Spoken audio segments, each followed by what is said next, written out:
The Once and Future King by T.H. White. Read by Neville Jason. Incipit liber primus. The Sword in the Stone. She is not any common earth, water, or wood, or air, but Merlyn's isle of gramarye, where you and I will fare. Chapter 1. On Mondays, Wednesdays, and Fridays it was court hand and summuli logicales, while the rest of the week it was the organon, repetition, and astrology. The governess was always getting muddled with her astrolabe, and when she got specially muddled she would take it out of the Wart by rapping his knuckles. She did not rap Kay's knuckles, because when Kay grew older, he would be Sir Kay, the master of the estate. The Wart was called the Wart because it more or less rhymed with art, which was short for his real name. Kay had given him the nickname. Kay was not called anything but Kay, as he was too dignified to have a nickname, and would have flown into a passion if anybody tried to give him one. The governess had red hair and some mysterious wound from which she derived a lot of prestige by showing it to all the women of the castle behind closed doors. It was believed to be where she sat down, and to have been caused by sitting on some armour at a picnic by mistake. Eventually she offered to show it to Sir Ector, who was Kay's father, had hysterics and was sent away. They found out afterwards that she'd been in a lunatic hospital for 3 years. In the afternoons the programme was Mondays and Fridays, tilting and horsemanship, Tuesdays, hawking, Wednesday, fencing, Thursdays, archery, Saturdays, the theory of chivalry with the proper measures to be blown on all occasions, terminology of the chase, and hunting etiquette. If you did the wrong thing at the mort, or the undoing, for instance, you were bent over the body of the dead beast and smacked with the flat side of a sword. This was called being bladed. It was horseplay, a sort of joke like being shaved when crossing the line. Kay was not bladed, although he often went wrong. When they had got rid of the governess, Sir Ector said, "After all, damn it all, we can't have the boys running about all day like hooligans. After all, damn it all. Ought to be having a first-rate education at their age. When I was their age, I was doing all this Latin and stuff at 5 o'clock every morning. Happiest time of my life. Pass the port." Sir Grummel Grummersome, who was staying the night, because he had been benighted out questing after a specially long run, said that when he was their age he was swished every morning because he would go hawking instead of learning. He attributed to this weakness the fact that he could never get beyond the future simple of utor. It was a third of the way down the left-hand leaf, he said. He thought it was leaf 97. He passed the port.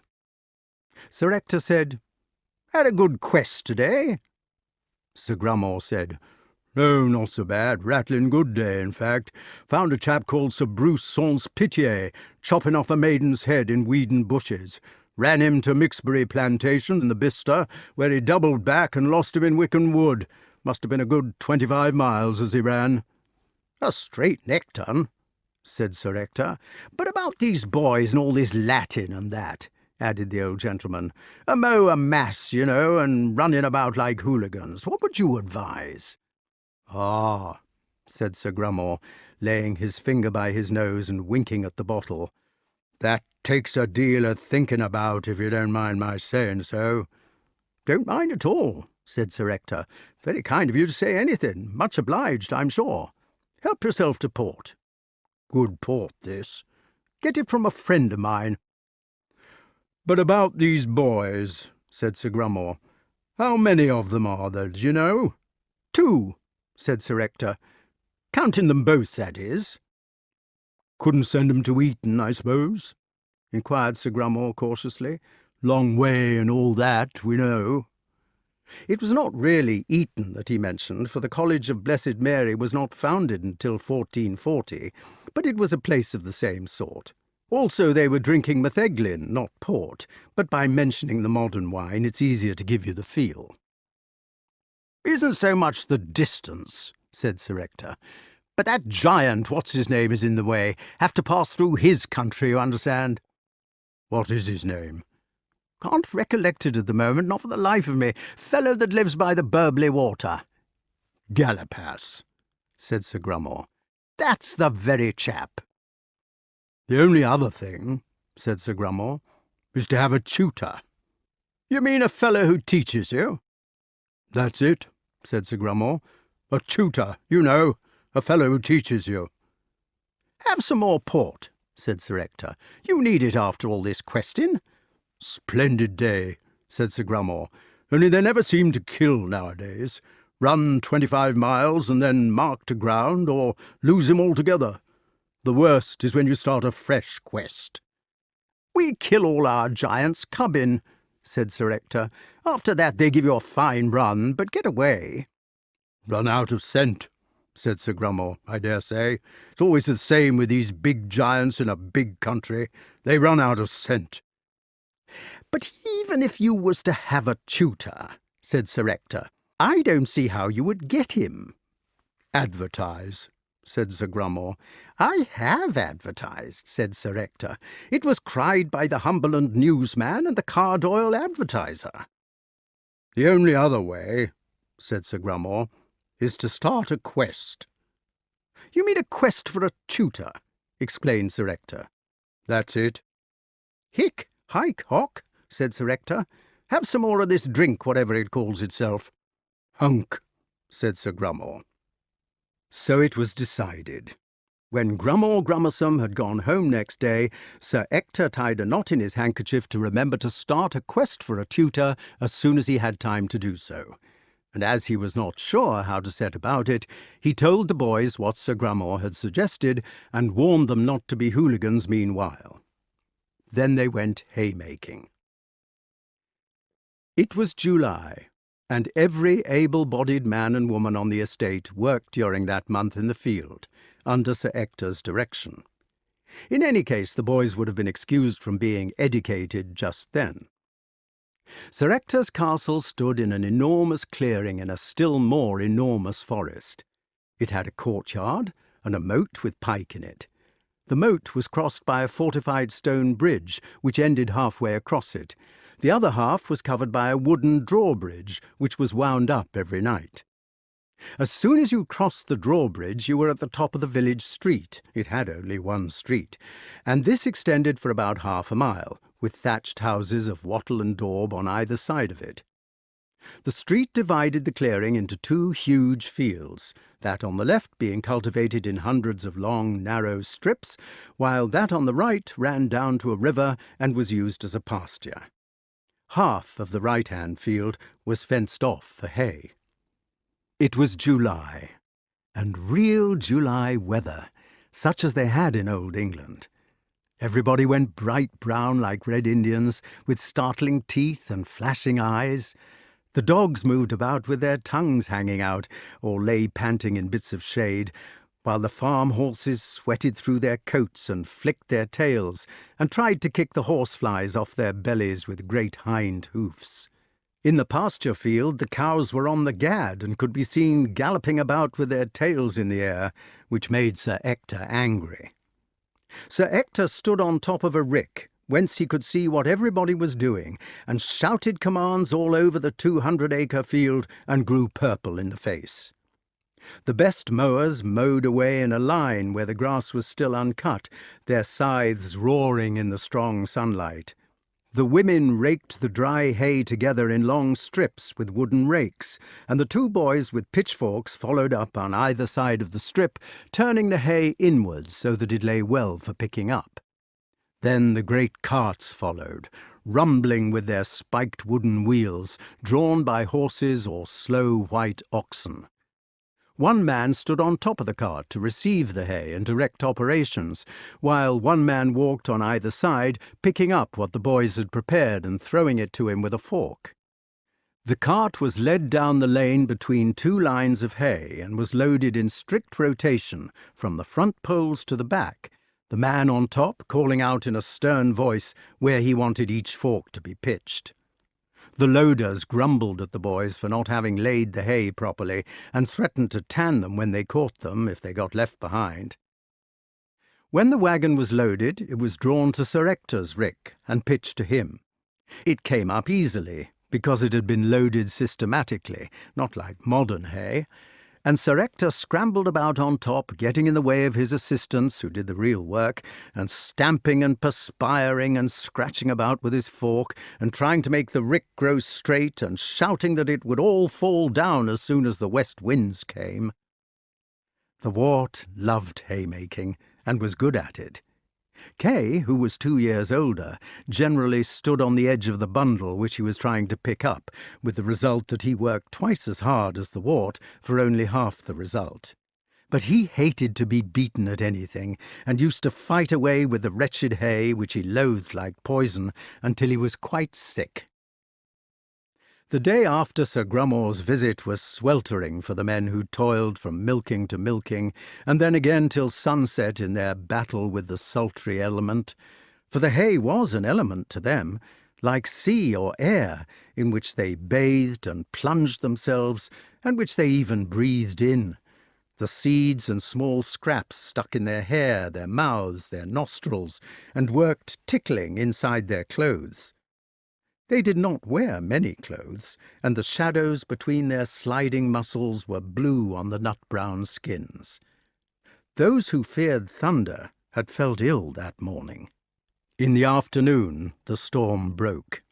Sir Ector kept them at it till the great flashes were right overhead, and then, with the sky as dark as night, the rain came hurling against them, so that they were drenched at once and could not see 100 yards. The boys lay crouched under the wagons, wrapped in hay to keep their wet bodies warm against the now cold wind, and all joked with one another while heaven fell. Kay was shivering, though not with cold, but he joked like the others because he would not show he was afraid. At the last and greatest thunderbolt every man startled involuntarily, and each saw the other startle until they laughed away their shame. But that was the end of the haymaking, and the beginning of play. The boys were sent home to change their clothes. The old dame who had been their nurse fetched dry jerkins out of a press, and scolded them for catching their deaths, and denounced Sir Ector for keeping on so long. Then they slipped their heads into the laundered shirts, and ran out to the refreshed and sparkling court. "I vote we take Cully, and see if we can get some rabbits in the chase," cried the Wart. "The rabbits will not be out in this wet," said Kay sarcastically, delighted to have caught him over natural history. "Oh, come on, it'll soon be dry." "I must carry Cully, then." Kay insisted on carrying the goshawk and flying her when they went hawking together. This he had a right to do, not only because he was older than the Wart, but also because he was Sir Ector's proper son. The Wart was not a proper son. He did not understand this, but it made him feel unhappy, because Kay seemed to regard it as making him inferior in some way. Also, it was different, not having a father and mother, and Kay had taught him that being different was wrong. Nobody talked to him about it, but he thought about it when he was alone, and was distressed. He did not like people to bring it up. Since the other boy always did bring it up when a question of precedence arose, he had got into the habit of giving in at once before it could be mentioned. Besides, he admired Kay, and was a born follower. He was a hero worshipper. "Come on, then," cried the Wart, and they scampered off towards the mews, turning a few cartwheels on the way. The mews was one of the most important parts of the castle, next to the stables and the kennels. It was opposite to the solar and faced south. The outside windows had to be small, for reasons of fortification, but the windows which looked inward to the courtyard were big and sunny. The windows had close vertical slats nailed down them, but not horizontal ones. There was no glass, but to keep the hawks from draughts, there was horn in the small windows. At the end of the mews there was a little fireplace and a kind of snuggery, like the place in a saddle-room where the grooms sit to clean their tack on wet nights after fox hunting. Here there were a couple of stools, a cauldron, a bench with all sorts of small knives and surgical instruments, and some shelves with pots on them. The pots were labelled cardamom, ginger, barley sugar, wrangle, for a snurt, for the cray, vertigo, etc. There were leather skins hanging up, which had been snipped about as pieces were cut out of them for jesses, hoods, or leashes. On a neat row of nails there were Indian bells and swivels and silver varvels, each with Ector cut on. A special shelf, and the most beautiful of all, held the hoods, very old, cracked rufter hoods, which had been made for birds before Kay was born, tiny hoods for the Merlyns, small hoods for the Tiercels, splendid new hoods which had been knocked up to pass away the long winter evenings. All the hoods, except the rufters, were made in Sir Ector's colours, white leather with red bays at the sides and a bunch of blue-grey plumes on top, made out of the hackle feathers of herons. On the bench there was a jumble of oddments such as are to be found in every workshop, bits of cord, wire, metal, tools, some bread and cheese which the mice had been at, a leather bottle, some frayed gauntlets for the left hand, nails, bits of sacking, a couple of lures, and some rough tallies scratched on the wood. These read, Conies 111 11111, Hahn 111, etc. They were not spelled very well. Right down the length of the room, with the afternoon sun shining full on them, there ran the screen perches to which the birds were tied. There were 2 little Merlyns, which had only just been taken up from hacking, an old peregrine who was not much use in this wooded country, but who was kept for appearances, a kestrel on which the boys had learned the rudiments of falconry, a sparhawk which Sir Ector was kind enough to keep for the parish priest, and caged off in a special apartment of his own at the far end, there was the Tiercel goshawk, Cully. The mews was neatly kept, with sawdust on the floor to absorb the mutes, and the castings taken up every day. Sir Ector visited the place each morning at 7 o'clock, and the 2 ostringers stood at attention outside the door. If they had forgotten to brush their hair, he confined them to barracks. They took no notice. Kay put on one of the left-hand gauntlets and called Cully from the perch. But Cully, with all his feathers close set and malevolent, glared at him with a mad marigold eye and refused to come. So Kay took him up. "Do you think we ought to fly him?" asked the Wart doubtfully. "Deep in the moat like this?" "Of course we can fly him, you ninny," said Kay. "He only wants to be carried a bit, that's all." So they went out across the hayfield, noting how the carefully raked hay was now sodden again and losing its goodness, into the chase, where the trees began to grow far apart as yet and park-like, but gradually crowding into the forest shade. The conies had hundreds of burrows under these trees, so close together that the problem was not to find a rabbit, but to find a rabbit far enough away from its hole. "Hob says that we must not fly Cully till he is roused at least twice," said the Wart. "Hob does not know anything about it. Nobody can tell whether a hawk is fit to fly except the man who is carrying it. Hob is only a villain anyway," added Kay, and began to undo the leash and swivel from the jesses. When he felt the trappings being taken off him so that he was in hunting order, Cully did make some movements as if to rouse. He raised his crest, his shoulder coverts, and the soft feathers of his thighs.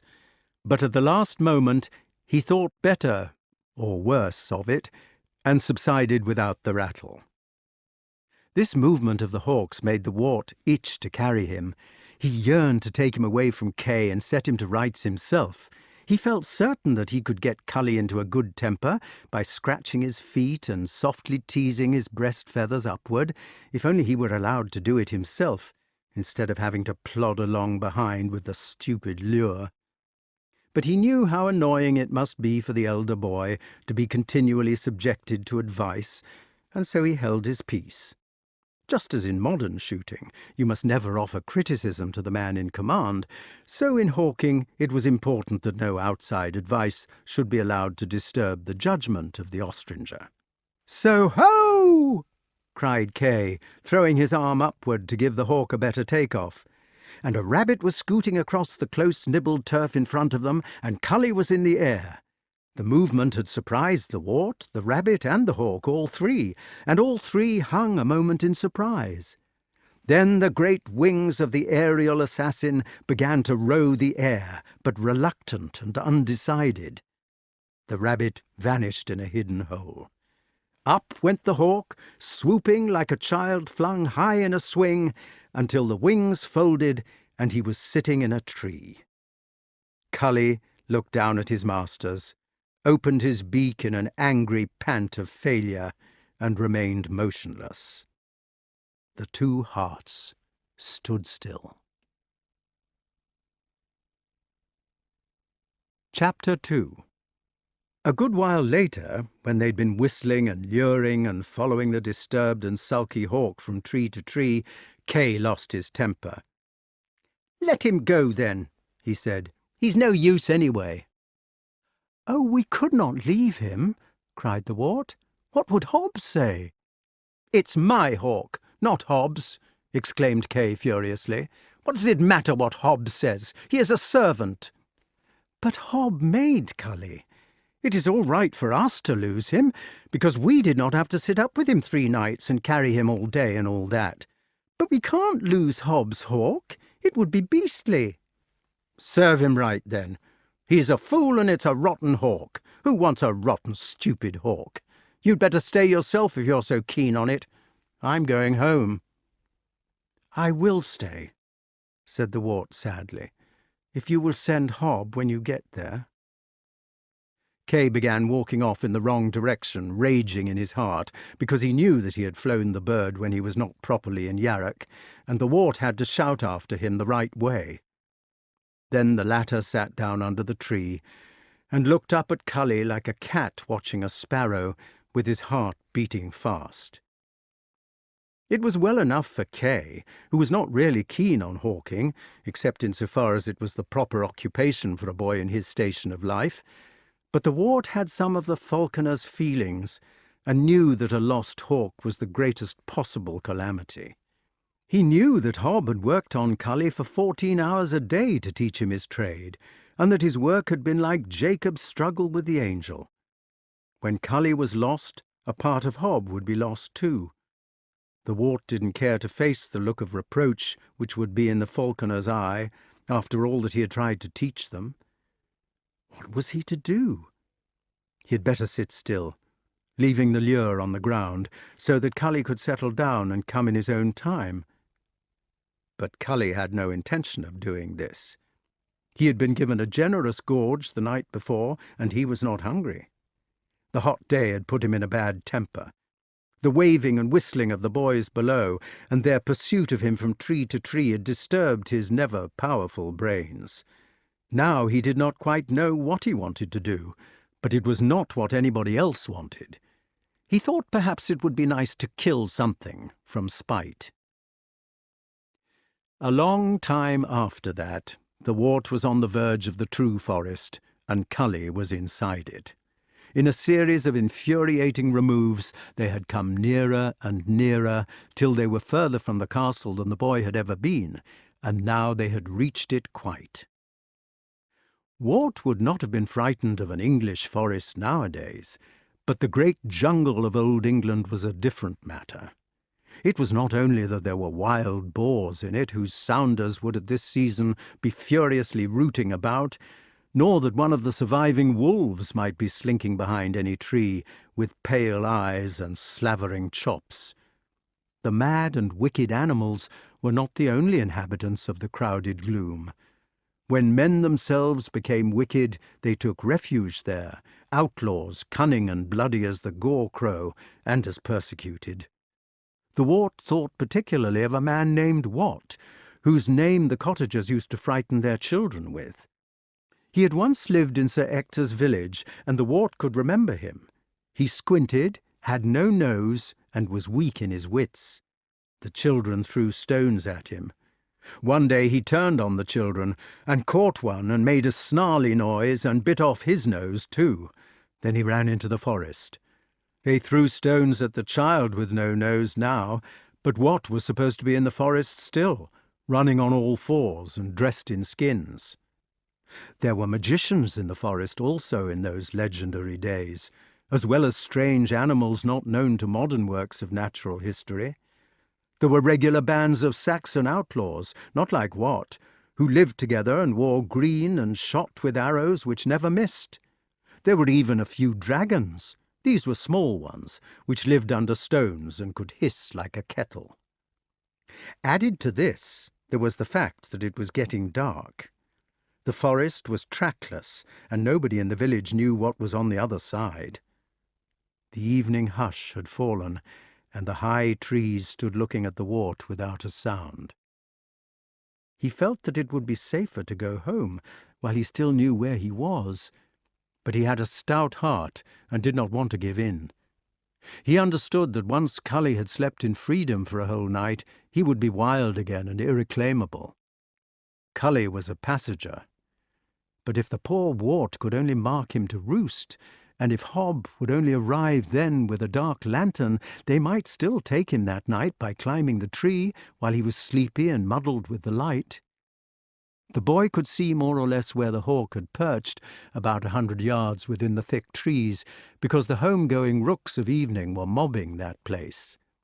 He made a mark on one of the trees outside the forest, hoping that it might help him to find his way back, and then began to fight his way into the undergrowth as best he might.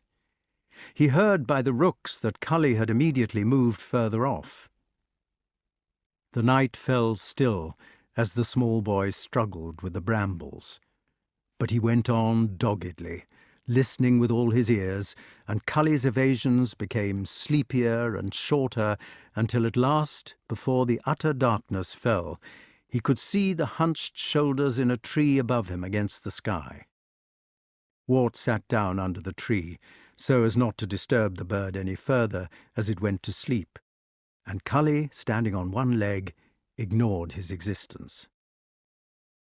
"Perhaps," said the Wart to himself, "even if Hob does not come, and I do not see how he can very well follow me in this trackless woodland now, I shall be able to climb up by myself at about midnight and bring Cully down. He might stay there at about midnight, because he ought to be asleep by then. I could speak to him softly by name, so that he thought it was just the usual person coming to take him up while hooded. I shall have to climb very quietly. Then if I do get him, I shall have to find my way home, and the drawbridge will be up. But perhaps somebody will wait for me, for Kay will have told them I'm out. I wonder which way it was. I wish Kay had not gone." He snuggled down between the roots of the tree, trying to find a comfortable place where the hard wood did not stick in his shoulder blades. "I think the way was behind that big spruce with the spiked top. I ought to try to remember which side of me the sun is setting, so that when it rises I may keep it on the same side going home. Did something move under that spruce tree, I wonder? Oh, I wish I may not meet that old wild Wat and have my nose bitten off. How aggravating Cully looks, standing there on one leg as if there was nothing the matter."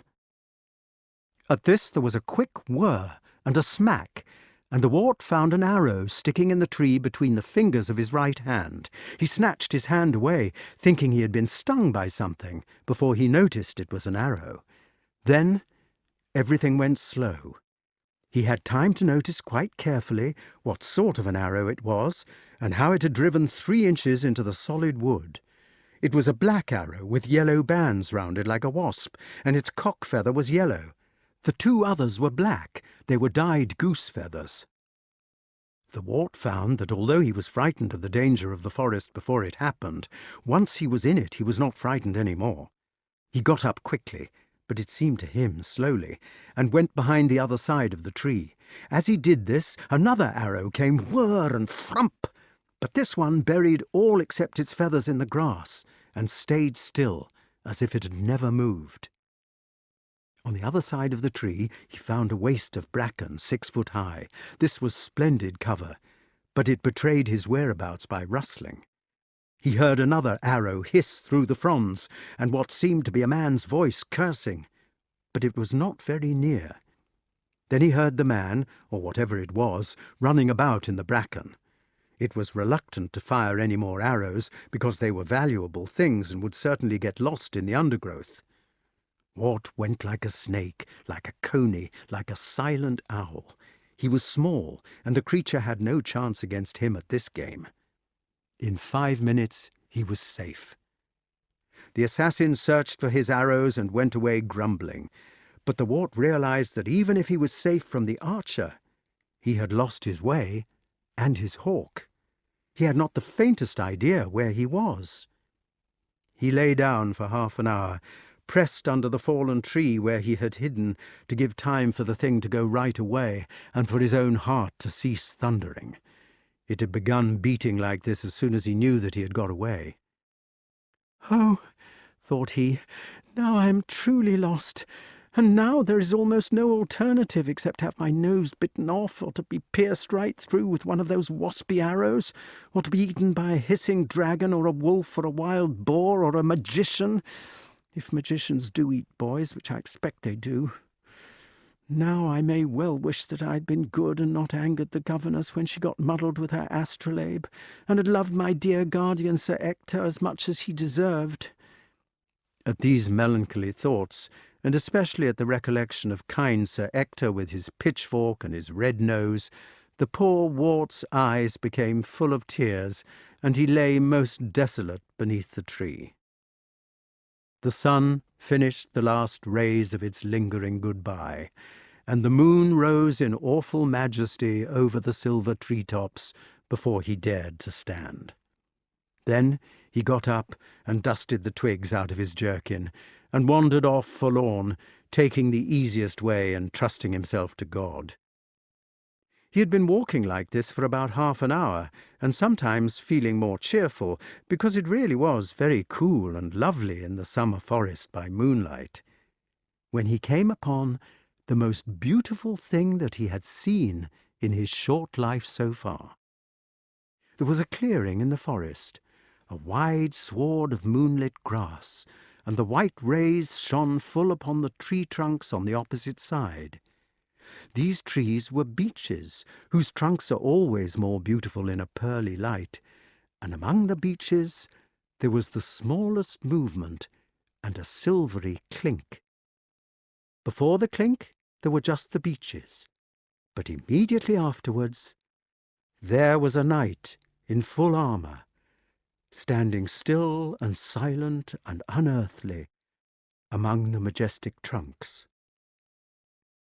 He was mounted on an enormous white horse that stood as rapt as its master, and he carried in his right hand, with its butt resting on the stirrup, a high, smooth jousting lance, which stood up among the tree stumps higher and higher till it was outlined against the velvet sky.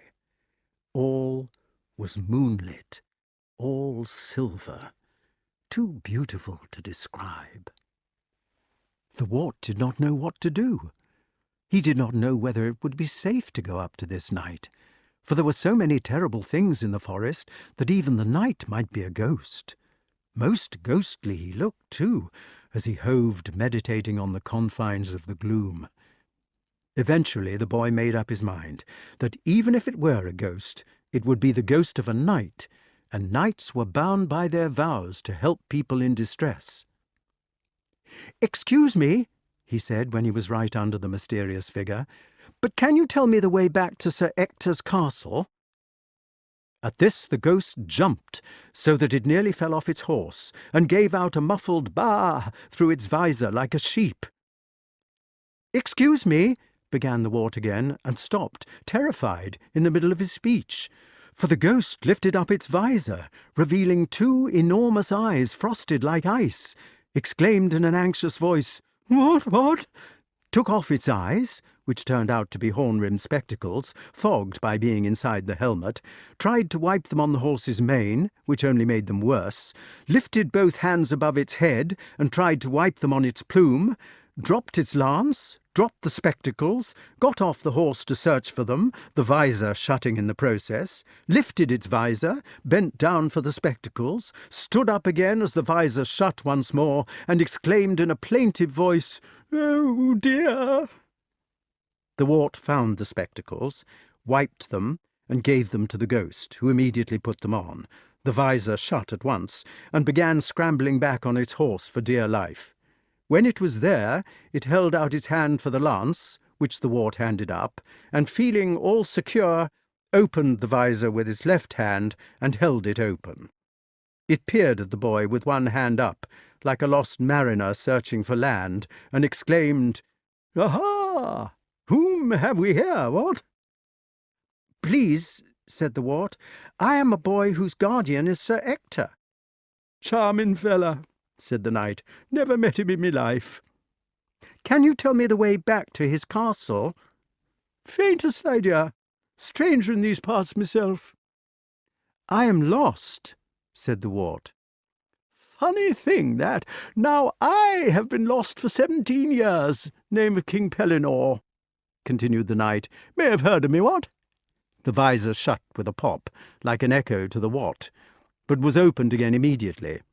17 years ago come Michaelmas, and been after the questing beast ever since. Boring very." "I should think it would be," said the Wart, who had never heard of King Pellinore, nor of the questing beast, but he felt that this was the safest thing to say in the circumstances. "It is the burden of the Pellinores," said the king proudly. "Only a Pellinore can catch it. That is, of course, or his next of kin. Train all the Pellinores with that idea in mind. Limited education, rather. Fumets and all that." "I know what fumets are," said the boy with interest. "They are the droppings of the beast pursued. The harbourer keeps them in his horn to show to his master, and can tell by them whether it is a warrantable beast or otherwise, and what state it is in." "Intelligent child," remarked the king. "Very. Now, I carry fumets about with me practically all the time. Insanitary habit," he added, beginning to look dejected, "and quite pointless.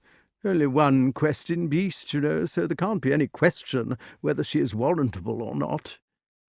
Here his visor began to droop so much that the Wart decided he had better forget his own troubles and try to cheer his companion by asking questions on the one subject about which he seemed qualified to speak. Even talking to a lost royalty was better than being alone in the wood. "What does the questing beast look like?" "Ah, we call it the beast glatisant, you know," replied the monarch, assuming a learned air and beginning to speak quite volubly. "Now the beast glatisant, or as we say in English, the questing beast, you may call it either," he added graciously. "This beast has the head of a serpent, and the body of a leopard, the haunches of a lion, and he is footed like a hart. Wherever this beast goes, he makes a noise in his belly, as it had been the noise of 30 couple of hounds questing. Except when he is drinking, of course," added the king. "It must be a dreadful kind of monster," said the Wart, looking about him anxiously. "A dreadful monster," repeated the king. "It is the beast glatisant." "And how do you follow it?" This seemed to be the wrong question, for Pellinore began to look even more depressed. "I have a Bratchet," he said sadly. "There she is, over there." The Wart looked in the direction which had been indicated with a despondent thumb, and saw a lot of rope wound round a tree. The other end of the rope was tied to King Pellinore's saddle. "I do not see her very well." "Wound herself round the other side, I dare say. She always goes the opposite way from me." The Wart went over to the tree and found a large white dog scratching herself for fleas. As soon as she saw the Wart, she began wagging her whole body, grinning vacuously, and panting in her efforts to lick his face in spite of the cord. She was too tangled up to move. "It is quite a good Bratchet," said King Pellinore, "only it pants so and gets wound round things and goes the opposite way. What with that and the visor, what? I sometimes don't know which way to turn." "Why don't you let her loose?" asked the Wart. "She would follow the beast just as well like that." "She goes away then, you see, and I don't see her sometimes for a week. Gets a bit lonely without her," added the king. "Following the beast about and never knowing where one is. Makes a bit of company, you know." "She seems to have a friendly nature." "Too friendly. Sometimes I doubt whether she's really chasing the beast at all." "What does she do when she sees it?" "Nothing." "Oh, well," said the Wart, "I dare say she will get to be interested in it after a time." "It is 8 months, anyway, since we saw the beast at all." The poor fellow's voice had grown sadder and sadder since the beginning of the conversation, and now he definitely began to snuffle. "It is the curse of the Pellinores," he exclaimed.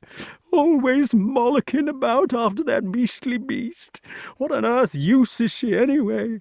First you have to stop to unwind the brachet, then your visor falls down, then you can't see through your spectacles, nowhere to sleep, never know where you are, rheumatism in the winter, sunstroke in the summer. All this horrid armour takes hours to put on. When it's on, it's either frying or freezing, and it gets rusty. You have to sit up all night polishing the stuff. Oh, how I do wish I had a nice house of my own to live in. A house with beds in it, and real pillows and sheets. If I was rich, that's what I would buy. A nice bed with a nice pillow and a nice sheet that you could lie in. And then I would put this beastly horse in a meadow and tell that beastly brachet to run away and play, and throw all this beastly armour out of the window and let the beastly beast go and chase himself, that I would." "If you could show me the way home," said the Wart craftily, "I am sure Sir Ector would put you up in a bed for the night." "Do you really mean it?" cried the king. "In a bed?" "A feather bed." King Pellinore's eyes grew round as saucers. "A feather bed," he repeated slowly. "Would it have pillows?" "Down pillows." "Down pillows," whispered the king, holding his breath, and then letting it out in one rush. "What a lovely house your gentleman must have!" "I do not think it is more than 2 hours away," said the Wart, following up his advantage. "And did this gentleman really send you out to invite me in?" He had forgotten about the Wart being lost. "How nice of him, how very nice of him, I do think, what?" "He will be pleased to see us," said the Wart truthfully. "Oh, how nice of him!" exclaimed the king again, beginning to bustle about with his various trappings. "And what a lovely gentleman he must be to have a feather bed. I suppose I should have to share it with somebody," he added doubtfully. "You could have one of your own."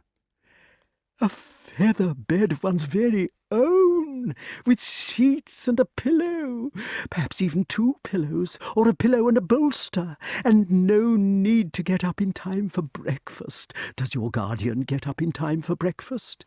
"Never," said the Wart. "Fleas in the bed?" "Not one." "Well," said King Pellinore, "it does sound too nice for words, I must say. A feather bed and none of those fumets for ever so long. How long did you say it would take us to get there?"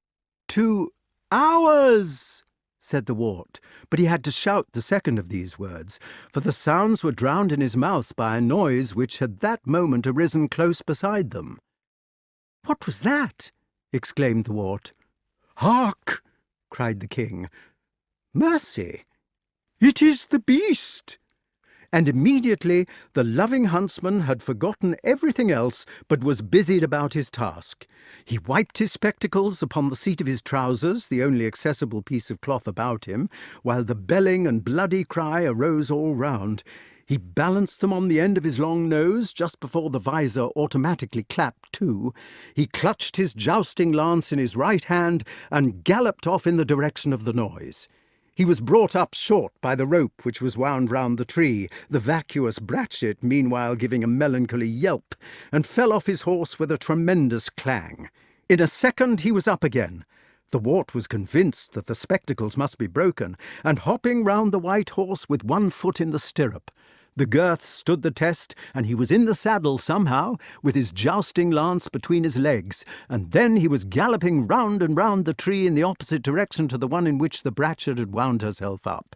He went round 3 times too often, the Bratchet meanwhile running and yelping the other way, and then, after 4 or 5 casts, they were both free of the obstruction.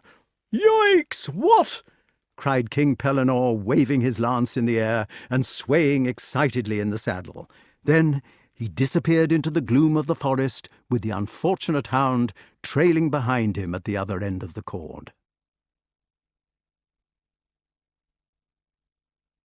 Chapter 3.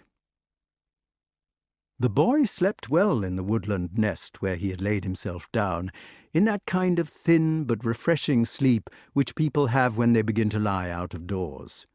At first he only dipped below the surface of sleep, and skimmed along like a salmon in shallow water, so close to the surface that he fancied himself in air. He thought himself awake when he was already asleep. He saw the stars above his face whirling on their silent and sleepless axes, and the leaves of the trees rustling against them, and he heard small changes in the grass.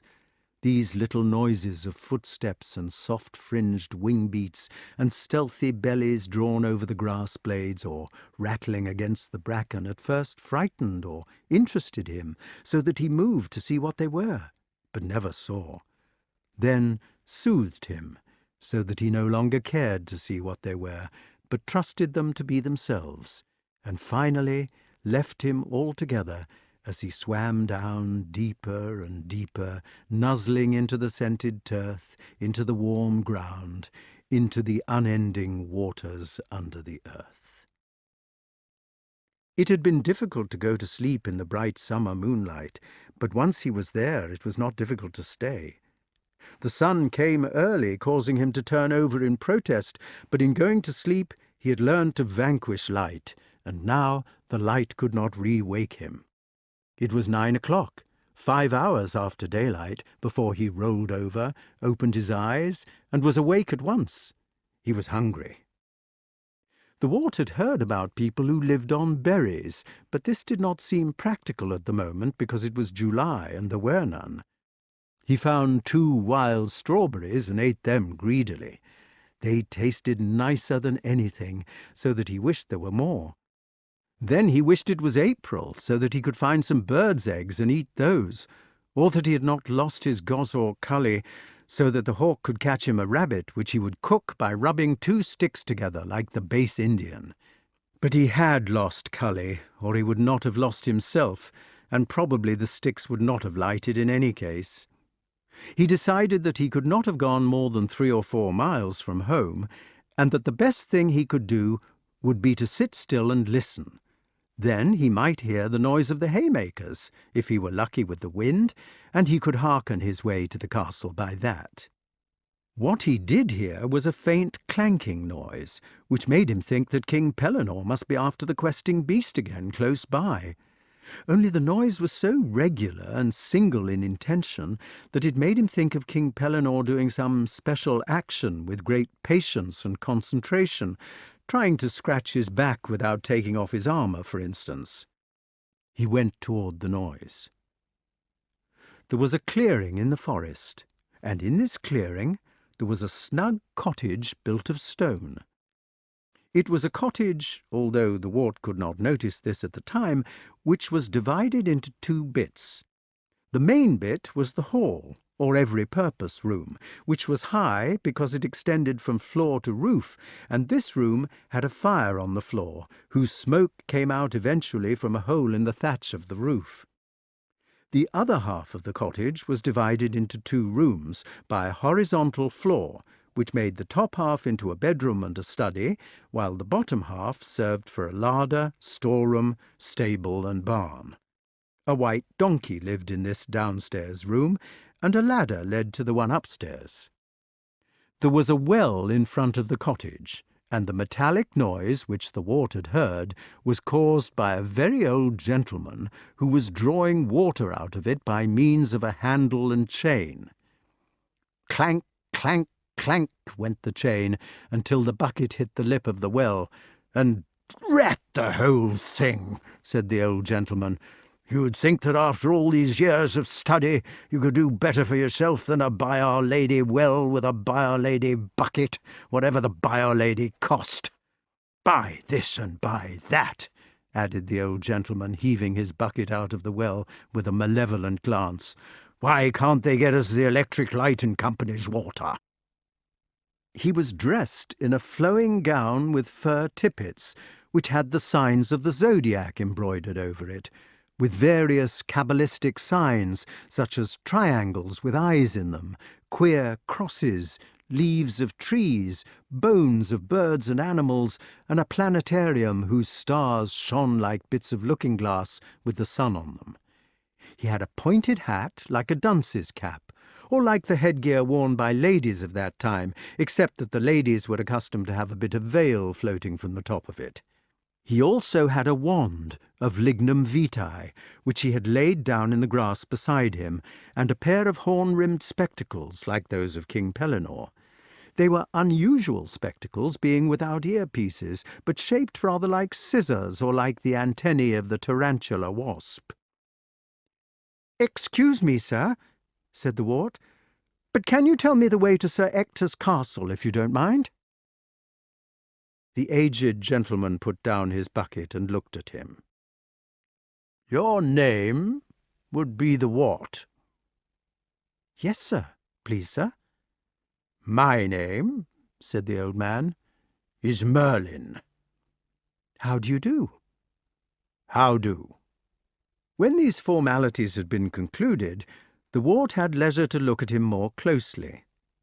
The magician was staring at him with a kind of unwinking and benevolent curiosity, which made him feel that it would not be at all rude to stare back. No ruder than it would be to stare at one of his guardian's cows, who happened to be thinking about his personality as she leaned her head over a gate.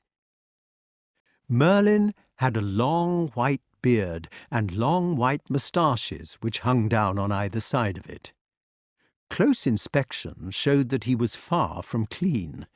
It was not that he had dirty fingernails or anything like that, but some large bird seemed to have been nesting in his hair.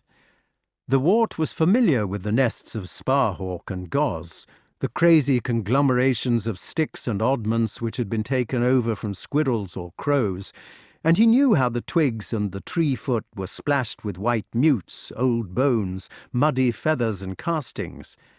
This was the impression which he got from Merlyn. The old man was streaked with the droppings over his shoulders among the stars and triangles of his gown, and a large spider was slowly lowering itself from the tip of his hat as he gazed and slowly blinked at the little boy in front of him. He had a worried expression, as though he were trying to remember some name which began with Chol, but which was pronounced in quite a different way, possibly Mingies, or was it Diel?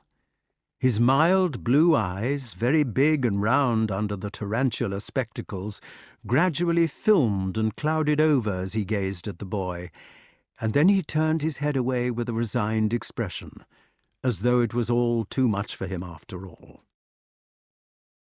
"Do you like peaches?" "Very much indeed," said the Wart, and his mouth began to water so that it was full of sweet, soft liquid. "They're scarcely in season," said the old man reprovingly, and he walked off in the direction of the cottage. The Wart followed after, since this was the simplest thing to do, and offered to carry the bucket, which seemed to please Merlyn, who gave it to him, and waited while he counted the keys, while he muttered and mislaid them and dropped them in the grass. Finally, when they'd got their way into the black and white home with as much trouble as if they were burgling it, he climbed up the ladder after his host and found himself in the upstairs room. It was the most marvellous room that he had ever been in. There was a real corking drill hanging from the rafters, very lifelike and horrible, with glass eyes and scaly tail stretched out behind it. When its master came into the room, it winked one eye in salutation, although it was stuffed. There were thousands of brown books in leather bindings, some chained to the bookshelves and others propped against each other as if they'd had too much to drink and they did not really trust themselves. These gave out a smell of must and solid brownness, which was most secure. Then there were stuffed birds, popinjays and maggot pies and kingfishers, and peacocks with all their feathers but two, and tiny birds like beetles, and a reputed phoenix, which smelt of incense and cinnamon. It could not have been a real phoenix, because there is only one of these at a time.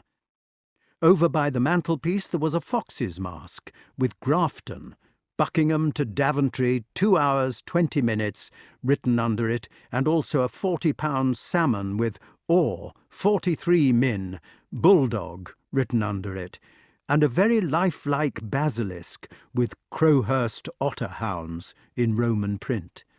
There were several boars' tusks, and the claws of tigers and libards mounted in symmetrical patterns, and a big head of Ovis poli, 6 live grass snakes in a kind of aquarium, some nests of the solitary wasp nicely set up in a glass cylinder, an ordinary beehive whose inhabitants went in and out of the window unmolested, 2 young hedgehogs in cotton wool, a pair of badgers which immediately began to cry yick, yick, yick, yick in loud voices as soon as the magician appeared, 20 boxes which contained stick caterpillars and 6 of the puss moth, and even an oleander that was worth 6pence, all feeding on the appropriate leaves, a gun case with all sorts of weapons which would not be invented for 500 years, a rod box ditto, a chest of drawers full of salmon flies which had been tied by Merlyn himself, another chest whose drawers were labelled Mandragora, Mandrake, Old Man's Beard, etc., a bunch of turkey feathers and goose quills for making pens, an astrolabe, 12 pairs of boots, a dozen purse nets, 3 dozen rabbit wires, 12 corkscrews, some ants' nests between 2 glass plates, ink bottles of every possible colour from red to violet, darning needles, a gold medal for being the best scholar at Winchester, 4 or 5 recorders, a nest of field mice all alive, 2 skulls, plenty of cut glass, Venetian glass, Bristol glass, and a bottle of mastic varnish, some Satsuma china and some cloisonné, the 14th edition of the Encyclopaedia Britannica, marred as it was by the sensationalism of the popular plates, 2 paint boxes, 1 oil, 1 watercolour, 3 globes of the known geographical world, a few fossils, the stuffed head of a camelopard, 6 pismires, some glass retorts with cauldrons, Bunsen burners, etc., and a complete set of cigarette cards depicting wildfowl by Peter Scott. Merlyn took off his pointed hat when he came into this chamber, because it was too high for the roof, and immediately there was a scamper in one of the dark corners, and a flap of soft wings, and a tawny owl sitting on the black skull-cap which protected the top of his head. "Oh, what a lovely owl!" cried the Wart.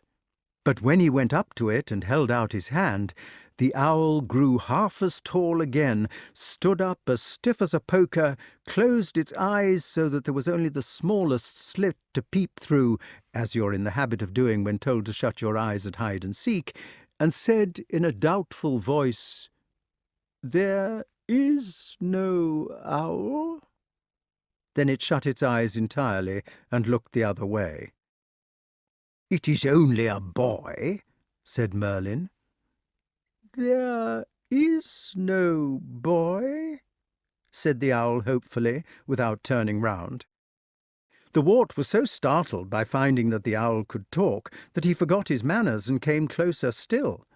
At this, the bird became so nervous that it made a mess on Merlin's head — the whole room was quite white with droppings — and flew off to perch on the farthest tip of the corkindrill's tail, out of reach.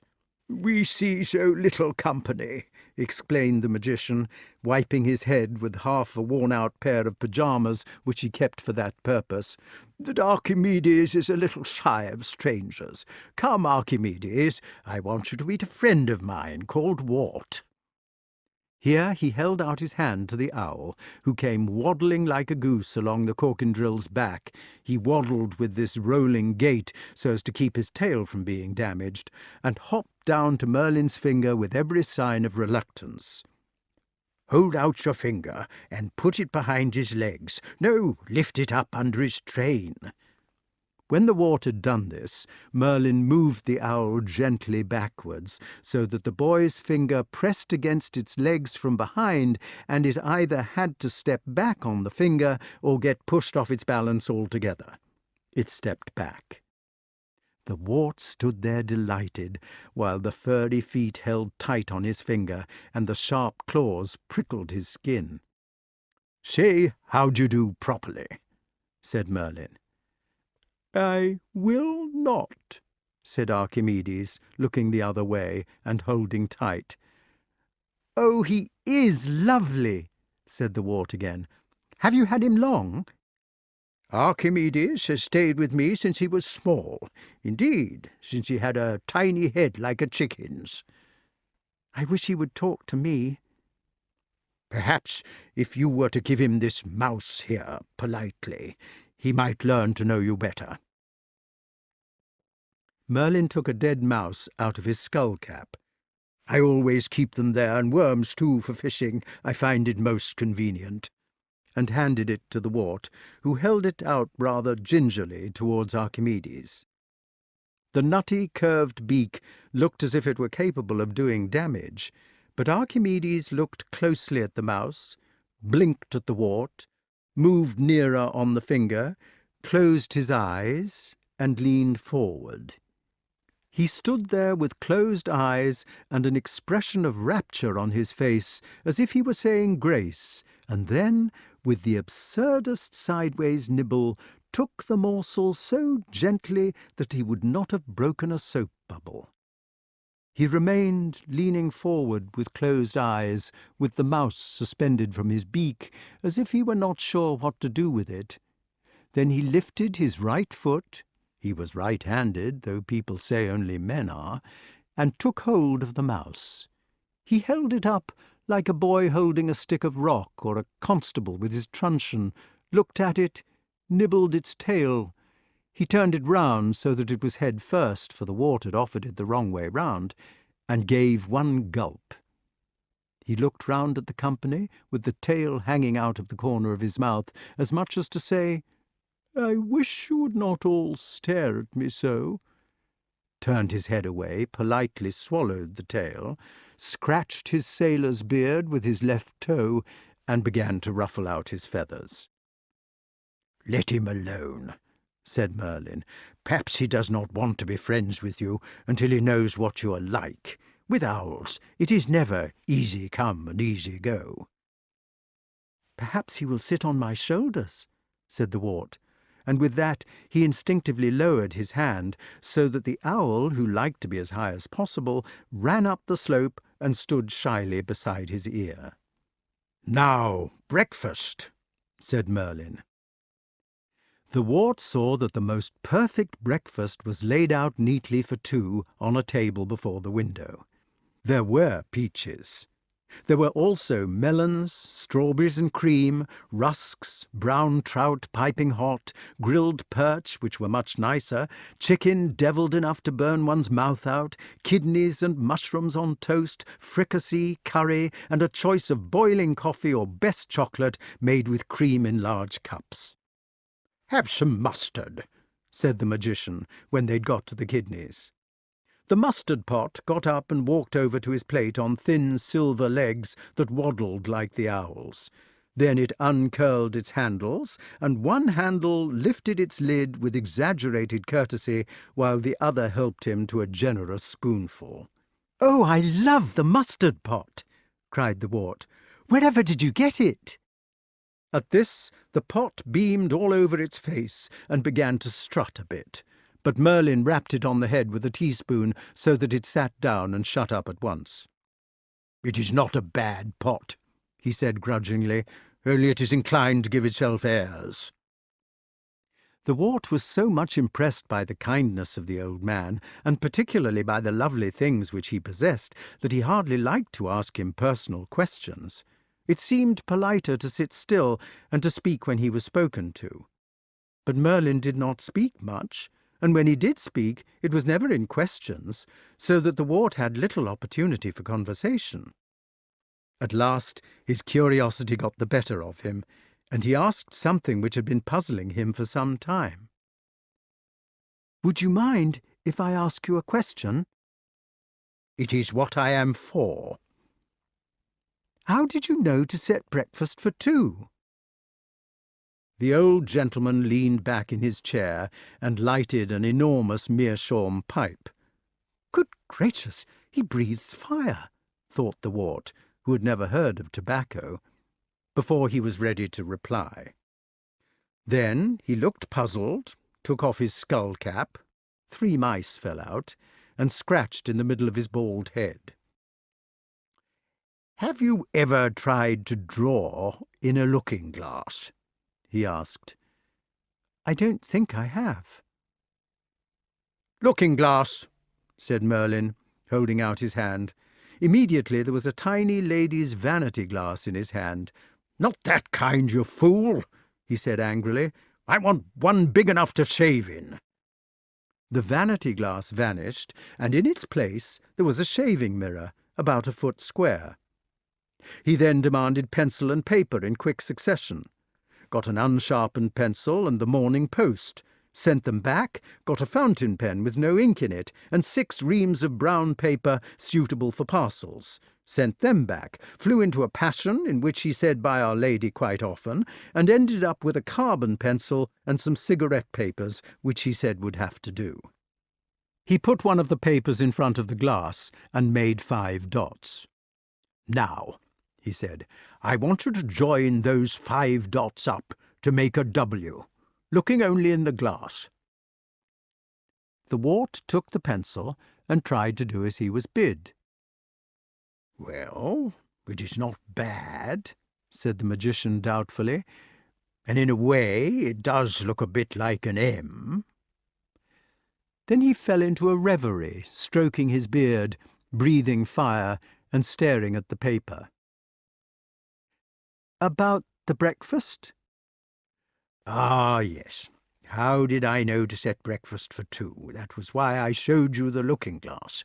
Now, ordinary people are born forwards in time, if you understand what I mean, and nearly everything in the world goes forward too. This makes it quite easy for the ordinary people to live, just as it would be easy to join those 5 dots into a W, if you were allowed to look at them forwards instead of backwards and inside out. But I, unfortunately, was born at the wrong end of time, and I have to live backwards from in front, while surrounded by a lot of people living forwards from behind. Some people call it having second sight." He stopped talking and looked at the Wart in an anxious way. "Have I told you this before?" "No. We only met about half an hour ago." "So little time to pass," said Merlin, and a big tear ran down to the end of his nose. He wiped it off with his pyjamas and added anxiously, "Am I going to tell it you again?" "I do not know," said the Wart, "unless you have not finished telling me yet." "You see, one gets confused with time when it is like that. All one's tenses get muddled, for one thing. If you know what is going to happen to people, and not what has happened to them, it makes it difficult to prevent it happening, if you don't want it to have happened, if you see what I mean. Like drawing in a mirror." The Wart did not quite see, but was just going to say that he was sorry for Merlin if these things made him unhappy, when he felt a curious sensation at his ear. "Don't jump," said the old man, just as he was going to do so, and the Wart sat still. Archimedes, who had been standing forgotten on his shoulder all this time, was gently touching himself against him. His beak was right against the lobe of the ear, which its bristles made to tickle, and suddenly a soft, hoarse voice whispered, "How do you do?" so that it sounded right inside his head. "Oh, Owl!" cried the Wart, forgetting about Merlin's troubles instantly. "Look, he's decided to talk to me."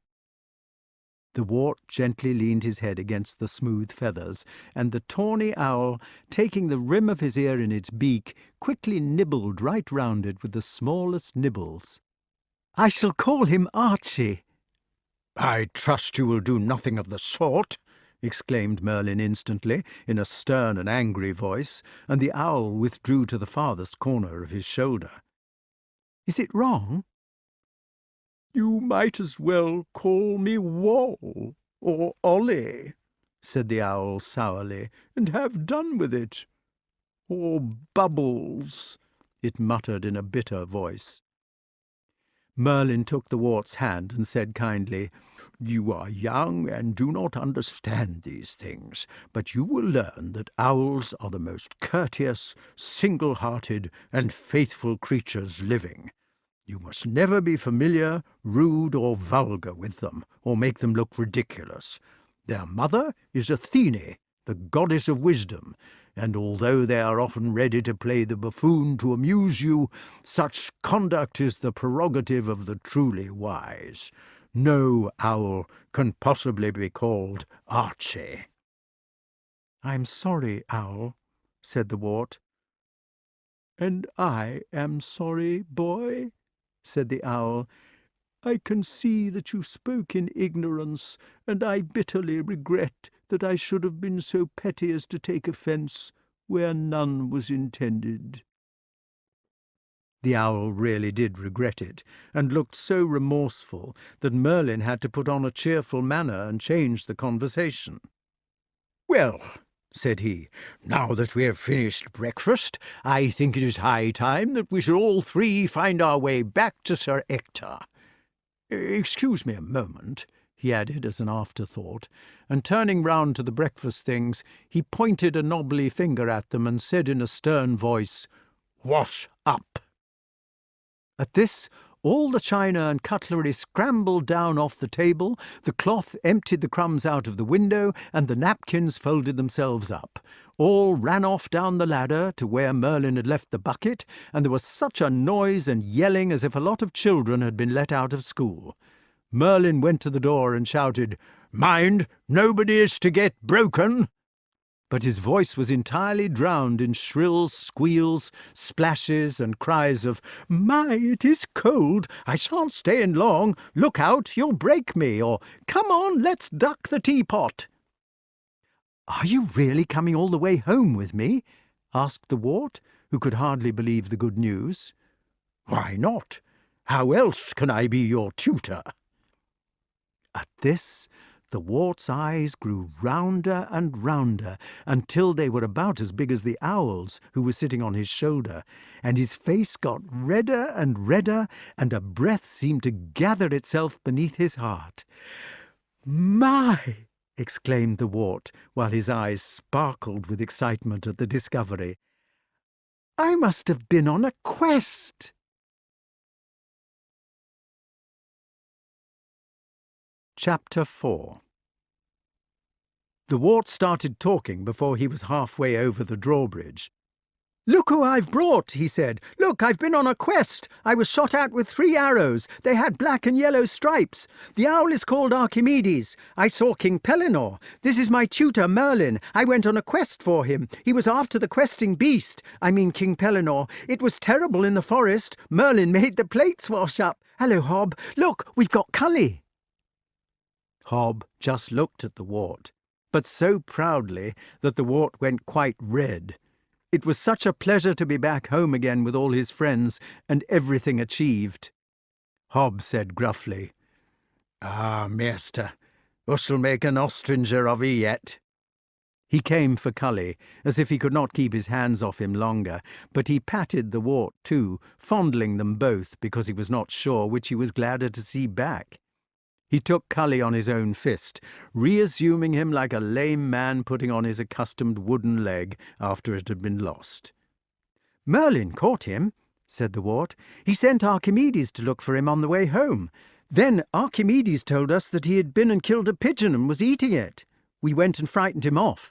After that, Merlyn stuck 6 of the tail feathers round the pigeon in a circle and made a loop in a long piece of string to go round the feathers. He tied one end to a stick in the ground, and we went away behind a bush with the other end. He said he would not use magic. He said you couldn't use magic in great arts, just as it would be unfair to make a great statue by magic. You have to cut it out with a chisel, you see. Then Cully came down to finish the pigeon, and we pulled the string, and the loop slipped over the feathers and caught him round the legs. He was angry, but we gave him the pigeon." Hob made a duty to Merlyn, who returned it courteously. They looked upon one another with grave affection, knowing each other to be masters of the same trade. When they could be alone together, they would talk about falconry, although Hob was naturally a silent man. Meanwhile, they must wait their time. "Oh, Kay!" cried the Wart, as the latter appeared with their nurse and other delighted welcomers. "Look! I've got a magician for our tutor. He has a mustard pot that walks." "I'm glad you're back," said Kay. "Alas, where did you sleep, Master Art?" exclaimed the nurse. "Look at your clean jerkin all muddied and torn. Such a turn as you gave us, I really don't know. But look at your poor hair with all them twigs in it. Oh, my own random, wicked little lamb." Sir Ector came bustling out with his greaves on back to front, and kissed the Wart on both cheeks. "Well, well, well," he exclaimed moistly. "Here we are again, hey? What the devil have we been doing, hey? Setting the whole household upside down?" But inside himself he was proud of the Wart for staying out after a hawk, and prouder still to see that he'd got it, for all the while Hob held the bird in the air for everybody to see. "Oh, sir," said the Wart, "I've been on that quest you said for a tutor, and I've found him. Please, he's this gentleman here, and he's called Merlyn. He's got some badgers and hedgehogs and mice and ants and things on this white donkey here, because we couldn't leave them behind to starve. He's a great magician, and can make things come out of the air." "Ah, a magician," said Sir Ector, putting on his glasses and looking closely at Merlyn. "White magic, I hope?" "Assuredly," said Merlyn, who stood patiently among the throng, with his arms folded in his necromantic gown, while Archimedes sat very stiff and elongated on the top of his head. "Ought to have some testimonials," said Sir Ector doubtfully. "It's usual." "Testimonials," said Merlyn, holding out his hand. Instantly there were some heavy tablets in it, signed by Aristotle, a parchment signed by Hecate, and some typewritten duplicates signed by the Master of Trinity, who could not remember having met him. All these gave Merlyn an excellent character. "He had 'em up his sleeve," said Sir Ector wisely. "Can you do anything else?" "Tree," said Merlyn. At once there was an enormous mulberry growing in the middle of the courtyard, with its luscious blue fruits ready to patter down. This was all the more remarkable, since mulberries only became popular in the days of Cromwell. "They do it with mirrors," said Sir Ector. "Snow," said Merlyn. "And an umbrella," he added hastily. Before they could turn round, the copper sky of summer had assumed a cold and lowering bronze, while the biggest white flakes that ever were seen were floating about them and settling on the battlements. An inch of snow had fallen before they could speak, and all were trembling with the wintry blast. Sir Ector's nose was blue and had an icicle hanging from the end of it, while all except Merlyn had a ledge of snow upon their shoulders. Merlyn stood in the middle, holding his umbrella high because of the owl.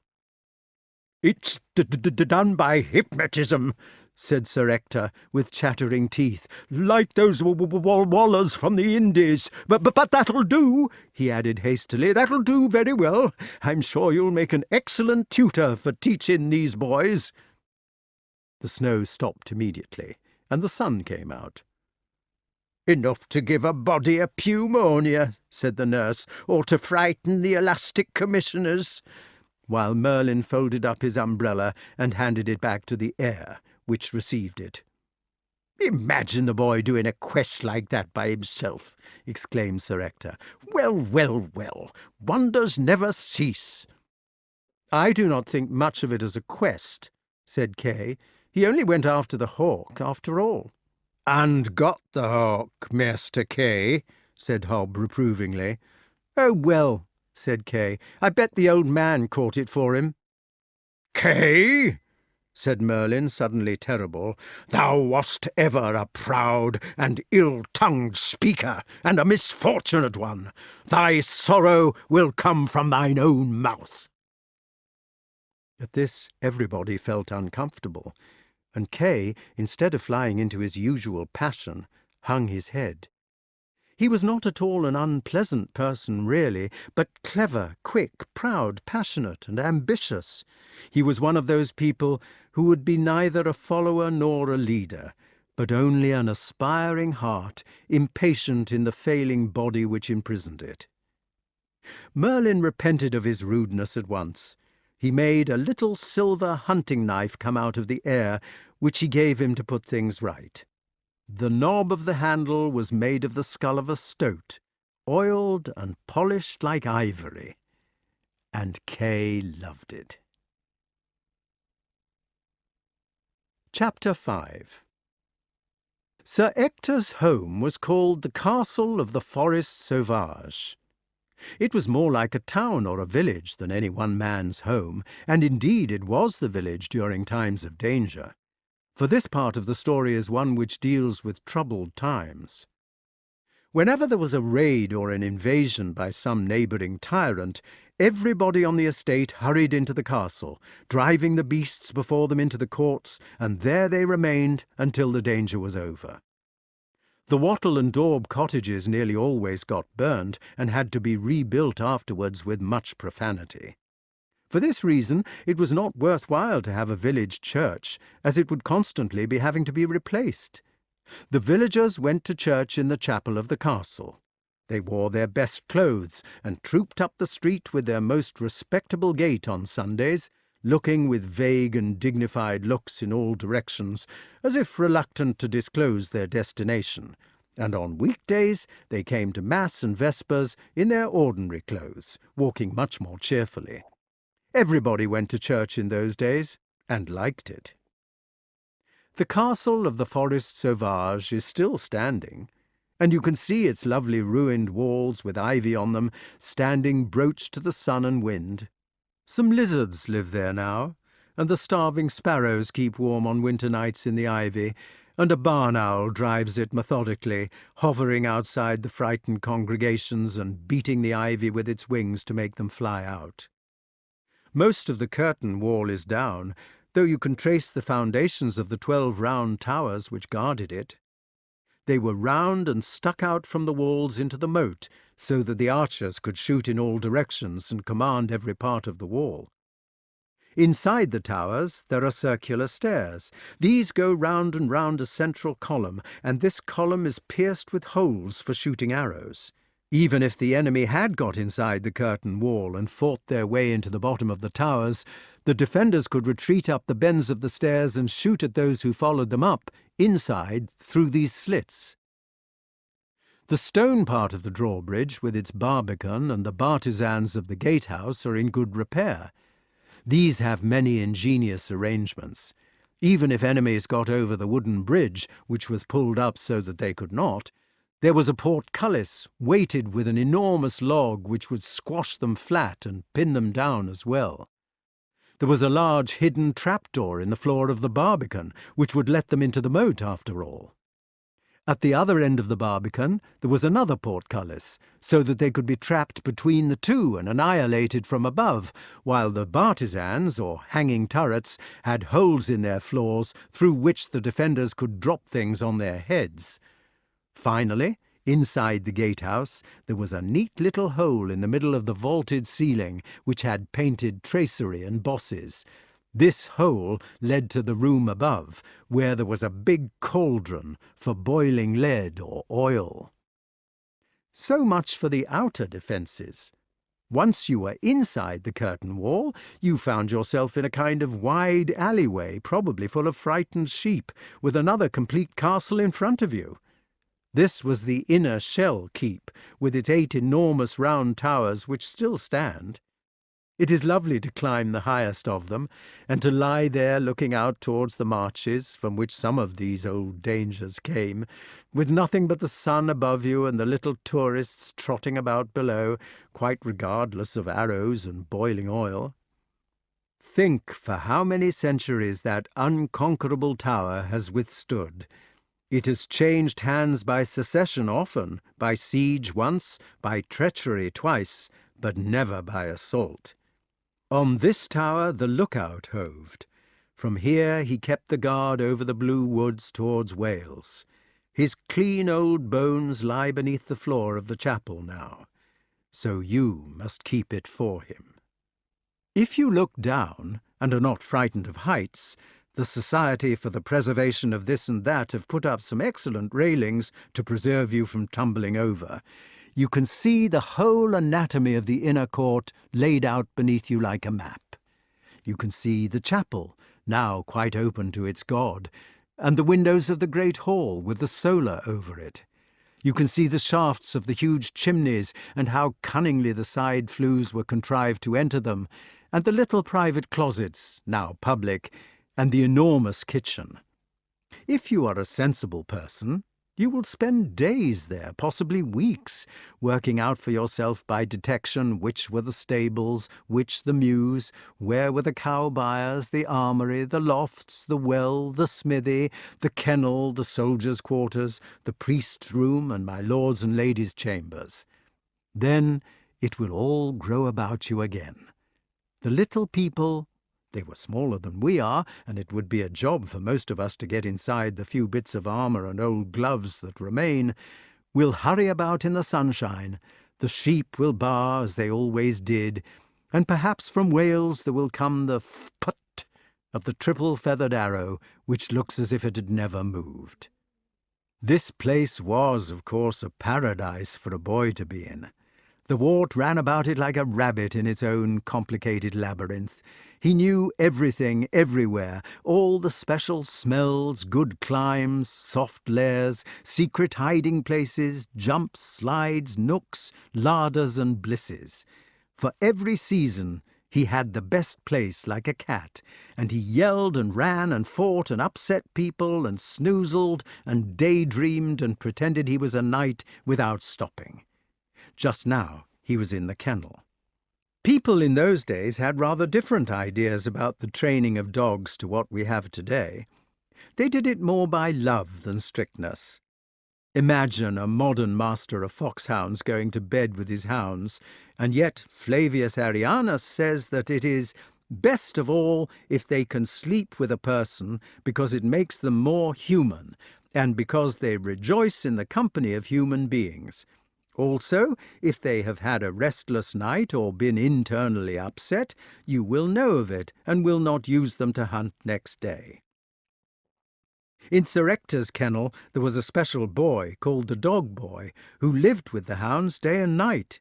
He was a sort of head hound, and it was his business to take them out every day for walks, to pull thorns out of their feet, keep cankers out of their ears, bind the small bones that got dislocated, dose them for worms, isolate and nurse them in distemper, arbitrate in their quarrels, and to sleep curled up among them at night.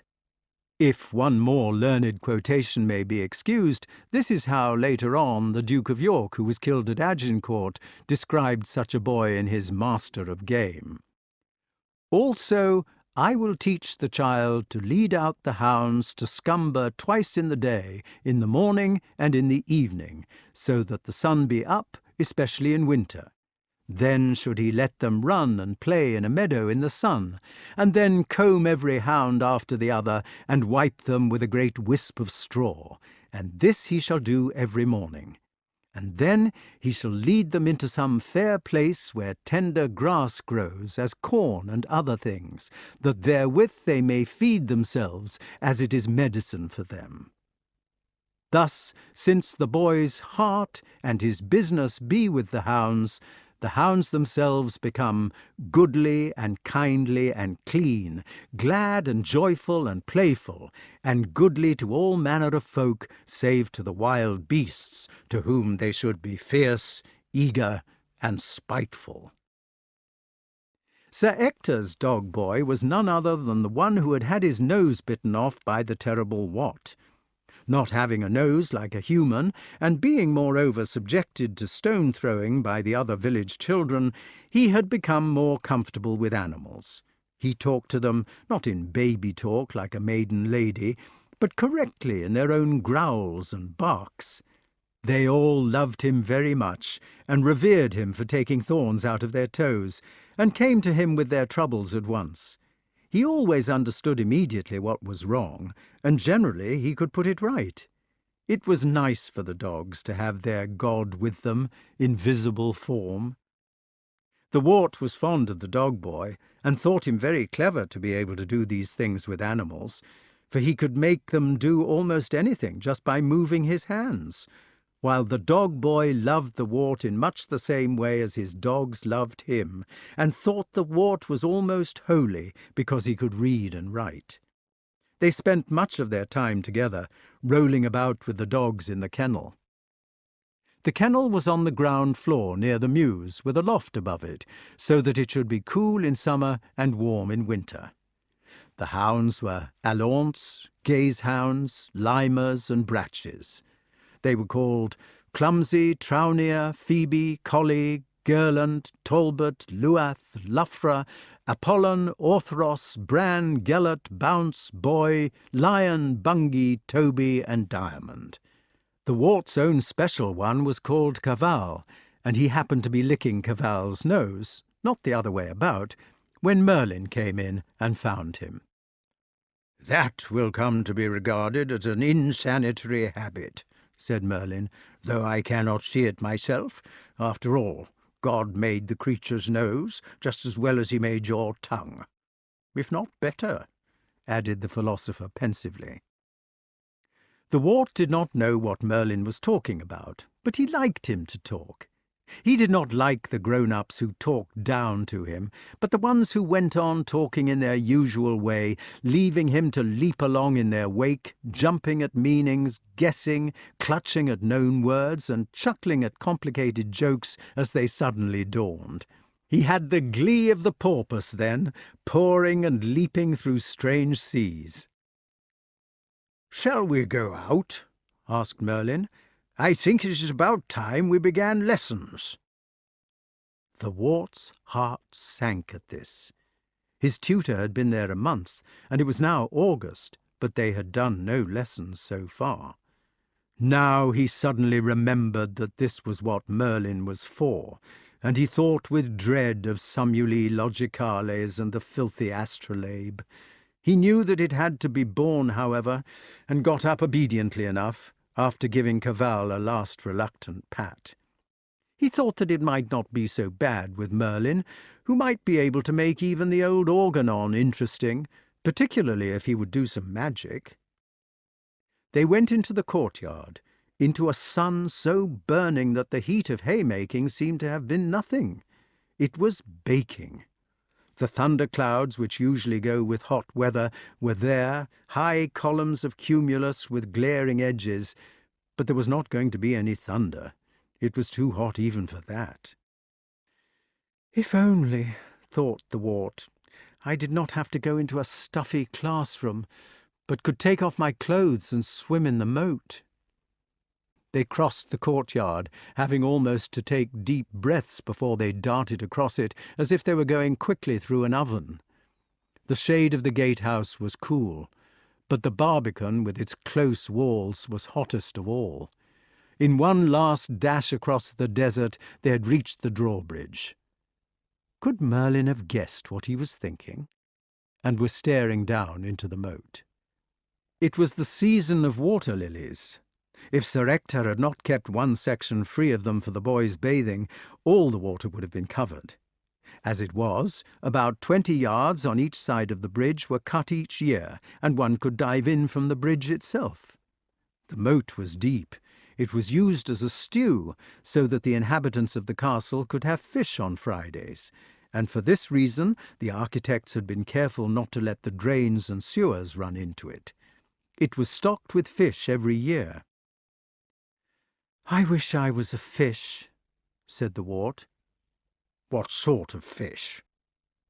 It was almost too hot to think about this, but the Wart stared down into the cool amber depths where a school of small perch were aimlessly hanging about. "I think I should like to be a perch," he said. "They're braver than the silly roach, and not quite so slaughterous as the pike are." Merlyn took off his hat, raised his staff of lignum vitae politely in the air, and said slowly, "Merlyn's compliments to Neptune, and will he kindly accept this boy as a fish?" Immediately there was a loud blowing of seashells, conches, and so forth, and a stout, jolly-looking gentleman appeared seated on a well-blown-up cloud above the battlements. He had an anchor tattooed on his stomach, and a handsome mermaid with Mabel written under her on his chest. He ejected a quid of tobacco, nodded affably to Merlyn, and pointed his trident at the Wart. The Wart found he had no clothes on. He found that he had tumbled off the drawbridge, landing with a smack on his side in the water. He found that the moat and the bridge had grown hundreds of times bigger. He knew that he was turning into a fish. "Oh, Merlyn!" he cried, "please come too." "For this once," said a large and solemn tench beside his ear, "I will come, but in future you will have to go by yourself. Education is experience, and the essence of experience is self-reliance." The Wart found it difficult to be a new kind of creature. It was no good trying to swim like a human being, for it made him go corkscrew and much too slowly. He did not know how to swim like a fish. "Not like that," said the tench in ponderous tones. "Put your chin on your left shoulder and do jackknives. Never mind about the fins to begin with." The Wart's legs had fused together into his backbone, and his feet and toes had become a tail fin. His arms had become 2 more fins of a delicate pink, and he had sprouted some more somewhere about his stomach. His head faced over his shoulder, so that when he bent in the middle, his toes were moving toward his ear instead of toward his forehead. He was a beautiful olive green, with rather scratchy plate armour all over him and dark bands down his sides. He was not sure which were his sides and which were his back and front, but what now appeared to be his belly had an attractive whitish colour, while his back was armed with a splendid great fin that could be erected for war and had spikes in it. He did jackknives as the tench directed, and found that he was swimming vertically downward into the mud. "Use your feet to turn to left or right," said the tench, "and spread those fins on your tummy to keep level. You are living in 2 planes now, not 1. The Wart found that he could keep more or less level by altering the inclination of his arm fins and the ones on his stomach. He swam feebly off, enjoying himself very much. "Come back," said the tench. "You must learn to swim before you can dart." The Wart returned to his tutor in a series of zigzags and remarked, "I do not seem to keep quite straight." "The trouble with you is that you do not swim from the shoulder. You swim as if you were a boy, bending at the hips. Try doing your jackknives right from the neck downward, and move your body exactly the same amount to the right as you are going to move it to the left. Put your back into it." Wart gave 2 terrific kicks and vanished altogether in a clump of mare's tail several yards away. "That's better," said the Tench, now out of sight in the murky olive water, and the Wart backed himself out of his tangle with infinite trouble by wriggling his arm fins. He undulated back toward the voice in one terrific shove to show off. "Good," said the Tench as they collided end to end. "But direction is the better part of valour. Try if you can do this one," it added. Without apparent exertion of any kind, it swam off backward under a water-lily. Without apparent exertion, but the Wart, who was an enterprising learner, had been watching the slightest movement of his fins. He moved his own fins anti-clockwise, gave the tip of his tail a cunning flick, and was lying alongside the Tench. "Splendid," said Merlyn. "Let us go for a little swim." The Wart was on an even keel now, and reasonably able to move about. He had leisure to look at the extraordinary universe into which the tattooed gentleman's trident had plunged him. It was different from the universe to which he had been accustomed. For one thing, the heaven or sky above him was now a perfect circle. The horizon had closed to this. In order to imagine yourself into the Wart's position, you would have to picture a round horizon a few inches above your head, instead of the flat horizon which you usually see. Under this horizon of air, you would have to imagine another horizon of underwater, spherical and practically upside down, for the surface of the water acted partly as a mirror to what was below it. It is difficult to imagine. What makes it a great deal more difficult to imagine is that everything which human beings would consider to be above the water level was fringed with all the colours of the spectrum. For instance, if you had happened to be fishing for the Wart, he would have seen you, at the rim of the tea-saucer, which was the upper air to him, not as one person waving a fishing rod, but as 7 people, whose outlines were red, orange, yellow, green, blue, indigo, and violet, all waving the same rod whose colours were as varied. In fact, you would have been a rainbow man to him, a beacon of flashing and radiating colours which ran into one another and had rays all about. You would have burned upon the water like Cleopatra in the poem. The next most lovely thing was that the Wart had no weight. He was not earthbound any more, and did not have to plod along on a flat surface pressed down by gravity and the weight of the atmosphere. He could do what men have always wanted to do, that is, fly. There is practically no difference between flying in the water and flying in the air.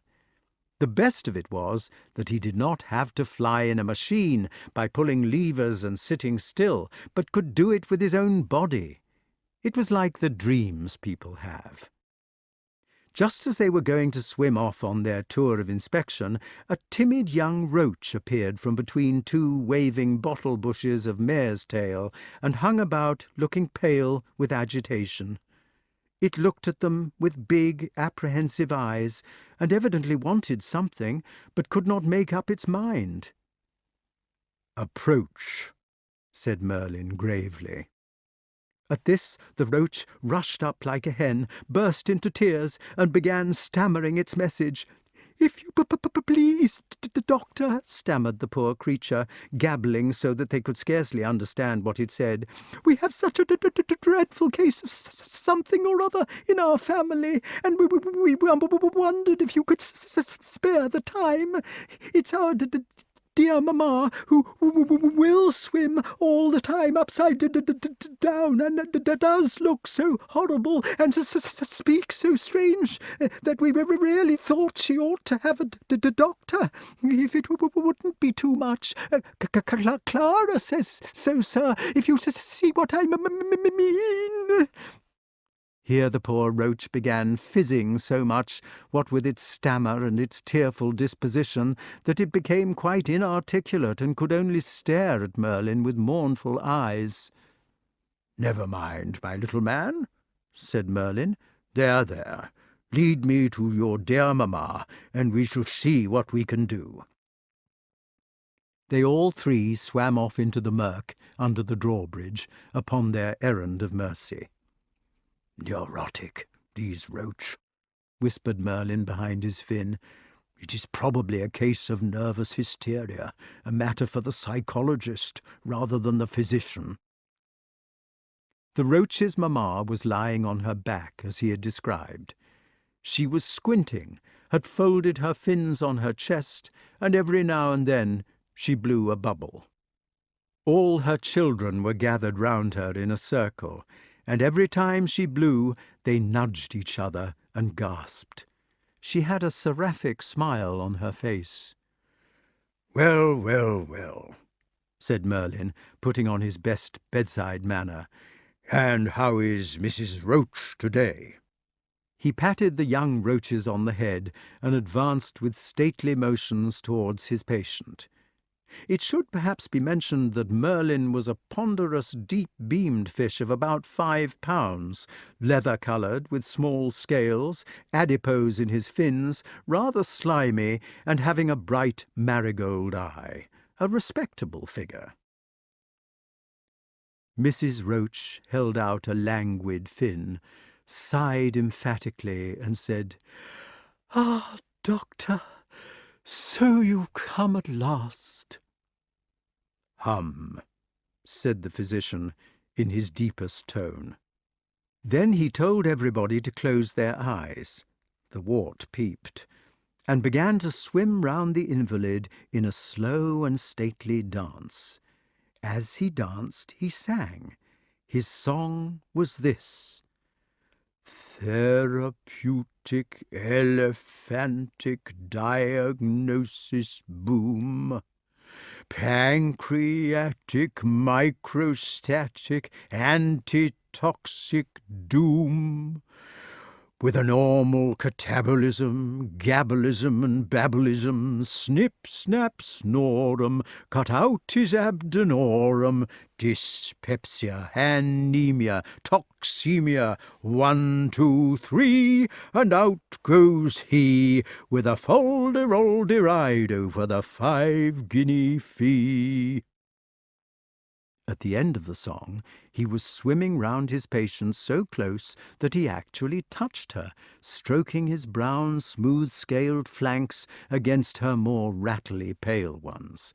Perhaps he was healing her with his slime, for all the fishes are said to go to the Tench for medicine, or perhaps it was by touch or massage or hypnotism.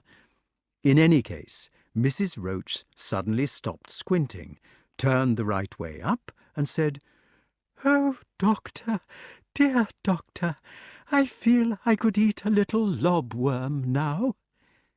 "No lobworm," said Merlin, "not for 2 days. I shall give you a prescription for a strong broth of algae every 2 hours, Mrs. Roach. We must build up your strength, you know. After all, Rome was not built in a day."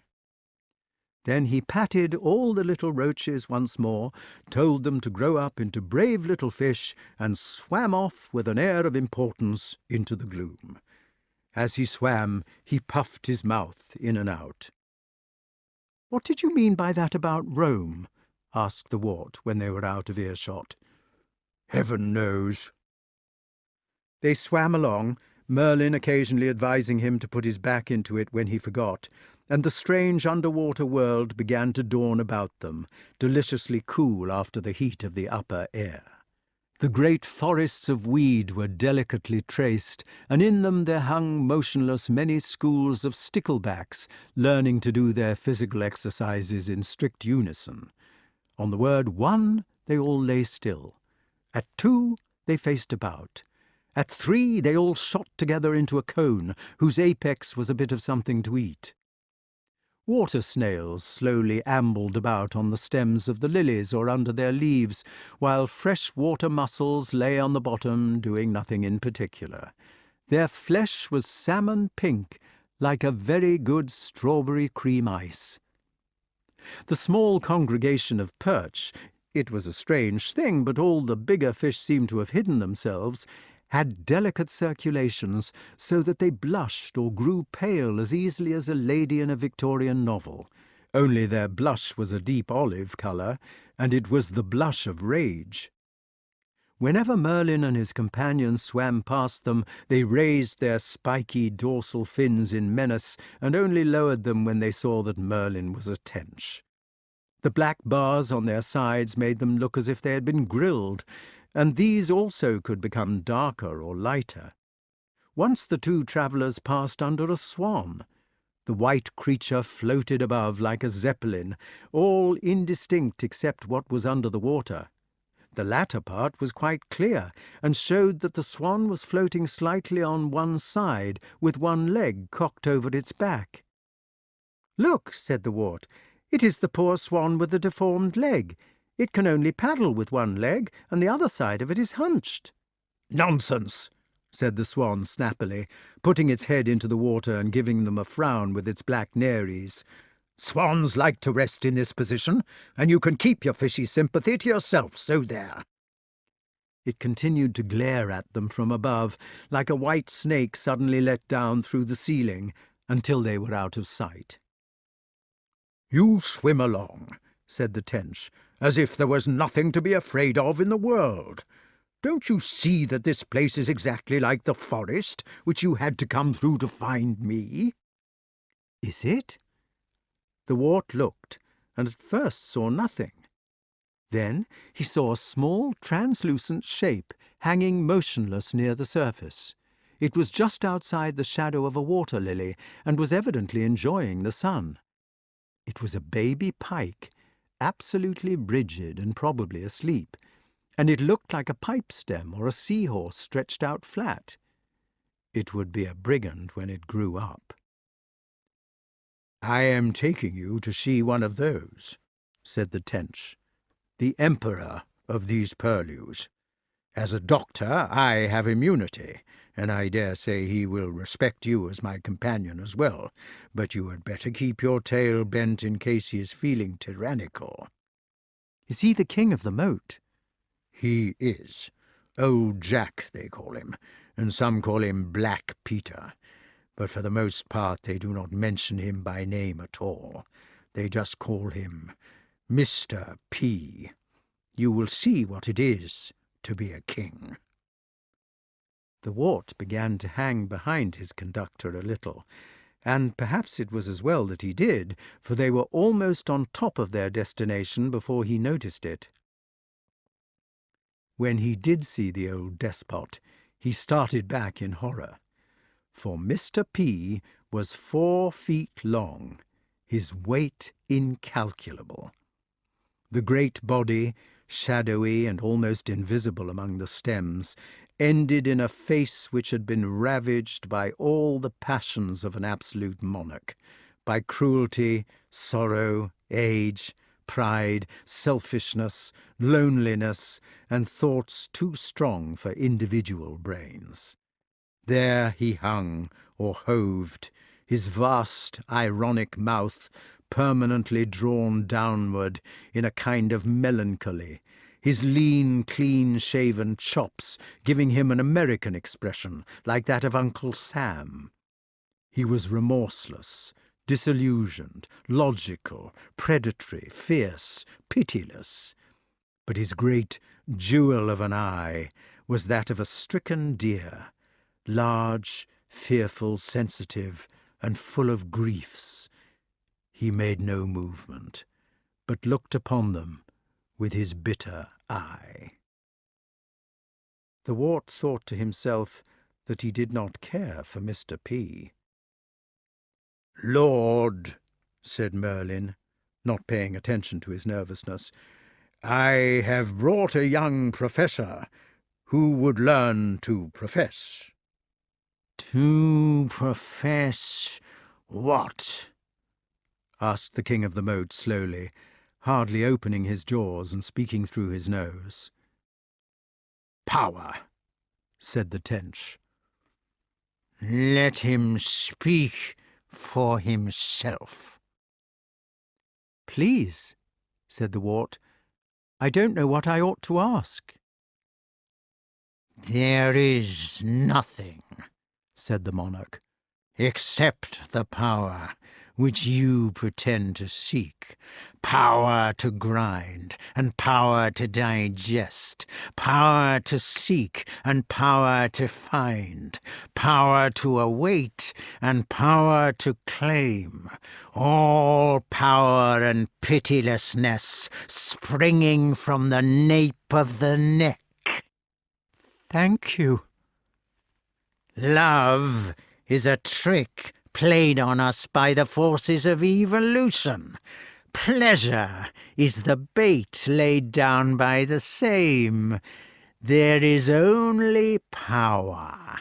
Power is of the individual mind, but the mind's power is not enough. Power of the body decides everything in the end, and only might is right.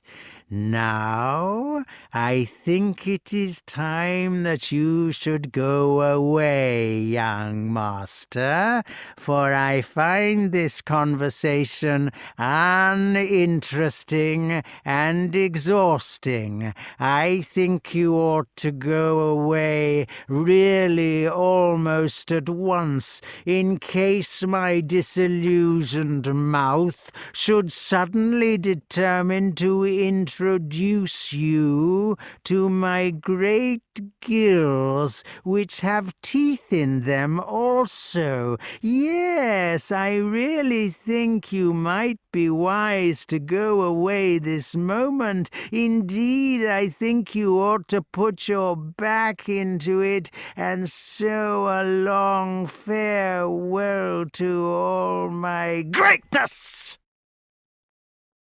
The Wart had found himself almost hypnotized by the big words, and hardly noticed that the tight mouth was coming closer and closer to him. It came imperceptibly as the lecture distracted his attention, and suddenly it was looming within an inch of his nose. On the last sentence it opened, horrible and vast, the skin stretching ravenously from bone to bone and tooth to tooth. Inside there seemed to be nothing but teeth, sharp teeth like thorns in rows and ridges everywhere, like the nails in labourers' boots, and it was only at the last second that he was able to regain his own will, to pull himself together, to recollect his instructions, and to escape.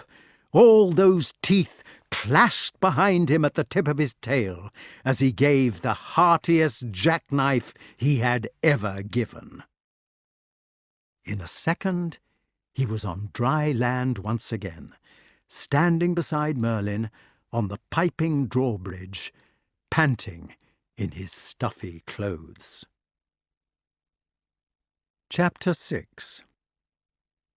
One Thursday afternoon, the boys were doing their archery as usual. There were 2 straw targets 50 yards apart, and when they'd shot their arrows at one, they had only to go to it, collect them, and shoot back at the other after facing about. It was still the loveliest summer weather, and there'd been chicken for dinner, so that Merlyn had gone off to the edge of their shooting ground and sat down under a tree. What with the warmth and the chicken and the cream he had poured over his pudding, and the continual repassing of the boys and the tock of the arrows in the targets, which was as sleepy to listen to as the noise of a lawn-mower or of a village cricket match, and what with the dance of the egg-shaped sunspots between the leaves of his tree, the aged man was soon fast asleep. Archery was a serious occupation in those days. It had not yet been turned over to Indians and small boys. When you were shooting badly, you got into a bad temper, just as the wealthy pheasant shooters do today. Kay was shooting badly. He was trying too hard and plucking on his loose instead of leaving it to the bow. "Oh, come on," he said. "I'm sick of these beastly targets. Let's have a shot at the popinjay." They left the targets and had several shots at the popinjay, which was a large, bright-coloured artificial bird stuck on the top of a stick like a parrot, and Kay missed these also. First he had the feeling of, well, I will hit the filthy thing even if I have to go without my tea until I do it. Then he merely became bored. The Wart said, "Let's play rovers, then. We can come back in half an hour and wake Merlyn up." What they called rovers consisted in going for a walk with their bows and shooting one arrow each at any agreed mark which they came across. Sometimes it would be a molehill, sometimes a clump of rushes, sometimes a big thistle almost at their feet. They varied the distance at which they chose these objects, sometimes picking a target as much as 120 yards away, which was about as far as these boys' bows could carry, and sometimes having to aim actually below a close thistle, because the arrow always leaps up a foot or two as it leaves the bow. They counted 5 for a hit, and 1 if the arrow was within a bow's length, and they added up their scores at the end. On this Thursday they chose their targets wisely.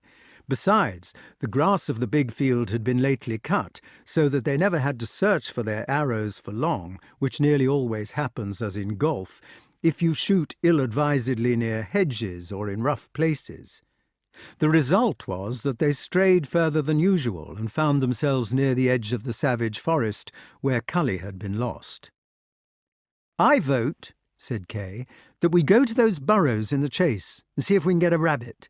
It would be more fun than shooting at these hummocks." They did this. They chose 2 trees about 100 yards apart, and each boy stood under one of them waiting for the conies to come out again. They stood still, with their bows already raised and arrows fitted so that they would make the least possible movement to disturb the creatures when they did appear. It was not difficult for either of them to stand thus, for the first test which they had had to pass in archery was standing with the bow at arm's length for half an hour. They had 6 arrows each, and would be able to fire and mark them all before they needed to frighten the rabbits back by walking about to collect. An arrow does not make enough noise to upset more than the particular rabbit that it is shot at. At the 5th shot, Kay was lucky. He allowed just the right amount for wind and distance, and his point took a young coney square in the head. It had been standing up on end to look at him, wondering what he was. "Oh, well shot!" cried the Wart, as they ran to pick it up. It was the first rabbit they had ever hit, and luckily they had killed it dead. When they had carefully gutted it with the hunting knife which Merlyn had given, to keep it fresh, and passed one of its hind legs through the other at the hock, for convenience in carrying, the 2 boys prepared to go home with their prize. But before they had unstrung their bows, they used to observe a ceremony. Every Thursday afternoon, after the last serious arrow had been shot, they were allowed to fit 1 more knock to their strings, and to shoot the arrow straight up into the air. It was partly a gesture of farewell, partly of triumph, and it was beautiful. They did it now, as salute to their first prey. The Wart watched his arrow go up. The sun was already westing toward evening, and the trees where they were had plunged them into a partial shade. So, as the arrow topped the trees and climbed into sunlight, it began to burn against the evening like the sun itself. Up and up it went, not weaving as it would have done with a snatching loose, but soaring, swimming, aspiring to heaven, steady, golden, and superb. Just as it had spent its force, just as its ambition had been dimmed by destiny, and it was preparing to faint, to turn over, to pour back into the bosom of its mother earth, a portent happened. A gore-crow came flapping wearily before the approaching night. It came, it did not waver, it took the arrow. It flew away, heavy and hoisting, with the arrow in its beak. Kay was frightened by this, but the Wart was furious.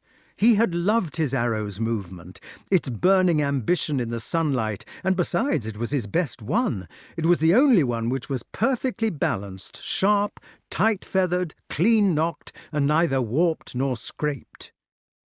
"It was a witch," said Kay. "I don't care if it was 10 witches," said the Wart. "I'm going to get it back." "But it went towards the forest." "I shall go after it." "You can go alone then," said Kay. "I'm not going into the Forest Sauvage just for a putrid arrow." "I shall go alone." "Oh, well," said Kay, "I suppose I shall have to come too if you're so set on it. And I bet we shall get nobbled by Wat." "Let him nobble," said the Wart. "I want my arrow."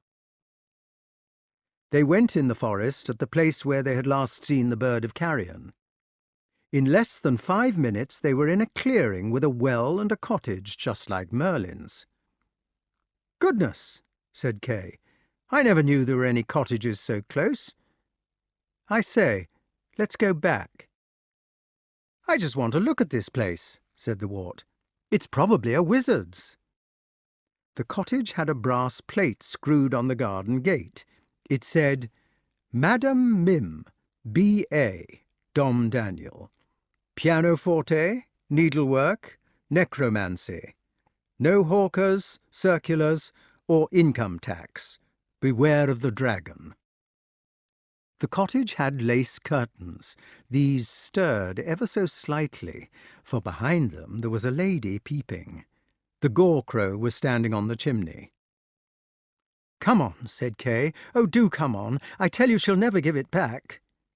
At this point the door of the cottage opened suddenly, and the witch was revealed standing in the passage. She was a strikingly beautiful woman of about 30, with coal-black hair so rich that it had the blue-black of the magpies in it, sky-bright eyes, and a general soft air of butter wouldn't melt in my mouth. She was sly. "How do you do, my dears?" said Madam Mim. "And what can I do for you today?" The boys took off their leather caps, and Wart said, "Please, there is a crow sitting on your chimney, and I think it has stolen one of my arrows." "Precisely," said Madam Mim.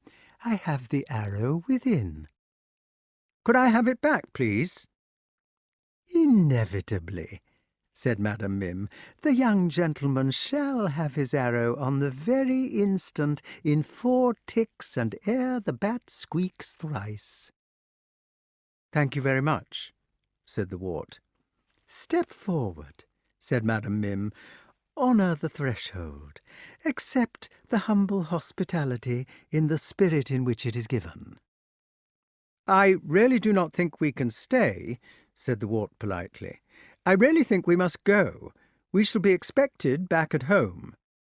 "Sweet expectation," replied Madam Mim in devout tones. "Yet you would have thought," she added, "that the young gentleman could have found time to honour a poor cottager out of politeness. Few can believe how we ignoble tenants of the lower classes value a visit from the landlord's sons." "We would like to come in," said the Wart, "very much. But, you see, we shall be late already." The lady now began to give a sort of simpering whine. "The fare is lowly," she said. "No doubt it is not what you would be accustomed to eating, and so naturally such highly born ones would not care to partake." Kay's strongly developed feeling for good form gave way at this. He was an aristocratic boy always, and condescended to his inferiors so that they could admire him. Even at the risk of visiting a witch, he was not going to have it said that he had refused to eat a tenant's food because it was too humble. "Come on, Wart," he said. "We needn't be back before vespers." Madam Mim swept them a low curtsy as they crossed the threshold. Then she took them each by the scruff of the neck, lifted them right off the ground with her strong gypsy arms, and shot out of the back door with them almost before they had got in at the front. The Wart caught a hurried glimpse of her parlour and kitchen, the lace curtains, the aspidistra, the lithograph called the Virgin's Choice, the printed text of the Lord's Prayer, written backwards and hung upside down, the seashell, the needle case in the shape of a heart with "A Present from Camelot" written on it, the broomsticks, the cauldrons and the bottles of dandelion wine. Then they were kicking and struggling in the backyard. "We thought that the growing sportsmen would care to examine our rabbits," said Madam Mim. There was indeed a row of large rabbit hutches in front of them, but they were empty of rabbits. In one hutch there was a poor ragged old eagle owl, evidently quite miserable and neglected. In another a small boy, unknown to them, a wittol who could only roll his eyes and burble when the witch came near. In the third there was a moulting black cock. A fourth had a mangy goat in it, also black, and two more stood empty. "Grizzle Greedyguts!" cried the witch. "Here, mother!" answered the carrion crow. With a flop and a squawk it was sitting beside them, its hairy black beak cocked on one side. It was the witch's familiar.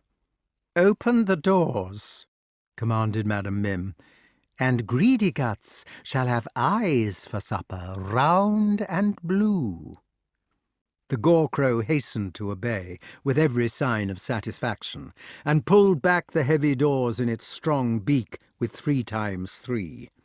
Then the two boys were thrust inside, one into each hutch, and Madam Mim regarded them with unmixed pleasure. The doors had magic locks on them, and the witch had made them to open by whispering in their keyholes. "As nice a brace of young gentlemen," said the witch, "as ever stewed or roasted, fattened on real butcher's meat, I dare say, with milk and all. Now we'll have the big one jugged for Sunday, if I can get a bit of wine to go in the pot, and the little one we'll have on the moon's morn, by Jing and by G. For how can I keep my sharp fork out of him a minute longer? It fair gives me the croup." "Let me out," said Kay hoarsely, "you old witch, or Sir Ector will come for you." At this Madam Mim could no longer contain her joy. "Hark to the little varmint!" she cried, snapping her fingers and doing a bouncing jig before the cages. "Hark to the sweet, audacious, tender little veal! He answers back and threatens us with Sir Ector on the very brink of the pot. That's how I faint to tooth them, I do declare, and that's how I will tooth them ere the week be out, by Scarmiglione, Belial, Pio, Ciriato, Sanuto, and Dr. D." With this she began bustling about in the backyard, the herb garden and the scullery, cleaning pots, gathering plants for the stuffing, sharpening knives and cleavers, boiling water, skipping for joy, licking her greedy lips, saying spells, braiding her night-black hair, and singing as she worked. First she sang the old witch's song. "Black spirits and white, red spirits and grey, mingle, mingle, mingle, you that mingle may.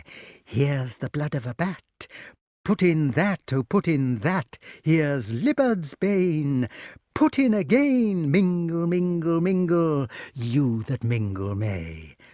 Then she sang her work song. 2 spoons of sherry, 3 ounces of yeast, 1/2 pound of unicorn, and God bless the feast. Shake them in the colander, bang them to a chop, simmer slightly, snip up nicely, jump, skip, hop. Knit 1, knot 1, purl 2 together, pip 1 and pop 1 and pluck the secret feather. Baste in a moderate oven, God bless our coven. Tra-la-la, 3 toads in a jar, tee-hee-hee, put in the frog's knee. Peep out of the lace curtain, there goes the top lady girl. She's up to no good, that's certain. Oh, what a lovely baby, how nice it would go with gravy. Pinch the salt, here she pinched it very nastily. Turn the malt, here she began twiddling round widdershins in a vulgar way. With a hey nonny nonny, and I don't mean maybe. At the end of this song, Madam Mim took a sentimental turn and delivered herself of several hymns of a blasphemous nature, and of a tender love lyric which she sang sotto voce with trills. It was, "My love is like a red, red rose, his tail is soft and tawny, and everywhere my lovely goes, I call him Nick or Horny." She vanished into the parlour to lay the table. Poor Kay was weeping in the corner of the end hutch, lying on his face and paying no attention to anything. Before Madam Mim had finally thrown him in, she had pinched him all over to see if he was fat. She had also slapped him to see, as the butchers put it, if he was hollow. On top of this, he did not in the least want to be eaten for Sunday dinner, and he was miserably furious with the Wart for leading him into such a terrible doom on account of a mere arrow. He had forgotten that it was he who had insisted on entering the fatal cottage. The Wart sat on his haunches, because the cage was too small for standing up, and examined his prison. The bars were of iron, and the gate was iron too. He shook all the bars, one after the other, but they were as firm as rock. There was an iron bowl for water, with no water in it, and some old straw in a corner for lying down. It was verminous. "Our mistress," said the mangy old goat suddenly from the next pen, "is not very careful of her pets." He spoke in a low voice, so that nobody could hear. But the carrion crow, which had been left on the chimney to spy on them, noticed that they were talking and moved nearer. "Whisper," said the goat, "if you want to talk." "Are you one of her familiars?" asked the Wart suspiciously. The poor creature did not take offence at this, and tried not to look hurt. "No," he said, "I am not a familiar. I'm only a mangy old black goat, rather tattered, as you see, and kept for sacrifice." "Will she eat you too?" asked the Wart, rather tremblingly. "Not she. I shall be too rank for her sweet tooth, you may be sure. No, she will use my blood for making patterns with on Walpurgis night." "It's quite a long way off, you know," continued the goat without self-pity. "For myself, I don't mind very much, for I am old. But look at that poor owl there, that she keeps merely for a sense of possession and generally forgets to feed. That makes my blood boil, that does. It wants to fly, to stretch its wings. At night it just runs round and round and round like a big rat, it gets so restless. Look, it has broken all its soft feathers. For me it doesn't matter, for I'm naturally of a sedentary disposition now that youth has flown, but I call that owl a rare shame. Something ought to be done about it." The Wart knew that he was probably going to be killed that night, the first to be released out of all that band, but yet he could not help feeling touched at the great-heartedness of this goat. Itself, under sentence of death, it could afford to feel strongly about the owl. He wished he were as brave as this. "If only I could get out," said the Wart. "I know a magician who would soon settle her hash and rescue us." The goat thought about this for some time, nodding its gentle old head with the great Cairngorm eyes.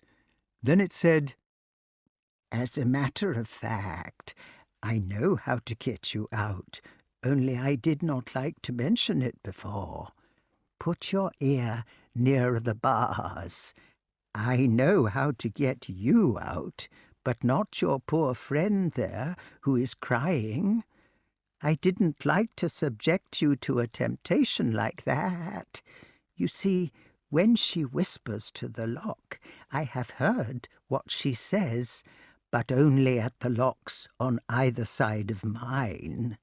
When she gets a cage away, she is too soft to be heard. I know the words to release both you and me, and the black cock here too, but not your young friend yonder." "Why ever haven't you let yourself out before?" asked the Wart, his heart beginning to bound. "I can't speak them in human speech, you see," said the Goat sadly. "And this poor mad boy here, the Whittle, he can't speak them either." "On, tell me then." "You will be safe then, and so would I and the cock be too, if you stayed long enough to let us out. But would you be brave enough to stay, or would you run at once? And what about your friend and the Whittle and the old owl?" "I should run for Merlyn at once," said the Wart. "Oh, at once, and he would come back and kill this old witch in 2 twos, and then we should all be out." The Goat looked at him deeply, his tired old eyes seeming to ask their way kindly into the bottom of his heart. "I shall tell you only the words for your own lock," said the Goat at last. "The cock and I will stay here with your friend as hostages for your return."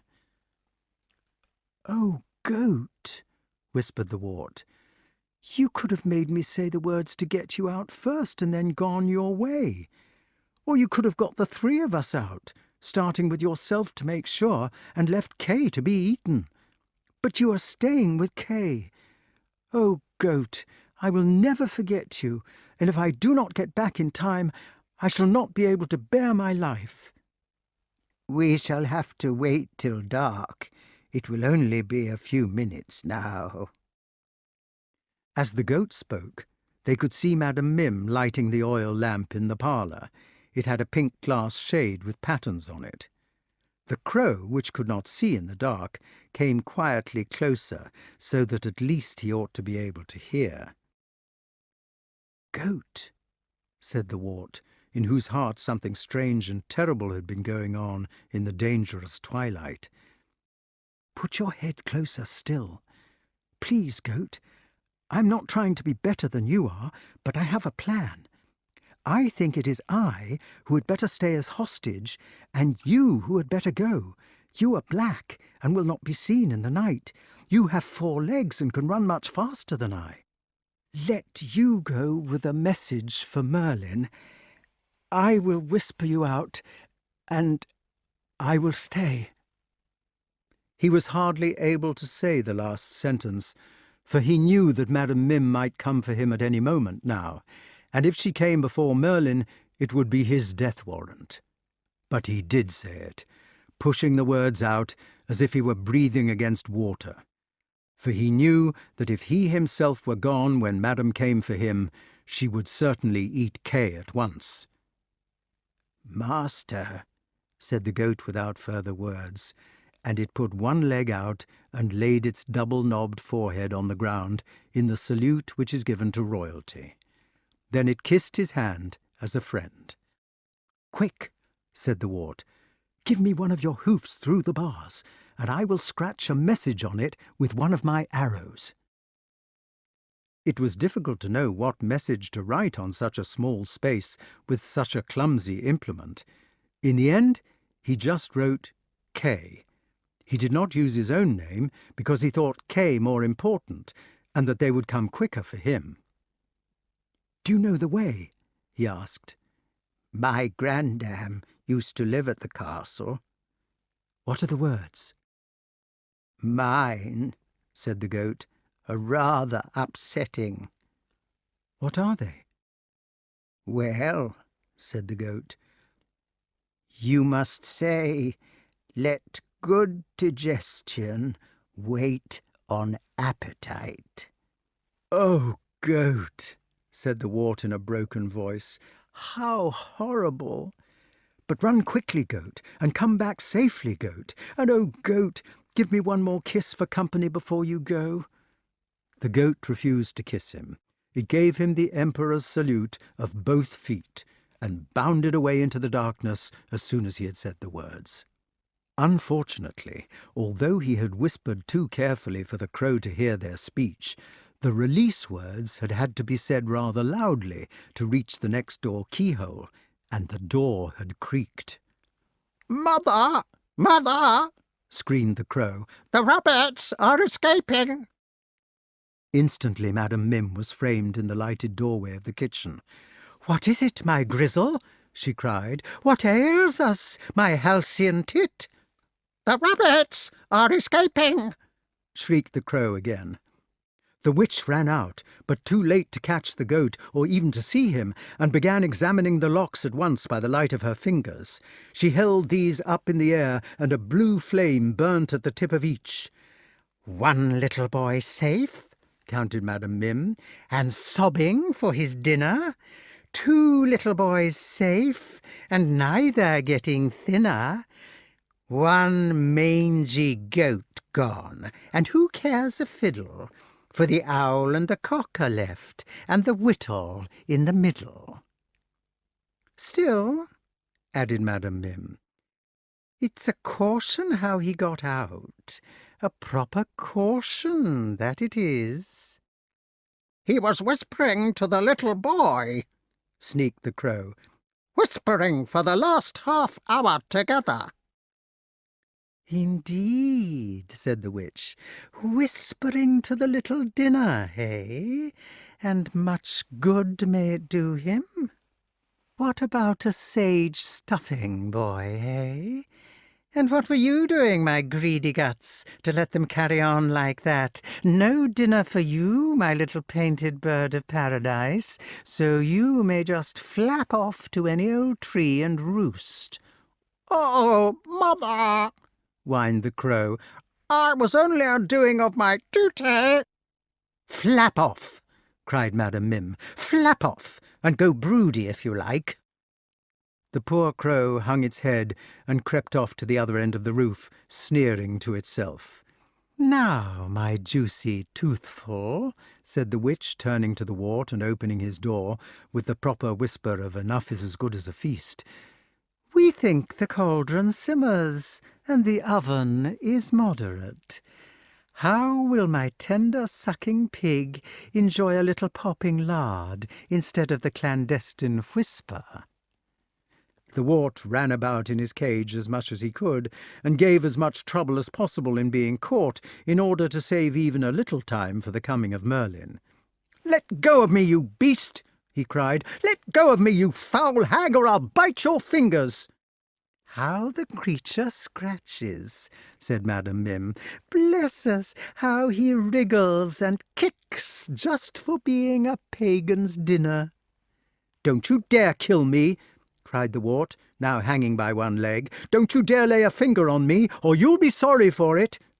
"The lamb," said Madam Mim, "the partridge with a plump breast, how he does squeak." "And then there's the cruel old custom," continued the witch, carrying him into the lamplight of the kitchen, where a new sheet was laid on the floor, "of plucking the poor chicken before it is dead. The feathers come out cleaner so. Nobody could be so cruel as to do it nowadays, by nothing or by never. But of course a little boy doesn't feel any pain. Their clothes come off nicer if you take them off alive. And who would dream of roasting a little boy in his clothes to spoil the feast?" "Murderess!" cried the Wart. "You'll rue this ere the night is out." "Cubbling," said the witch. "It's a shame to kill him, that it is. Look how his little downy hair stares in the lamplight, and how his poor eyes pop out of his head. Greedy Guts will be sorry to miss those eyes, so she will. Sometimes one could almost be a vegetarian when one has to do a deed like this." The witch laid the Wart over her lap, with his head between her knees, and carefully began to take his clothes off with a practised hand. He kicked and squirmed as much as he could, reckoning that every hindrance would put off the time when he would be actually knocked on the head, and thus increase the time in which the black goat could bring Merlyn to his rescue. During this time, the witch sang her plucking song of Pull the feather with the skin, not against the grey, no.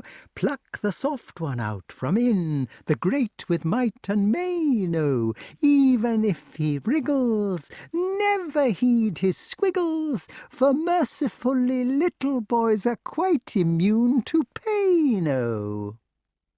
She varied this song with the other kitchen song of the happy cook. Soft skin for crackling, oh, my lovely duckling, the skewers go here and the strings go there, and such is my scrumptious suckling. You will be sorry for this, cried the Wart, even if you live to be 1,000. He has spoken enough, said Madam Mim. It is time we knocked him on the napper.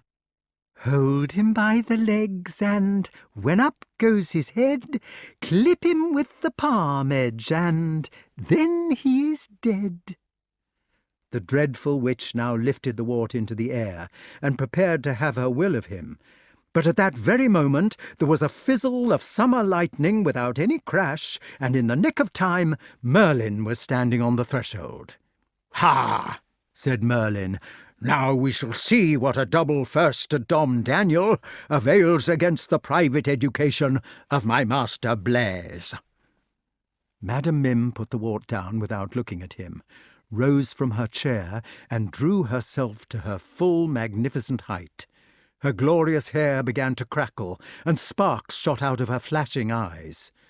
She and Merlyn stood facing each other for fully 60 seconds without a word spoken, and then Madam Mim swept a royal curtsy, and Merlyn bowed a frigid bow. He stood aside to let her go first out of the doorway, and then followed her into the garden. It ought perhaps to be explained, before we go any further, that in those far-off days, when there was actually a college for witches and warlocks under the sea at Dom Daniel, and when all wizards were either black or white, there was a good deal of ill-feeling between the different creeds.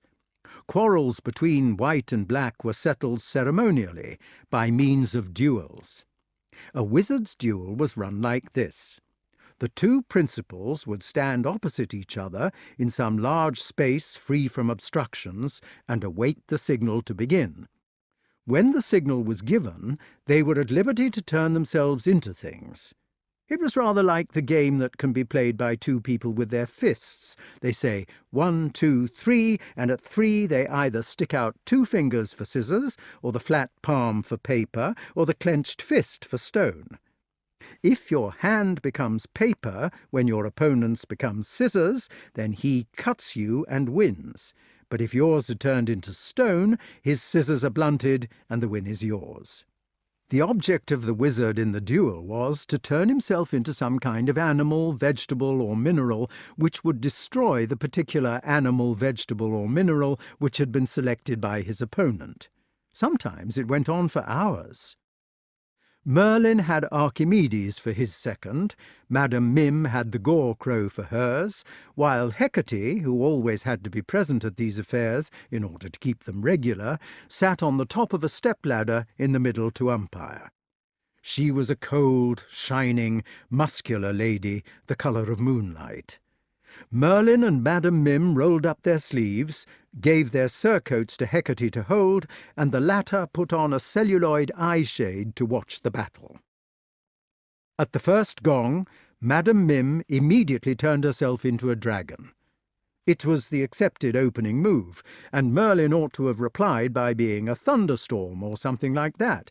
Instead, he caused a great deal of preliminary confusion by becoming a field mouse, which was quite invisible in the grass, and nibbled at Madam Mim's tail as she stared about in all directions for about 5 minutes before she noticed him. But when she did notice the nibbling, she was a furious cat in 2 flicks.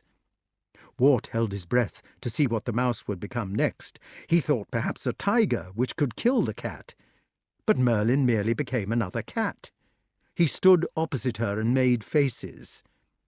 This most irregular procedure put Madam Mim quite out of her stride, and it took her more than a minute to regain her bearings and become a dog. Even as she became it, Merlyn was another dog, standing opposite her, of the same sort. "Oh, well played, sir!" cried the Wart, beginning to see the plan. Madam Mim was furious. She felt herself out of her depth against these unusual stonewalling tactics, and experienced an internal struggle not to lose her temper. She knew that if she did lose it, she would lose her judgment, and the battle as well. She did some quick thinking. If, whenever she turned herself into a menacing animal, Merlyn was merely going to turn into the same kind, the thing would become either a mere dogfight or stalemate. She had better alter her own tactics and give Merlyn a surprise. At this moment the gong went for the end of the first round. The combatants retired into their respective corners, and their seconds cooled them by flapping their wings, while Archimedes gave Merlyn a little massage by nibbling with his beak. "Second round," commanded Hecate. "Seconds out of the ring. Time!" Clang went the gong, and the two desperate wizards stood face to face. Madam Mim had gone on plotting during her rest.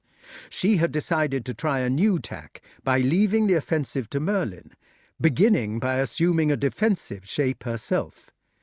She turned into a spreading oak. Merlyn stood baffled under the oak for a few seconds.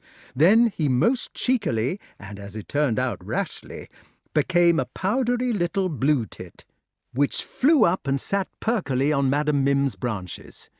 You could see the oak boiling with indignation for a moment, but then its rage became icy cold, and the poor little blue tit was sitting not on an oak, but on a snake.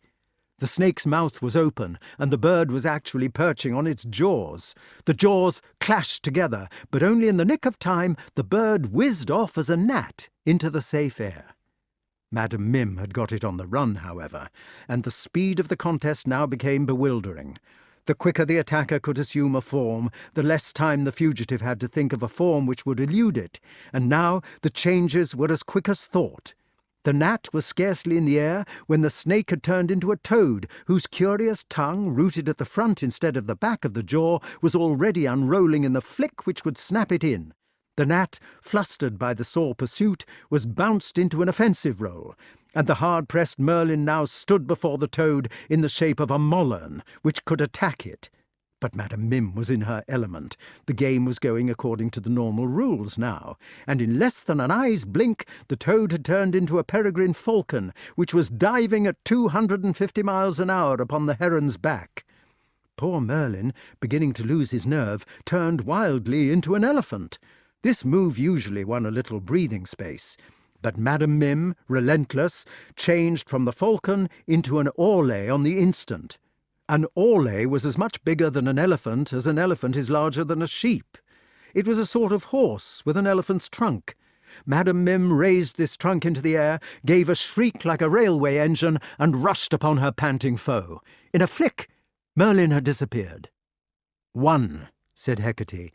2, 3, 4, 5, 6, 7, 8, 9... But before the fatal 10, which would have counted him out, Merlyn reappeared in a bed of nettles, mopping his brow. He had been standing among them as a nettle. The orlay saw no reason to change its shape. It rushed upon the man before it with another piercing scream. Merlyn vanished again, just as the thrashing trunk descended, and all stood still a moment, looking about them, wondering where he would step out next. 1, began Hecate again, but even as she proceeded with her counting, strange things began to happen. The orlay got hiccups, turned red, swelled visibly, began whooping, came out in spots, staggered 3 times, rolled its eyes, fell rumbling to the ground. It groaned, kicked, and said farewell. The Wart cheered, Archimedes hooted till he cried, the gore-crow fell down dead, and Hecate, on the top of her ladder, clapped so much that she nearly tumbled off. It was a master-stroke. The ingenious magician had turned himself successively into the microbes, not yet discovered, of hiccups, scarlet fever, mumps, whooping cough, measles and heat spots, and from a complication of all these complaints, the infamous Madam Mim had immediately expired. Chapter 7. Tilting and horsemanship had 2 afternoons a week, because they were the most important branches of a gentleman's education in those days. Merlyn grumbled about athletics, saying that nowadays people seemed to think that you were an educated man if you could knock another man off a horse, and that the craze for games was the ruin of scholarship. Nobody got scholarships like they used to do when he was a boy, and all the public schools had been forced to lower their standards. But Sir Ector, who was an old tilting blue, said that the Battle of Crécy had been won upon the playing fields of Camelot. This made Merlyn so furious that he gave Sir Ector rheumatism 2 nights running before he relented. Tilting was a great art, and needed practice. When 2 knights jousted, they held their lances in their right hands, but they directed their horses at one another so that each man had his opponent on his near side. The base of the lance, in fact, was held on the opposite side of the body to the side at which the enemy was charging. This seems rather inside out to anybody who is in the habit, say, of opening gates with a hunting crop, but it had its reasons. For one thing, it meant that the shield was on the left arm, so that the opponents charged shield to shield, fully covered. It also meant that a man could be unhorsed with the side or edge of the lance in a kind of horizontal swipe if you did not feel sure of hitting him with your point. This was the humblest or least skilful blow in jousting. A good jouster, like Lancelot or Tristram, always used the blow of the point, because, although it was liable to miss in unskilful hands, it made contact sooner.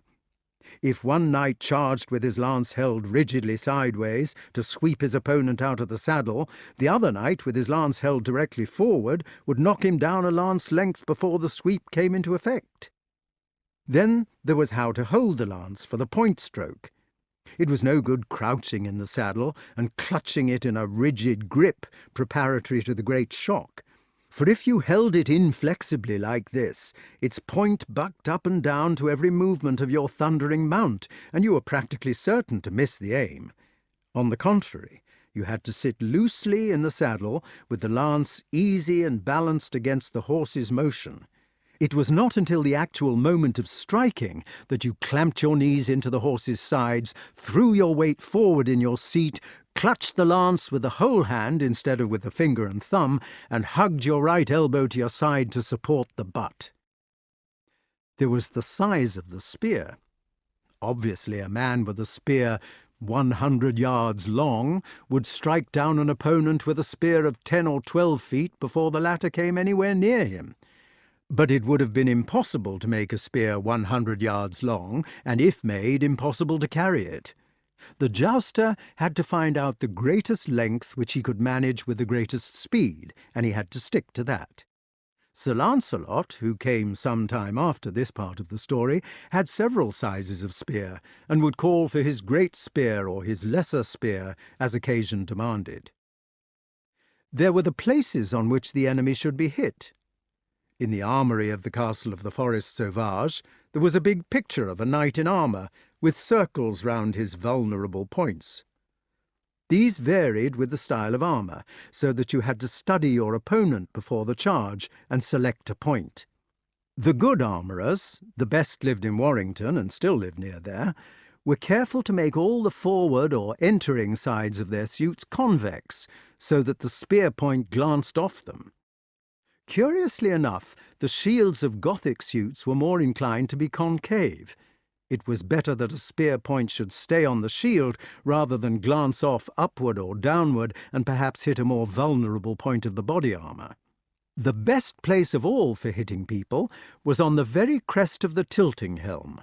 That is, if the person in question were vain enough to have a large metal crest in whose folds and ornaments the point would find a ready lodging. Many were vain enough to have these armorial crests with bears and dragons, or even ships or castles on them, but Sir Lancelot always contented himself with a bear helmet, or a bunch of feathers which would not hold spears, or, on one occasion, a soft lady's sleeve. It would take too long to go into all the interesting details of proper tilting which the boys had to learn, for in those days you had to be a master of your craft from the bottom upward. You had to know what wood was best for spears and why, and even how to turn them so that they would not splinter or warp. There were 1,000 disputed questions about arms and armour, all of which had to be understood.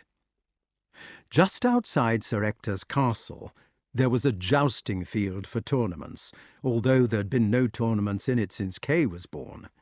It was a green meadow, kept short, with a broad grassy bank raised round it, on which pavilions could be erected. There was an old wooden grandstand at one side, lifted on stilts for the ladies. At present the field was only used as a practice ground for tilting, so a quintain had been erected at one end and a ring at the other. The quintain was a wooden Saracen on a pole. He was painted with a bright blue face and red beard and glaring eyes. He had a shield in his left hand and a flat wooden sword in his right. If you hit him in the middle of his forehead, all was well. But if your lance struck him on the shield, or on any part to left or right of the middle line, then he spun round with great rapidity, and usually caught you a wallop with his sword as you galloped by, ducking. His paint was somewhat scratched, and the wood picked up over his right eye. The ring was just an ordinary iron ring tied to a kind of gallows by a thread. If you managed to put your point through the ring, the thread broke, and you could canter off proudly with the ring round your spear. The day was cooler than it had been for some time, for the autumn was almost within sight, and the two boys were in the tilting yard with the master armourer and Merlyn. The master armourer, or sergeant-at-arms, was a stiff, pale, bouncy gentleman with waxed moustaches. He always marched about with his chest stuck out like a pouter pigeon, and he called out, "On the word, one!" on every possible occasion. He took great pains to keep his stomach in, and often tripped over his feet because he couldn't see them over his chest.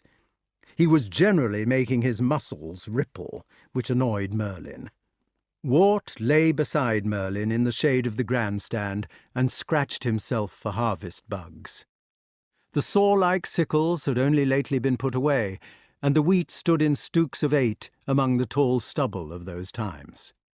The wart still itched. He was also sore about the shoulders and had a burning ear from making Boche shots at the quintain, for of course practice tilting was done without armour. Wart was pleased that it was Kay's turn to go through it now, and he lay drowsily in the shade, snoozing, scratching, twitching like a dog, and partly attending to the fun. Merlyn, sitting with his back to all the athleticism, was practising a spell which he had forgotten. It was a spell to make the sergeant's moustaches uncurl, but at present it only uncurled one of them, and the sergeant had not noticed it. He absent-mindedly curled it up again every time Merlyn did the spell, and Merlyn said, "Drat it," and began again. Once he made the sergeant's ears flap by mistake, and the latter gave a startled look at the sky. From far off at the other side of the tilting ground, the sergeant's voice came floating on the still air. "Nah, Master Kay, that ain't it at all. As you were. The spear should be held between the thumb and forefinger of the right hand, with the shield in line with the seam of the trouser leg." The wart rubbed his sore ear and sighed. "What are you grieving about?" "I was not grieving. I was thinking." "What were you thinking?" "Oh, it was not anything. I was thinking about Kay learning to be a knight." "And well you may grieve," exclaimed Merlyn hotly. "A lot of brainless unicorns swaggering about and calling themselves educated just because they can push each other off a horse with a bit of stick. It makes me tired. Why, I believe Sir Ector would have been gladder to get a byre-lady tilting blue for your tutor, that swings himself along on his knuckles like an anthropoid ape, rather than a magician of known probity and international reputation, with first-class honours from every European university. The trouble with the Norman aristocracy is that they're games mad. That is what it is. Games mad." He broke off indignantly and deliberately made the sergeant's ears flap slowly twice in unison. "I was not thinking quite about that," said the Wart.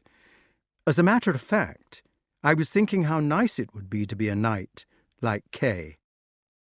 "Well, you will be one soon enough, won't you?" asked the old man impatiently. Wart did not answer. "Won't you?" Merlyn turned round and looked closely at the boy through his spectacles. "What is the matter now?" he inquired nastily. His inspection had shown him that his pupil was trying not to cry, and if he spoke in a kind voice he would break down and do it. "I shall not be a knight," replied the Wart coldly. Merlin's trick had worked, and he no longer wanted to weep. He wanted to kick Merlyn. "I shall not be a knight because I am not a proper son of Sir Ector's. They will knight Kay, and I shall be his squire." Merlin's back was turned again, but his eyes were bright behind his spectacles. "Too bad," he said without commiseration. The Wart burst out with all his thoughts aloud. "Oh," he cried, "but I should have liked to be born with a proper father and mother, so that I could be a knight-errant." "What would you have done?" "I should have had a splendid suit of armour, and dozens of spears, and a black horse standing 18 hands, and I should have called myself the Black Knight, and I should have hoved at a well or a ford or something, and made all true knights that came that way to joust with me for the honour of their ladies, and I should have spared them all after I'd given them a great fall, and I should live out of doors all the year round in a pavilion, and never do anything but joust and go on quests and bear away the prize at tournaments, and I should not ever tell anybody my name." "Your wife will scarcely enjoy the life." "Oh, I'm not going to have a wife. I think they're stupid. I shall have to have a lady-love, though," added the future knight uncomfortably, "so that I can wear her favour in my helm and do deeds in her honour." A humble-bee came zooming between them, under the grandstand and out into the sunlight. "Would you like to see some real knights-errant?" asked the magician slowly. "Now, for the sake of your education." "Oh, I would. We've never even had a tournament since I was here." "I suppose it could be managed?" "Oh, please do. You could take me to some like you did to the fish." "I suppose it is educational in a way?" "It is very educational," said the Wart. "I can't think of anything more educational than to see some real knights fighting. Oh, won't you please do it?" "Do you prefer any particular knight?" "King Pellinore," he said immediately. He had a weakness for this gentleman since their strange encounter in the forest. Merlyn said, "That will do very well. Put your hands to your sides and relax your muscles.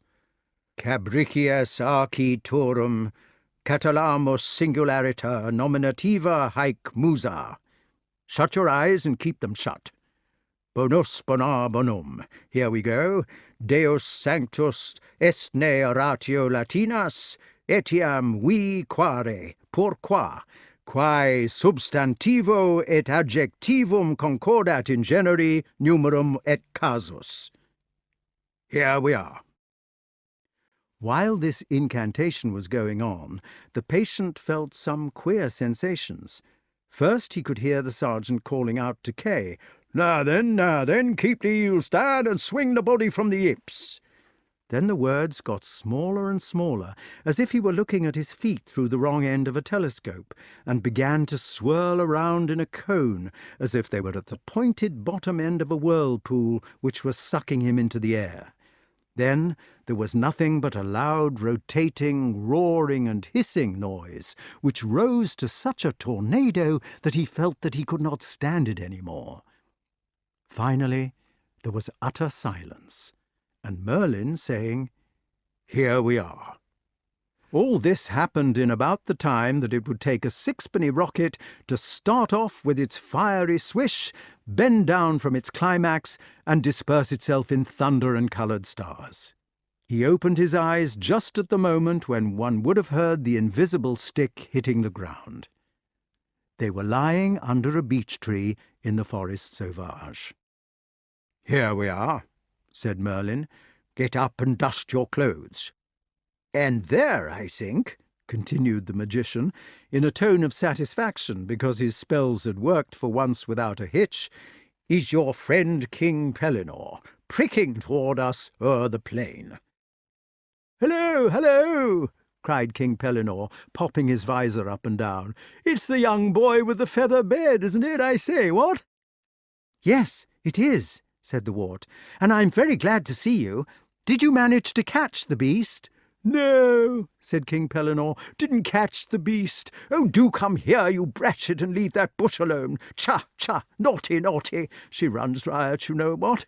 Very keen on rabbits. I tell you there's nothing in it, you beastly dog. Cha, cha, leave it, leave it. Oh, do come to heel, like I tell you. She never does come to heel," he added. At this the dog put a cock pheasant out of the bush, which rocketed off with a tremendous clatter, and the dog became so excited that it ran round its master 3 or 4 times at the end of its rope, panting hoarsely as if it had asthma. King Pellinore's horse stood patiently while the rope was wound round its legs, and Merlin and the Wart had to catch the Bratchett and unwind it before the conversation could go on.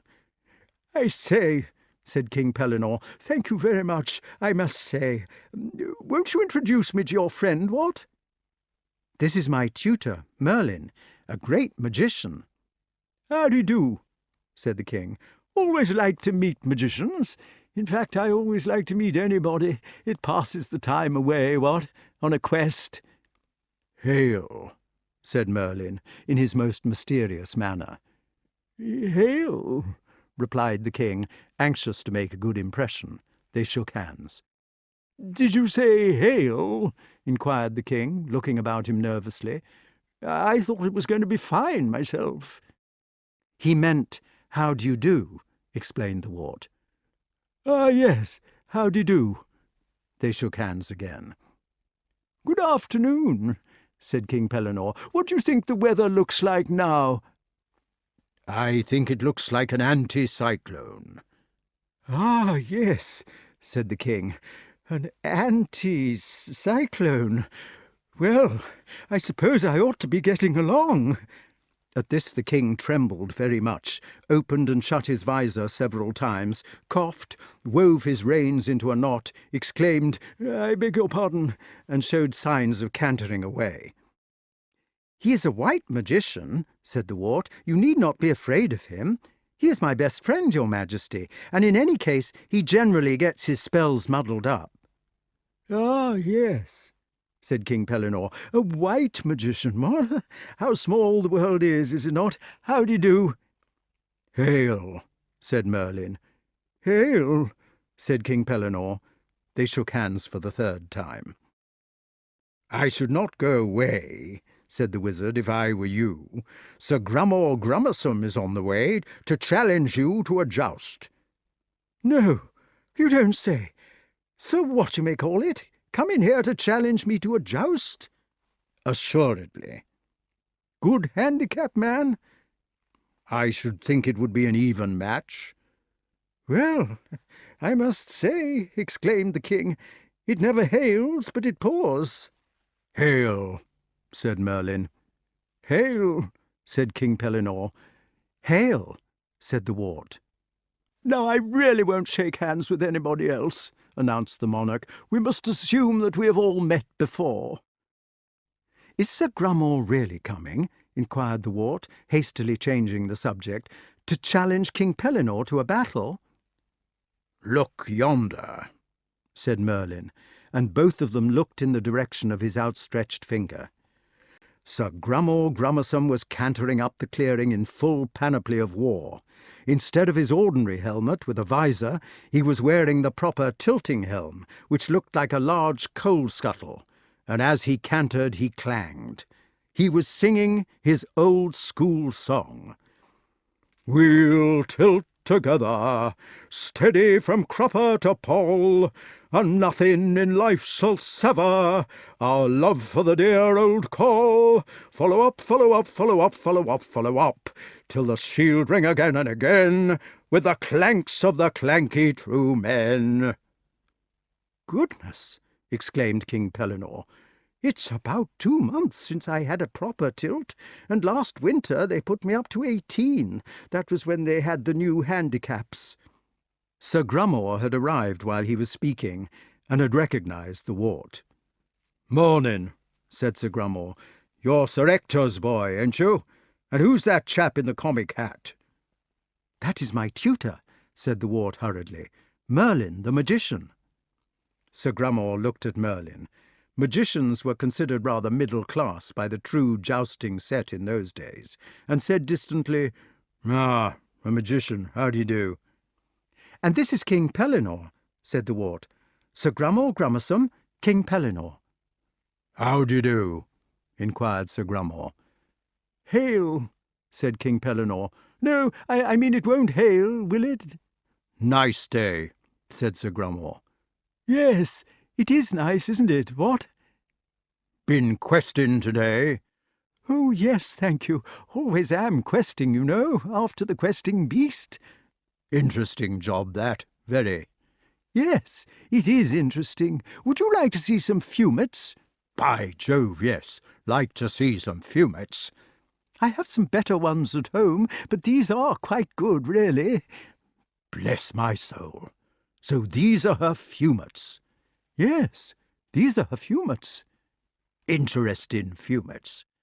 "Yes, they are interesting, aren't they? Only you get tired of them," added King Pellinore. "Well, well.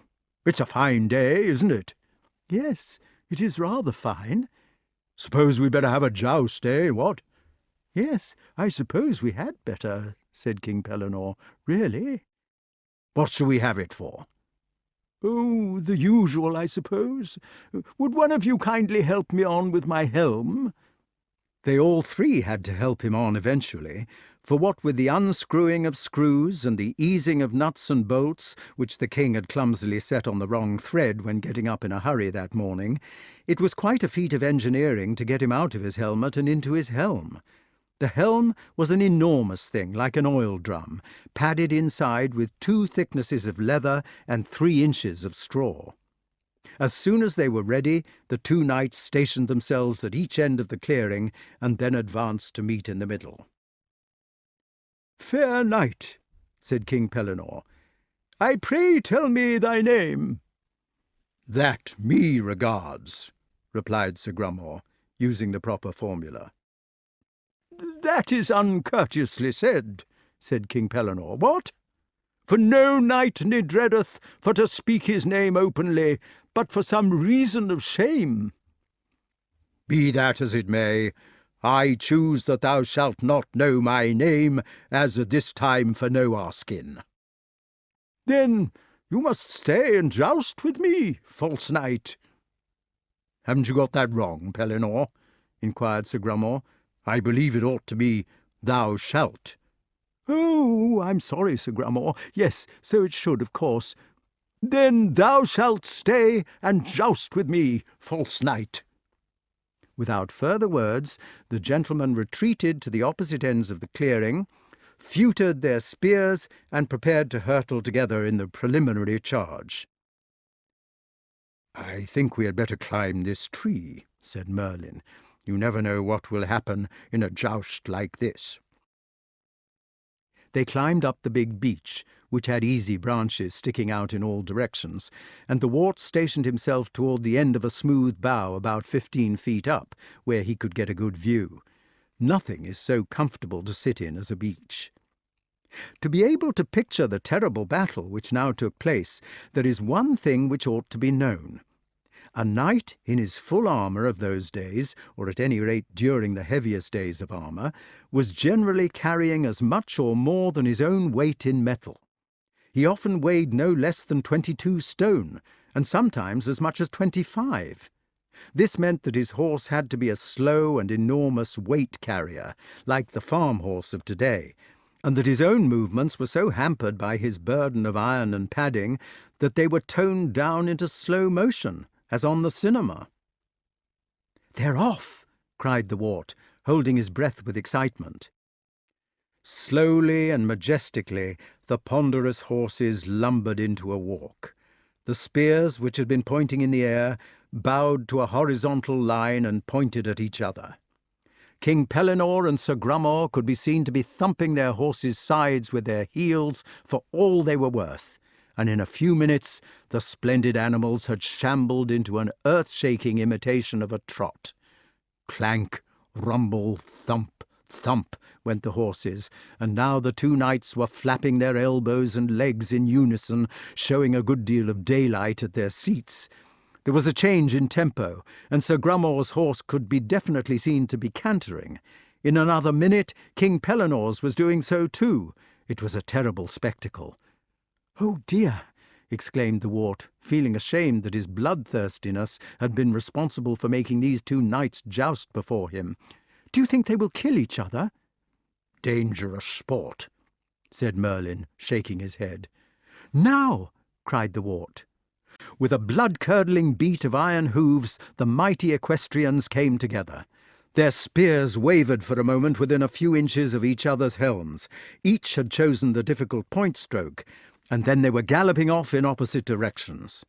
Sir Grummore drove his spear deep into the beech tree where they were sitting and stopped dead. King Pellinore, who had been run away with, vanished altogether behind his back. "Is it safe to look?" inquired the Wart, who had shut his eyes at the critical moment. "Quite safe," said Merlyn. "It will take them some time to get back in position." "Whoa! Whoa, I say!" cried King Pellinore in muffled and distant tones, far away among the gorse bushes. "Hi, Pellinore, hi!" shouted Sir Grummore. "Come back, my dear fella. I'm over here." There was a long pause, while the complicated stations of the two knights readjusted themselves, and then King Pellinore was at the opposite end from that at which he had started, while Sir Grummore faced him from his original position. "Traitor knight!" cried Sir Grummore. "Yield, recreant, what?" cried King Pellinore. They feuted their spears again and thundered into the charge. "Oh," said the Wart, "I hope they don't hurt themselves." But the two mounts were patiently blundering together, and the two knights had simultaneously decided on the sweeping stroke. Each held his spear at right angles toward the left, and before the Wart could say anything further, there was a terrific yet melodious thump. Clang went the armour, like a motor omnibus in collision with a smithy, and the jousters were sitting side by side on the green sward, while their horses cantered off in opposite directions. "A splendid fall," said Merlyn. The two horses pulled themselves up, their duty done, and began resignedly to eat the sward. King Pellinore and Sir Grummore sat looking straight before them, each with the other's spear clasped hopefully under his arm. "Well," said the Wart, "what a bump! They both seem to be all right so far." Sir Grummore and King Pellinore laboriously got up.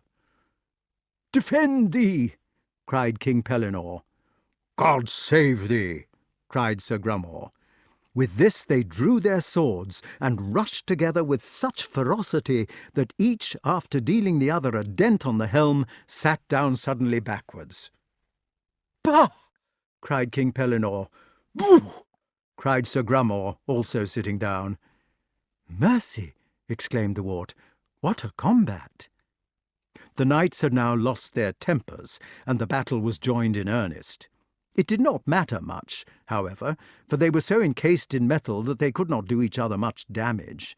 It took them so long to get up, and the dealing of a blow when you weighed the 1/8 part of a ton was such a cumbrous business, that every stage of the contest could be marked and pondered.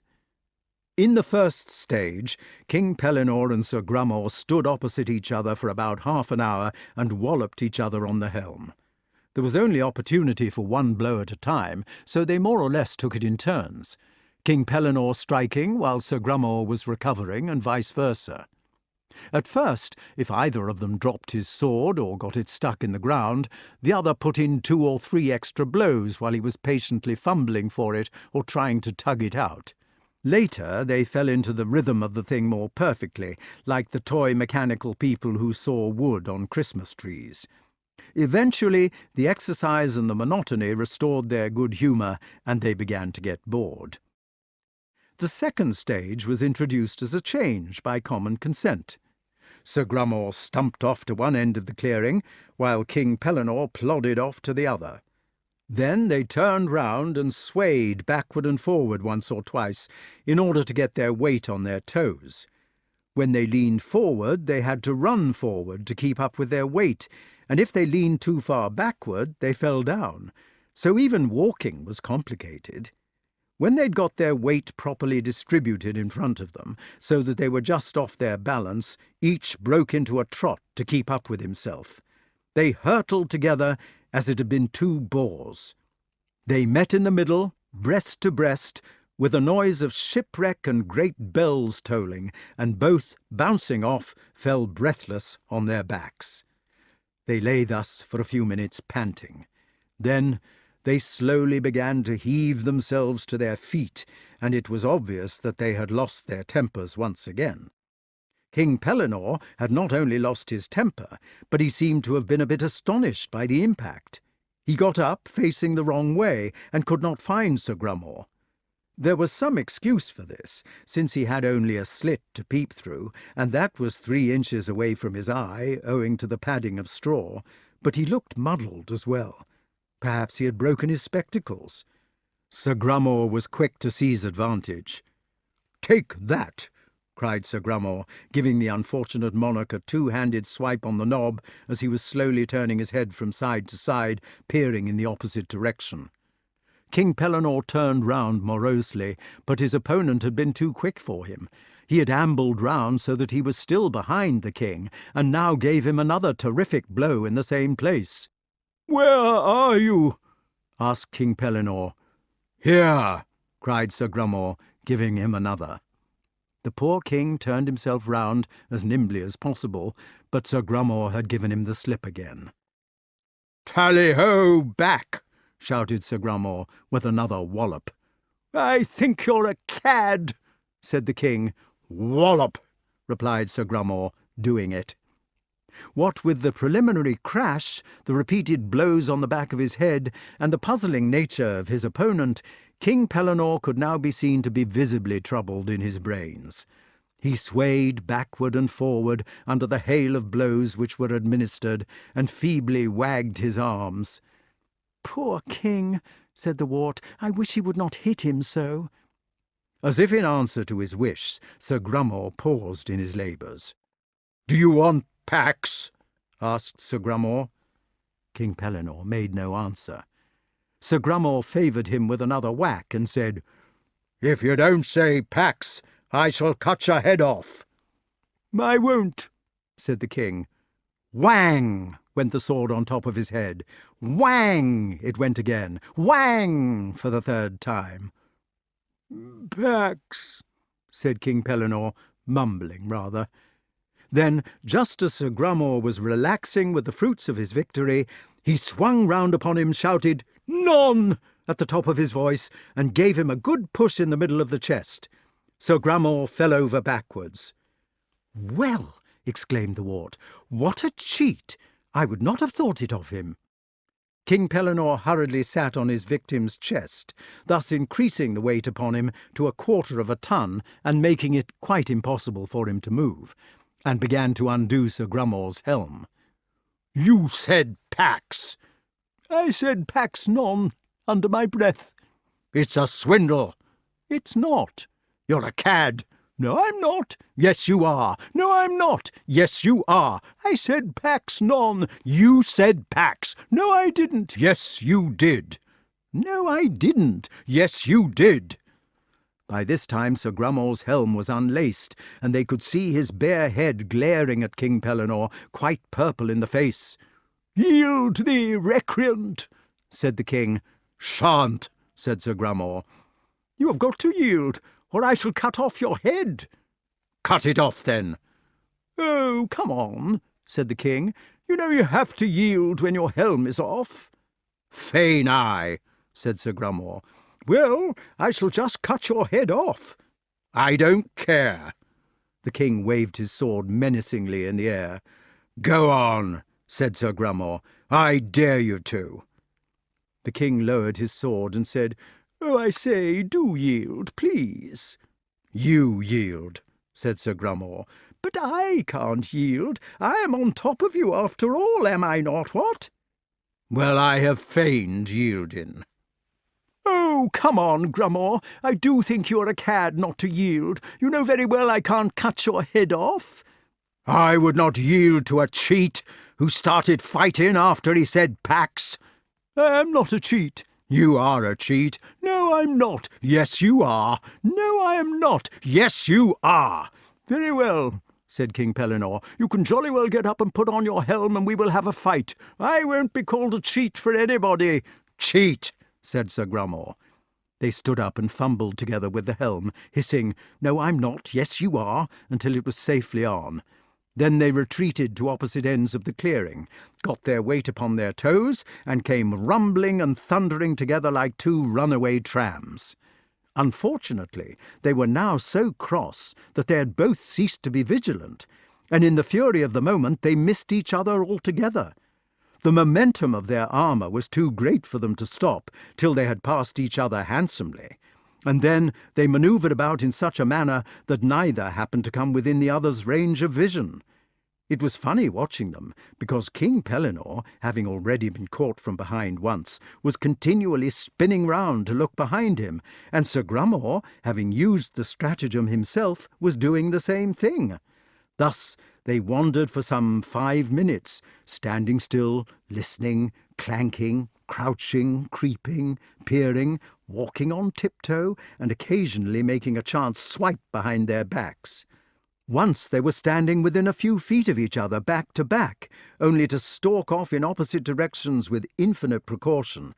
And once King Pellinore did hit Sir Grummore with one of his backstrokes, but they both immediately spun round so often that they became giddy and mislaid each other afresh. After 5 minutes, Sir Grummore said, "All right, Pellinore, it's no use hiding. I can see where you are." "I am not hiding," exclaimed King Pellinore indignantly. "Where am I?" They discovered each other and went up close together, face to face. "Cad," said Sir Grummore. "Yah!" said King Pellinore. They turned round and marched off to their corners, seething with indignation. "Swindler!" shouted Sir Grummore. "Beastly bully!" shouted King Pellinore. With this they summoned all their energies together for one decisive encounter, leaned forward, lowered their heads like two billy-goats, and positively sprinted together for the final blow. Alas, their aim was poor. They missed each other by about 5 yards, passed at full steam, doing at least 8 knots, like ships that pass in the night but speak not to each other in passing, and hurtled onward to their doom. Both knights began waving their arms like windmills, anti-clockwise, in the vain effort to slow up. Both continued with undiminished speed. Then Sir Grummore rammed his head against the beech in which the Wart was sitting, and King Pellinore collided with a chestnut at the other end of the clearing. The trees shook, the forest rang. Blackbirds and squirrels cursed, and wood-pigeons flew out of their leafy perches 1/2 mile away. The 2 knights stood to attention while one could count 3. Then, with a last unanimous melodious clang, they both fell prostrate on the fatal sward. "Stunned," said Merlyn, "I should think." "Oh dear," said the Wart. "Ought we to get down and help them?" "We could pour water on their heads," said Merlyn reflectively, "if there was any water. But I don't suppose they would thank us for making their armour rusty. They will be all right. Besides, it is time that we were home." "But they might be dead." "They are not dead, I know. In a minute or 2 they will come round and go off home to dinner." "Poor King Pellinore has not got a home." Then Sir Grummore will invite him to stay the night. They will be the best of friends when they come to. They always are. Do you think so? My dear boy, I know so. Shut your eyes, and we will be off. The Wart gave in to Merlin's superior knowledge. Do you think, he asked with his eyes shut, that Sir Grummore has a feather bed? Probably. Good, said the Wart. That will be nice for King Pellinore, even if he was stunned. The Latin words were spoken and the secret passes made. The funnel of whistling noise and space received them. In 2 seconds they were lying under the grandstand, and the sergeant's voice was calling from the opposite side of the tilting ground. Now then, Master Art, now then, you've been a-snoozing there long enough. Come out into the sunlight here with Master K, 1, 2, 1, 2, and see some real tilting. Chapter 8. It was a cold, wet evening, such as may happen even toward the end of August, and the Wart did not know how to bear himself indoors. He spent some time in the kennels talking to Cavall, then wandered off to help them turn the spit in the kitchen, but there it was too hot.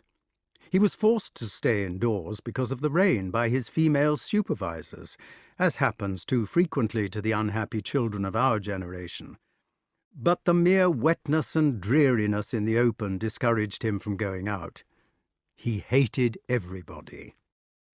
"Confound the boy," said Sir Ector. "For goodness' sake, stop moping by that window there. Go and find your tutor. When I was a boy, we always used to study on wet days, yes, and educate our minds." "Wart is stupid," said Kay. "Ah, run along, my duck," said their old nurse. "I ain't got time to attend to the mopsies now, what with all this sorbent washing." "Now then, my young master," said Hob, "let they run off to their quarters and stop confusing they fowls." "Nah," said the sergeant, "you hop off out of here. I got enough to do a polishing of this by Lady Harmer." Even the dog boy barked at him when he went back to the kennels. Wart dragged off to the tower room, where Merlyn was busy knitting himself a woolen nightcap for the winter. "I cast off now together at every other line," said the magician, "but for some reason it seems to end too sharply, like an onion. It's the turning of the heel that does one every time."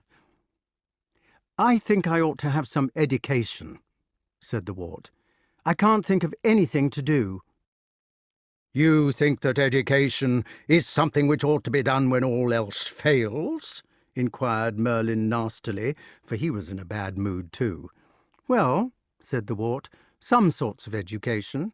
"Mine?" asked the magician with flashing eyes. "Oh, Merlyn," exclaimed the Wart without answering, "please give me something to do, because I feel so miserable. Nobody wants me for anything today, and I just don't know how to be sensible. It rains so." "You should learn to knit." "Could I go out and be something? A fish or anything like that?" "You have been a fish," said Merlyn. "Nobody with any go needs to do their education twice." "Well, could I be a bird?" "If you knew anything at all," said Merlyn, "which you do not, you would know that a bird does not like to fly in the rain, because it wets its feathers and makes them stick together. They get bedraggled." "I could be a hawk in Hobbs' Mews," said the Wart stoutly. "Then I should be indoors and not get wet." "That is pretty ambitious," said the old man, "to want to be a hawk." "You know you will turn me into a hawk when you want to," shouted the Wart, "but you like to plague me because it is wet. I won't have it." "Hoity-toity." "Please," said the Wart, "dear Merlyn, turn me into a hawk. If you don't do that, I shall do something. I don't know what." Merlyn put down his knitting and looked at his pupil over the top of his spectacles. "My boy," he said, "you shall be everything in the world. Animal, vegetable, mineral, protista, or virus, for all I care, before I've done with you. But you will have to trust to my superior backsight. The time is not yet ripe for you to be a hawk. For one thing, Hob is still in the mews feeding them. so you may as well sit down for the moment and learn to be a human being." "Very well," said the Wart, "if that's a go." And he sat down. After several minutes he said, "Is one allowed to speak as a human being, or does the thing about being seen and not heard have to apply?" "Everybody can speak." "That's good, because I wanted to mention that you have been knitting your beard into the nightcap for 3 rows now." "Well, I'll be—" "I should think the best thing would be to cut off the end of your beard. Shall I fetch some scissors?" "Why didn't you tell me before?" "I wanted to see what would happen." "You run a grave risk, my boy," said the magician, "of being turned into a piece of bread and toasted." With this he slowly began to unpick his beard, muttering to himself meanwhile, and taking the greatest precaution not to drop a stitch. "Will it be as difficult to fly," asked the Wart when he thought his tutor had calmed down, "as it was to swim?" "You will not need to fly. I don't mean to turn you into a loose hawk, but only to set you in the mews for the night, so that you can talk to the others. That is the way to learn, by listening to the experts." "Will they talk?" "They talk every night, deep into the darkness. They say about how they were taken, about what they can remember of their homes, about their lineage and the great deeds of their ancestors, about their training and what they've learned and will learn. It is military conversation, really, like you might have in the mess of a crack cavalry regiment. Tactics, small arms, maintenance, betting, famous hunts, wine, women, and song. Another subject they have," he continued, "is food. It is a depressing thought, but of course they're mainly trained by hunger. They're a hungry lot, poor chaps, thinking of the best restaurants where they used to go, and how they had champagne and caviar and gypsy music. Of course they all come of noble blood." "What a shame that they should be kept prisoners and be hungry." "Well, they do not really understand that they are prisoners, any more than the cavalry officers do. They look on themselves as being dedicated to their profession, like an order of knighthood or something of that sort. You see, the membership of the Mews is, after all, restricted to the raptors, and that does help a lot. They know that none of the lower classes can get in. Their screen perches don't carry blackbirds or such trash as that. And then, as to the hungry part, they're far from starving or that kind of hunger. They're in training, you know, and like everybody in strict training, they think about food." "How soon can I begin?" "You can begin now, if you want to. My insight tells me that Hob has this minute finished for the night. But first of all, you must choose what kind of hawk you would prefer to be." "I should like to be a Merlyn," said the Wart politely. This answer flattered the magician. "A very good choice," he said, "and if you please, we will proceed at once." The Wart got up from his stool and stood in front of his tutor. Merlyn put down his knitting. "First you go small," said he, pressing him on the top of his head until he was a bit smaller than a pigeon. "Then you stand on the ball of your toes, bend at the knees, hold your elbows to your sides, lift your hands to the level of your shoulders, and press your first and second fingers together, and also your third and fourth. Look, it is like this." With these words the ancient nigromant stood upon tiptoe and did as he had explained. The Wart copied him carefully, and wondered what would happen next. What did happen was that Merlyn, who had been saying the final spells under his breath, suddenly turned himself into a condor, leaving the Wart standing on tiptoe unchanged. He stood there as if he were drying himself in the sun, with a wing spread of about 11 feet, a bright orange head, and a magenta carbuncle. He looked very surprised and rather funny. "Come back," said the Wart. "You've changed the wrong one." "It is this by Our Lady's spring cleaning," exclaimed Merlyn, turning back into himself. "Once you let a woman into your study for half an hour, you do not know where to lay your hands on the right spell, not if it was ever so. Stand up, and we will try again." This time the now tiny Wart felt his toes shooting out and scratching on the floor. He felt his heels rise and stick out behind, and his knees draw into his stomach. His thighs became quite short. A web of skin grew from his wrists to his shoulders, while his primary feathers burst out in soft quills from the end of his fingers and grew quickly. His secondaries sprouted along his forearm, and a charming little false primary sprang from the end of each thumb. The dozen feathers of his tail, with the double-deck feathers in the middle, grew out in the twinkling of an eye, and all the covert feathers of his back and breast and shoulders slipped out of the skin to hide the roots of the more important plumes. Wart looked quickly at Merlyn, ducked his head between his legs and had a look through there, rattled his feathers into place, and began to scratch his chin with the sharp talon of one toe. "Good," said Merlyn. "Now, hop on my hand.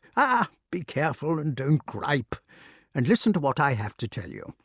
I shall take you into the mews, now that Hob is locked up for the night, and I shall put you loose and unhooded beside Balin and Balan. Now pay attention. Don't go close to anybody without speaking first. You must remember that most of them are hooded and might be startled into doing something rash. You can trust Balin and Balan, also the kestrel and the sparhawk. Don't go within reach of the falcon unless she invites you to. On no account must you stand beside Cully's special enclosure, for he is unhooded, and he will go for you through the mesh if he gets half a chance. He's not quite right in his brains, poor chap, and if he once grips you, you will never leave his grip alive. Remember that you are visiting a kind of Spartan military mess. These fellows are regulars. As the junior subaltern, your only business is to keep your mouth shut, speak when you're spoken to, and not interrupt." "I bet I'm more than a subaltern," said the Wart, "if I am a Merlyn." "Well, as a matter of fact, you are. You will find that both the kestrel and the sparhawk will be polite to you. But for all sake's sake, don't interrupt the senior Merlyns or the falcon. She is the honorary colonel of the regiment. And as for Cully, well, he is a colonel too, even if he is infantry, so you must mind your P's and Q's." "I will be careful," said the Wart, who was beginning to feel rather scared. "Good. I shall come for you in the morning, before Hob is up." All the hawks were silent as Merlyn carried their new companion into the mews, and silent for some time afterwards when they had been left in the dark. The rain had given place to full August moonlight, so clear that you could see a woolly bear caterpillar 15 yards away out of doors as it climbed up and up the knobbly sandstone of the great keep, and it took the Wart only a few moments for his eyes to become accustomed to the diffused brightness inside the mews. The darkness became watered with light, with silver radiance, and then it was an eerie sight which dawned upon his vision.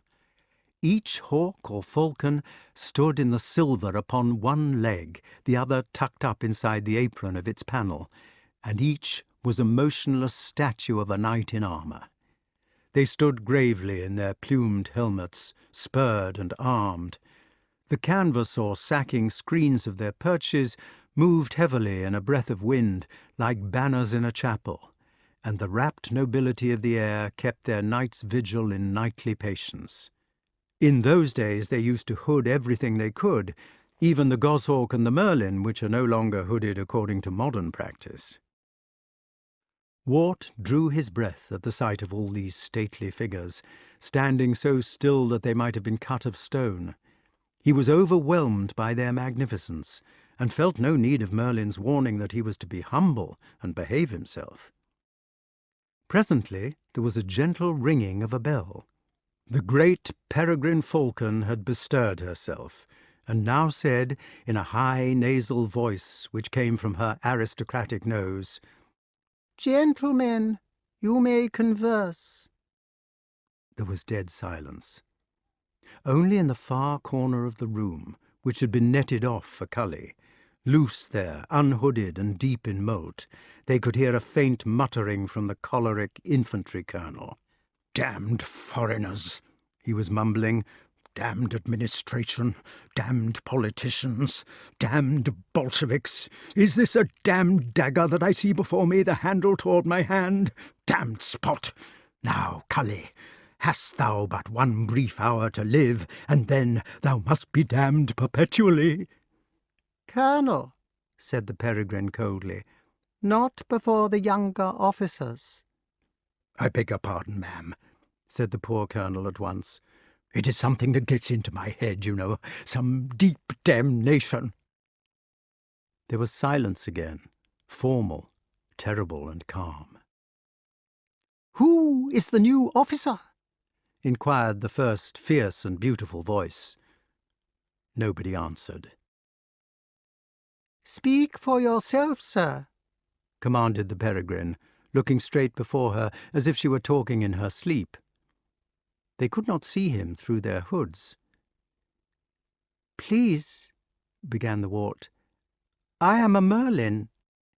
And he stopped, scared in the stillness. Merlyn, who was one of the real Merlyns standing beside him, leaned over and whispered quite kindly in his ear, "Don't be afraid. Call her madam." "I am a Merlyn, madam, an it please you." "A Merlyn. That is good. And what branch of the Merlyns do you stoop from?" The Wart did not know in the least what branch he stooped from, but he dared not be found out now in his lie. "Madam," he said, "I am one of the Merlyns of the Forest Sauvage." There was silence at this again, the silver silence which he had begun to fear. "There are the Yorkshire Merlyns," said the honorary colonel in her slow voice at last, "and the Welsh Merlyns, and the Macmerlyns of the north. Then there are the Salisbury ones, and several from the neighbourhood of Exmoor, and the O'Merlyns of Connaught. I do not think I have heard of any family in the Forest Sauvage." "It could be a cadet branch, madam," said Merlyn, "I dare say." "Bless him," thought the Wart. "I shall catch him a special sparrow tomorrow and give it to him behind Hobbs' back." "That will be the solution, Captain Merlyn, no doubt." The silence fell again. At last the Peregrine rang her bell. She said, "We will proceed with the catechism prior to swearing him in." The Wart heard the Sparhawk on his left giving nervous coughs at this, but the Peregrine paid no attention. "Merlyn of the Forest Sauvage," said the Peregrine, "what is a beast of the foot?" "A beast of the foot," replied the Wart, blessing his stars that Sir Ector had chosen to give him a first-rate education, "is a horse, or a hound, or a hawk." "Why are these called beasts of the foot?" "Because these beasts depend upon the powers of their feet, so that, by law, any damage to the feet of a hawk, hound, or horse is reckoned as damage to its life. A lamed horse is a murdered horse." "Good," said the Peregrine. "What are your most important members?" "My wings," said the Wart after a moment, guessing because he did not know. At this there was a simultaneous tintinnabulation of all the bells, as each graven image lowered its raised foot in distress. They stood on both feet now, disturbed. "Your what?" called the Peregrine sharply.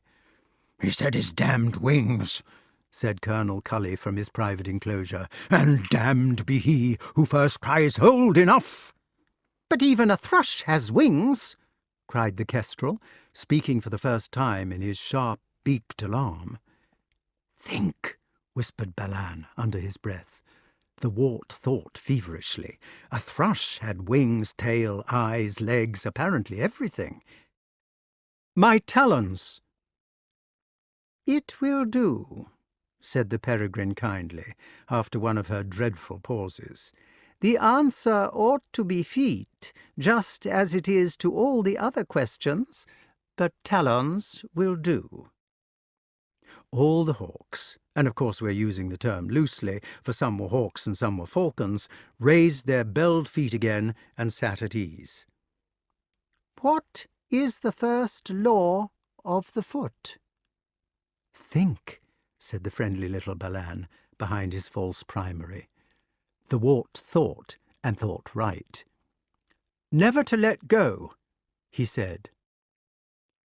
Last question, said the Peregrine. How would you, as a Merlyn, kill a pigeon bigger than yourself?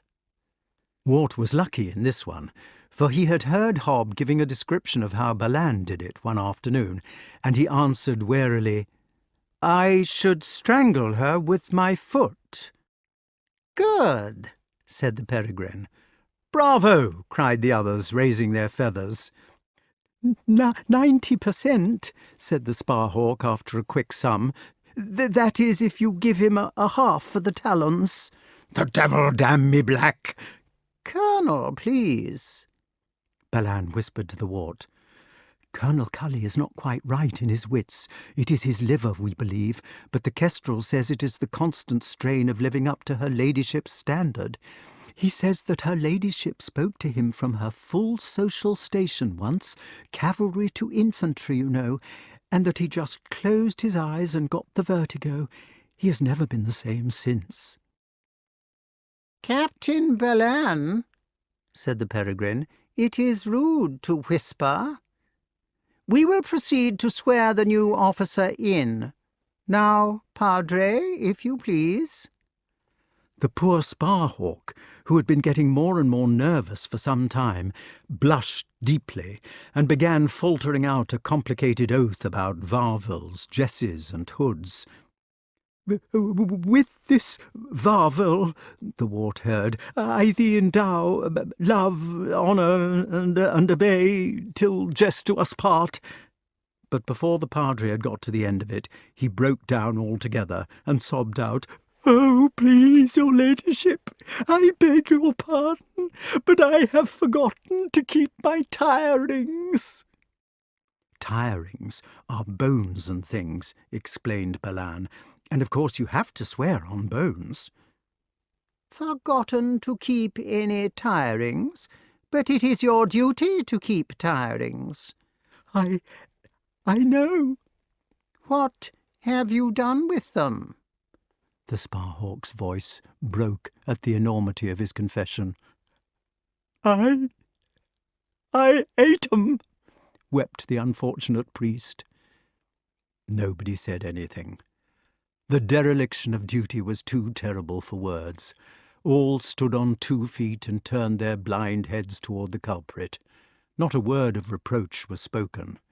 Only, during an utter silence of 5 minutes, they could hear the incontinent priest snivelling and hiccuping to himself. Well, said the Peregrine at last, the initiation will have to be put off till tomorrow. If you will excuse me, madame, said Balin, perhaps we could manage the ordeal tonight. I believe the candidate is loose, for I did not hear him being tied up. At the mention of an ordeal, the Wart trembled within himself, and privately determined that Balin should have not one feather of Balan's sparrow next day.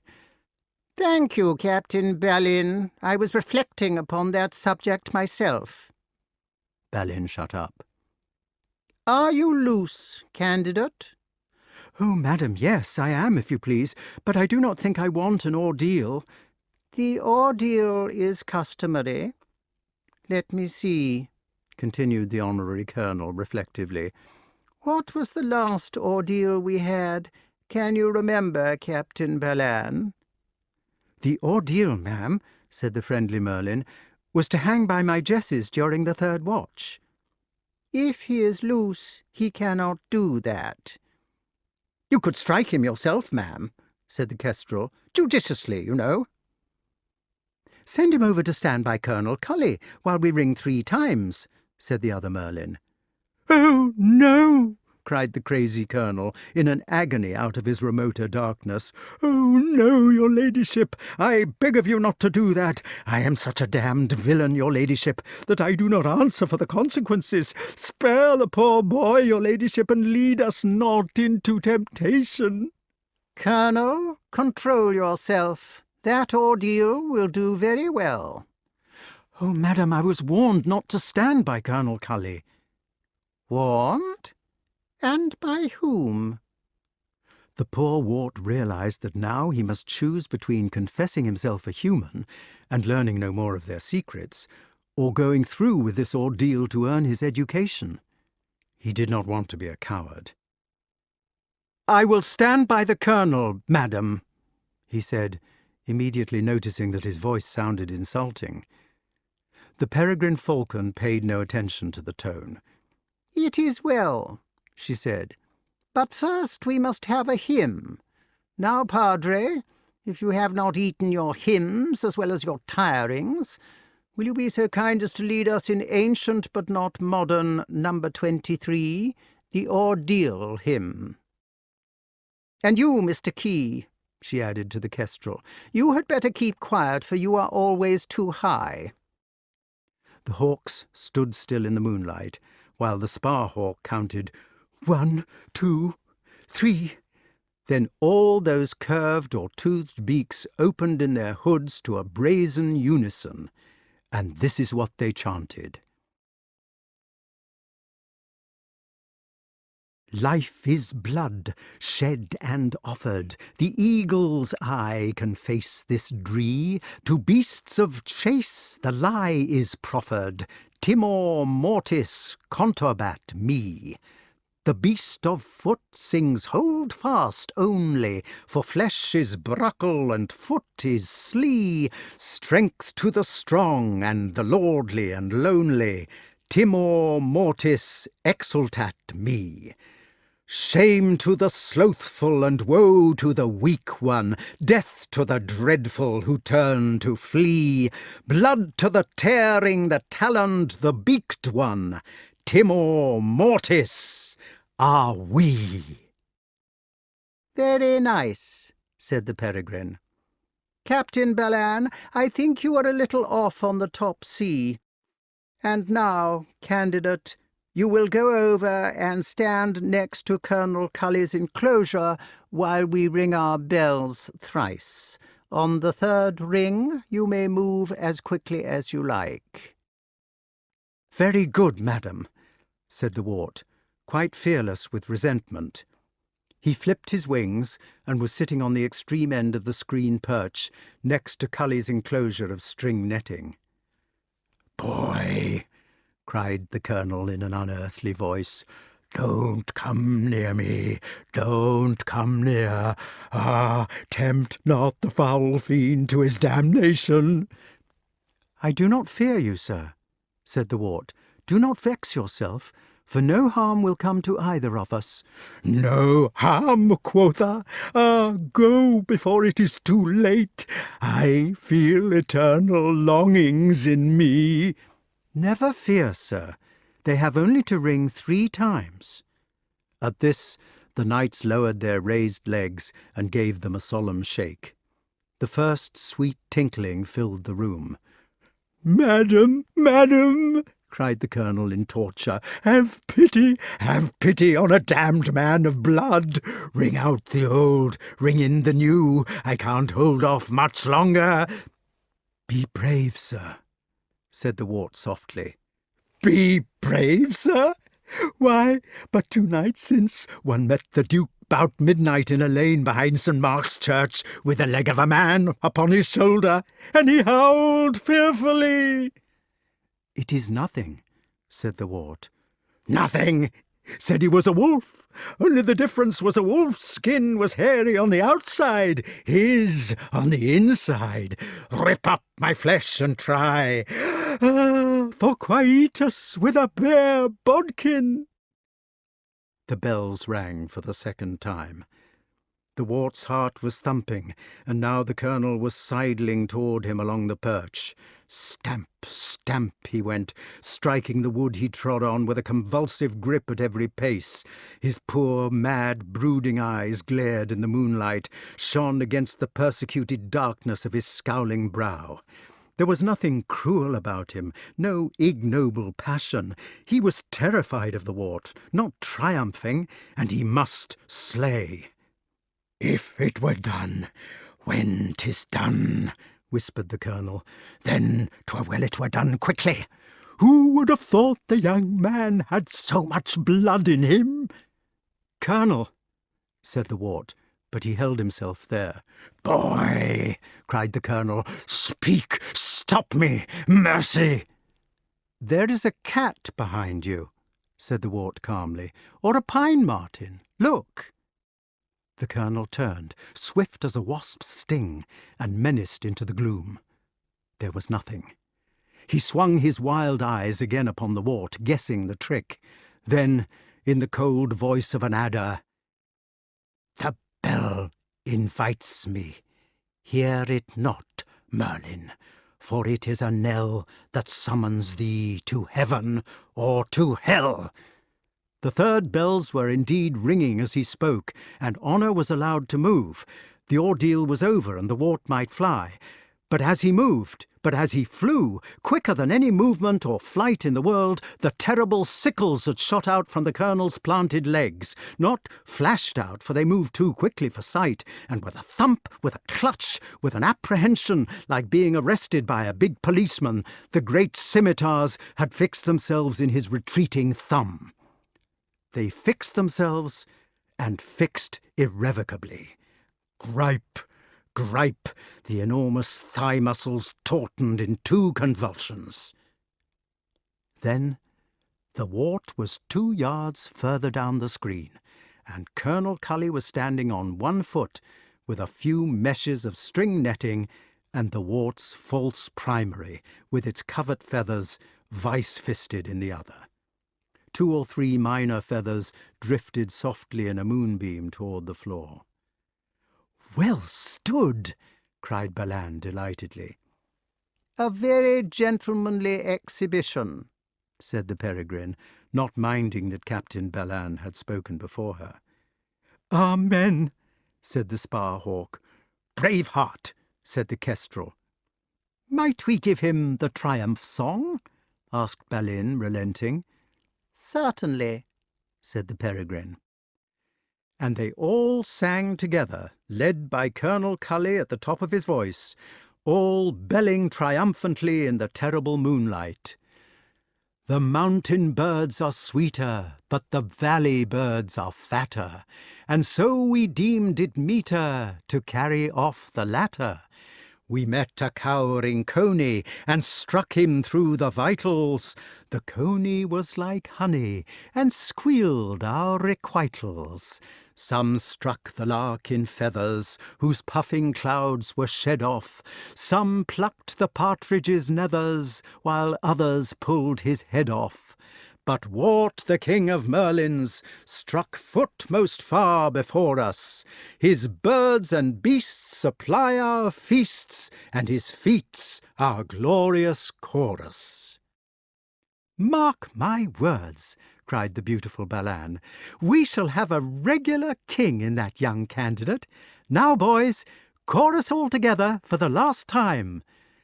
But Wart, the king of Merlyns, struck foot most far before us. His birds and beasts supply our feasts, and his feats our glorious chorus. Chapter 9. "Well," said the Wart, as he woke up in his own bed next morning, "what a horrible grand crew." Kay sat up in bed and began scolding like a squirrel. "Where were you last night?" he cried. "I believe you climbed out. I shall tell my father and get you tanned. You know we're not allowed to go out after curfew. What have you been doing? I looked for you everywhere. I know you climbed out." The boys had a way of sliding down a rainwater pipe into the moat, which they could swim on secret occasions when it was necessary to be out at night, to wait for a badger, for instance, or to catch tench, which can only be taken just before dawn. "Oh, shut up," said the Wart. "I'm sleepy." Kay said, wake up, you beast! Where have you been?" "I shan't tell you." He was sure that Kay would not believe the story, but only call him a liar and get angrier than ever. "If you don't tell me, I shall kill you." "You will not, then." "I will." The Wart turned over on his other side. "Beast!" said Kay. He took a fold of the Wart's arm between the nails of his first finger and thumb, and pinched for all he was worth. Wart kicked like a salmon which has been suddenly hooked, and hit him wildly in the eye. In a trice they were out of bed, pale and indignant, looking rather like skinned rabbits, for in those days nobody wore clothes in bed, and whirling their arms like windmills in the effort to do each other mischief. Kay was older and bigger than the Wart, so that he was bound to win in the end, but he was more nervous and imaginative. He could imagine the effect of each blow that was aimed at him, and this weakened his defence. Wart was only an infuriated hurricane. "Leave me alone, can't you?" And all the while he did not leave Kay alone, but with his head down and swinging arms made it impossible for Kay to do as he was bid. They punched entirely at each other's faces. Kay had a longer reach and a heavier fist. He straightened his arm, more in self-defence than in anything else, and the Wart smacked his own eye upon the end of it. The sky became a noisy and shocking black, streaked outward with a blaze of meteors. The Wart began to sob and pant. He managed to get in a blow upon his opponent's nose, and this began to bleed. Kay lowered his defence, turned his back on the Wart, and said in a cold, snuffling, reproachful voice, "Now it's bleeding." The battle was over. Kay lay on the stone floor, bubbling blood out of his nose, and the Wart with a black eye fetched the enormous key out of the door to put under Kay's back. Neither of them spoke. Presently Kay turned over on his face and began to sob. He said, "Merlyn does everything for you, but he never does anything for me." At this the Wart felt he had been a beast. He dressed himself in silence and hurried off to find the magician. On the way he was caught by his nurse. "Ah, you little he-lot!" exclaimed she, shaking him by the arm. "You've been a-battling again with that there Master Kay. Look at your poor eye, I do declare. It's enough to baffle the College of Sturgeons." "It's all right," said the Wart. "No, that isn't it, my poppet," cried his nurse, getting crosser and showing signs of slapping him. "Come now, how did you do it before I have you whipped?" "I knocked it on the bedpost," said the Wart sullenly. The old nurse immediately folded him to her broad bosom, patted him on the back, and said, There, my Dowsabel. It's the same story Sir Ector told me when I caught him with a blue eye gone 40 years. Nothing like a good family for sticking to a good lie. There, my innocent, you come along o' me to the kitchen and we'll slap a nice bit of steak across him in no time. But you hadn't ought to fight with people bigger than yourself." "It's all right," said the Wart again, disgusted by the fuss. But fate was bent on punishing him, and the old lady was inexorable. It took him half an hour to escape, and then only at the price of carrying with him a juicy piece of raw beef, which he was supposed to hold over his eye. "Nothing like a mealy rump for drawing out the humours," his nurse had said, and the cook had answered, "Us han't seen a sweeter bit of raw since Easter, no, nor a bloodier." "I will keep the foul thing for Balan," thought the Wart, resuming his search for his tutor. He found him without trouble in the tower room which he had chosen when he arrived. All philosophers prefer to live in towers, as may be seen by visiting the room which Erasmus chose in his college at Cambridge, but Merlyn's tower was even more beautiful than this. It was the highest room in the castle, directly below the lookout of the great keep, and from its window you could gaze across the open field with its rights of warren, across the park and the chase, until your eye finally wandered out over the distant blue tree-tops of the Forest Sauvage. This sea of leafy timber rolled away and away in knobs like the surface of porridge until it was finally lost in remote mountains, which nobody had ever visited, and the cloud-capped towers and gorgeous palaces of heaven. Merlin's comments upon this black eye were of a medical nature. "The discoloration," he said, "is caused by hemorrhage into the tissues, ecchymosis, and passes from dark purple through green to yellow before it disappears." There seemed to be no sensible reply to this. "I suppose you had it," continued Merlin, "fighting with Kay?" "Yes. How did you know?" "Ah, well, there it is." "I came to ask you about Kay." "Speak, demand. I'll answer." "Well, Kay thinks it is unfair that you are always turning me into things and not him. I've not told him about it, but I think he guesses. I think it's unfair too." "It is unfair." "So, will you turn us both next time that we are turned?" Merlin had finished his breakfast and was puffing at the meerschaum pipe, which made his pupil believe that he breathed fire. Now he took a deep puff, looked at the Wart, opened his mouth to speak, changed his mind, blew out the smoke, and drew another lungful. "Sometimes," he said, "life does seem to be unfair. Do you know the story of Elijah and the Rabbi Jachanan?" "No," said the Wart. He sat down resignedly upon the most comfortable part of the floor, perceiving that he was in for something like the parable of the looking-glass. "This rabbi," said Merlin, "went on a journey with the prophet Elijah. They walked all day, and at nightfall they came to the humble cottage of a poor man, whose only treasure was a cow. The poor man ran out of his cottage, and his wife ran out too, to welcome the strangers for the night and to offer them all the simple hospitality which they were able to give in straitened circumstances.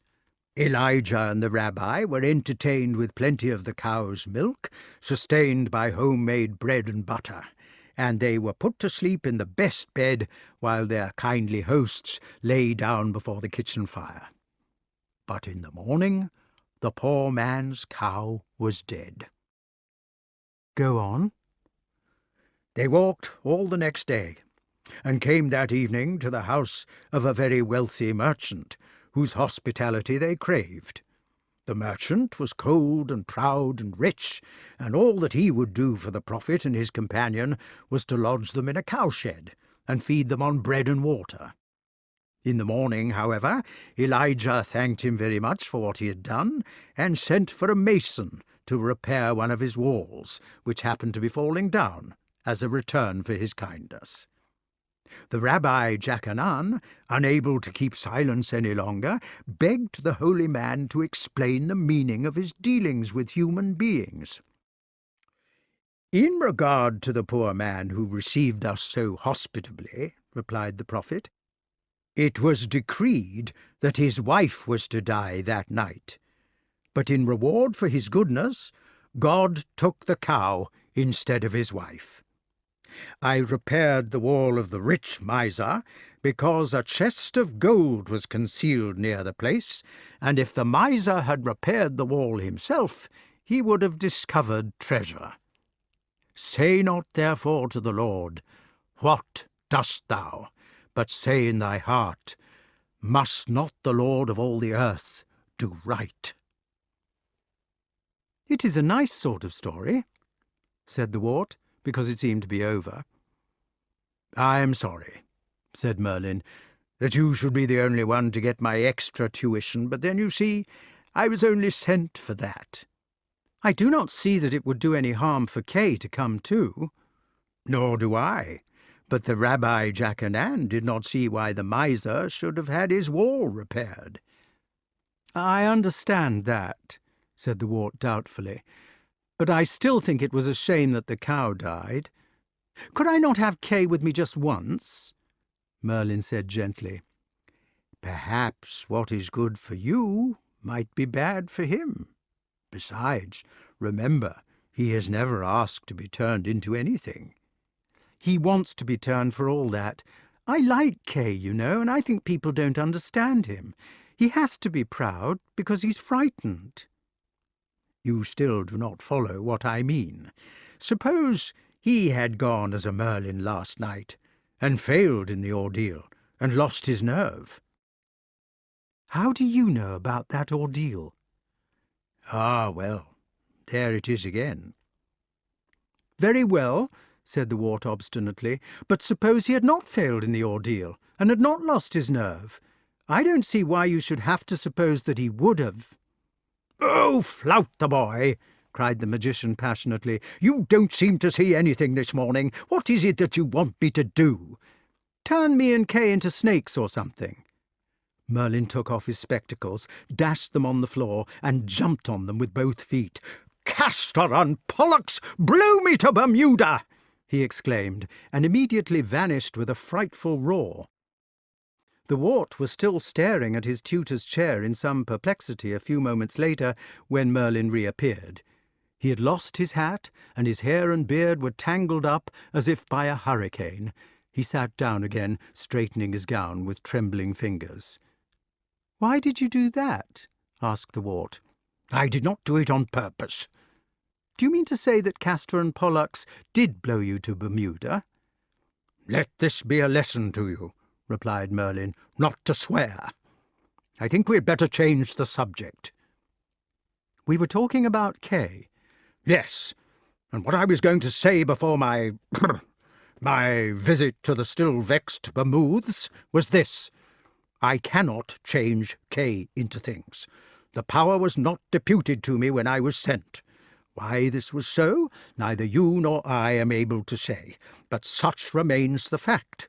I have tried to hint at some of the reasons for the fact, but you will not take them, so you must just accept the fact in its naked reality. Now please stop talking until I've got my breath back and my hat." The Wart sat quiet, while Merlin closed his eyes and began to mutter to himself. Presently a curious black cylindrical hat appeared on his head. It was a topper.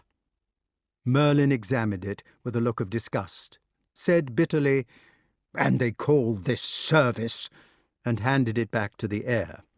Finally he stood up in a passion and exclaimed, "Come here!" The Wart and Archimedes looked at each other, wondering which was meant. Archimedes had been sitting all the while on the window-sill and looking at the view, for of course he never left his master. But Merlin did not pay them any attention. "Now," said Merlin furiously, apparently to nobody, "do you think you're being funny? Very well then, why do you do it? That is no excuse. Naturally, I meant the one I was wearing. But wearing now, of course, you fool!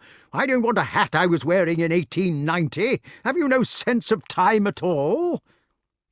Merlin took off the sailor hat, which had just appeared, and held it out to the air for inspection. "This is an anachronism," he said severely. "That's what it is, a beastly anachronism." Archimedes seemed to be accustomed to these scenes, for he now said in a reasonable voice, "Why don't you ask for the hat by name, master? Say, 'I want my magician's hat,' not 'I want the hat I was wearing.' Perhaps the poor chap finds it as difficult to live backwards as you do." "I want my magician's hat," said Merlin sulkily. Instantly the long pointed cone was standing on his head. The tension in the air relaxed. Wart sat down again on the floor, and Archimedes resumed his toilet, passing his pinions and tail feathers through his beak to smooth the barbs together. Each barb had hundreds of little hooks or barbules on it, by means of which the barbs of the feather were held together. He was stroking them into place. Merlin said, "I beg your pardon. I am not having a very good day today, and there it is." "About Kay," said the Wart. "Even if you can't change him into things, could you not give us both an adventure without changing?" Merlyn made a visible effort to control his temper and to consider this question dispassionately. He was sick of the subject altogether. "I cannot do any magic for Kay," he said slowly, "except my own magic that I have anyway. Backsight and insight and all that. Do you mean anything I could do with that?" "What does your backsight do?" "It tells me what you would say is going to happen, and the insight sometimes says what is or was happening in other places." "Is there anything happening just now? Anything that Kay and I could go to see?" Merlyn immediately struck himself on the brow and exclaimed excitedly, "Now I see it all. Yes, of course there is, and you are going to see it. Yes, you must take Kay and hurry up about it. You must go immediately after Mass. Have breakfast first and go immediately after Mass. Yes, that is it. Go straight to Hobbs' strip of barley in the open field, and follow that line until you come to something. That will be splendid, yes, and I shall have a nap this afternoon instead of those filthy Sumuli Logicales. Or have I had the nap?" "You have not had it," said Archimedes. "That is still in the future, master." "Splendid, splendid.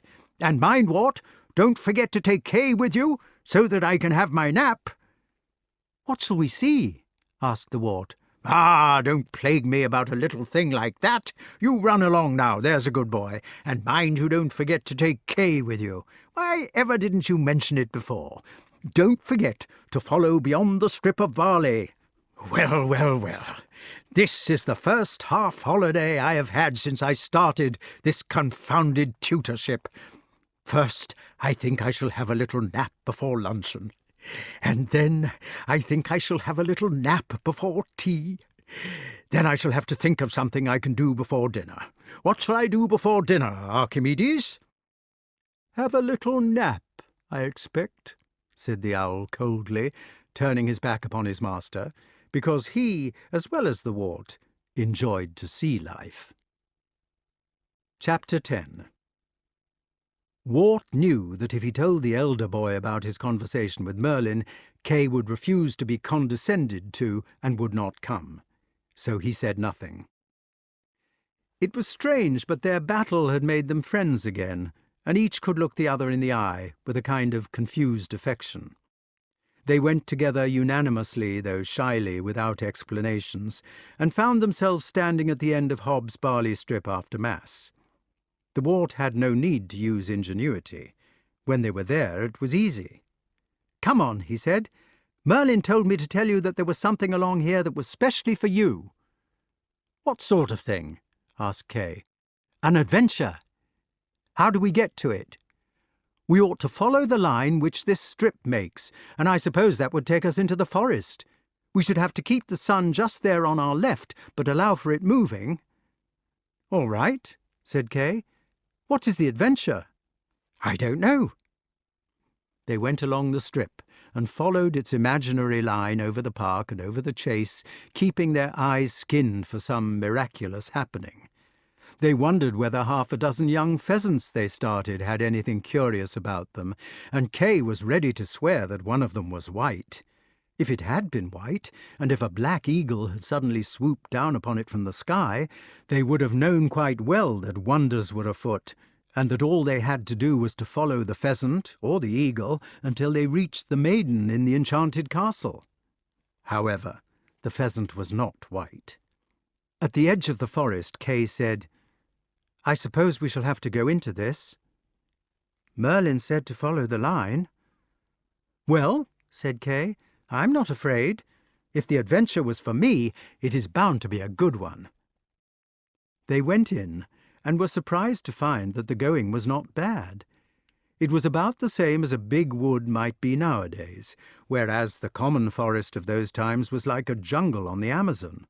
There were no pheasant-shooting proprietors then to see that the undergrowth was thinned, and not 1,000th part of the number of the present-day timber merchants who prune judiciously at the few remaining woods. The most of the Forest Sauvage was almost impenetrable, An enormous barrier of eternal trees, the dead ones fallen against the live and held to them by ivy, the living struggling up in competition with each other toward the sun which gave them life, the floor boggy through lack of drainage or tindery from old wood, so that you might suddenly tumble through a decayed tree trunk into an ant's nest, or laced with brambles and bindweed and honeysuckle and convolvulus and teasels and the stuff which country people call sweethearts, until you would be torn to pieces in 3 yards. This part was good. Hobbs' line pointed down what seemed to be a succession of glades, shady and murmuring places in which the wild thyme was droning with bees. The insect season was past its peak, for it was really the time for wasps and fruit, but there were many fritillaries still, with tortoise-shells and red admirals on the flowering mint. Wart pulled a leaf of this and munched it like chewing gum as they walked.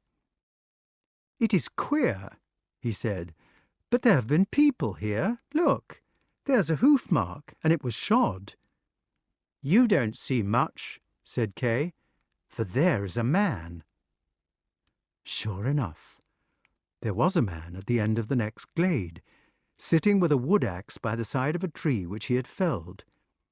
He was a queer-looking, tiny man, with a hunchback and a face like mahogany, and he was dressed in numerous pieces of old leather which he had secured about his brawny legs and arms with pieces of cord.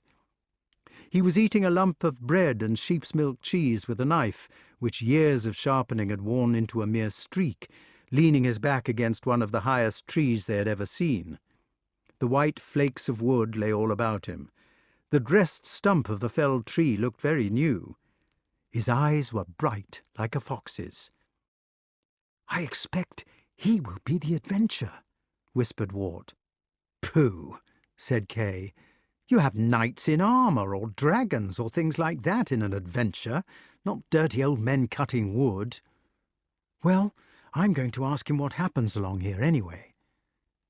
They went up to the small munching woodman, who did not seem to have seen them, and asked him where the glades were leading to.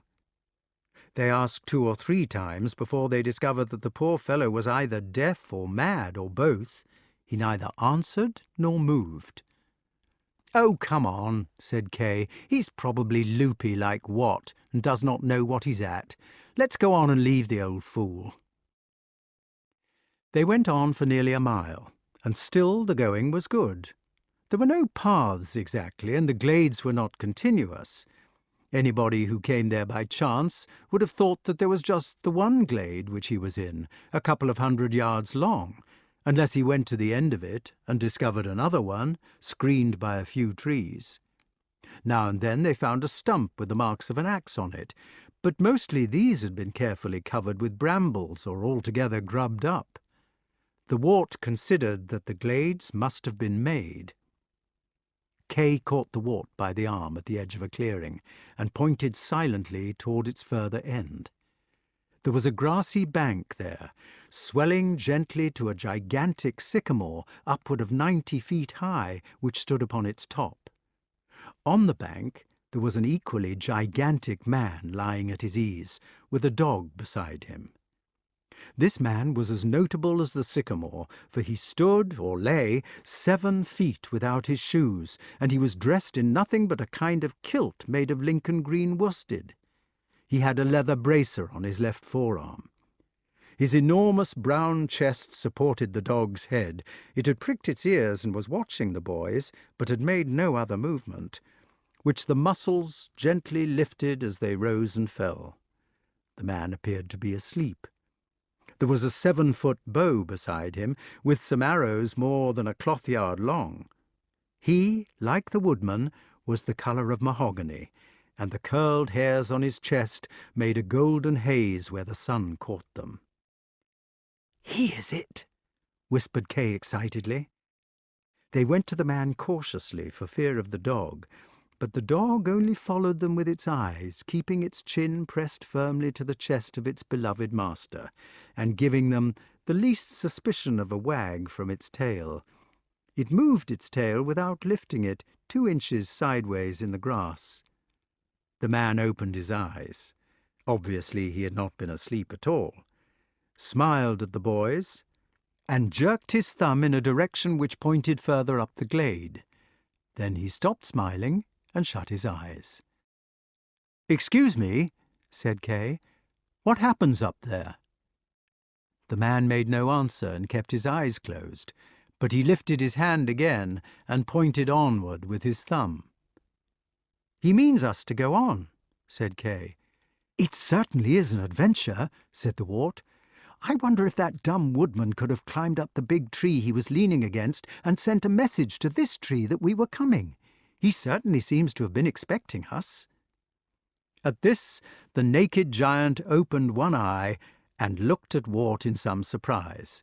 Then he opened both eyes, laughed all over his big twinkling face, sat up, patted the dog, picked up his bow and rose to his feet. "Very well then, young maisters," he said, still laughing. "Us'll come along of 'ee arter all. Young heads still make the sharpest, they do say." Kay looked at him in blank surprise. "Who are you?" he asked. "Naylor," said the giant, "John Naylor in the wide world it were, till us come to be a man of the wood. Then 'twere John Little for some time, in the wood, like, but mostly folk does put it backer now, and calls us Little John." "Oh," cried the Wart in delight, "I have heard of you often, when they tell Saxon stories in the evenings, of you and Robin Hood." "Not Hood," said Little John reprovingly. "That bain't the way to name un, maester, not in the wood." "But it is Robin Hood in the stories," said Kay. "Ah, them book-learning chaps, they don't know all. However, 'tis time us do be stepping along." They fell in on either side of the enormous man, and had to run 1 step in 3 to keep up with him, for although he talked very slowly, he walked on his bare feet very fast. The dog trotted at heel. "Please," asked the Wart, "where are you taking us?" "Why, to Robin Hood, seemingly. Aren't you sharp enough to guess that also, Master Art?" The giant gave him a sly peep out of the corner of his eye at this, for he knew that he had set the boys 2 problems at once. First, what was Robin's real name? And second, how did Little John come to know the Warts? The Wart fixed on the second question first. "How did you know my name?" "Ah," said Little John, "us knowed." "Does Robin Hood know we're coming?" "Nay, my duck, a young scholard like thee should speak his name scholarly." "Well, what is his name?" cried the boy, between exasperation and being out of breath from running to keep up. "You said Hood."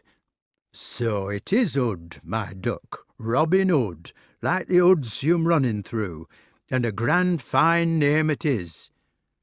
"Robin Wood." "Aye, Robin Hood. What else should un be, seeing as he rules 'em? They'm free places, the hoods, and fine places. Let thee sleep in 'em come summer, come winter, and hunt in 'em for thy commons lest thee starve, and smell to 'em as they brings forward their comely bright leaves according to order, or loses of 'em by the same order back'ard. Let thee stand in 'em that thou beest not seen, and move in 'em that thou beest not heard, and warm thee with 'em as thou fall'st on sleep. Ah, they'm proper fine places, the hoods, for a free man of hands and heart." Kay said, "But I thought all Robin Wood's men wore hose and jerkins of Lincoln green." "That us do in the winter, like, when us needs 'em, or with leather leggins at good work. But here by summer 'tis more seasonable thus for the pickets, who have naught to do save watch." "Were you a sentry then?" "Aye, and so were old Much, as you spoke to by the felled tree." "And I think," exclaimed Kay triumphantly, "that this next big tree which we're coming to will be the stronghold of Robin Wood." They were coming to the monarch of the forest. It was a lime tree, as great as that which used to grow at Moor Park in Hertfordshire, no less than 100 feet in height and 17 feet in girth, a yard above the ground. Its beech-like trunk was embellished with a beard of twigs at the bottom, and where each of the great branches had sprung from the trunk, the bark had split and was now discoloured with rainwater or sap. The bees zoomed among its bright and sticky leaves, higher and higher toward heaven, and a rope ladder disappeared among the foliage. Nobody could have climbed it without a ladder, even with irons. "You think well, Master Kay," said Little John, "and there be Master Robin atween her roots." The boys, who had been more interested in the lookout man perched in a crow's nest at the top of that swaying and whispering pride of the earth, lowered their eyes at once and clapped them on the great outlaw. He was not, as they had expected, a romantic man, or not at first, although he was nearly as tall as Little John. These two, of course, were the only people in the world who have ever shot an arrow the distance of a mile with the English longbow. He was a sinewy fellow whose body did not carry fat. He was not half naked like John, but dressed discreetly in faded green with a silvery bugle at his side. He was clean-shaven, sunburnt, nervous, gnarled like the roots of the trees, but gnarled and mature with weather and poetry rather than with age, for he was scarcely 30 years old. Eventually he lived to be 87, and attributed his long life to smelling the turpentine in the pines. At the moment he was lying on his back and looked upward, but not into the sky. Robin Wood lay happily with his head in Marian's lap.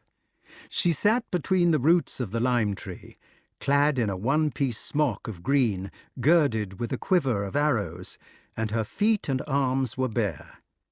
She had let down the brown, shining waterfalls of her hair, which was usually kept braided in pigtails for convenience in hunting and cookery, and with the falling waves of this she framed his head. She was singing a duet with him softly, and tickling the end of his nose with the fine hairs. "Under the greenwood tree," sang Maid Marian, "who loves to lie with me, and tune his merry note unto the sweet bird's throat." "Come hither, come hither, come hither," mumbled Robin. "Here shall he see no enemy, but winter and rough weather." They laughed happily and began again, singing lines alternately. "Who doth ambition shun, and loves to lie in the sun, seeking the food he eats, and pleased with what he gets." Then both together, "Come hither, come hither, come hither, here shall he see no enemy, but winter and rough weather." The song ended in laughter. Robin, who had been twisting his brown fingers in the silk-fine threads which fell about his face, gave them a shrewd tug and scrambled to his feet. "Now, John," he said, seeing them at once. "Now, Master," said Little John. "So, you've brought the young squires?" "They brought me." "Welcome either way," said Robin. "I never heard ill spoken of Sir Ector, nor reason why his sounders should be pursued.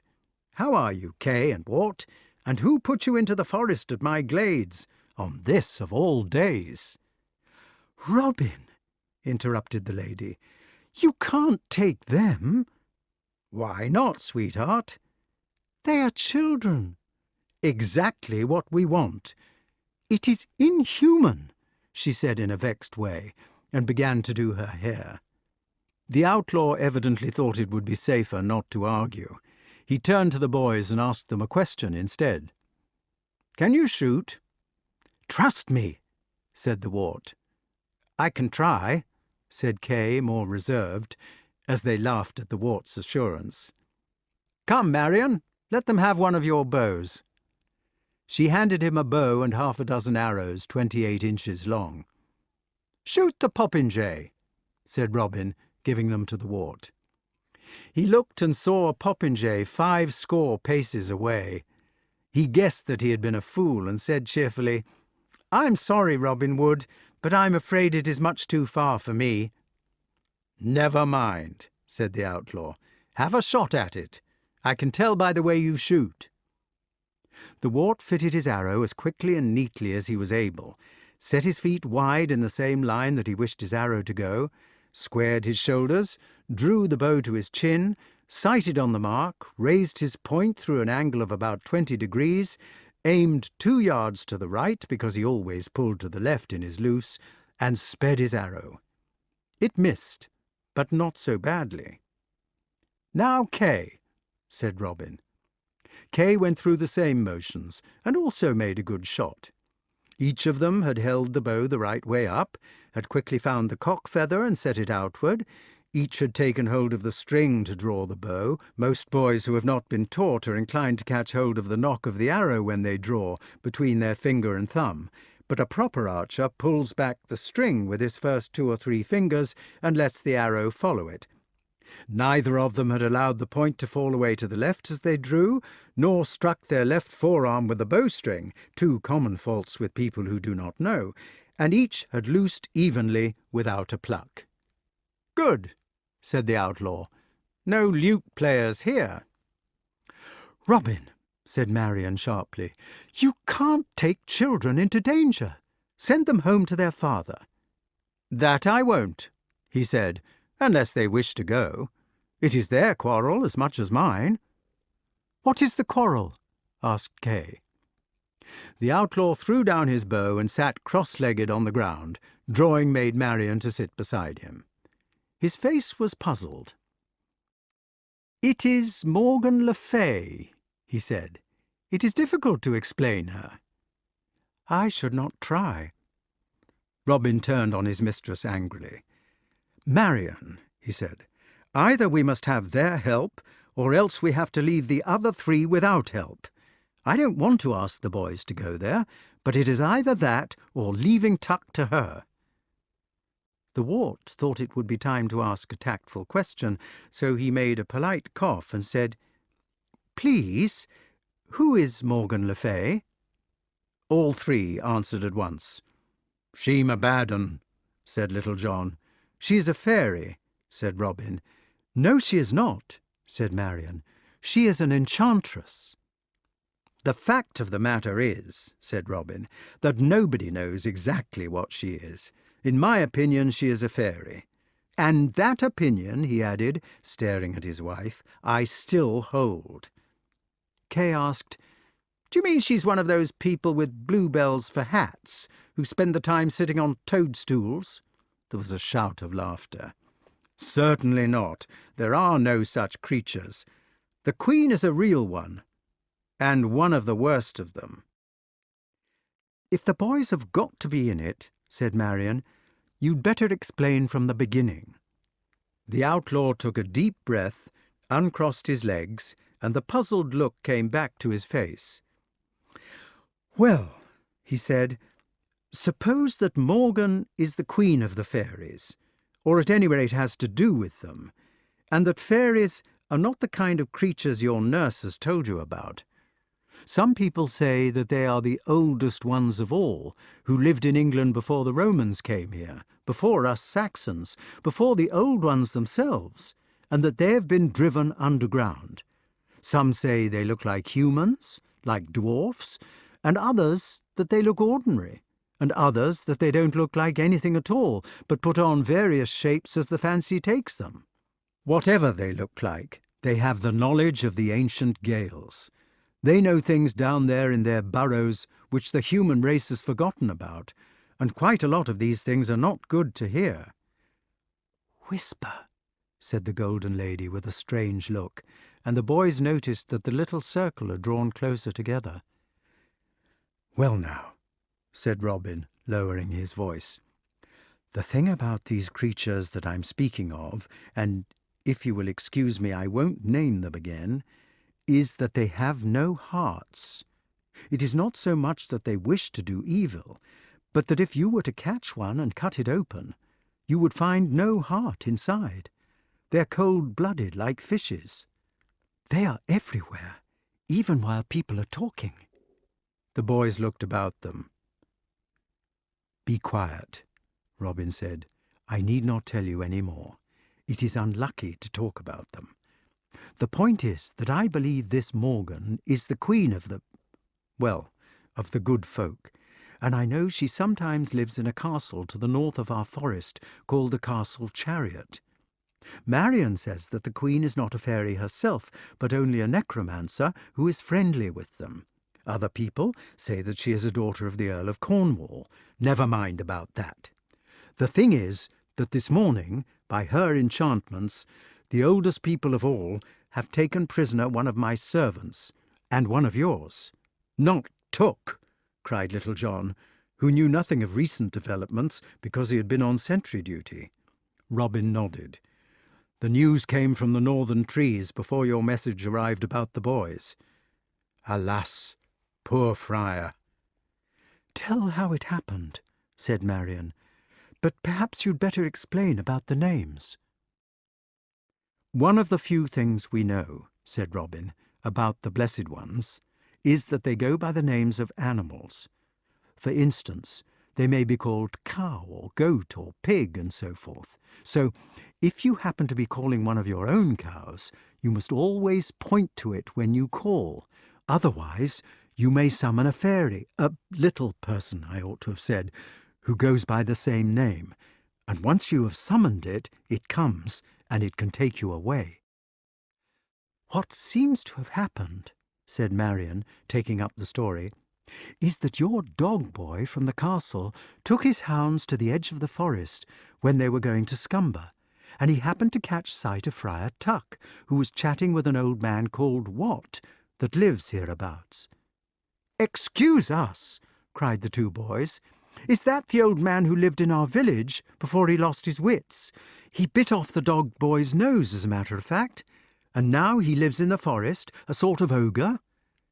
It is the same person, replied Robin, but poor thing, he is not much of an ogre. He lives on grass and roots and acorns and would not hurt a fly. I'm afraid you have got your story muddled. Fancy what? Living on acorns? What happened, said Marion patiently, was this. The three of them came together to pass the time of day, and one of the hounds, I think it was the one called Cavall, began jumping up at poor Wat to lick his face. This frightened the old man, and your dog boy called out, "Come here, dog," to make him stop. He did not point with his finger. You see, he ought to have pointed. What happened? Well, my man Scathelock, or Scarlet as they call him in the ballads, happened to be wood-cutting a little way off, and he says that they vanished, just vanished, including the dog. My poor Cavall! So the fairies have got them. You mean the people of peace. I'm sorry. But the point is, if Morgan is really the queen of these creatures, and if we want to get them away before they're enchanted, one of their ancient queens called Circe used to turn the ones she captured into hogs, we shall have to look for them in her castle. Then we must go there. Chapter 11. Robin smiled at the elder boy and patted him on the back, while the Wart thought despairingly about his dog. Then the outlaw cleared his throat and began to speak again. You are right about going there, he said, but I ought to tell you the unpleasant part. Nobody can get into the castle chariot except a boy or girl. Do you mean you can't get in? You could get in. I suppose, explained the Wart when he had thought this over, it is like the thing about unicorns. Right. A unicorn is a magic animal, and only a maiden can catch it. Fairies are magic too, and only innocent people can enter their castles. That is why they take away people's children out of cradles. Kay and Wart sat in silence for a moment. Then Kay said, Well, I'm game. It is my adventure after all. The Wart said, I want to go too. I'm fond of Cavall. Robin looked at Marion. Very well, he said. We won't make a fuss about it, but we will talk about plans. I think it is good of you two to go, without really knowing what you're in for, but it will not be so bad as you think." "We shall come with you," said Marion. "Our band will come with you to the castle. You will only have to do the going-in part at the end." "Yes, and the band will probably be attacked by that griffin of hers afterwards." "Is there a griffin?" "Indeed there is. The castle chariot is guarded by a fierce one like a watchdog. We shall have to get past it on the way there, or it will give the alarm and you won't be able to get in. It will be a terrific stalk." "We shall have to wait till night." The boys passed the morning pleasantly, getting accustomed to two of Maid Marian's bows. Robin had insisted on this. He said that no man could shoot with another's bow any more than he could cut with another's scythe. For their midday meal they had cold venison patty with mead, as did everybody else. The outlaws drifted in for the meal like a conjuring trick. At one moment there would be nobody at the edge of the clearing, at the next half a dozen right inside it, green or sunburnt men who had silently appeared out of the bracken or the trees. In the end there were about 100 of them, eating merrily and laughing. They were not outlaws because they were murderers, or for any reason like that. They were Saxons who had revolted against Uther Pendragon's conquest, and who refused to accept a foreign king. The fens and wild woods of England were alive with them. They were like soldiers of the resistance in later occupations. Their food was dished out from a leafy bower where Marian and her attendants cooked. The partisans usually posted a sentry to take the tree messages, and slept during the afternoon, partly because so much of their hunting had to be done in the times when most workmen sleep, and partly because the wild beasts take a nap in the afternoon, and so should their hunters. This afternoon, however, Robin called the boys to a council. "Look," he said, "you'd better know what we're going to do. My band of 100 will march with you toward Queen Morgan's castle, in 4 parties. You two will be in Marian's party. When we get to an oak which was struck by lightning in the year of the great storm, we shall be within a mile of the Griffin Guard. We shall meet at a rendezvous there, and afterwards we shall have to move like shadows. We must get past the Griffin without an alarm. If we do get past it, and if all goes well, we shall halt at the castle at a distance of about 400 yards. We can't come nearer because of the iron in our arrowheads, and from that moment you will have to go alone. Now, Kay and Wart, I must explain about iron. If our friends have really been captured by the good people, and if Queen Morgan the Fay is really the queen of them, we have one advantage on our side. None of the good people can bear the closeness of iron. The reason is that the oldest ones of all began in the days of flint, before iron was ever invented, and all their troubles have come from the new metal. The people who conquered them had steel swords, which is even better than iron, and that is how they succeeded in driving the old ones underground. This is the reason why we must keep away tonight, for fear of giving them the uncomfortable feeling. But you too, with an iron knife blade hidden close in your hands, will be safe from the Queen, so long as you do not let go of it. A couple of small knives will not give them the feeling without being shown. All you will have to do is to walk the last distance, keeping a good grip of your iron. Enter the castle in safety, and make your way to the cell where the prisoners are. As soon as the prisoners are protected by your metal, they will be able to walk out with you. Do you understand this, Kay and Wart?" "Yes, please," they said. "We understand this perfectly." "There is one more thing.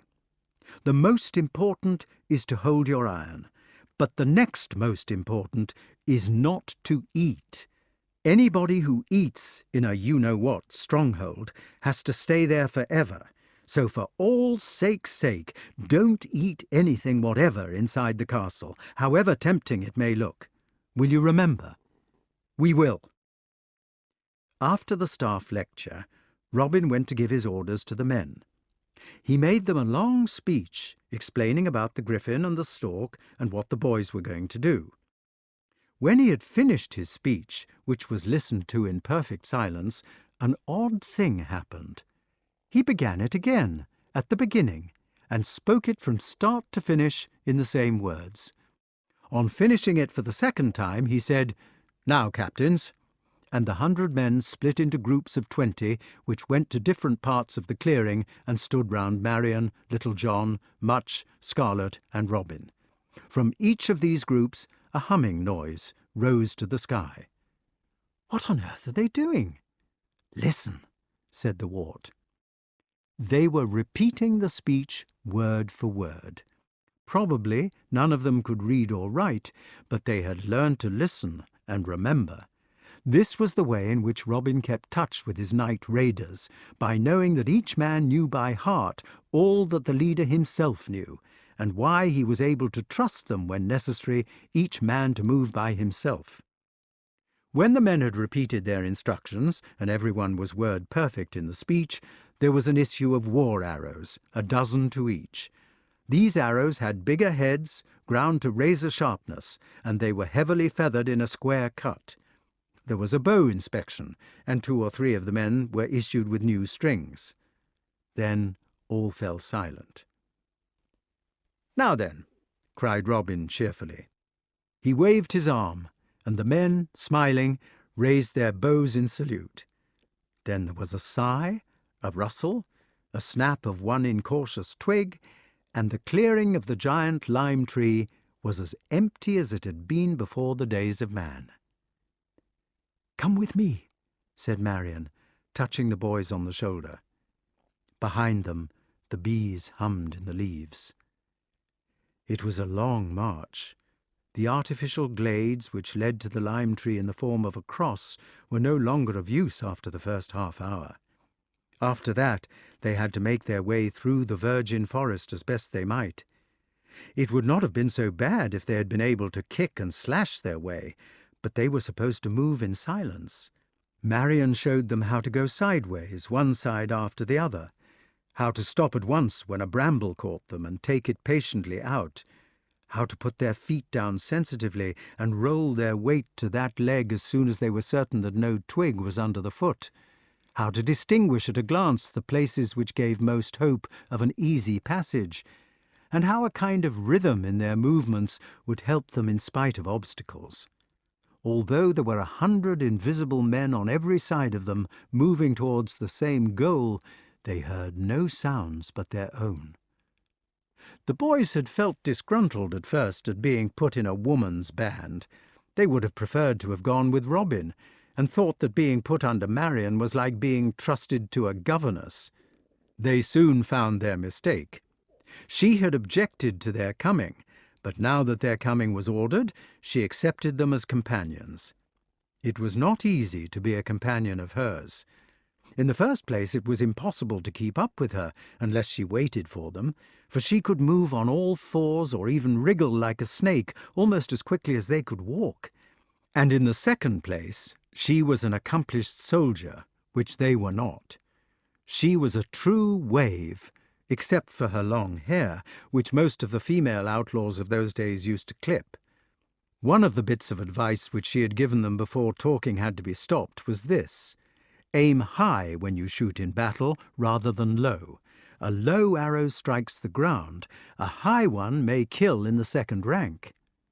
"If I am made to get married," thought the Wart, who had doubts on the subject, "I will marry a girl like this, a kind of golden vixen."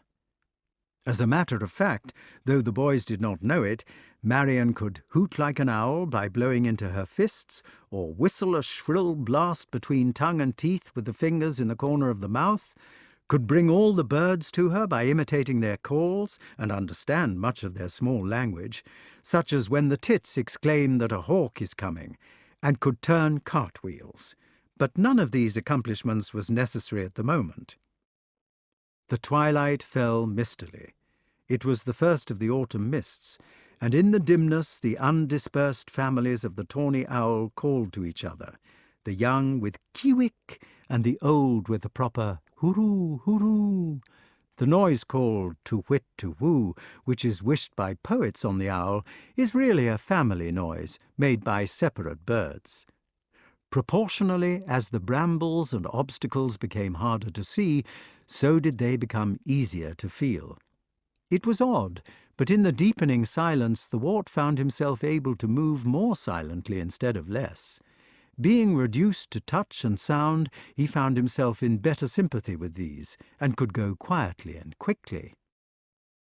It was about Compline, or as we should call it, at 9 o'clock at night, and they had covered at least 7 miles of the toilsome forest, when Marian touched Kay on the shoulder and pointed into the blue darkness.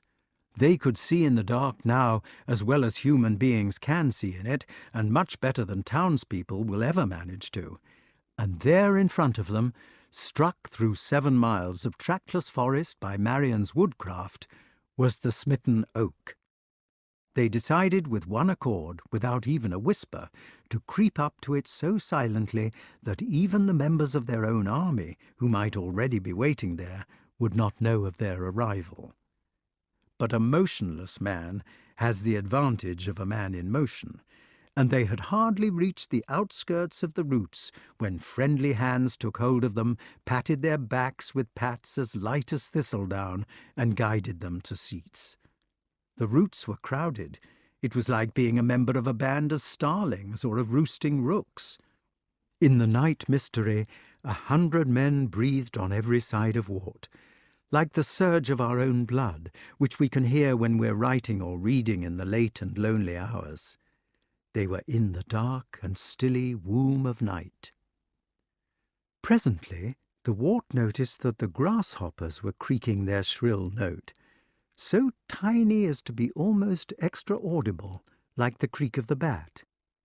They creaked one after another. They creaked, when Marian had creaked 3 times to account for Kay and Wart as well as for herself, 100 times. All the outlaws were present, and it was time to go. There was a rustle, as if the wind had moved in the last few leaves of the 900-year-old oak. Then an owl hooted softly, a field mouse screamed, a rabbit thumped, a dog-fox barked his deep, single lion's cough, and a bat twittered above their heads. The leaves rustled again more lengthily while you could count 100, and then Maid Marian, who had done the rabbit's thump, was surrounded by her band of 20 plus 2. The Wart felt a man on either side of him take his hand as they stood in a circle, and then he noticed that the stridulation of the grasshoppers had begun again. It was going round in a circle towards him, and as the last grasshopper rubbed its legs together, the man on his right squeezed his hand. Wart stridulated. Instantly, the man on his left did the same, and pressed his hand also. There were 22 grasshoppers before Maid Marian's band was ready for its last stalk through the silence. The last stalk might have been a nightmare, but to the Wart it was heavenly. Suddenly he found himself with an exultation of night, and felt that he was bodiless, silent, transported. He felt that he could have walked upon a feeding rabbit and caught her up by the ears, furry and kicking, before she knew of his presence.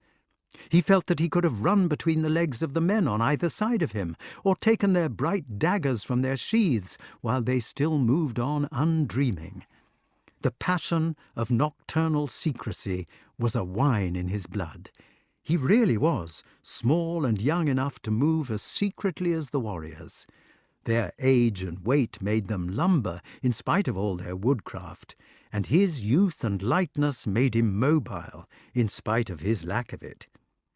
It was an easy stalk, except for its danger. The bushes thinned, and the sounding bracken grew rarely in the swampy earth, so that they could move 3 times as fast.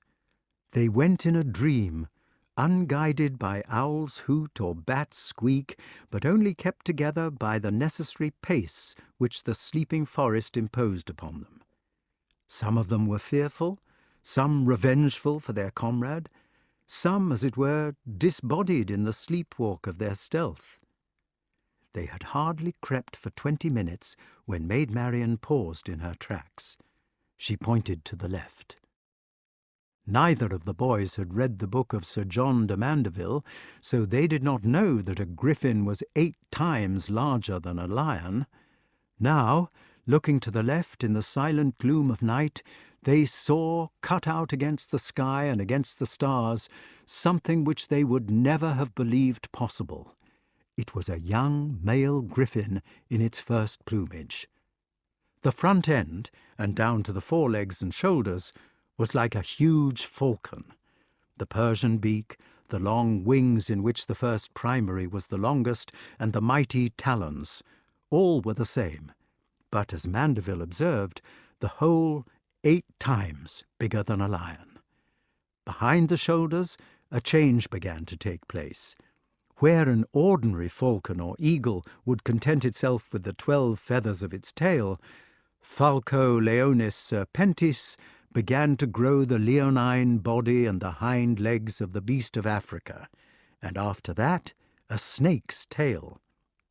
The boys saw, 24 feet high in the mysterious nightlight of the moon, and with its sleeping head bowed upon its breast so that the wicked beak lay on the breast feathers, an authentic griffin that was better worth seeing than 100 condors. They drew their breath through their teeth, and for the moment hurried secretly on, storing the majestic vision of terror in the chambers of remembrance. They were close to the castle at last, and it was time for the outlaws to halt. The captain touched hands silently with Kay and Wart, and the two went forward through the thinning forest towards a faint glow which gleamed behind the trees. They found themselves in a wide clearing or plain. They stood stock-still with surprise at what they saw. It was a castle made entirely out of food, except that on the highest tower of all a carrion crow was sitting, with an arrow in its beak. The oldest ones of all were gluttons. Probably it was because they seldom had enough to eat. You can read even nowadays a poem written by one of them, which is known as the Vision of Maconglinna. In this vision there is a description of a castle made out of different kinds of food. The English for part of the poem goes like this.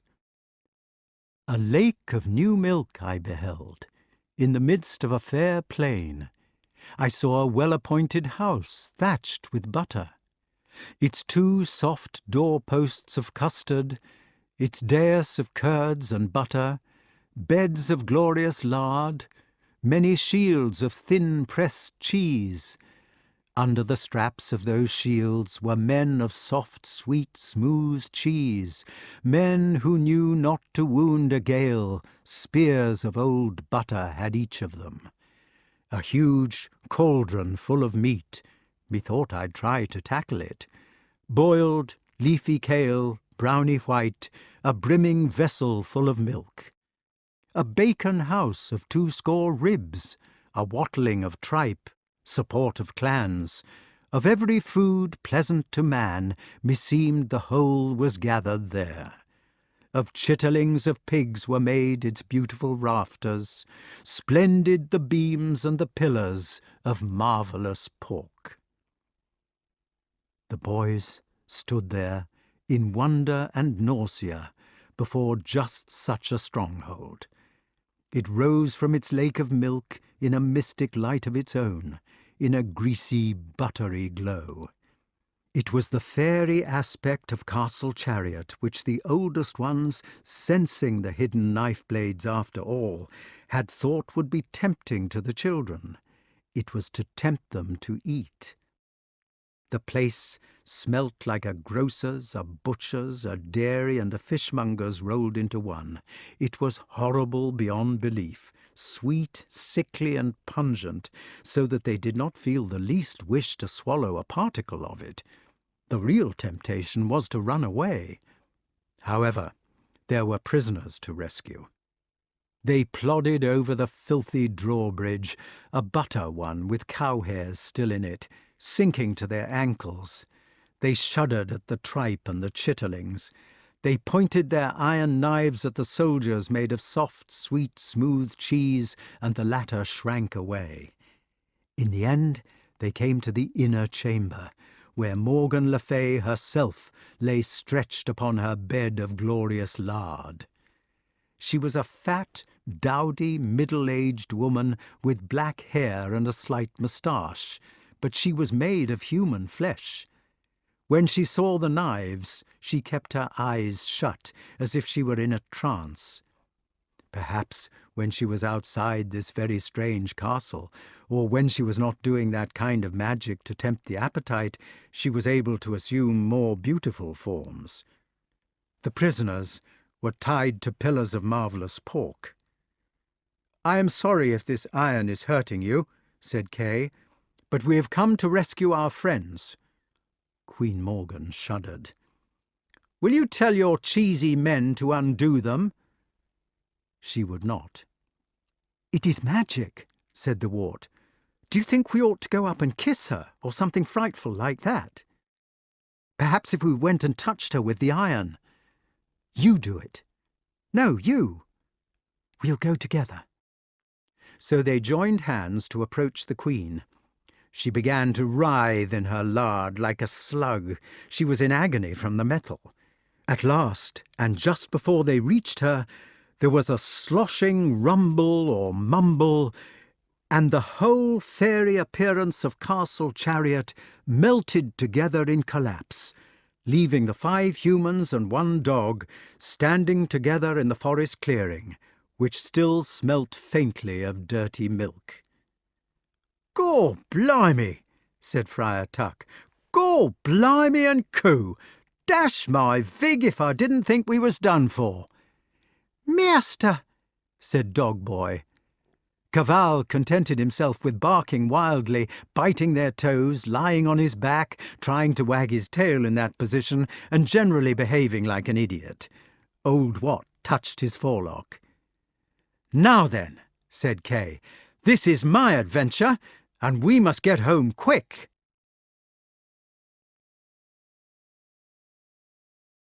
Chapter 12.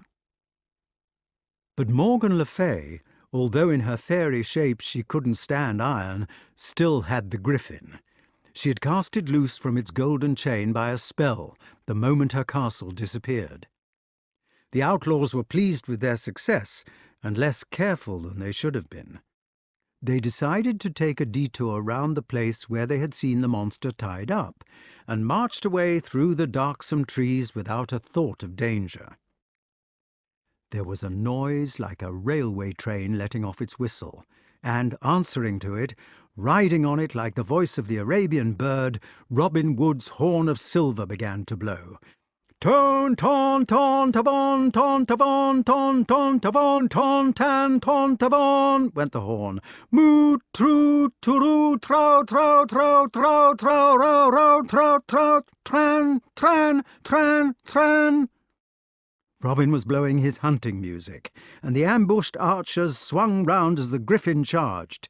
They set forward their left feet in the same movement, and let fly such a shower of arrows as it had been snow. The Wart saw the creature stagger in its tracks, a cloth-yard shaft sprouting from between the shoulder blades.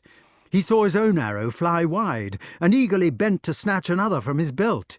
He saw the rank of his companion archers sway, as if by a preconcerted signal, when each man stooped for a second shaft. He heard the bowstrings twang again, the purr of the feathers in the air. He saw the phalanx of arrows gleam like an eye flick in the moonlight. All his life up to then he had been shooting into straw targets which had made a noise like phut. He had often longed to hear the noise that these clean and deadly missiles would make in solid flesh. He heard it. But the griffin's plates were as thick as a crocodile's, and all but the best-placed arrows glanced off. It still came on. It squealed as it came. Men began to fall, swept to the left or right by the lashing tail. The Wart was fitting an arrow to his bow. The cock feather would not go right. Everything was in slow motion. He saw the huge body coming blackly through the moon glare. He felt the claw which took him in the chest. He felt himself turning somersaults slowly with a cruel weight on top of him. He saw Kay's face somewhere in the cartwheel of the universe, flushed with starlit excitement, and Maid Marian's on the other side with its mouth open, shouting. He thought before he slid into blackness that it was shouting at him. They dragged him from under the dead griffin and found Kay's arrow sticking in its eye. It had died in its leap. Then there was a time which made him feel sick, while Robin set his collarbone and made him a sling from the green cloth of his hood.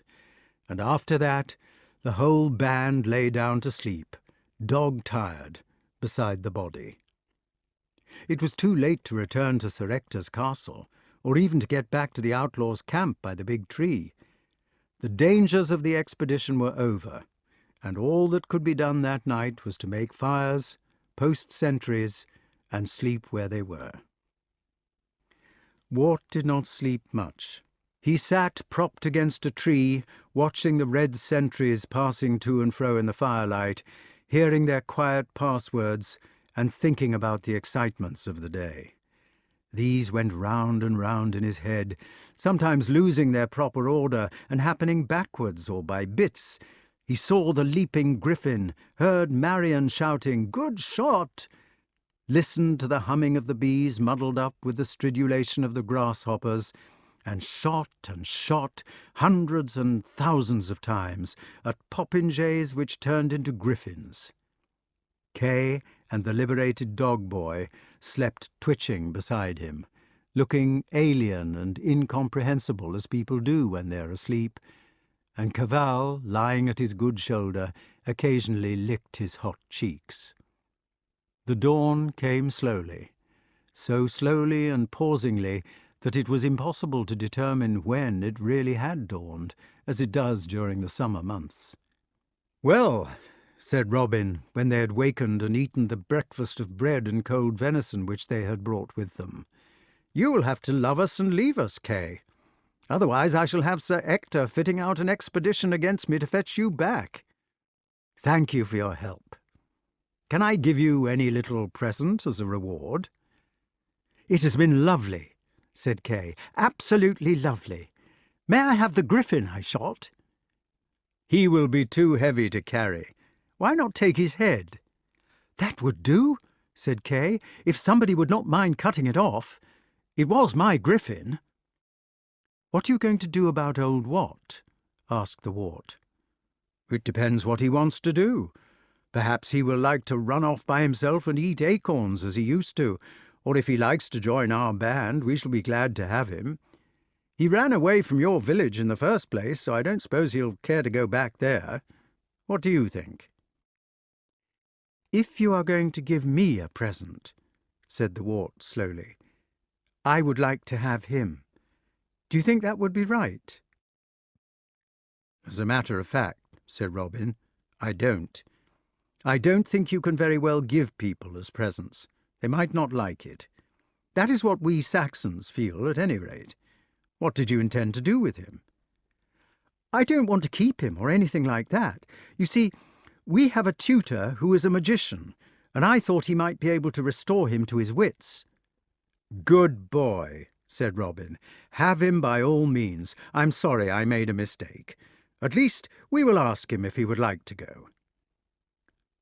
When somebody had gone off to fetch Wat, Robin said, "You had better talk to him yourself." They brought the poor old man, smiling, confused, hideous and very dirty, and stood him before Robin. "Go on," said Robin.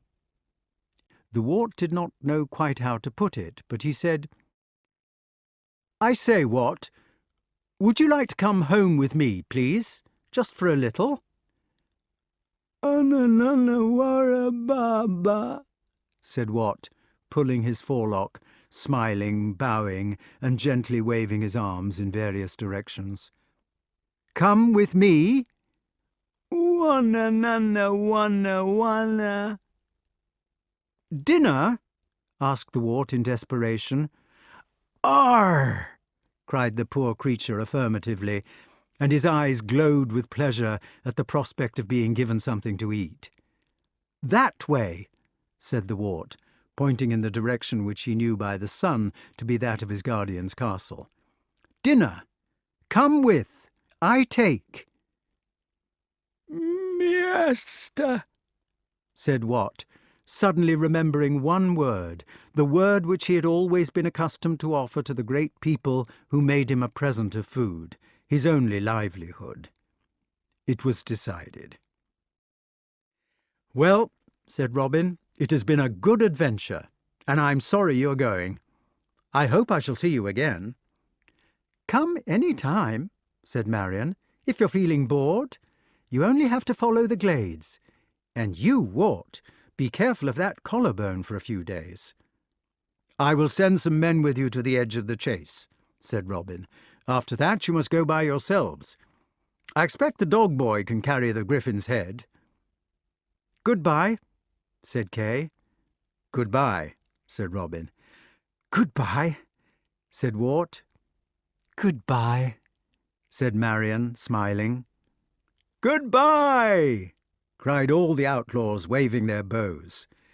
And Kay and the Wart and the dog boy and Wat and Cavall and their escort set off on the long track home. They had an immense reception. The return on the previous day of all the hounds except Cavall and the dog boy, and in the evening the failure to return of Kay and Wart, had set the household in an uproar. Their nurse had gone into hysterics, Hob had stayed out till midnight scouring the purlieus of the forest, the cooks had burnt the joint for dinner, and the sergeant-at-arms had polished all the armour twice and sharpened all the swords and axes to a razor blade in case of invasion. At last somebody had thought of consulting Merlyn, whom they had found in the middle of his third nap. The magician, for the sake of peace and quietness to go on with his rest, had used his insight to tell Sir Ector exactly what the boys were doing, where they were, and when they might be expected back. He had prophesied their return to the minute. So, when the small procession of returning warriors came within sight of the drawbridge, they were greeted by the whole household. Sir Ector was standing in the middle with a thick walking stick, with which he proposed to whack them for going out of bounds and causing so much trouble. The nurse had insisted on bringing out a banner which used to be put up when Sir Ector came home for the holidays as a small boy, and this said, "Welcome home." Hob had forgotten about his beloved hawks, and was standing on one side, shading his eagle eyes to get the first view. The cooks and all the kitchen staff were banging pots and pans, singing "Will ye no come back again?" or some such music, out of tune. The kitchen cat was yowling. The hounds had escaped from the kennel because there was nobody to look after them, and were preparing to chase the kitchen cat. The sergeant-at-arms was blowing out his chest with pleasure, so far that he looked as if it might burst at any moment, and was commanding everybody in an important voice to get ready to cheer when he said, "1, 2! 1, 2! cried the sergeant. "Huzzah!" cried everybody obediently, including Sir Ector. "Look what I've got!" shouted Kay. "I've shot a griffin, and the Wart has been wounded." "Yo, woo, woo, woo, woo!" barked all the hounds, and poured over the dog boy, licking his face, scratching his chest, sniffing at him all over to see what he'd been up to, and looking hopefully at the griffin's head, which the dog boy held high in the air so that they could not eat it. "Bless my soul!" exclaimed Sir Ector. "Alas, the poor Philip Sparrow!" cried the nurse, dropping her banner. "Pity his poor arm all to brast in a green sling, God bless us!" "It's all right," said the Wart. "Ah, don't catch hold of me, it hurts." "May I have it stuffed?" asked Kay. "Well, I be dommed," said Hob. "Bean't thick-walled chappy our Wat that erst run lunatical?" "My dear, dear boys," said Sir Ector, "I am so glad to see you back."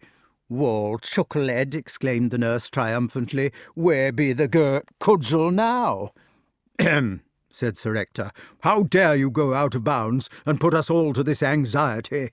"It is a real griffin," said Kay, who knew there was nothing to be afraid of. "I shot dozens of them. Wart broke his collarbone. We rescued the dog boy, and what?"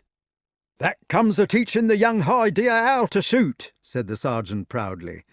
Sir Ector kissed both boys and commanded the griffin to be displayed before him. "Well," he exclaimed, "what a monster! We'll have him stuffed in the dining hall. What did you say his measurements were?" 82 inches from ear to ear. Robin said it might be a record. "We shall have to get it chronicled." "It is rather a good one, isn't it?" remarked Kay, with studied calm. "I shall have it set up by Sir Rowland Ward," Sir Ector went on in high delight, "with a little ivory card with Kay's first griffin on it in black letters, and the date." "Ah, leave that childishness," exclaimed the nurse. "Now, Master Art, my innocence, be off with thee to thy bed upon the instant, and thou, Sir Ector, let thee think shame to be playing with the monsters' heads like a godwit, when the poor child stays upon the point of death. Now, Sergeant, leave puffing out of thy chest. Stir, man, and take horse to Cardoyle for the chirurgeon." She waved her apron at the sergeant, who collapsed his chest and retreated like a shooed chicken. "It's all right," said the wart. "I tell you, it's only a broken collarbone, and Robin set it for me last night. It does not hurt a bit." "Leave the boy, nurse," commanded Sir Ector, taking sides with the men against the women, anxious to re-establish his superiority after the matter of the cudgel. "Merlyn will see to him if he needs it, no doubt. Who is this Robin?" "Robin Wood," cried the boys together. "Never heard of him." "You call him Robin Hood," explained Kay in a superior tone, "but it is Wood, really, like the wood that he is the spirit of." "Well, well, well, so you've been foraging with that rascal. Come in to breakfast, boys, and tell me all about him." "We have had breakfast," said the wart, "hours ago.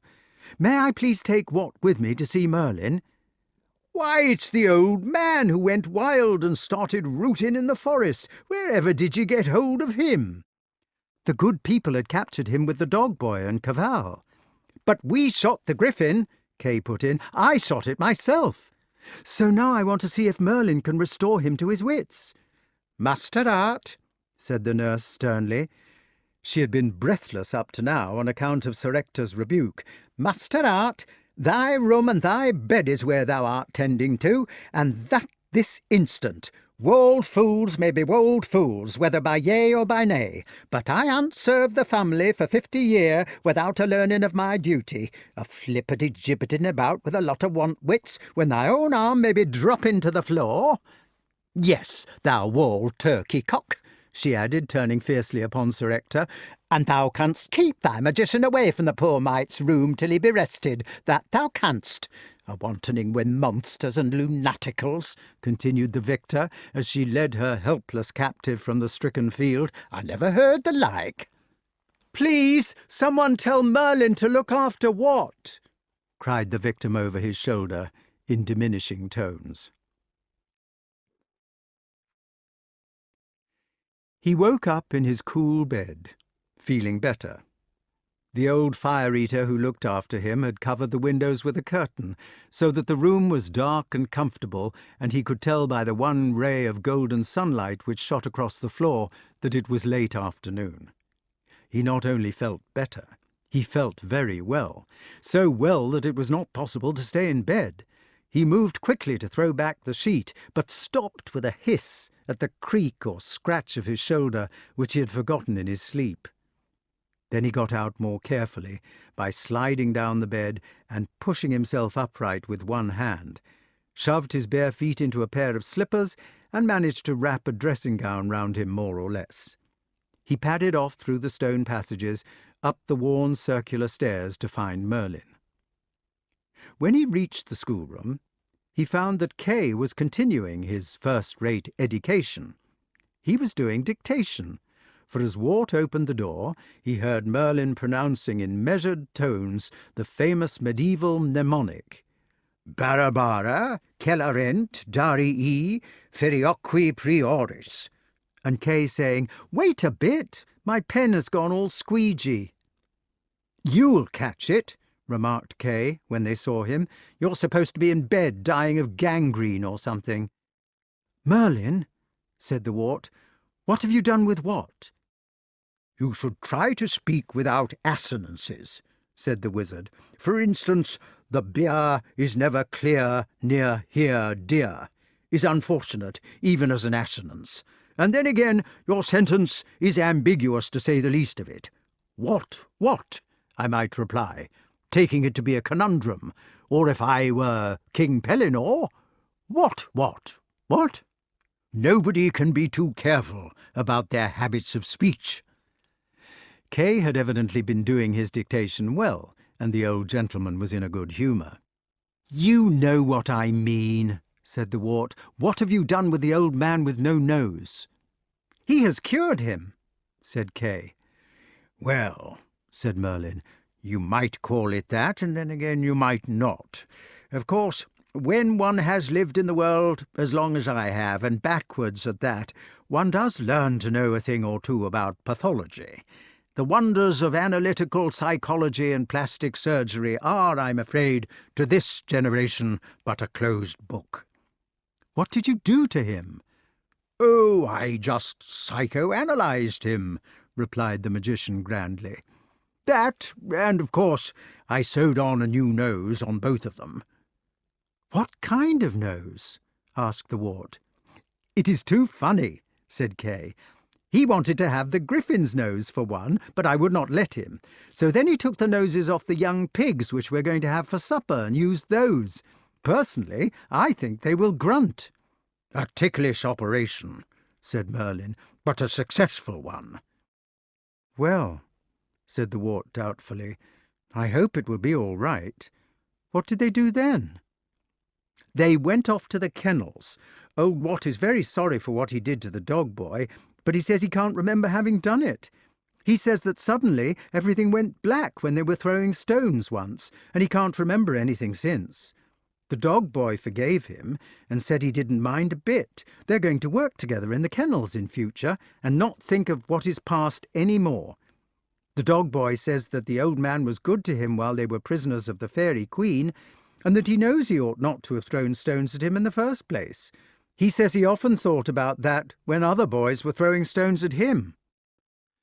"Well," said the Wart, "I'm glad it has all turned out for the best. Do you think I could go and visit them?" "For heaven's sakes, don't do anything to annoy your nurse," exclaimed Merlyn, looking about him anxiously. "That old woman hit me with a broom when I came to see you this forenoon and broke my spectacles. Could you not wait until tomorrow?" On the morrow, Wat and the dog boy were the firmest of friends. Their common experience of being stoned by the mob and then tied to columns of pork by Morgan le Fay served as a bond and a topic of reminiscence as they lay among the dogs at night for the rest of their lives. Also, by the morning, they had both pulled off the noses Merlyn had kindly given them. They explained that they had got used to having no noses now, and anyway, they preferred to live with the dogs. Chapter 13. The summer was over at last, and nobody could deny any longer that the autumn was definitely there. It was that rather sad time of year when, for the first time for many months, the fine old sun still blazes away in a cloudless sky, but doesn't warm you, and the hoar frosts and the mists and the winds begin to stir their faint limbs at morning and evening with the gossamer, as the sap of winter vigour remembers itself in the cold corpses which brave summer slew. The leaves were still on the trees and still green, but it was the leaden green of old leaves, which have seen much since the gay colours and happiness of spring, that seems so lately and, like all happy things, so quickly to have passed. The sheep fairs had been held, the plums had tumbled off the trees in the first big winds, and here and there in the lovely sunlight, too soon enfeebled, a branch of beech or oak was turning yellow. The one to die quickly and mercifully, the other perhaps to hold grimly to the frozen tree and to hiss with its papery skeletons all through the east winds of winter until the spring was there again. The Wart's arm did not hurt any more, but he was not allowed to do his martial exercises under the sergeant-at-arms in the afternoons for fear of spoiling it before it was properly mended.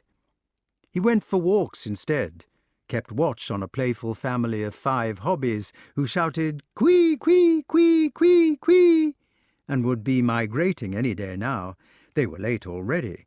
And he collected the enormous caterpillars of moths which had been through all their changes and now sought lumberingly for a convenient place in which to turn into the chrysalis.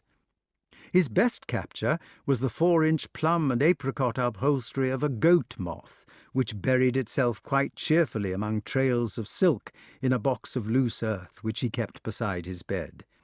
It had taken 3 years to reach its present size, and would lie perdue for another, before the big, dun moth crept out of its old armour and pumped the blood into the veins of its expanding wings.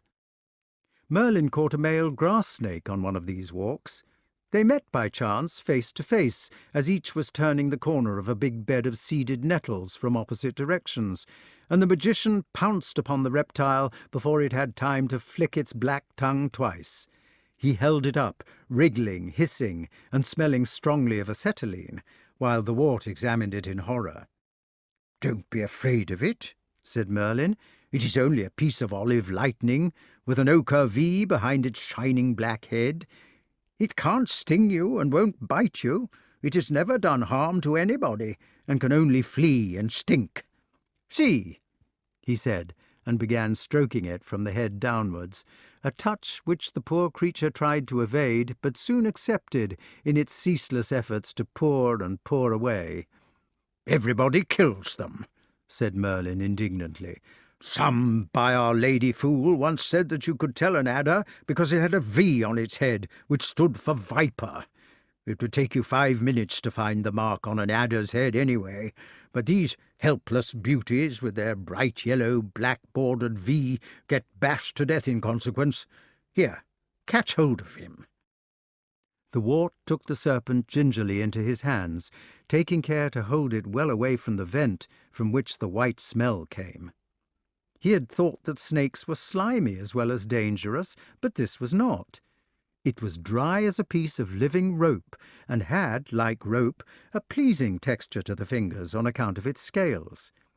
Every ounce of it was muscle, every plate of its belly was a strong, moving foot. He had held toads before, and they, the fat, philosophical, warty creatures, had been a little clammy on account of their loose flesh. This creature, on the other hand, was dry and delicately rough and liquid power. It was the same temperature as the ground on which it basked. "You asked to be turned into a snake once," said Merlyn. "Do you still want that?" "Yes, please." "It isn't much of a life. I don't think you'll get anything very exciting to happen to you. This chap probably only eats about once a week or once a fortnight, and the rest of the time he dreams. Still, if I turn you into one, you might get him to talk. It won't be more than that." "I should like it all the same." Merlyn loosed the grass snake, which immediately flashed off into the nettles. Then he exchanged a few words in Greek with an invisible gentleman called Aesculapius, and turned to the Wart. He said, "I shall stay here for an hour or two, and perhaps I shall sit down against that tree and have a nap.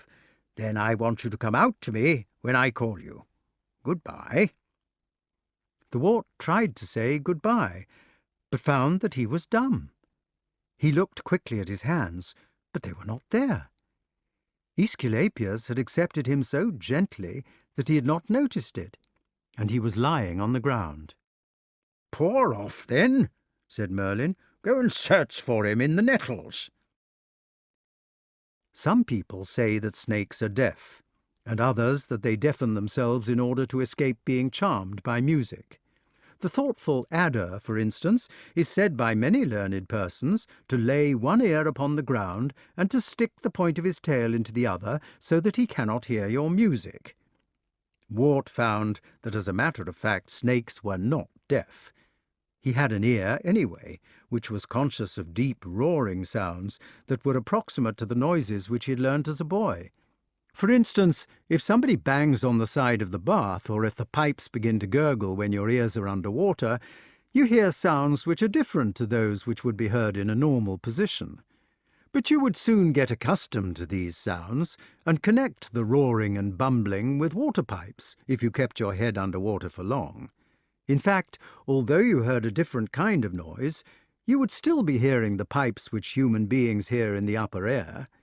So the Wart could hear what Merlyn said, though it sounded very thin and high, and he therefore hoped to be able to talk to the snake. He darted out his tongue, which he used as a sort of feeler, such as the long stick with which an explorer might probe the bogs in front of him, and he slid off into the nettles in search of his companion. The other snake was lying flat on its face, in a state of great agitation. It had managed to push itself into the very roots of the coarse grass among the nettles, for there is always a kind of empty layer between the green grass and the actual mud. The top green layer is supported on pillars of bleached roots, and it was in this secret, acre-huge chamber which covers every grass field, floored with mud and roofed with green, that the poor snake had sought concealment. It was lamenting to itself in a very sweet, cold, simple voice, and crying, "Alas, alas!" It is difficult to explain the way in which snakes talk, except by this. Everybody knows that there are rays of light, the infrared and the ultraviolet, and those beyond them, in which ants, for instance, can see, and men cannot. Just so there are waves of sound higher than the bat's squeak, which Mozart once heard delivered by Lucrezia Giugari in 1770, and lower than the distant thunder which pheasants hear, or is it that they see the flash, before man? It was in these profound melodious accents that the snake conversed. "Who are you?" asked the snake, trembling, as Wart poured himself into the secret chamber beside it. "Did you see the human? It was an H. sapiens, I believe. I only just got away." It was in such a flutter that it did not wait for its question to be answered, but went on excitedly, "Oh, the horrid creature! Did you notice how it smelt? Well, I shan't go out again in a hurry, that I will say. Look what a mess I've got myself into. It was an H. sapiens barbatus, as far as I could see. They are quite common round here. You take my advice and lie close for a day or two. I just went out for a moment with the idea of getting a frog or two before hibernating, and it pounced upon me like a hedgehog. I don't believe I was ever so frightened in my life. Do you think it would be best to hibernate at once?" "I shouldn't worry," said the Wart. "That particular human is fond of snakes, as I happen to know." "To eat?" stammered the serpent. "No, no. He's friendly with them, and has some as pets. That is, he spends most of the botany hours looking for frogs to feed them on. It's wonderful how few frogs there are, once you begin looking for them, only toads, and of course snakes don't eat toads." "I ate a toad once," said the other, who was beginning to calm down. "It was a small one, you know, but it wasn't very nice. Still, I don't think I should like to be a pet of that creature's, however many frogs it caught. Do you happen to know its sex?" "It was a male," said the Wart. "H. sapiens barbatus male," replied the snake, feeling safer now that he had got the subject classified. "And what is your name, my child?" The Wart did not know what to answer, so he simply told the truth. "It's a funny sort of name," said the snake doubtfully. "What is yours?" asked the Wart. "T. natrix." "Does the T stand for anything?" "Well, not Tommy," said the snake rather coolly, "if that's what you mean. It's Tropidonotus in my family always." I'm sorry." "If you don't mind my saying so," remarked the snake, "it seems to me that your education has been neglected. First you have a mother who calls you Wart, just as if you were one of those vulgar buffonidae, and then you can't distinguish a T-natrix when you see him. Did you never have a mother?" As a matter of fact, I didn't. "Oh, I am sorry," exclaimed the snake. "I hope I haven't hurt your feelings. Do you mean to say you never had anybody to teach you the legends and dreams and that?" Never. "You poor newt! What do you do then when you hibernate?"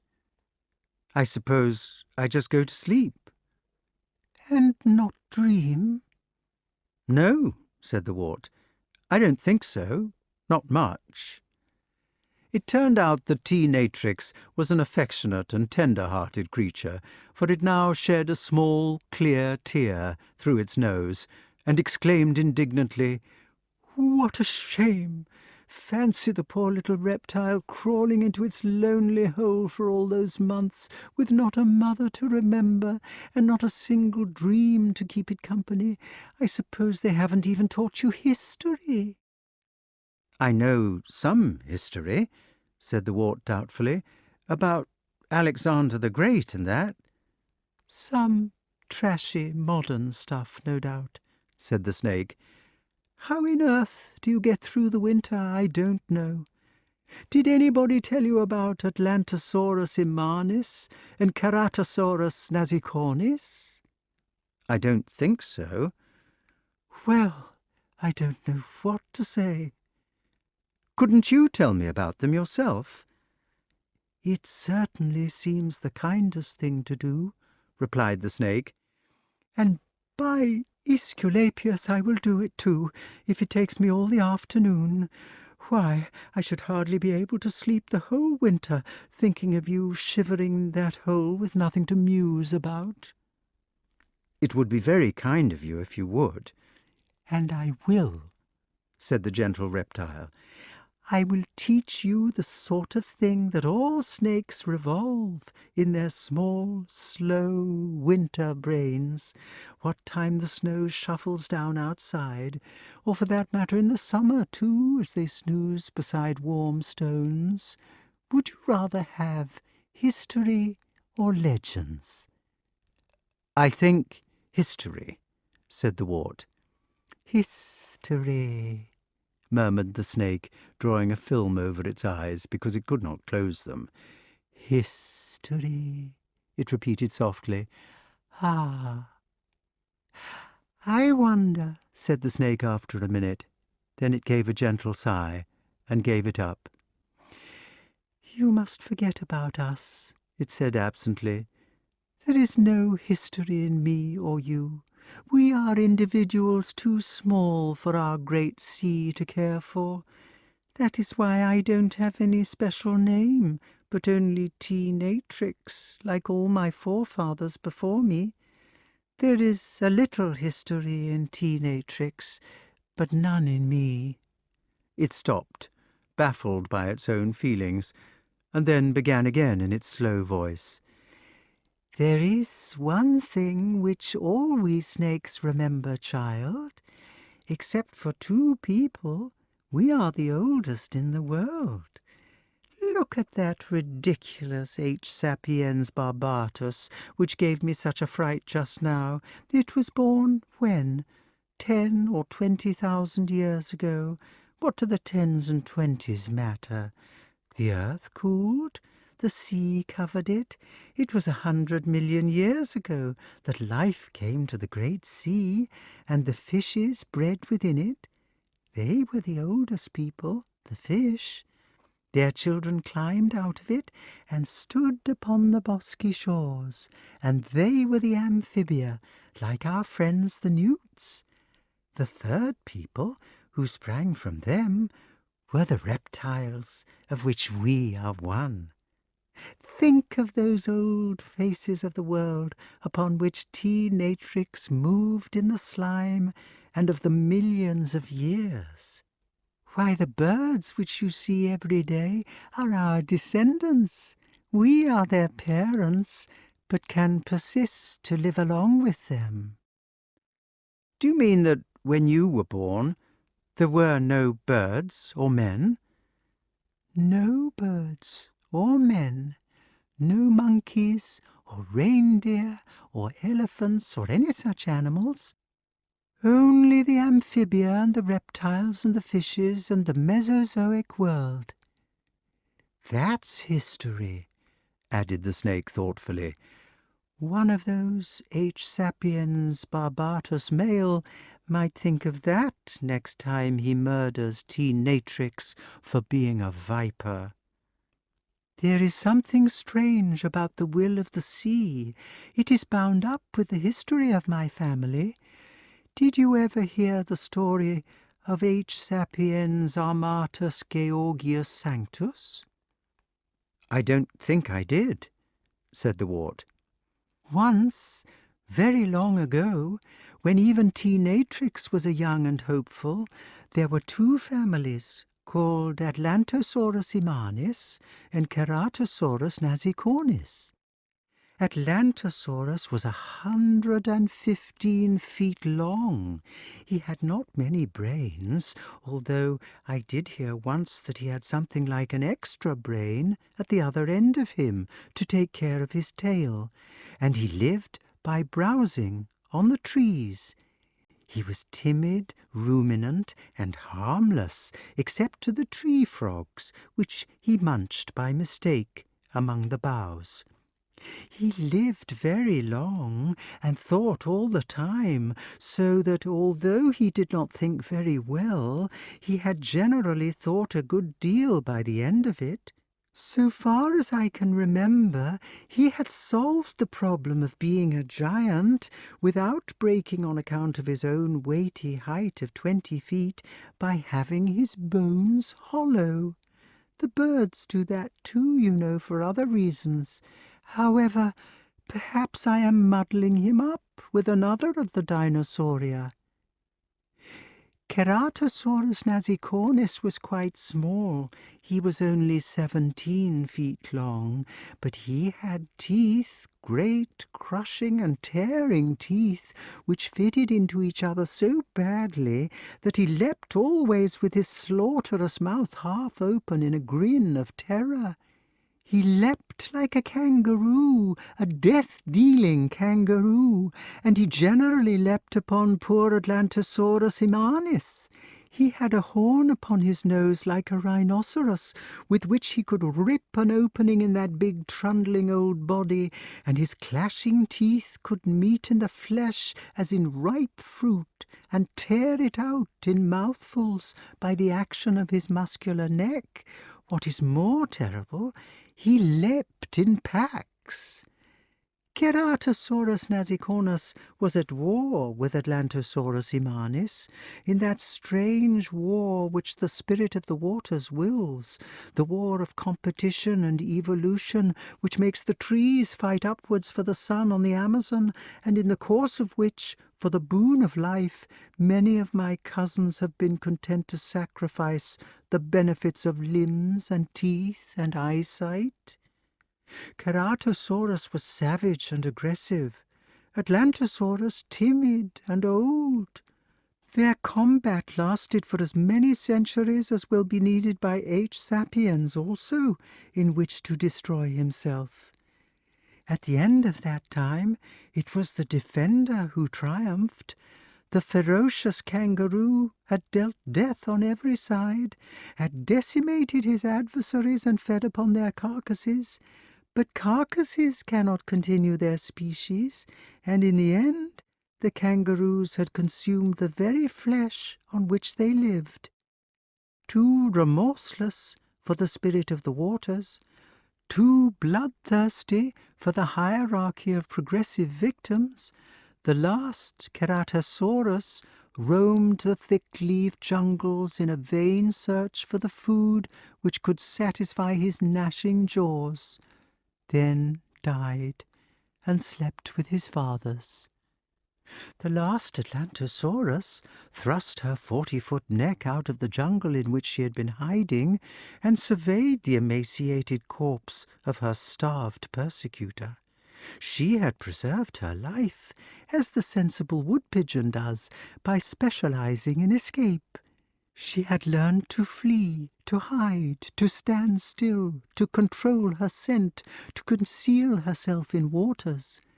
By humility she had survived her enemy, who had slain her own husband, and now she carried the children of the latter inside her, the last of the victorious race.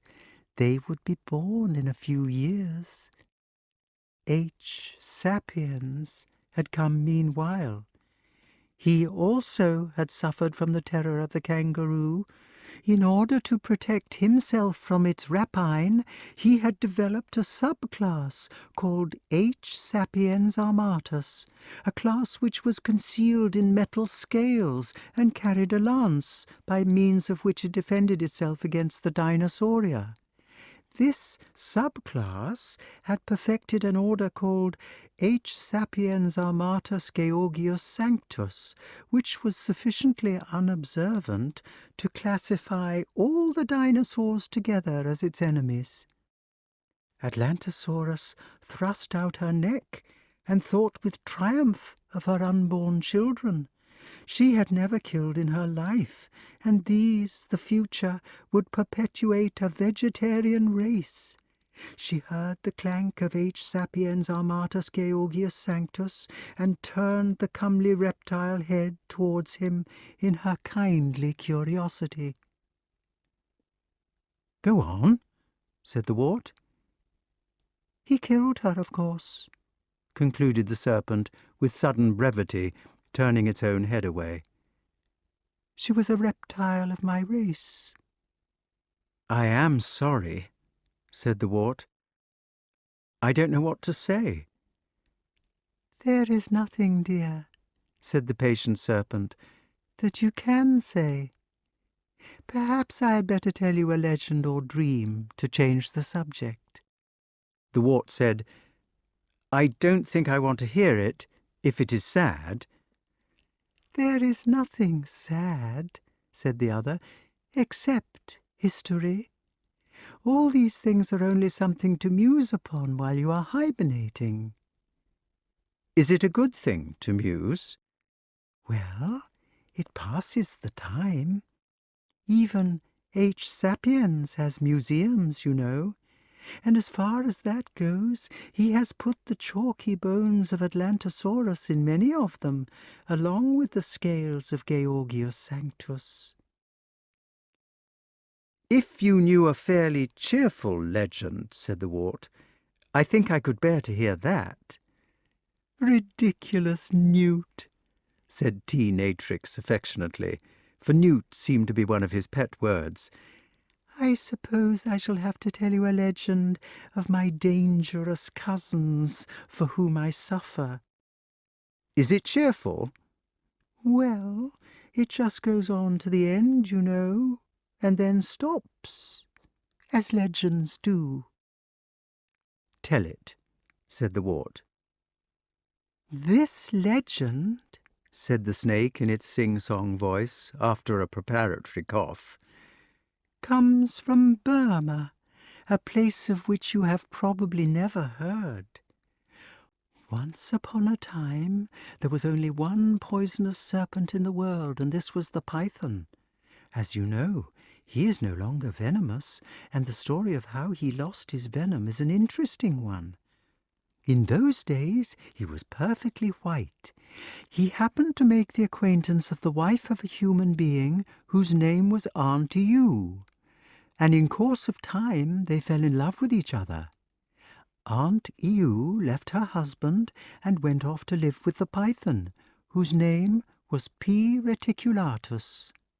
She was in some ways an old-fashioned kind of person, the kind which delights in making carpet slippers for curates among the humans, and she soon set about weaving a most handsome and closely woven skin for her python.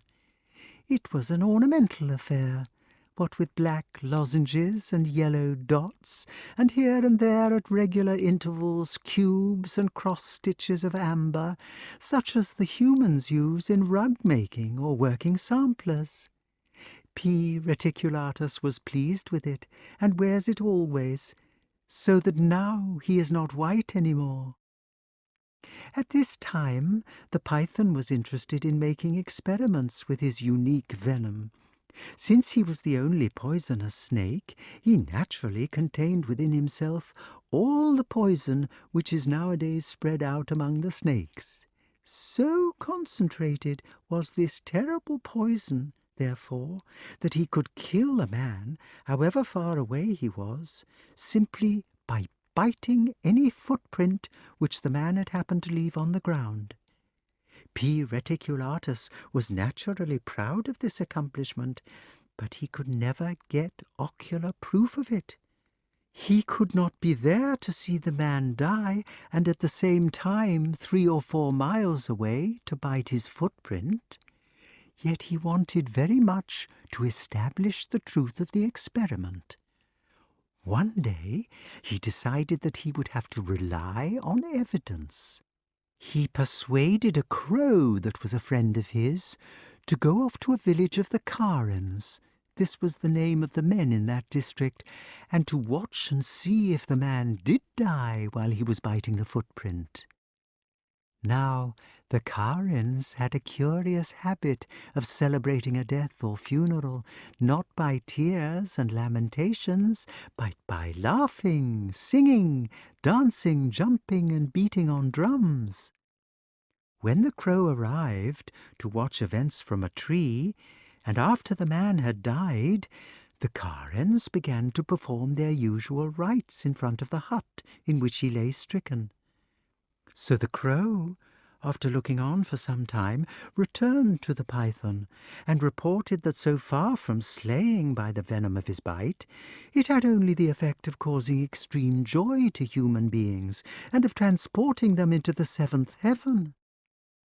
The python was so furious that he climbed up to the very top of a tree and sicked up every ounce of his useless poison.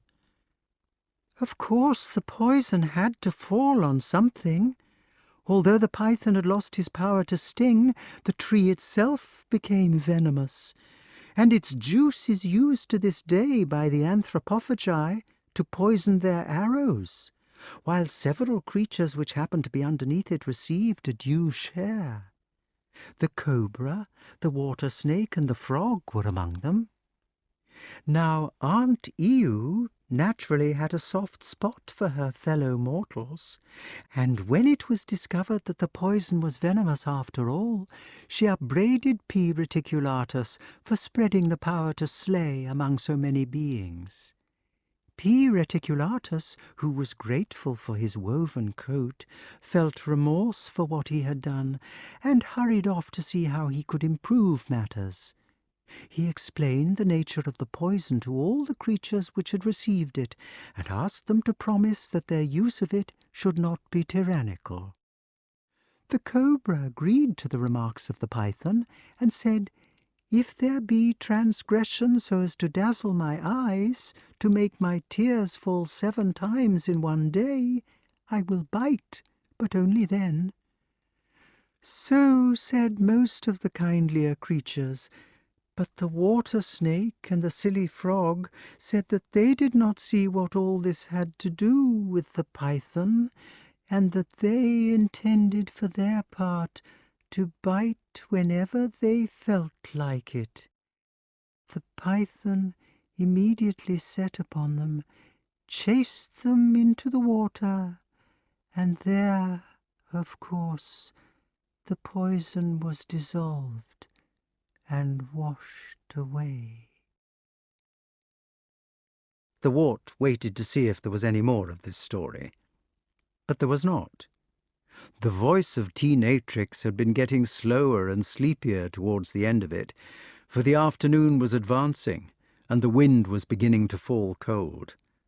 The sing-song had seemed to get more and more wrapped up in its subject, if you can follow the idea, until it seemed that the story was telling itself while the serpent only drowsed, though it was not possible to tell whether he was really asleep, because snakes have no eyelids to close. "Thank you," said the Wart. "I think that was a good story." "Dream about it," whispered Teenatrix sleepily, "while you hibernate." "I will." "Good night," said the snake. "Good night." The funny thing was that the Wart really did feel sleepy. Whether it was the voice of the snake, or the cold, or the influence of the story, in 2 minutes he was dreaming himself in a reptilian drama. He was old as the veins of the earth, which were serpents like him, and Aesculapius, with a beard as white as glaciers, was lulling him to sleep. He was teaching him wisdom, the ancient wisdom by which the old snakes can walk with 300 feet at once upon the same world in which their grandchildren the birds have learnt to fly. He was singing to him the song of all the waters. In the great sea the stars swing over, the eternal whirlpool flows. Rest, rest, wild head, in the old bosom which neither feels nor knows. She only rocks us, cradled in heaven, the reptile and the rose. Her waters which bore us will receive us. Good night and sweet repose. In the end it took Merlyn 20 shouts in his high human voice to wake the sleeping serpent up in time for tea. Chapter 14. In the autumn, everybody was preparing for the winter. At night, they spent the time rescuing Daddy Longlegs from their candles and rushlights. In the daytime, the cows were turned into the high stubble and weeds which had been left by the harvest sickles. The pigs were driven into the purlieus of the forest, where boys beat the trees to supply them with acorns. Everybody was at a different job. From the granary there proceeded an invariable thumping of flails. In the strip fields the slow and enormously heavy wooden ploughs sailed up and down for the rye and the wheat, while the sowers swung rhythmically along with their hoppers round their necks, casting right hand for left foot and vice versa. Foraging parties came lumbering in with their spike-wheeled carts full of bracken, remarking wisely that they must get warm with ye breeks ere all summer be gone, for tethered-up cattle to sit down upon, while others dragged in timber for the castle fires. The forest rang in the sharp air with the sound of beetle and wedge.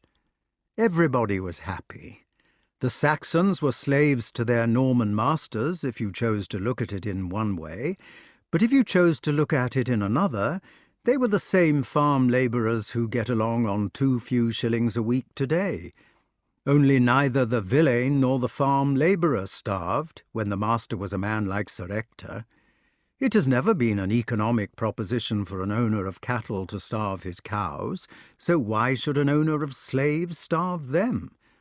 The truth is that even nowadays the farm labourer accepts so little money because he does not have to throw his soul in with the bargain, as he would have to do in a town, and the same freedom of spirit has obtained in the country since the earliest times. The villeins were labourers. They lived in the same one-roomed hut with their families, few chickens, litter of pigs, or with a cow possibly called crumbock, most dreadful and insanitary. But they liked it. They were healthy, free of an air with no factory smoke in it, and, which was most of all to them, their heart's interest was bound up with their skill in labour. They knew that Sir Ector was proud of them. They were more valuable to him than his cattle even, and as he valued his cattle more than anything else except his children, this was saying a good deal. He walked and worked among his villagers, thought of their welfare, and could tell the good workman from the bad. He was the eternal farmer, in fact, one of those people who seem to be employing labour at so many shillings a week, but who were actually paying half as much again in voluntary overtime, providing a cottage free, and possibly making an extra present of milk and eggs and home-brewed beer into the bargain. In other parts of Gramarye, of course, there did exist wicked and despotic masters, feudal gangsters whom it was to be King Arthur's destiny to chasten, but the evil was in the bad people who abused it, not in the feudal system. Sir Ector was moving through these activities with a brow of thunder, when an old lady who was sitting in a hedge by one of the strips of wheat to scare away the rooks and pigeons suddenly rose up beside him with an unearthly screech. He jumped nearly a foot in the air. He was in a nervous condition. "Dang it," said Sir Ector. Then, considering the subject more attentively, he added in a loud, indignant voice, "Splendour of God!" He took the letter out of his pocket and read it again. The overlord of the castle of Forest Sauvage was more than a farmer. He was a military captain who was ready to organise and lead the defence of his estate against the gangsters, and he was a sportsman who sometimes took a day's jousting when he could spare the time. But he was not only these.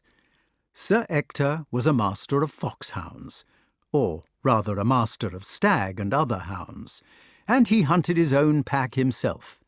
Clumsy, Trownier, Phoebe, Colley, Gerland, Talbot, Luath, Luffra, Apollon, Orthros, Bran, Gelert, Bounce, Boy, Lion, Bungay, Toby, Diamond, and Cavall were not pet dogs. They were the Forest Sauvage hounds. No subscription, 2 days a week, huntsman the master. This is what the letter said, if we translate it from the Latin. The King to Sir Ector, etc. We send you William Twitey, our huntsman, and his fellows, to hunt in the Forest Sauvage with our boarhounds, Canibus nostris porcoricis, in order that they may capture 2 or 3 boars. You are to cause the flesh they capture to be salted and kept in good condition, but the skins you are to cause to be bleached, which they give you, as the said William shall tell you. And we command you to provide necessaries for them as long as they shall be with you by our command, and the cost, etc., shall be accounted, etc. Witnessed at the Tower of London, 20th of November, in the 12th year of our reign. Uther Pendragon. 12 Uther. Now the forest belonged to the king, and he had every right to send his hounds to hunt in it. Also, he maintained a number of hungry mouths, what with his court and his army, so that it was natural that he should want as many dead boars, bucks, roes, etc., to be salted down as possible. He was in the right. This did not take away the fact that Sir Ector regarded the forest as his forest, and resented the intrusion of the royal hounds, as if his own would not do just as well. The king had only to send for a couple of boars, and he would have been delighted to supply them himself. He feared that his coverts would be disturbed by a lot of wild royal retainers, never know what these city chaps will be up to next, and that the king's huntsman, this fellow Twitey, would sneer at his humble hunting establishment, unsettle the hunt servants, and perhaps even try to interfere with his own kennel management. In fact, Sir Ector was shy. Then there was another thing. Where the devil were the royal hounds to be kept? Was he, Sir Ector, to turn his own hounds into the street, so as to put the king's hounds in his kennels? Splendour of God! Repeated the unhappy master. It was as bad as paying tithes. Sir Ector put the accursed letter in his pocket and stumped off the ploughing. The villeins, seeing him go, remarked cheerfully, "Our walled meester be on the gad again, seemingly." It was a confounded piece of tyranny, that was what it was. It happened every year, but it was still that. He always solved the kennel problem in the same way, but it still worried him. He would have to invite his neighbours to the meet specially, to look as impressive as possible under the royal huntsman's eye, and this would mean sending messengers through the forest to Sir Grummore, etc. Then he would have to show sport. The king had written early, so that evidently he intended to send the fellow at the very beginning of the season. The season did not begin till the 25th of December.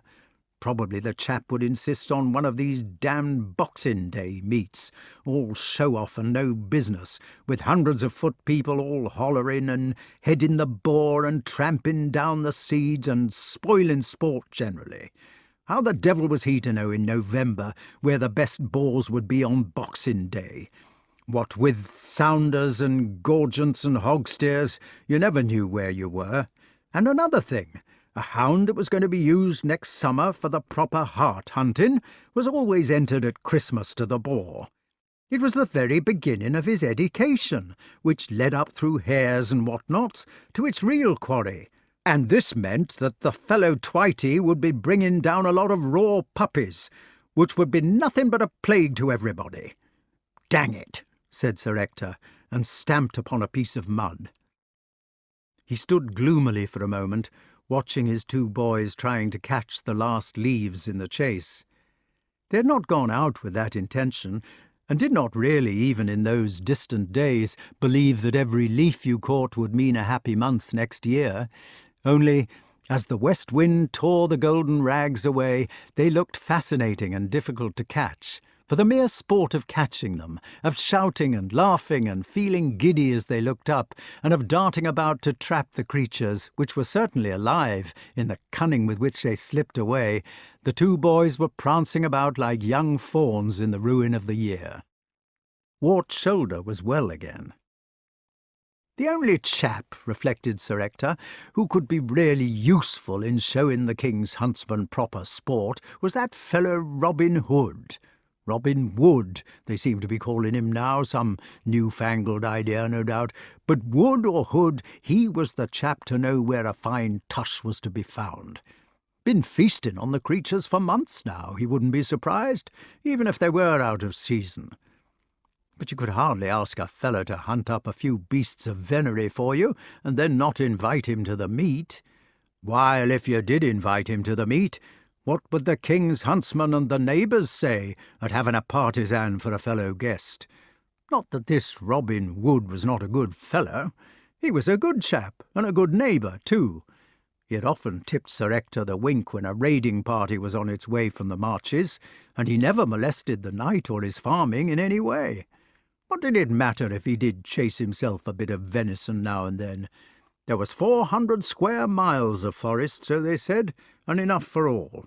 Leave well alone, that was Sir Ector's motto, but that did not alter the neighbours. Another thing was the riot.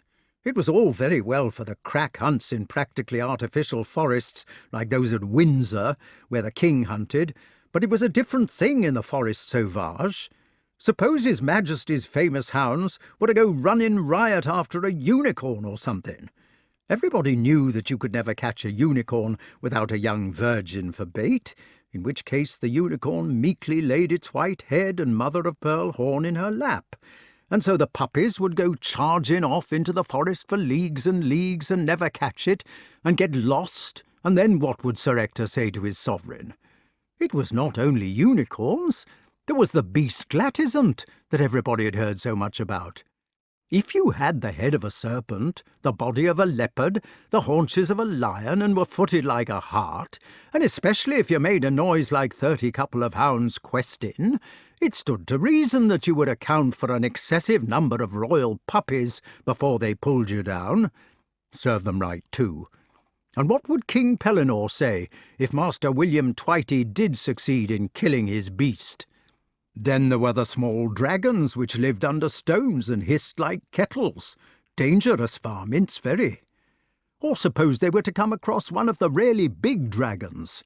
Suppose they were to run into a griffin. Sir Ector considered the prospect moodily for some time, then began to feel better. It would be a jolly good thing, he concluded, if Master Twitey and his beastly dogs did meet the questing beast. Yes, and get eaten up by it too, every one." Cheered by this vision, he turned round at the edge of the ploughing and stumped off home.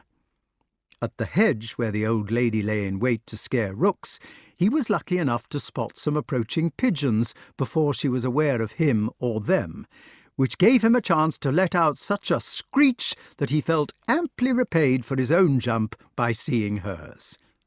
It was going to be a good evening after all. "Good night to you," said Sir Ector affably, when the old lady recovered herself enough to drop him a curtsy. He felt so much restored by this that he called on the parish priest halfway up the village street and invited him to dinner. Then he climbed to the solar, which was his special chamber, and sat down heavily to write a submissive message to King Uther in the 2 or 3 hours which remained to him before the meal.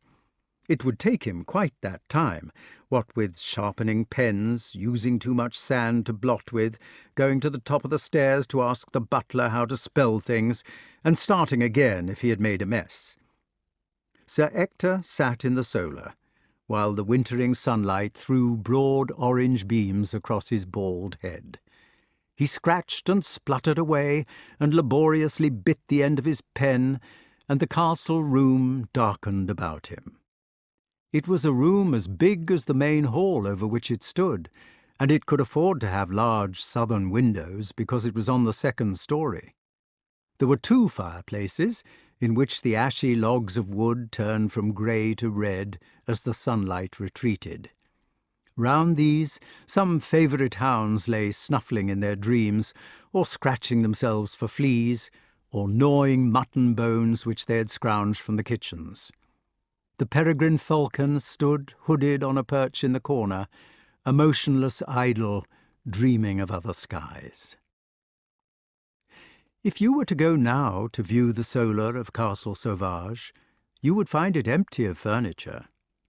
But the sun would still stream in at those stone windows 2 feet thick, and as it barred the mullions, it would catch a warmth of sandstone from them, the amber light of age. If you went to the nearest curiosity shop, you might find some clever copies of the furniture which it was supposed to contain. These would be oak chests and cupboards, with Gothic panelling and strange faces of men or angels, or devils, carved darkly upon them, black, beeswaxed, worm-eaten and shiny, gloomy testimonies to the old life in their coffin-like solidity. But the furniture in the solar was not like that. The devil's heads were there, and the linen-fold panelling, but the wood was 6 or 7 or 8 centuries younger. So in the warm-looking light of sunset, it was not only the mullions which had an amber glow. All the spare, strong chests in the room, they were converted for sitting by laying bright carpets on them, were their young, the golden oak, and the cheeks of the devils and cherubim shone as if they had been given a good soaping.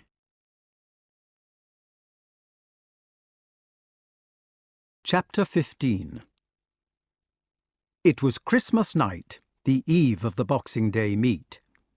You must remember that this was in the old merry England of gramarye, when the rosy barons ate with their fingers and had peacocks served before them with all their tail feathers streaming, or boars' heads with the tusks stuck in again, when there was no unemployment because there were too few people to be employed, when the forests rang with knights walloping each other on the helm, and the unicorns in the wintry moonlight stamped with their silver feet and snorted their noble breaths of blue upon the frozen air.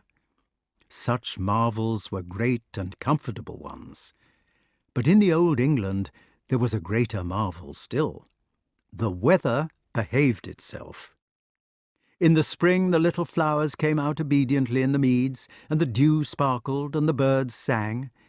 In the summer it was beautifully hot for no less than 4 months, and if it did rain just enough for agricultural purposes, they managed to arrange it so that it rained while you were in bed. In the autumn the leaves flamed and rattled before the west winds, tempering their sad adieu with glory.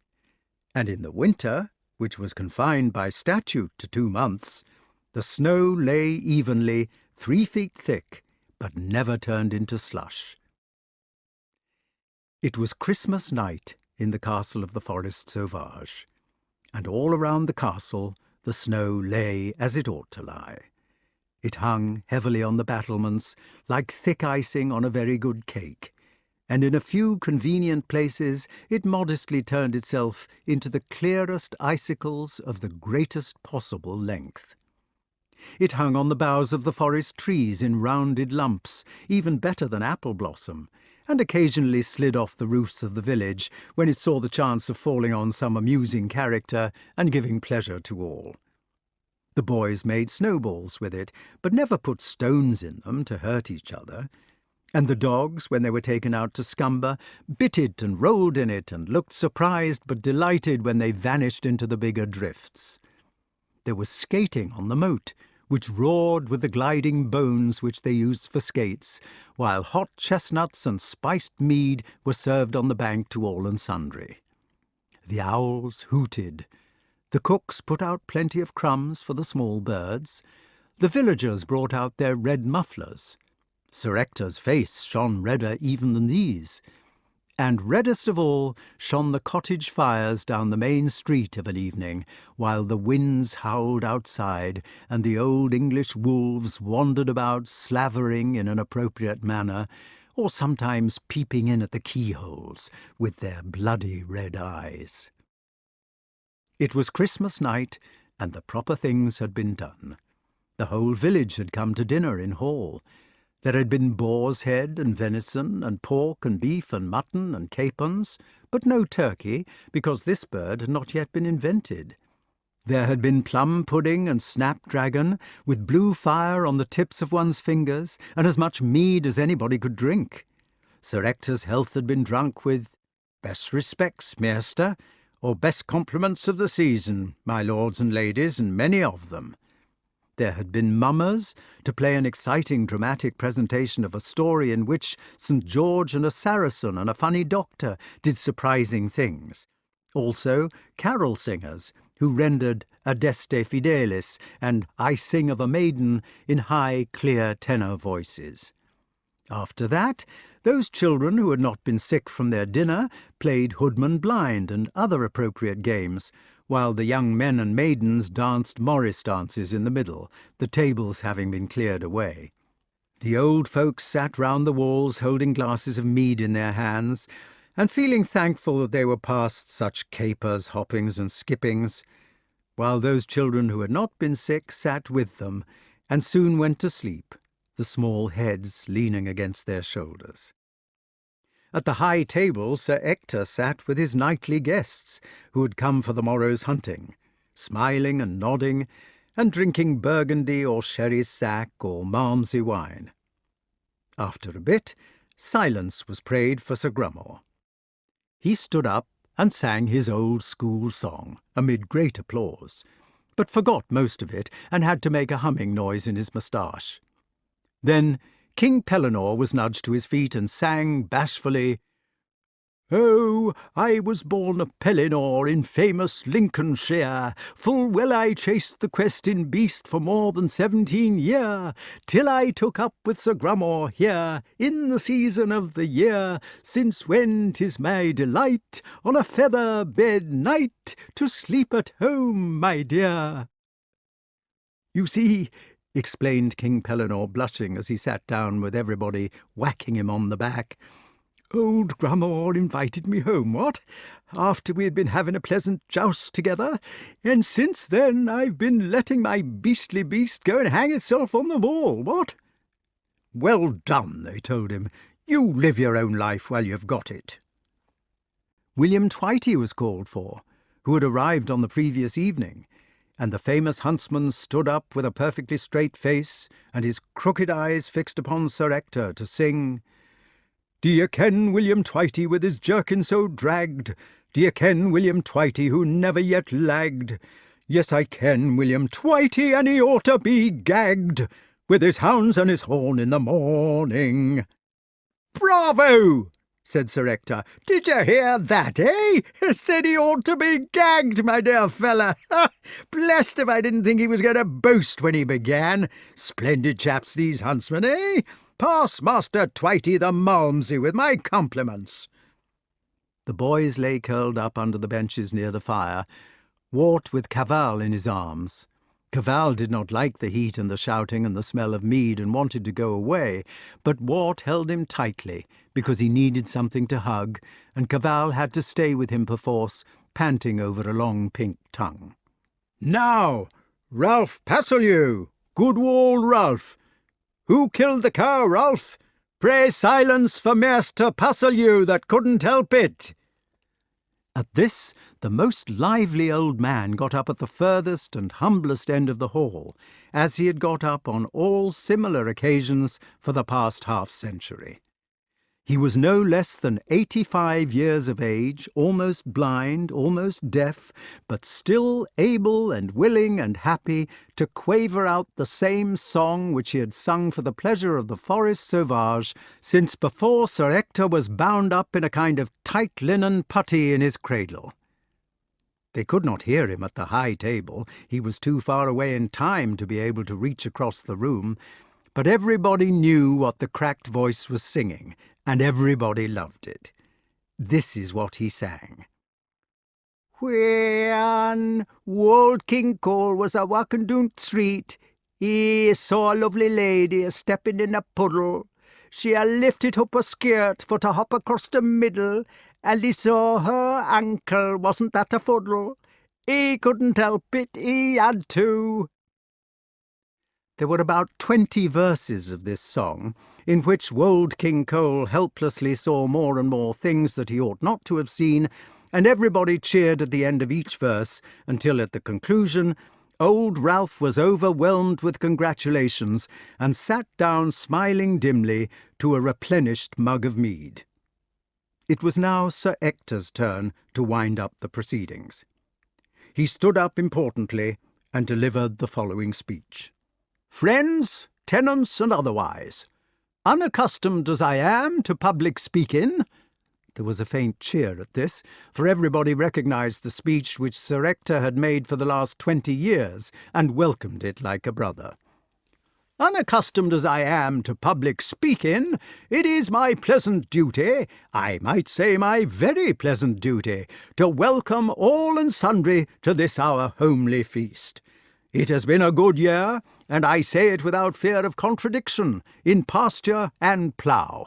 We all know how Crumbock of Forest Sauvage won the first prize at Cardoyle Cattle Show for the second time, and one more year will win the cup outright. More power to the Forest Sauvage. As we sit down tonight, I notice some faces now gone from among us, and some which have added to the family circle. Such matters are in the hands of an almighty providence, to which we all feel thankful. We ourselves have been first created and then spared to enjoy the rejoicings of this evening. I think we are all grateful for the blessings which have been showered upon us. Tonight we welcome in our midst the famous King Pellinore, whose labours in ridding our forest of the redoubtable questing beast are known to all. God bless King Pellinore. Hear, hear! Also Sir Grummore Grummersome, a sportsman, though I say it to his face, who will stick to his mount as long as his quest will stand up in front of him. Hooray! Finally, last but not least, we are honoured by a visit from His Majesty's most famous huntsman, Master William Twitey, who will, I feel sure, show us such sport tomorrow that we will rub our eyes and wish that a royal pack of hounds could always be hunting in the forest which we all love so well. View halloo and several retreats blown in imitation. Thank you, my dear friends, for your spontaneous welcome to these gentlemen. They will, I know, accept it in the true and warm-hearted spirit in which it is offered. And now it is time that I should bring my brief remarks to a close. Another year has almost sped, and it is time that we should be looking forward to the challenge in future. What about the cattle show next year? Friends, I can only wish you a very Merry Christmas, and after Father Sidebottom has said our grace for us, we shall conclude with a singing of the national anthem." The cheers which broke out at the end of Sir Ector's speech were only just prevented, by several hushes, from drowning the last part of the vicar's grace in Latin. And then everybody stood up loyally in the firelight and sang, "God save King Pendragon, may his reign long drag on. God save the King. Send him most glorious, great and uproarious, horrible and horrious. God save our King." The last notes died away. The hall emptied of its rejoicing humanity.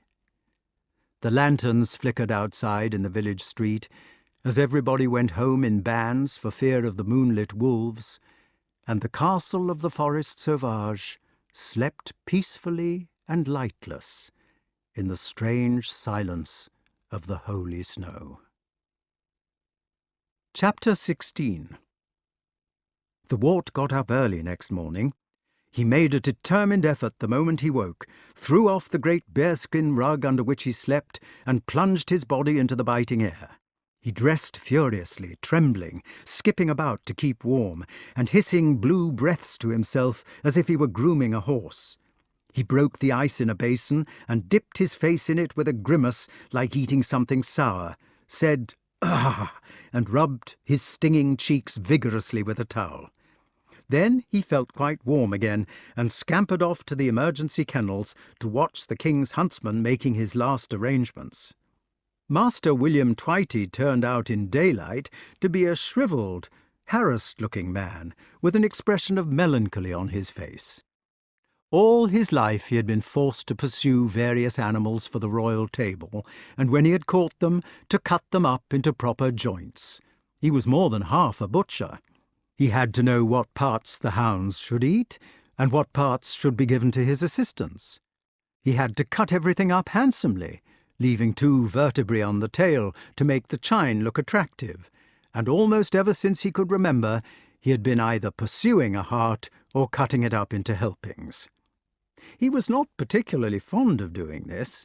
The harts and hinds in their herds, the boars in their singulars, the skulls of foxes, the richuses of martins, the bevies of roes, the seats of badgers, and the routs of wolves, all came to him more or less as something which you either skinned or flayed and then took home to cook.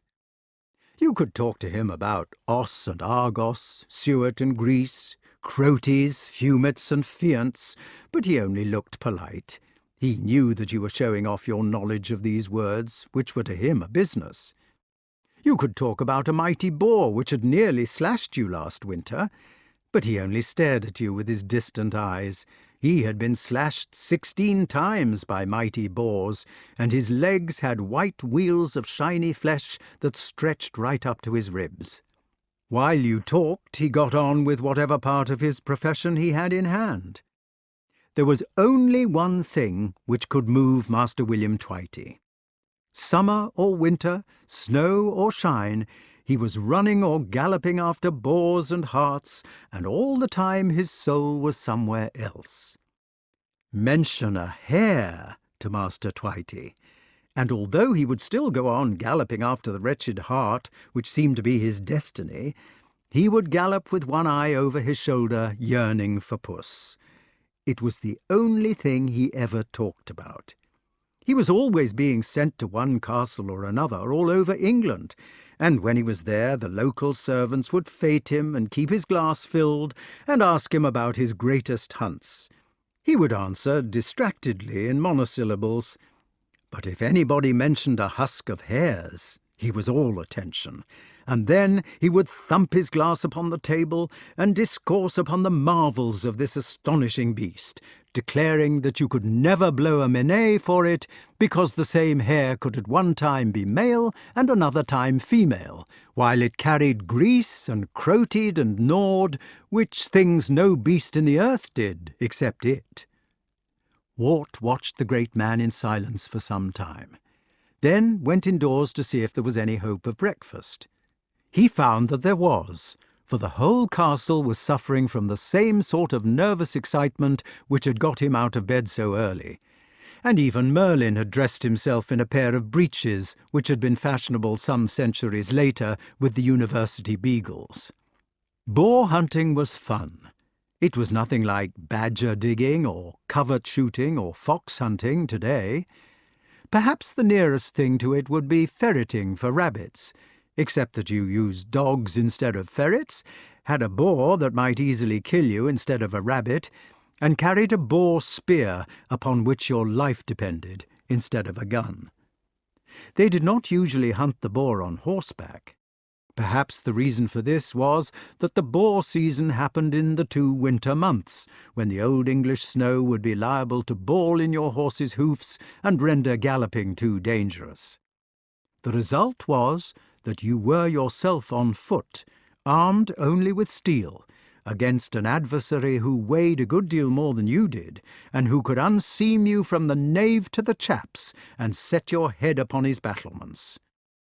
There was only one rule in boar hunting. It was, hold on. If the boar charged, you had to drop on one knee and present your boar spear in his direction. You held the butt of it with your right hand on the ground to take the shock, while you stretched your left arm to its fullest extent and kept the point toward the charging boar. The spear was as sharp as a razor, and it had a crosspiece about 18 inches away from the point. This crosspiece, or horizontal bar, prevented the spear from going more than 18 inches into his chest. Without the crosspiece, a charging boar would have been capable of rushing right up the spear, even if it did go through him, and getting at the hunter like that. But with the crosspiece, he was held away from you at a spear's length, with 18 inches of steel inside him. It was in this situation that you had to hold on. He weighed between 10 and 20 score, and his one object in life was to heave and weave and sidestep until he could get at his assailant and champ him into chops, while the assailant's one object was not to let go of the spear, clasped tight under his arm, until somebody had come to finish him off. If he could keep hold of his end of the weapon while the other end was stuck in the boar, he knew that there was at least a spear's length between them, however much the boar ran him round the forest. You may be able to understand, if you think this over, why all the sportsmen of the castle got up early for the Boxing Day meet and ate their breakfast with a certain amount of suppressed feeling. "Ah," said Sir Grummore, gnawing a pork chop which he held in his fingers. "Down in time for breakfast, hey?" "Yes, I am," said the Wart. "Fine hunting morning," said Sir Grummore. "Got your spear sharp, hey?" "Yes, I have, thank you," said the Wart. He went over to the sideboard to get a chop for himself. "Come on, Pellinore," said Sir Ector.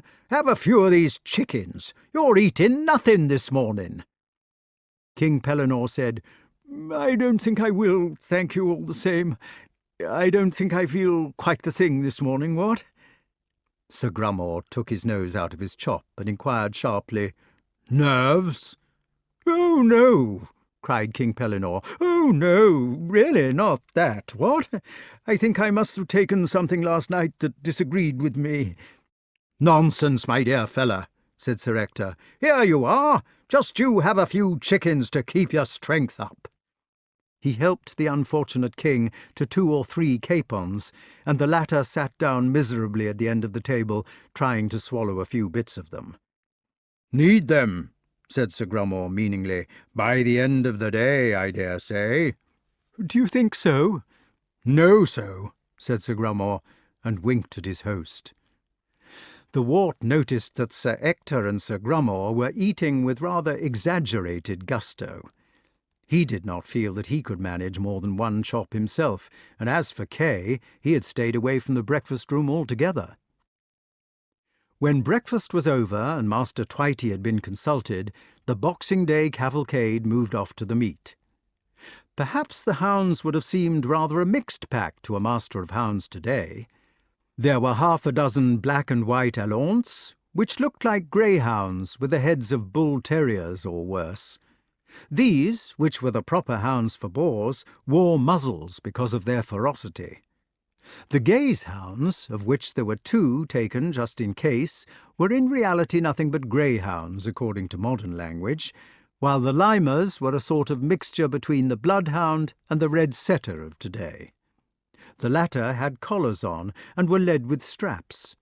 The Bratchets were like beagles, and trotted along with the master in the way that beagles always have trotted, and a charming way it is.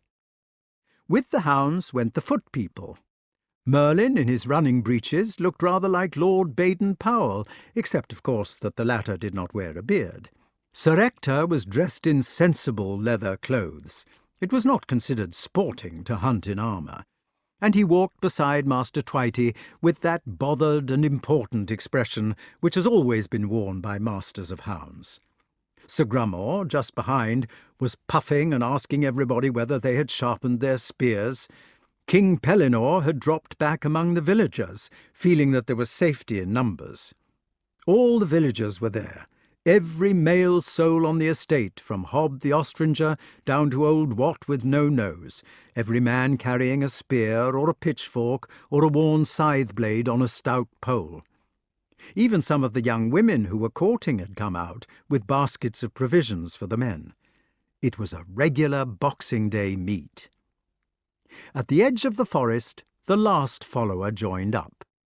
He was a tall, distinguished-looking person, dressed in green, and he carried a 7-foot bow. "Good morning, master," he said pleasantly to Sir Ector. "Ah, yes," said Sir Ector. Yes, good morning, eh? Yes, good morning." He led the gentleman in green aside, and said in a loud whisper that could be heard by everybody, "For heaven's sake, my dear fellow, do be careful. This is the King's own huntsman, and those 2 other chaps are King Pellinore and Sir Grummore. Now do be a good chap, my dear fellow, and don't say anything controversial, will you, old boy? There's a good chap." "Certainly I won't," said the green man reassuringly. "But I think you had better introduce me to them." Sir Ector blushed deeply, and called out, "Ah, Grummore! Come over here a minute, will you? I want to introduce a friend of mine, old chap, a chap called Wood, old chap. Wood with a W, you know, not an H. Yes, and this is King Pellinore, Master Wood, King Pellinore." "Hail," said King Pellinore, who had not quite got out of the habit when nervous. "How do?" said Sir Grummore. "No relation to Robin Hood, I suppose?" "Oh, not in the least," interrupted Sir Ector hastily. WOOD, you know, like the stuff they make furniture out of. Furniture, you know, and spears, and, well, spears, you know, and furniture." "How do you do?" said Robin. "Hail," said King Pellinore. "Well," said Sir Grummore, "it is funny you should both wear green." "Yes, it is funny, isn't it?" said Sir Ector anxiously. "He wears it in mourning for an aunt of his who died by falling out of a tree." "Beg pardon, I'm sure," said Sir Grummore, grieved at having touched upon this tender subject, and all was well. "Now then, Mr. Wood," said Sir Ector when he had recovered, "where shall we go for our first draw?"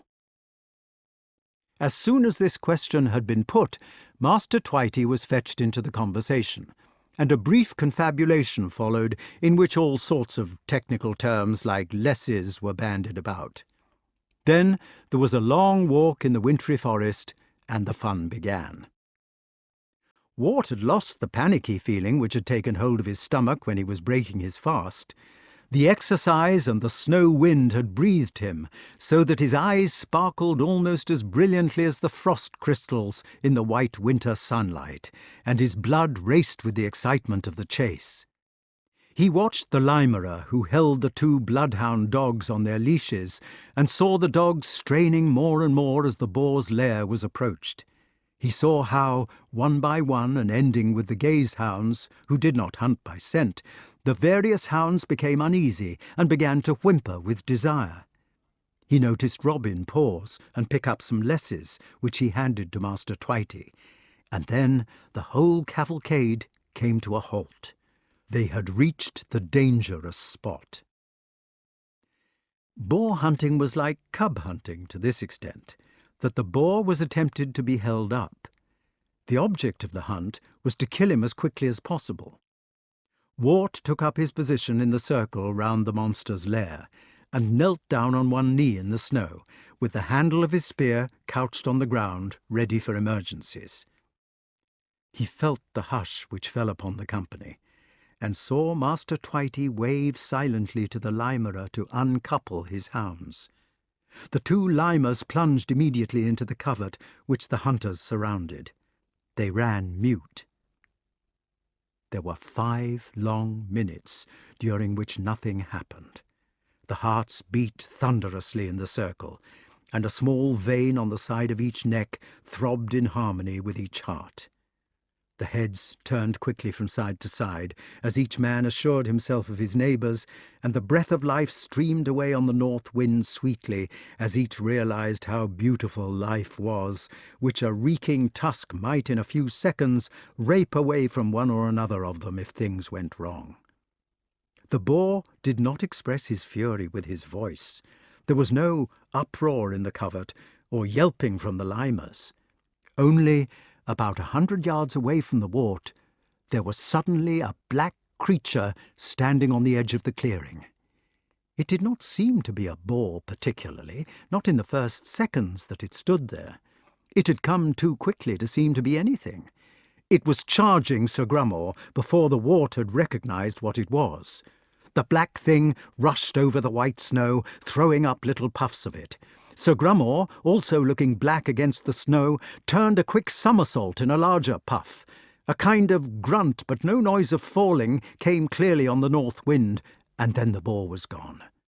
When it was gone, but not before, the Wart knew certain things about it, things which he had not had time to notice while the boar was there. He remembered the rank mane of bristles standing upright on its razor back, one flash of a sour tush, the staring ribs, the head held low, and the red flame from a piggy eye. Sir Grummore got up, dusting snow out of himself, unhurt, blaming his spear. A few drops of blood were to be seen frothing on the white earth. Master Twitey put his horn to his lips. The alaunts were uncoupled as the exciting notes of the menet began to ring through the forest, and then the whole scene began to move. The limers which had reared the boar, the proper word for dislodging, were allowed to pursue him to make them keen on their work. The brachets gave musical tongue. The alaunts galloped baying through the drifts. Everybody began to shout and run. "Avoy! Avoy!" cried the foot people. "Shahoo! Shahoo! Avaunt, sire! Avaunt!" "Swef! Swef!" cried Master Twitey anxiously. "Now, now, gentlemen, give the hounds room, if you please." I say, cried King Pellinore. "Did anybody see which way he went? What an exciting day, what? Sa, say, avaunt! Say, sa, avaunt! Sa, say, avaunt!" "Hold hard, Pellinore!" cried Sir Ector. "We're hounds, man, we're hounds! Can't catch him yourself, you know! Il est ho! Il est ho!" And "Tilly-ho!" echoed the foot people. "Tilly-ho!" sang the trees. "Tally-ho!" murmured the distant snowdrifts, as the heavy branches, disturbed by the vibrations, slid noiseless puffs of sparkling powder to the muffled earth. The Wart found himself running with Master Twitey. It was like beagling in a way, except that it was beagling in a forest where it was sometimes difficult even to move. Everything depended on the music of the hounds and the various notes which the huntsman could blow to tell where he was and what he was doing. Without these, the whole field would have been lost in 2 minutes, and even with them, about half of it was lost in 3. Wart stuck to Twitey like a burr. He could move as quickly as the huntsman, because although the latter had the experience of a lifetime, he himself was smaller to get through obstacles and had, moreover, been taught by Maid Marian. He noticed that Robin kept up too, but soon the grunting of Sir Ector and the baaing of King Pellinore were left behind. Sir Grummore had given in early, having had most of the breath knocked out of him by the boar, and stood far in the rear declaring that his spear could no longer be quite sharp. Kay had stayed with him so that he should not get lost. The foot people had been early mislaid because they did not understand the notes of the horn. Merlyn had torn his breeches and stopped to mend them up by magic. The sergeant had thrown out his chest so far in crying tally-ho and telling everybody which way they ought to run that he had lost all sense of place and was leading a disconsolate party of villagers in Indian file at the double with knees up in the wrong direction. Hob was still in the running. "Swef! Swef!" panted the huntsman, addressing the Wart as if he had been a hound. "Not so fast, master. They are going off the line." Even as he spoke, Wart noticed that the hound music was weaker and more querulous. "Stop," said Robin, "or we may tumble over him." The music died away. "Swef! Swef!" shouted Master Twitey at the top of his voice. "Stow a rear! So-ho! So-ho!" He swung his baldric in front of him, and lifting the horn to his lips, began to blow a retreat. There was a single note from one of the limers. "Hoo-a-rear!" cried the huntsman. The limer's note grew in confidence, faltered, then rose to the full bay. "Hoo-a-rear! Hear how a me! Hark to Beaumont the valiant! Ho moy! Ho moy! Hole! Hole! Hole! Hole!" The limer was taken up by the tenor bells of the brachets. The noises grew to a crescendo of excitement as the bloodthirsty thunder of the alaunts pealed through the lesser notes. "They have him," said Twitey briefly, and the three humans began to run again, while the huntsman blew encouragement with "True-roo-root." In a small bushment, the grim boar stood at bay.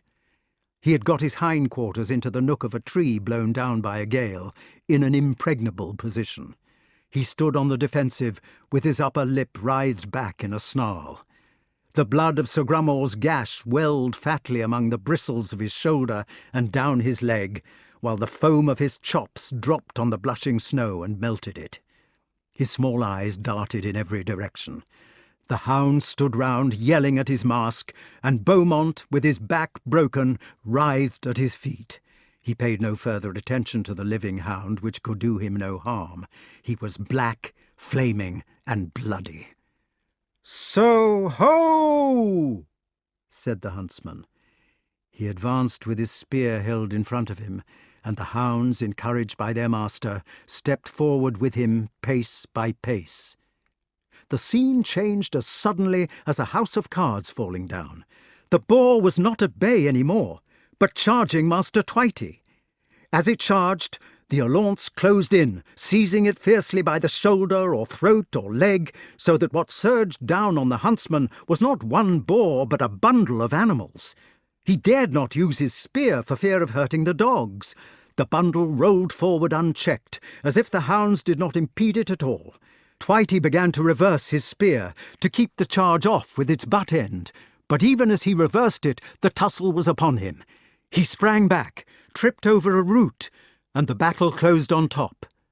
The Wart pranced round the edge, waving his own spear in an agony, but there was nowhere he dared to thrust it in.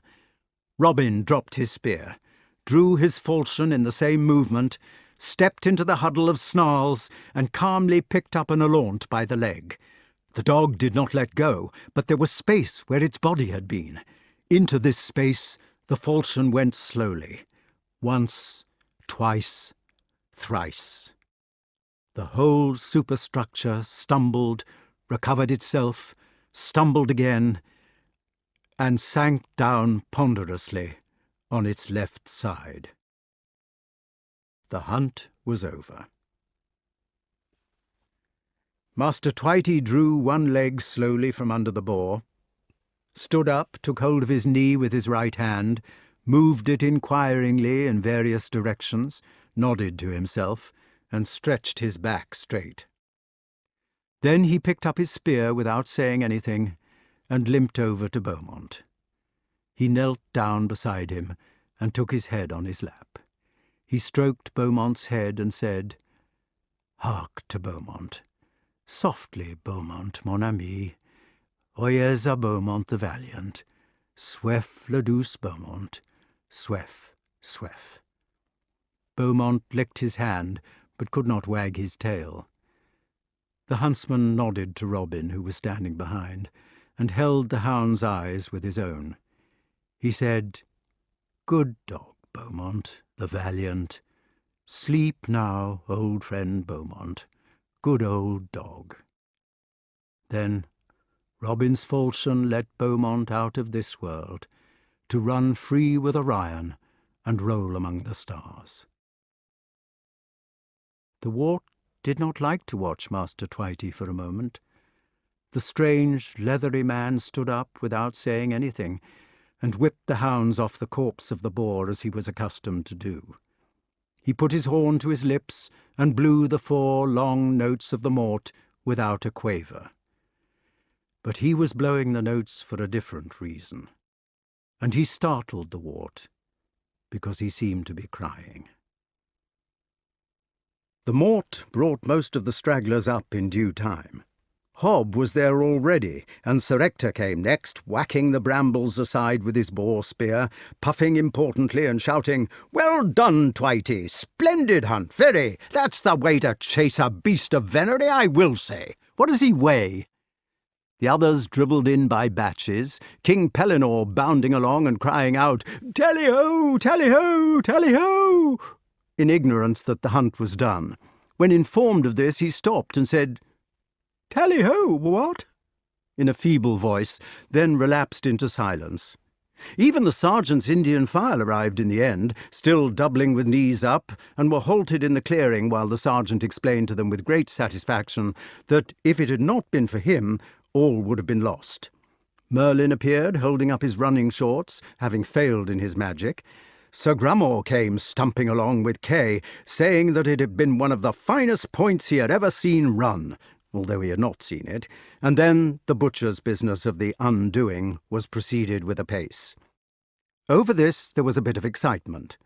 King Pellinore, who had really been scarcely himself all day, made the fatal mistake of asking when the hounds were going to be given their quarry. Now, as everybody knows, a quarry is a reward of entrails, etc., which is given to the hounds on the hide of the dead beast, sur le cuir. And, as everybody else knows, a slain boar is not skinned. It is disembowelled without the hide being taken off, and since there can be no hide, there can be no quarry. We all know that the hounds are rewarded with a fouile, or mixture of bowels and bread cooked over a fire, and of course poor King Pellinore had used the wrong word. So King Pellinore was bent over the dead beast amid loud huzzas, and the protesting monarch was given a hearty smack with a sword blade by Sir Ector. The king then said, "I think you are all a lot of beastly cads," and wandered off, mumbling into the forest. The boar was undone, the hounds rewarded, and the foot people standing about in chattering groups, because they would have got wet if they'd sat down in the snow, ate the provisions which the young women had brought in baskets. A small barrel of wine, which had been thoughtfully provided by Sir Ector, was broached, and a good drink was had by all. The boar's feet were tied together, a pole was slipped between his legs, and 2 men hoisted it upon their shoulders. William Twitey stood back and courteously blew the prees. It was at this moment that King Pellinore reappeared. Even before he came into view, they could hear him crashing in the undergrowth and calling out, I say, come here at once! A most dreadful thing has happened!" He appeared dramatically upon the edge of the clearing, just as a disturbed branch, whose burden was too heavy, emptied a couple of hundredweight of snow on his head. King Pellinore paid no attention. He climbed out of the snow heap as if he had not noticed it, still calling out, I say! "What is it, Pellinore?" shouted Sir Ector. "Oh, come quick!" cried the king, and turning round, distracted, he vanished again into the forest. "Is he all right?" inquired Sir Ector. "Do you suppose?" "Excitable character," said Sir Grummore, "very." "Better follow up and see what he's doing." The procession moved off sedately in King Pelenor's direction, following his erratic course by the fresh tracks in the snow. The spectacle which they came across was one for which they were not prepared. In the middle of a dead gorse bush, King Pellinor was sitting, with tears streaming down his face. In his lap there was an enormous snake's head, which he was patting. At the other end of the snake's head there was a long, lean, yellow body with spots on it. At the end of the body there were some lion's legs, which ended in the slots of a heart. "There, there," the king was saying, "I did not mean to leave you altogether. It was only because I wanted to sleep in a feather bed just for a bit. I was coming back, honestly I was. Oh, please don't die, beast, and leave me without any fumets." When he saw Sir Ector, the king took command of the situation. Desperation had given him authority. "Now then, Ector," he exclaimed, "don't stand there like a ninny. Fetch that barrel of wine along at once." They brought the barrel and poured out a generous tot for the questing beast. "Poor creature," said King Pellinor indignantly. "It is pined away, positively pined away, just because there was nobody to take an interest in it. How I could have stayed all that while with Sir Grummore, never given my old beast a thought, I really don't know. Look at his ribs, I ask you, like hoops of a barrel, and lying out in the snow all by itself, almost without the will to live.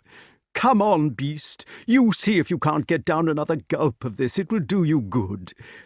Mollocking about in a feather bed," added the remorseful monarch, glaring at Sir Grummore, like a kidney."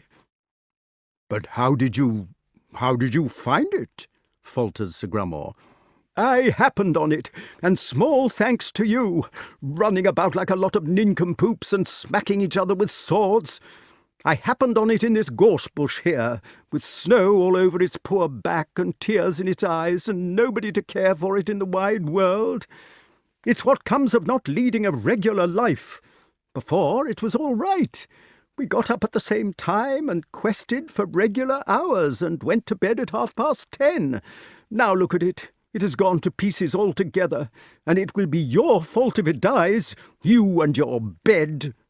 "But Pellinor," said Sir Grummore. "Shut your mouth," replied the king at once. "Don't stand there bleating like a fool, man. Do something. Fetch another pole so that we can carry old Glatizant home.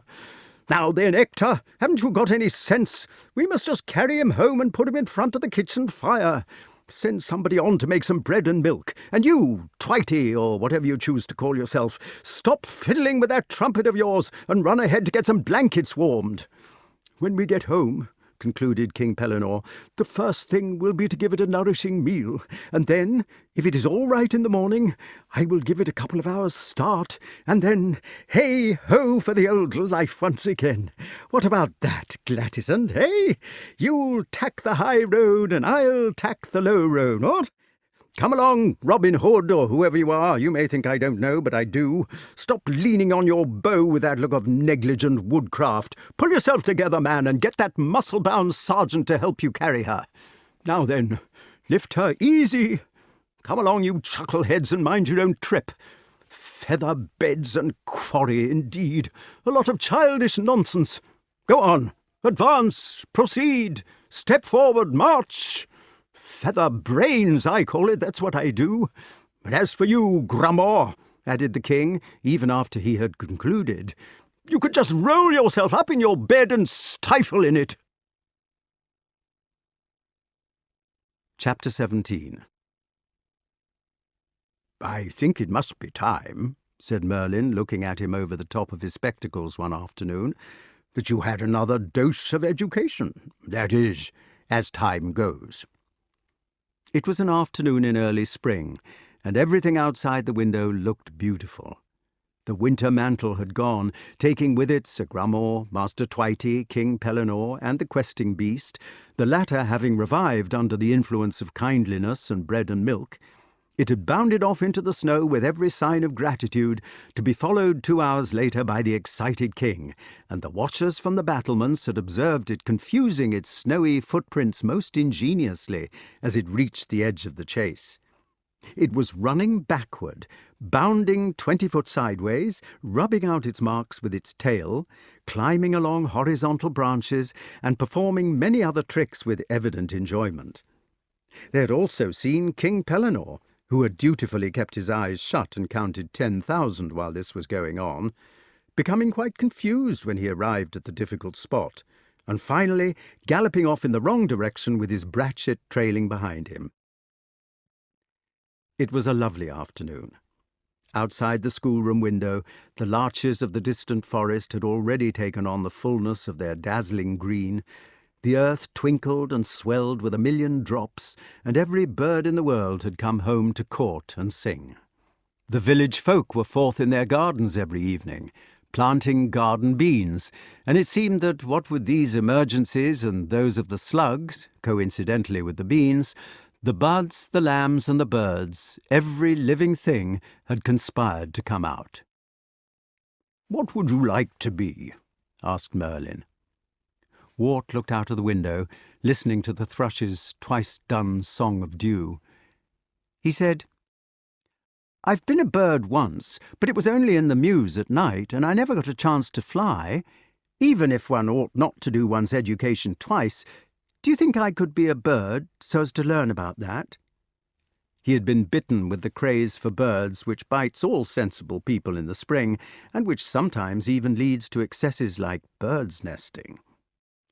"I can see no reason why you should not," said the magician. "Why not try it at night?" "But they will all be asleep at night."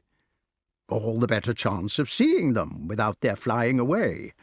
You could go with Archimedes this evening, and he would tell you about them." "Would you do that, Archimedes?" "I should love to," said the owl. "I was feeling like a little saunter myself." "Do you know," asked the wart, thinking of the thrush, "why birds sing, or how? Is it a language?" "Of course it's a language. It is not a big language like human speech, but it is large." "Gilbert White," said Merlyn, "remarks, or will remark, however you like to put it, that the language of birds is very ancient, and like other ancient modes of speech, little is said, but much is intended. He also says somewhere that the rooks in the breeding season attempt sometimes in the gaiety of their hearts to sing, but with no great success." "I love rooks," said the wart. "It's funny, but I think they're my favourite birds." "Why?" asked Archimedes. "Well, I like them. I like their sauce."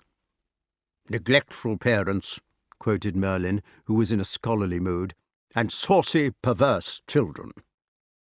"It is true," said Archimedes reflectively, "that all the corvidee have a distorted sense of humour." Wart explained. "I love the way they enjoy flying. They don't just fly like other birds, but they fly for fun.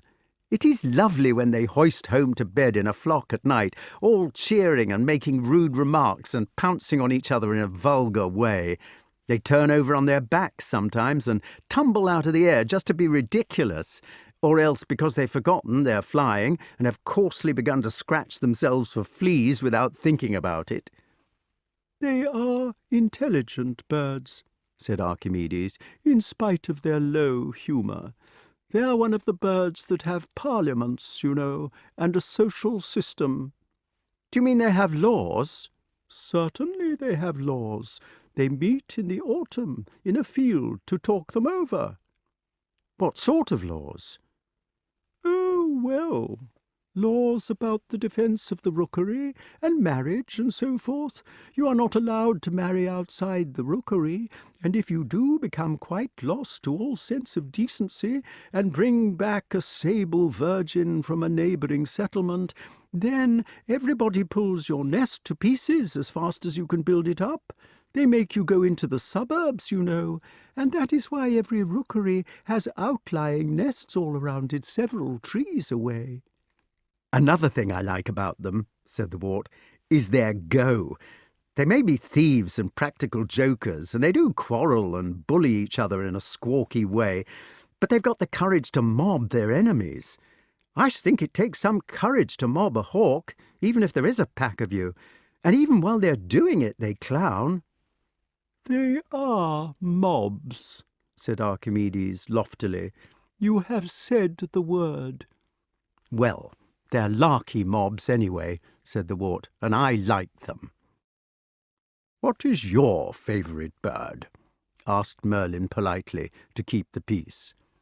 Archimedes thought this over for some time, and then said, "Well, it is a large question. It is rather like asking you, what is your favourite book? On the whole, however, I think that I must prefer the pigeon." "To eat?" "I was leaving that side of it out," said the owl in civilized tones. "Actually, the pigeon is the favourite dish of all raptors, if they are big enough to take her. But I was thinking of nothing but domestic habits." "Describe them." "The pigeon," said Archimedes, "is a kind of Quaker. She dresses in grey. A dutiful child, a constant lover, and a wise parent. She knows, like all philosophers, that the hand of every man is against her. She has learned throughout the centuries to specialize in escape. No pigeon has ever committed an act of aggression, nor turned upon her persecutors. But no bird likewise is so skilful in eluding them. She has learned to drop out of a tree on the opposite side to man, and to fly low so that there is a hedge between them. No other bird can estimate a range so well. Vigilant, powdery, odorous, and loose-feathered, so that dogs object to taking them in their mouths. Armoured against pellets by the padding of these feathers, the pigeons coo to one another with true love, nourish their cunningly hidden children with true solicitude, and flee from the aggressor with true philosophy. A race of peace-lovers, continually caravanning away from the destructive Indian in covered wagons. They are loving individualists, surviving against the forces of massacre only by wisdom in escape. Did you know," added Archimedes, "that a pair of pigeons always roosts head to tail, so that they can keep a lookout in both directions?" "I know our tame pigeons do," said the Wart. "I suppose the reason why people are always trying to kill them is because they're so greedy. What I like about wood pigeons is the clap of their wings, and how they soar up and close their wings and sink during their courting flights, so that they fly rather like woodpeckers." "It is not very like woodpeckers," said Merlin. "No, it is not," admitted the Wart. "And what is your favourite bird?" asked Archimedes, feeling that his master ought to be allowed a say. Merlin put his fingers together like Sherlock Holmes and replied immediately, "I prefer the chaffinch. My friend Linnaeus calls him celebs, or bachelor bird. The flocks have the sense to separate during the winter, so that all the males are in one flock and all the females in the other. For the winter months, at any rate, there is perfect peace." "The conversation," observed Archimedes, "arose out of whether birds could talk." "Another friend of mine," said Merlin immediately in his most learned voice, "maintains, or will maintain, that the question of the language of birds arises out of imitation. Aristotle, you know, also attributes tragedy to imitation." Archimedes sighed heavily and remarked in prophetic tones, "You had better get it off your chest." "It is like this," said Merlin. "The kestrel drops upon a mouse, and the poor mouse, transfixed with those needle talons, cries out in agony his one squeal of kee. Next time the kestrel sees the mouse, his own soul cries out kee in imitation. Another kestrel, perhaps his mate, comes to that cry, and after a few million years all the kestrels are calling each other with their individual note of kee, kee, kee." "You can't make the whole story out of one bird," said the Wart. "I don't want to. The hawks scream like their prey, The mallards croak like the frogs they eat, the shrikes also like these creatures in distress. The blackbirds and thrushes click like the snail shells they hammer to pieces. The various finches make the noise of cracking seeds, and the woodpecker imitates the tapping on wood which he makes to get the insects that he eats. But all birds don't give a single note. No, of course not. The call note arises out of imitation, and then the various bird songs are developed by repeating the call note and descanting upon it. I see, said Archimedes coldly. And what about me? Well, you know quite well, said Merlyn, that the shrew mouse you pounce upon squeals out, "Queek!" That is why the young of your species call "Kee-wick." And the old? Inquired Archimedes sarcastically. "Hooroo! Hooroo!" cried Merlyn, refusing to be damped. "It is obvious, my dear fellow. After their first winter, that is the wind in the hollow trees where they prefer to sleep." I see, said Archimedes more coolly than ever. This time, we note, it is not a question of prey at all. "Oh, come along," replied Merlyn. "There are other things besides the things you eat. Even a bird drinks sometimes, for instance, or bathes itself in water. It is the liquid notes of a river that we hear in a robin's song." It seems now, said Archimedes, that it is no longer a question of what we eat, but also what we drink or hear. "And why not?" The owl said resignedly. Oh, well. "I think it is an interesting idea," said the Wart, to encourage his tutor. But how does a language come out of these imitations? "They repeat them at first," said Merlyn, "and then they vary them. You don't seem to realize what a lot of meaning there resides in the tone and the speed of voice. Suppose I were to say, 'What a nice day,' just like that. You would answer, 'Yes, so it is.' But if I were to say, 'What a nice day,' in caressing tones, you might think I was a nice person. But then again, if I were to say, 'What a nice day,' quite breathless, you might look about you to see what had put me in a fright. It is like this that the birds have developed their language." "Would you mind telling us," said Archimedes, "since you know so much about it, how many various things we birds are able to express by altering the tempo and emphasis of the elaborations of our call notes?" "But a large number of things. You can cry, 'Kee-wick,' in tender accents if you're in love, or 'Kee-wick,' angrily in challenge or in hate. You can cry it on a rising scale as a call note, if you do not know where your partner is, or to attract their attention away if strangers are straying near your nest. If you go near the old nest in the winter-time, you may cry, 'Kee-wick,' lovingly, a conditioned reflex from the pleasures which you once enjoyed within it. And if I come near to you in a startling way, you may cry out, 'Kee-wick, kee-wick, kee-wick,' in loud alarm." "When we come to conditioned reflexes," remarked Archimedes sourly, "I prefer to look for a mouse." "So you may. And when you find it, I dare say you will make another sound characteristic of owls, though not often mentioned in books of ornithology. I refer to the sound tock, or tsk, which human beings call a smacking of the lips." "And what sound is that supposed to imitate?" "Obviously, the breaking of mousy bones."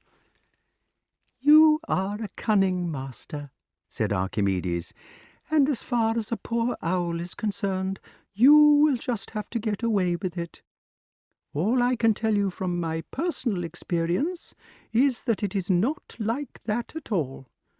A tit can tell you not only that it is in danger, but what kind of danger it is in. It can say, 'Look out for the cat,' or 'Look out for the hawk,' or 'Look out for the tawny owl,' as plainly as ABC. "I don't deny it," said Merlyn. "I am only telling you the beginnings of the language. Suppose you try to tell me the song of any single bird which I can't attribute originally to imitation." "The nightjar," said the Wart. "The buzzing of the wings of beetles," replied his tutor at once. "The nightingale," cried Archimedes desperately.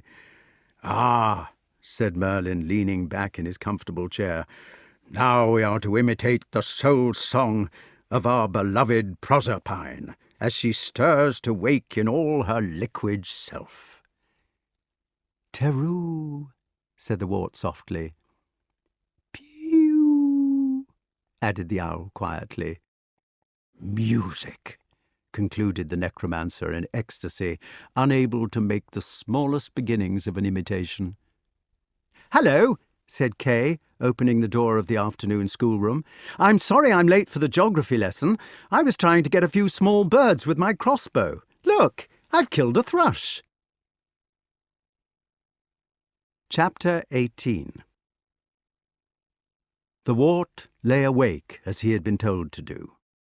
He was to wait until Kay was asleep, and then Archimedes would come for him with Merlin's magic. He lay under the great bearskin and stared out of the window at the stars of spring, no longer frosty and metallic, but as if they'd been new washed and had swollen with the moisture. It was a lovely evening, without rain or cloud. The sky between the stars was of the deepest and fullest velvet. Framed in the thick western window, Aldebaran and Betelgeuse were racing Sirius over the horizon, the hunting dog star looking back to his master Orion, who had not yet heaved himself above the rim. In at the window came also the unfolding scent of benighted flowers, for the currants, the wild cherries, the plums and the hawthorn were already in bloom, and no less than 5 nightingales within earshot were holding a contest of beauty among the bowery, the looming trees. Wart lay on his back with his bearskin half off him, and his hands clasped behind his head. It was too beautiful to sleep, too temperate for the rug. He watched out at the stars in a kind of trance. Soon it would be the summer again, when he could sleep on the battlements and watch these stars hovering as close as moths above his face, and in the Milky Way at least, with something of the mothy pollen. They would be at the same time so distant that unutterable thoughts of space and eternity would baffle themselves in his sighing breast, and he would imagine to himself how he was falling upward, higher and higher among them, never reaching, never ending, leaving and losing everything in the tranquil speed of space. He was fast asleep when Archimedes came for him. "Eat this," said the owl, and handed him a dead mouse. The Wart felt so strange that he took the furry atom without protest, and popped it into his mouth without any feelings that it was going to be nasty. So he was not surprised when it turned out to be excellent, with a fruity taste, like eating a peach with the skin on, though naturally the skin was not so nice as the mouse. "Now we had better fly," said the owl. "Just flip to the window-sill here, to get accustomed to yourself before we take off." Wart jumped for the sill and automatically gave himself an extra kick with his wings, just as a high jumper swings his arms. He landed on the sill with a thump, as owls are apt to do, did not stop himself in time, and toppled straight out of the window. "This," he thought to himself cheerfully, "is where I break my neck." It was curious, but he was not taking life seriously. He felt the castle walls streaking past him, and the ground and the moat swimming up. He kicked with his wings, and the ground sank again, like water in a leaking well. In a second, that kick of his wings had lost its effect, and the ground was welling up. He kicked again. It was strange, going forward with the earth ebbing and flowing beneath him, in the utter silence of his down-fringed feathers. "For heaven's sake," panted Archimedes, bobbing in the dark air beside him, "stop flying like a woodpecker. Anybody would take you for a little owl if the creatures had been imported. What you are doing is to give yourself flying speed with one flick of your wings.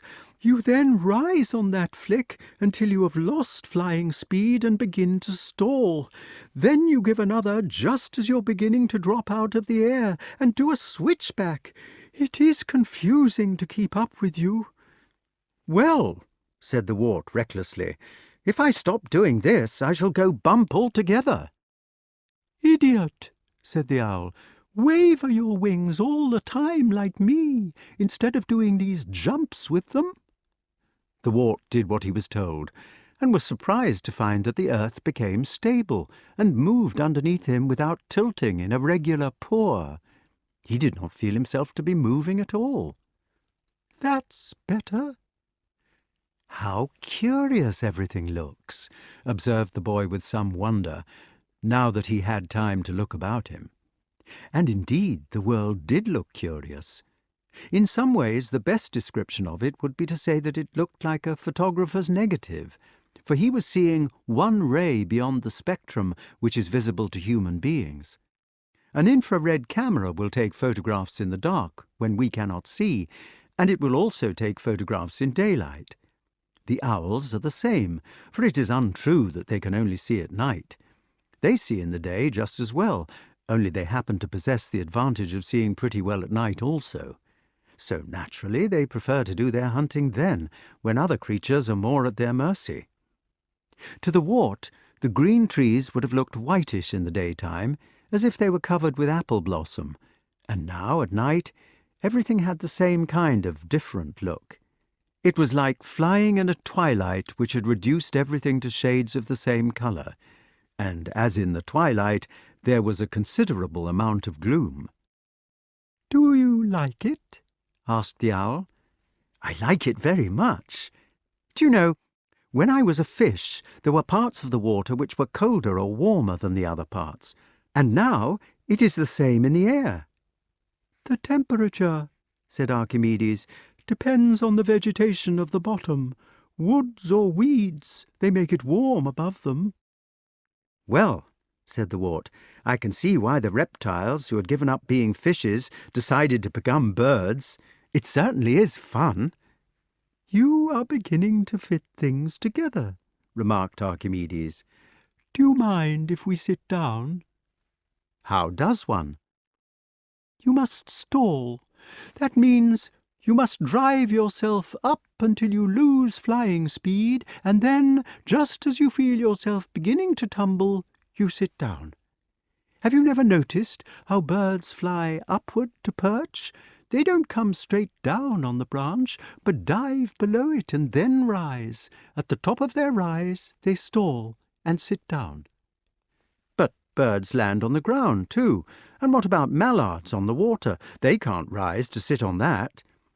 "Well, it is perfectly possible to land on flat things, but more difficult. You have to glide in at stalling speed all the way, and then increase your wind resistance by cupping your wings, dropping your feet, tail, etc. You may have noticed that few birds do it gracefully. Look how a crow thumps down, and how the mallard splashes. The spoon-winged birds, like heron and plover, seem to do it best.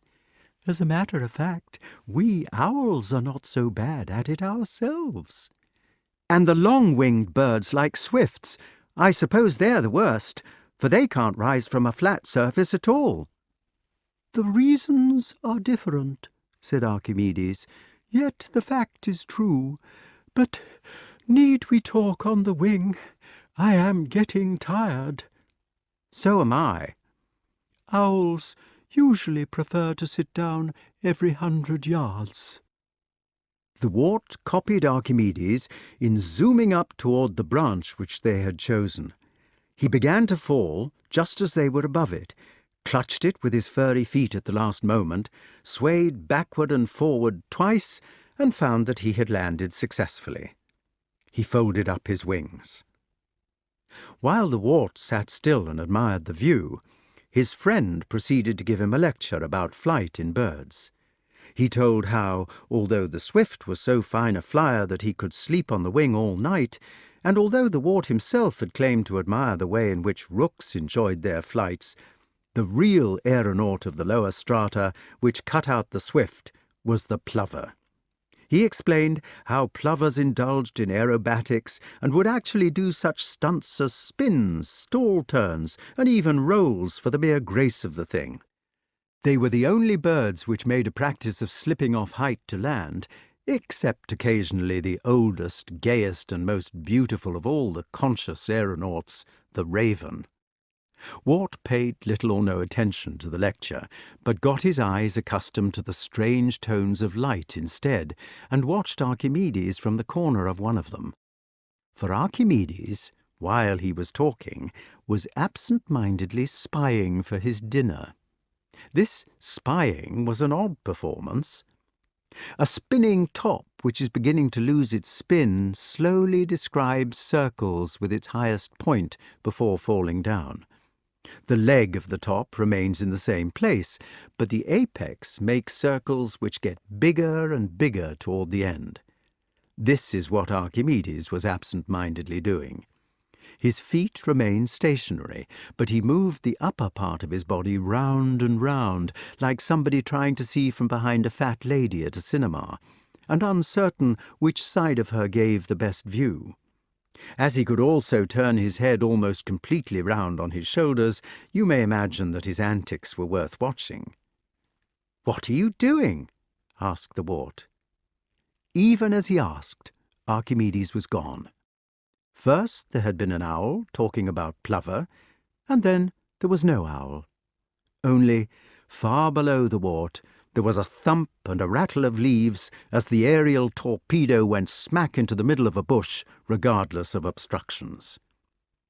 In a minute, the owl was sitting beside him again on the branch, thoughtfully breaking up a dead sparrow. "May I do that?" asked the Wart, inclined to be bloodthirsty.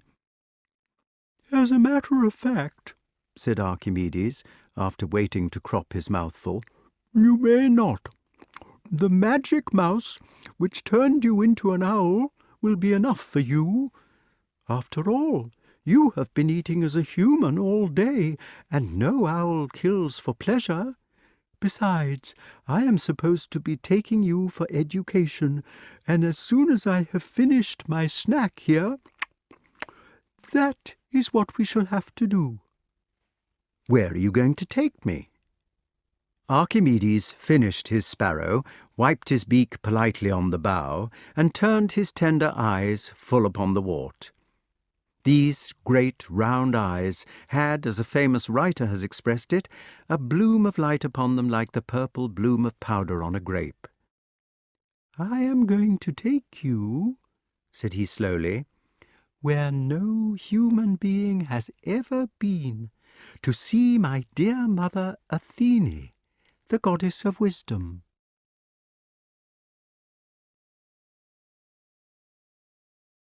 It was a long and terrible journey, passing beyond the midnight country of sorrow and the sun-drained wastes of solitude into the undiscovered country of Kennaquhair, whose latitude is 91 degrees north and longitude 181 degrees west.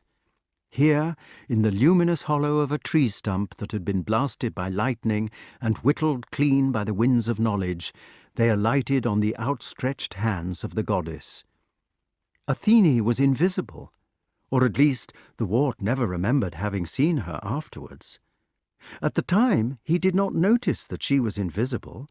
It only struck him when he woke up next morning, because he was aware of her without seeing her.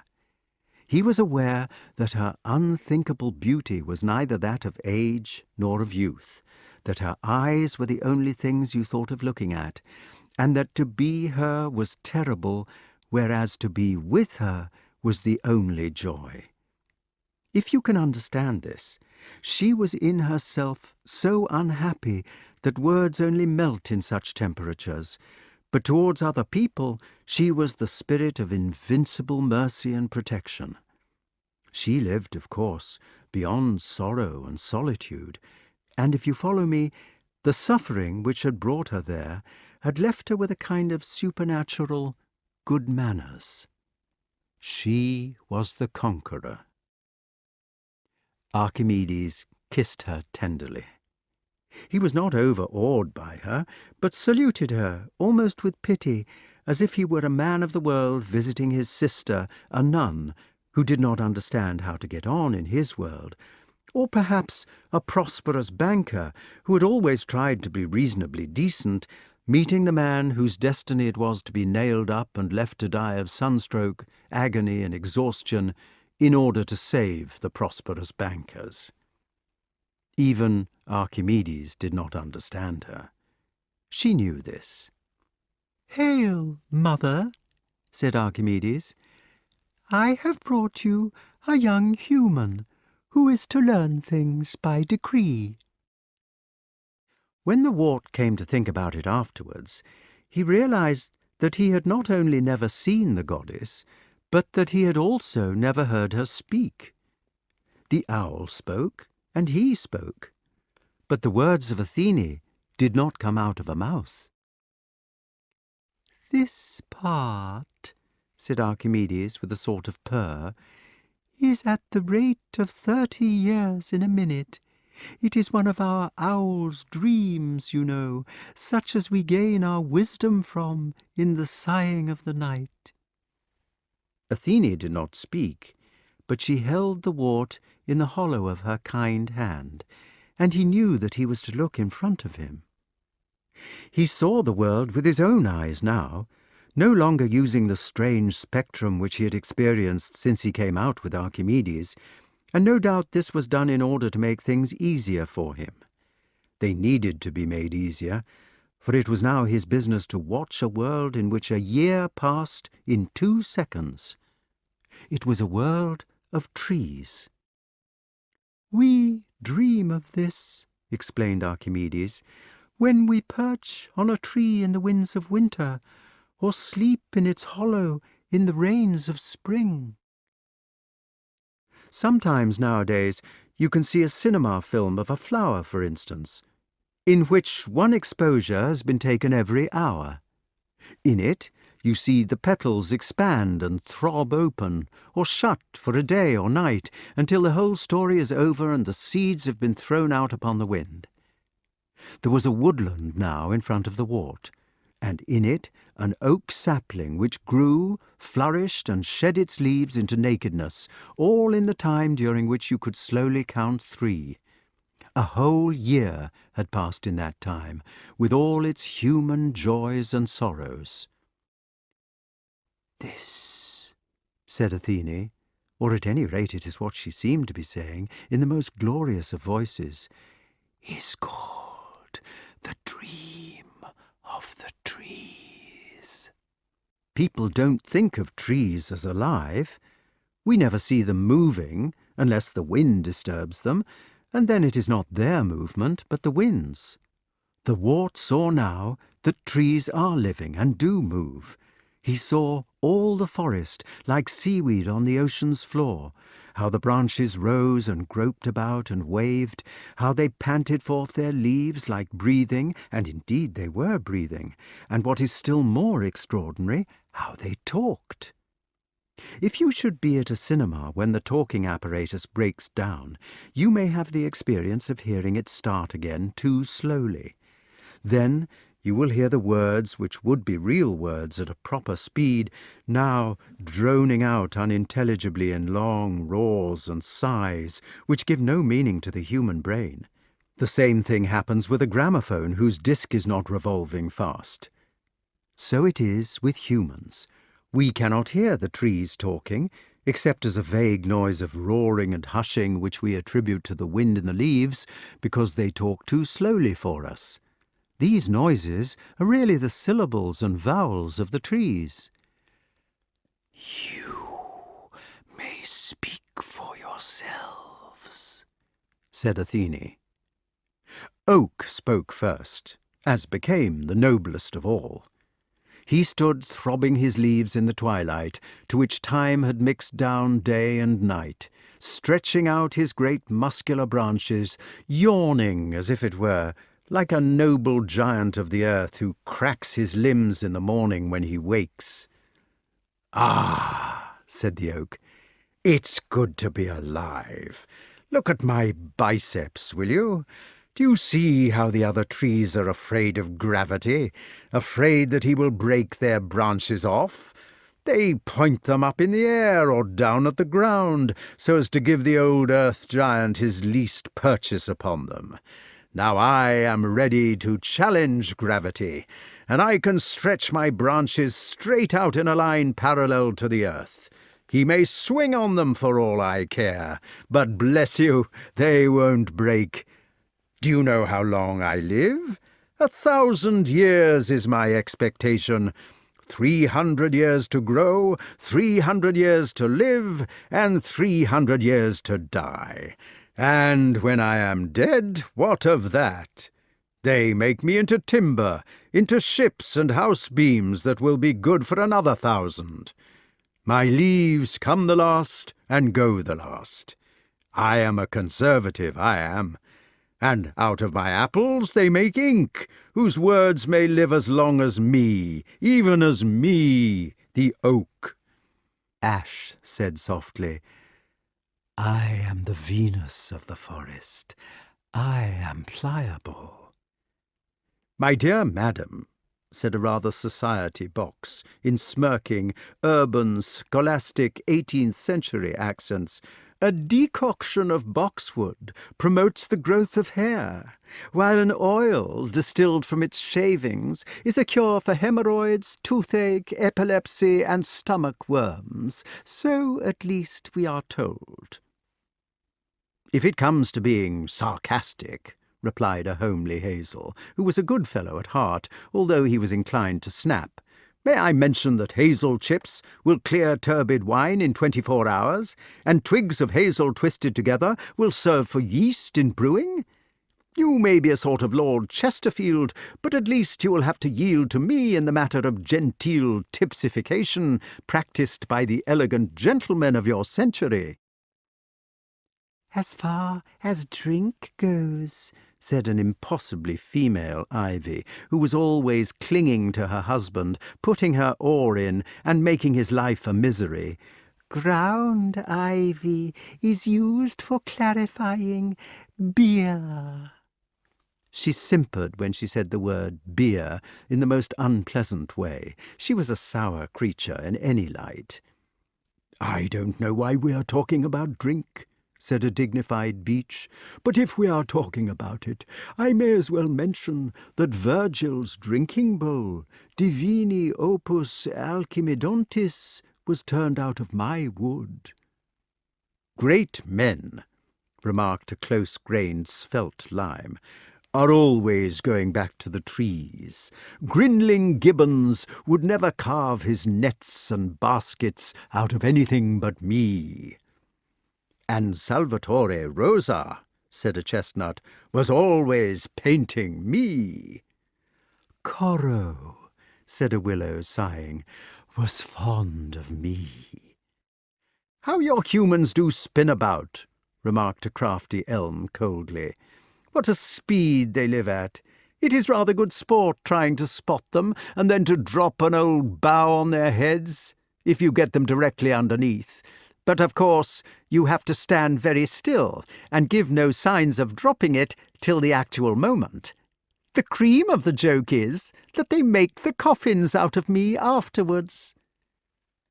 "You always were a treacherous fellow," replied an old yew. "What's the point of it? Surely it's better to help than to hinder. Now, Oak here and a few others of us, we take pride in keeping faith. We like to be steadfast. Everybody prizes me because, like alder, I scorn to rot in water.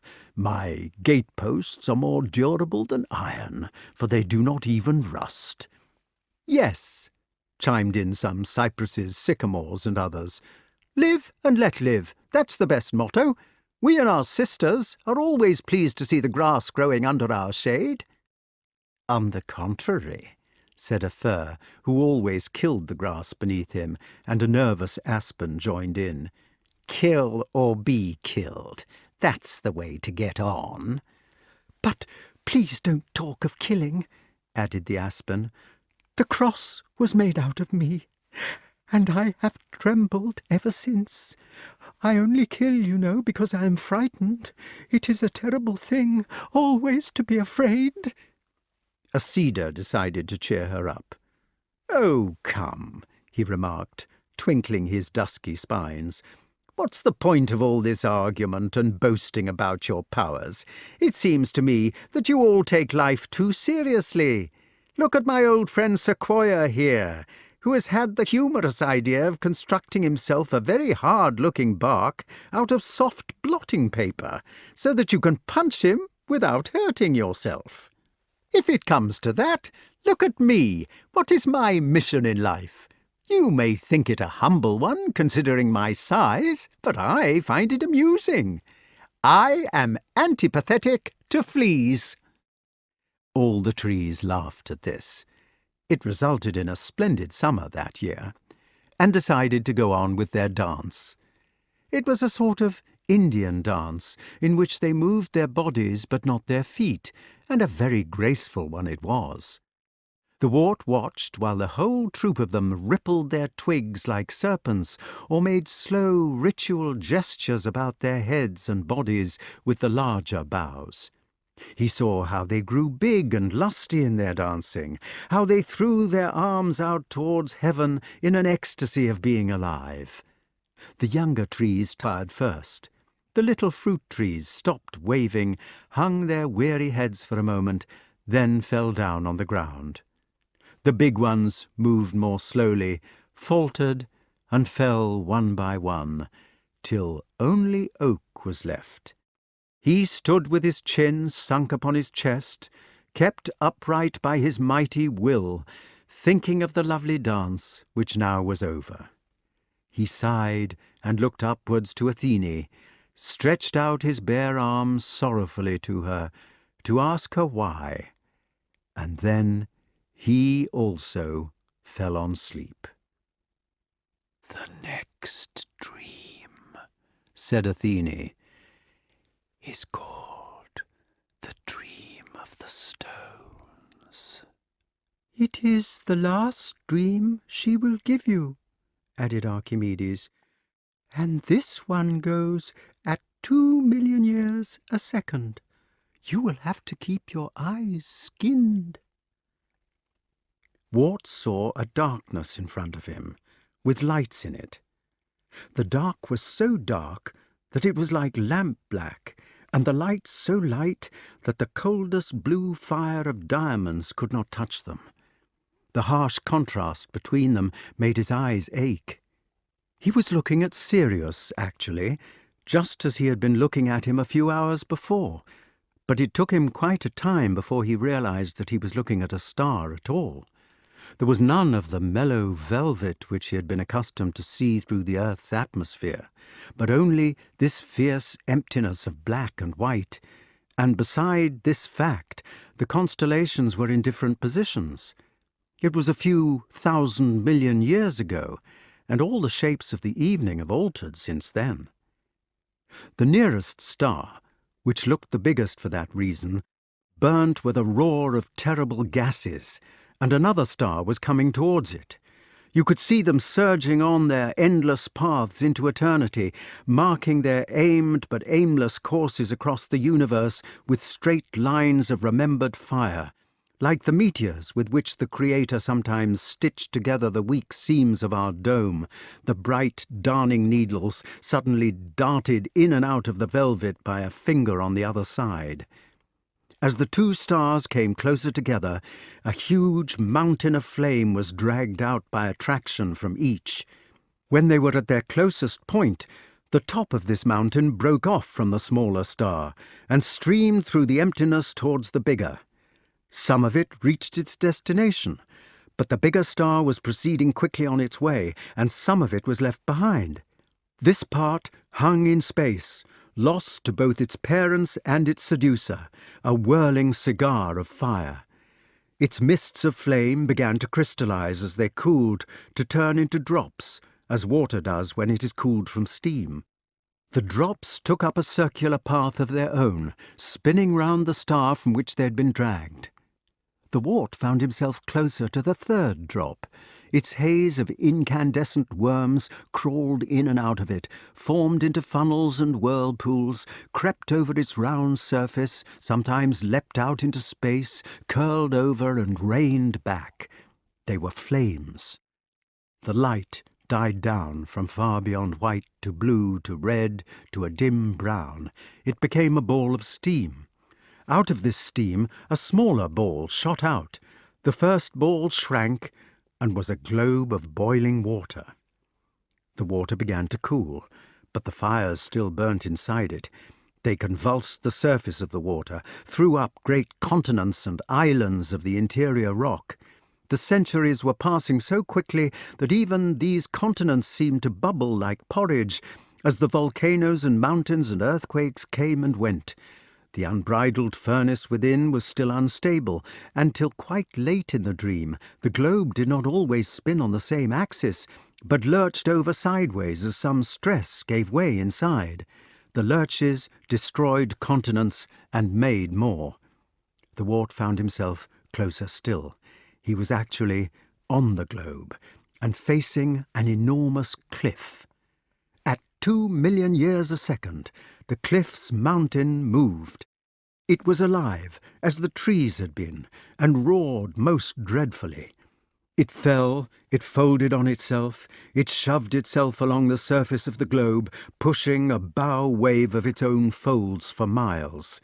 Its great rocks split and powdered, pouring stone torrents into the heaving sea. The sea itself grew tired of the mountain, made it to sink down and to be covered. Another convulsion threw up the remains again, streaming. Round the foot of the chastened mountain there lay its powder and its pebbles, great rocks worn smooth by the sea. The rocks themselves broke and were scattered, the sea always rolling and rolling them together between its hands until the tiny fragments were often as round as their mother had been, the globe.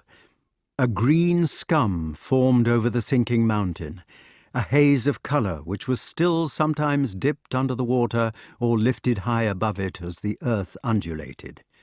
The trees came, but their voices were quite drowned by the slower howling of the mineral world, which twitched through millennia like a dog's skin in sleep. "Hold fast," was what the rocks thundered. "Hold, cohere." But all the time they were broken apart, thrown down, and their hold broken. There was nothing to be seen of the mountain except a flat green plain which had some pebbles on it. They were bits of the cliff which he had first watched. The dream, like the one before it, lasted about half an hour. In the last 3 minutes of the dream, some fishes, dragons, and such like ran hurriedly about. A dragon swallowed one of the pebbles, but spat it out. In the ultimate twinkling of an eye, far tinier in time than the last millimetre on a 6-foot rule, there came a man. He split up the one pebble which remained of all that mountain with blows, then made an arrowhead of it, and slew his brother. "Well, Wart," said Kay in an exasperated voice, "do you want all the rug? And why do you heave and mutter so? You were snoring too." "I don't snore," replied the Wart indignantly. "You do." "I don't." "You do. You snore like a volcano." "I don't." "You do." "I don't, and you snore worse." "No, I don't." "Yes, you do." "How can I snore worse if you don't snore at all?" By the time they'd thrashed this out, they were nearly late for breakfast. They dressed hurriedly and ran out into the spring. Chapter 19. In the evenings, except in the very height of summer, they used to meet in the solar after the last meal of the day. There the parson, Reverend Sidebottom, or if he were busy over his sermon, then Merlyn himself, would read to them out of some learned book of tales to calm their spirits. It was glorious in the winter while the big logs roared in the fire, the beech blue flamy and relentless, the elms showy and soon gone, the holly bright or the pine with his smoking scents, while the dogs dreamed of conquest, or the boys imagined those sweet maidens letting down their golden hair so that their rescuers might save them out of towers. But almost at any time of the year it was as good. The book they usually used was Gesta Romanorum, whose fascinating tales began with such provoking sentences as, "There was a certain king who had a singular partiality for little dogs that barked loudly," or "A certain nobleman had a white cow to which he was extremely partial. He assigned 2 reasons for this, first because she was spotlessly white, and next because—" The boys, and for that matter the men, would sit as quiet as church mice while the marvels of the story were unfolded, and when the unpredictable narrative had come to an end, they would look towards Reverend Sidebottom, or Merlyn, who was not so good at it, to have the story explained. Reverend Sidebottom would draw a deep breath and plunge into his task, explaining how the certain king was really Christ, and the barking dogs zealous preachers, or how the white cow was the soul, and her milk represented prayer and supplication.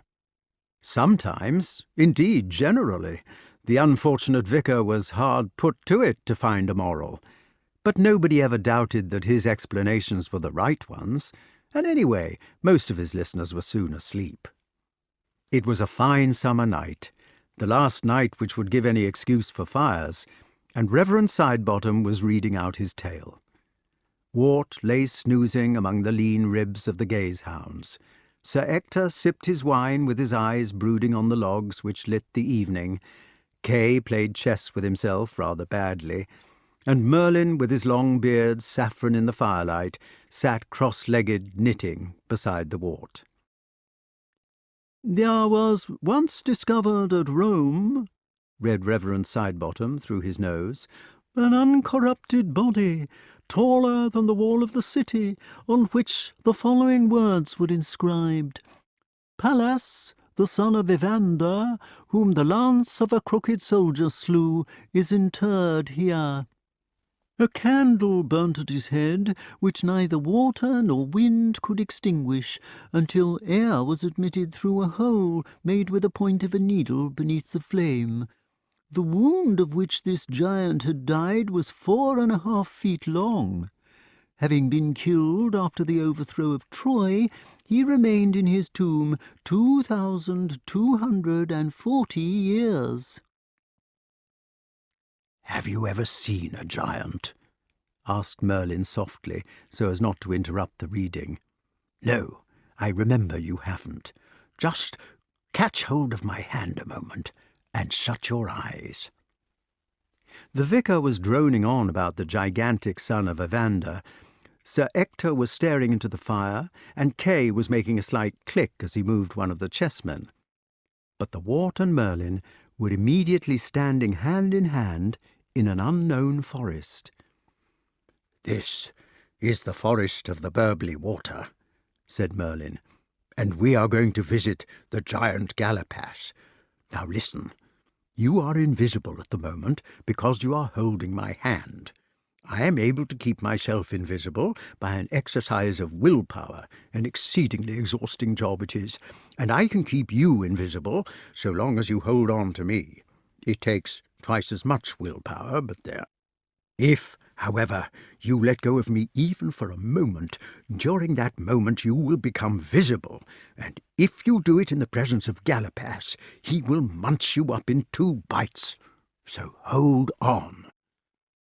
"Very well," said the Wart. "Don't say very well. It isn't very well at all.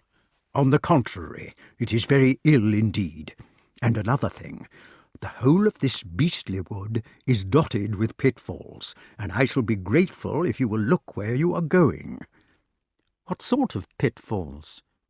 "He digs a lot of pits, about 10 feet deep, with smooth clay walls, and covers them over with dead branches, pine needles, and such like. Then, if people walk about, they tumble into them, and he goes round with his bow every morning to finish them off. When he has shot them dead, he climbs in and collects them for dinner. He can hoist himself out of a 10-foot pit quite easily." "Very well," said the Wart again, and corrected himself to, "I will be careful." Being invisible is not so pleasant as it sounds. After a few minutes of it, you forget where you last left your hands and legs, or at least you can only guess to within 3 or 4 inches, and the result is that it is by no means easy to make your way through a brambly wood. You can see the brambles all right, but where exactly you are in relation to them becomes more confusing. The only guide to your legs, for the feeling in them soon becomes complicated, is by looking for your footprints. These you can see in the neatly flattened grass below you.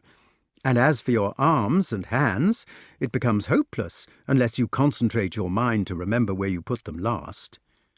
You can generally tell where your body is, either by the unnatural bend of a thorn branch, or by the pain of one of its thorns, or by the strange feeling of centralness which all human beings have, because we keep our souls in the region of our liver. "Hold on," said Merlin, "and for glory's sake don't trip up." They proceeded to tread their tipsy way through the forest, staring carefully at the earth in front of them in case it should give way, and stopping very often when an extra-large bramble fastened itself in their flesh. When Merlin was stuck with a bramble, he swore, and when he swore, he lost some of his concentration, and they both became dimly visible like autumn mist. The rabbits upwind of them stood on their hind legs at this and exclaimed, "Good gracious!" "What are we going to do?" asked the Wart. "Well," said Merlin, "here we are at the Burbly Water. You can see the giant's castle on the opposite bank, and we shall have to swim across. It may be difficult to walk when you're invisible, but to swim is perfectly impossible, even with years of practice.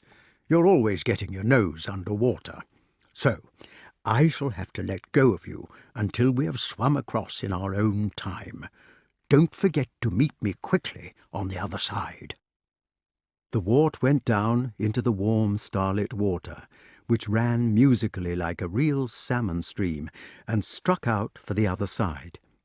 He swam fast, across and down river, with a kind of natural dog-stroke, and he had to go about 1/4 of a mile below his landing place along the bank before Merlin also came out to meet him, dripping. Merlin swam the breaststroke very slowly and with great precision, watching ahead of him over the bow wave of his beard with that faintly anxious expression of a faithful retriever. "Now," said Merlin, "catch hold again, and we will see what Galapash is about."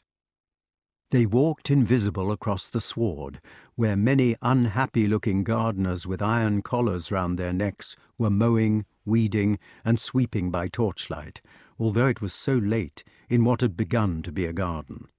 They were slaves. "Talk in whispers," said Merlin, "if you have to talk." There was a brick wall in front of them, with fruit trees nailed along it, and this they were forced to climb. They did so by the usual methods of bending over, climbing on each other's backs, giving a hand up from on top, and so forth. But every time that the Wart was compelled to let go of his magician for a moment, he became visible.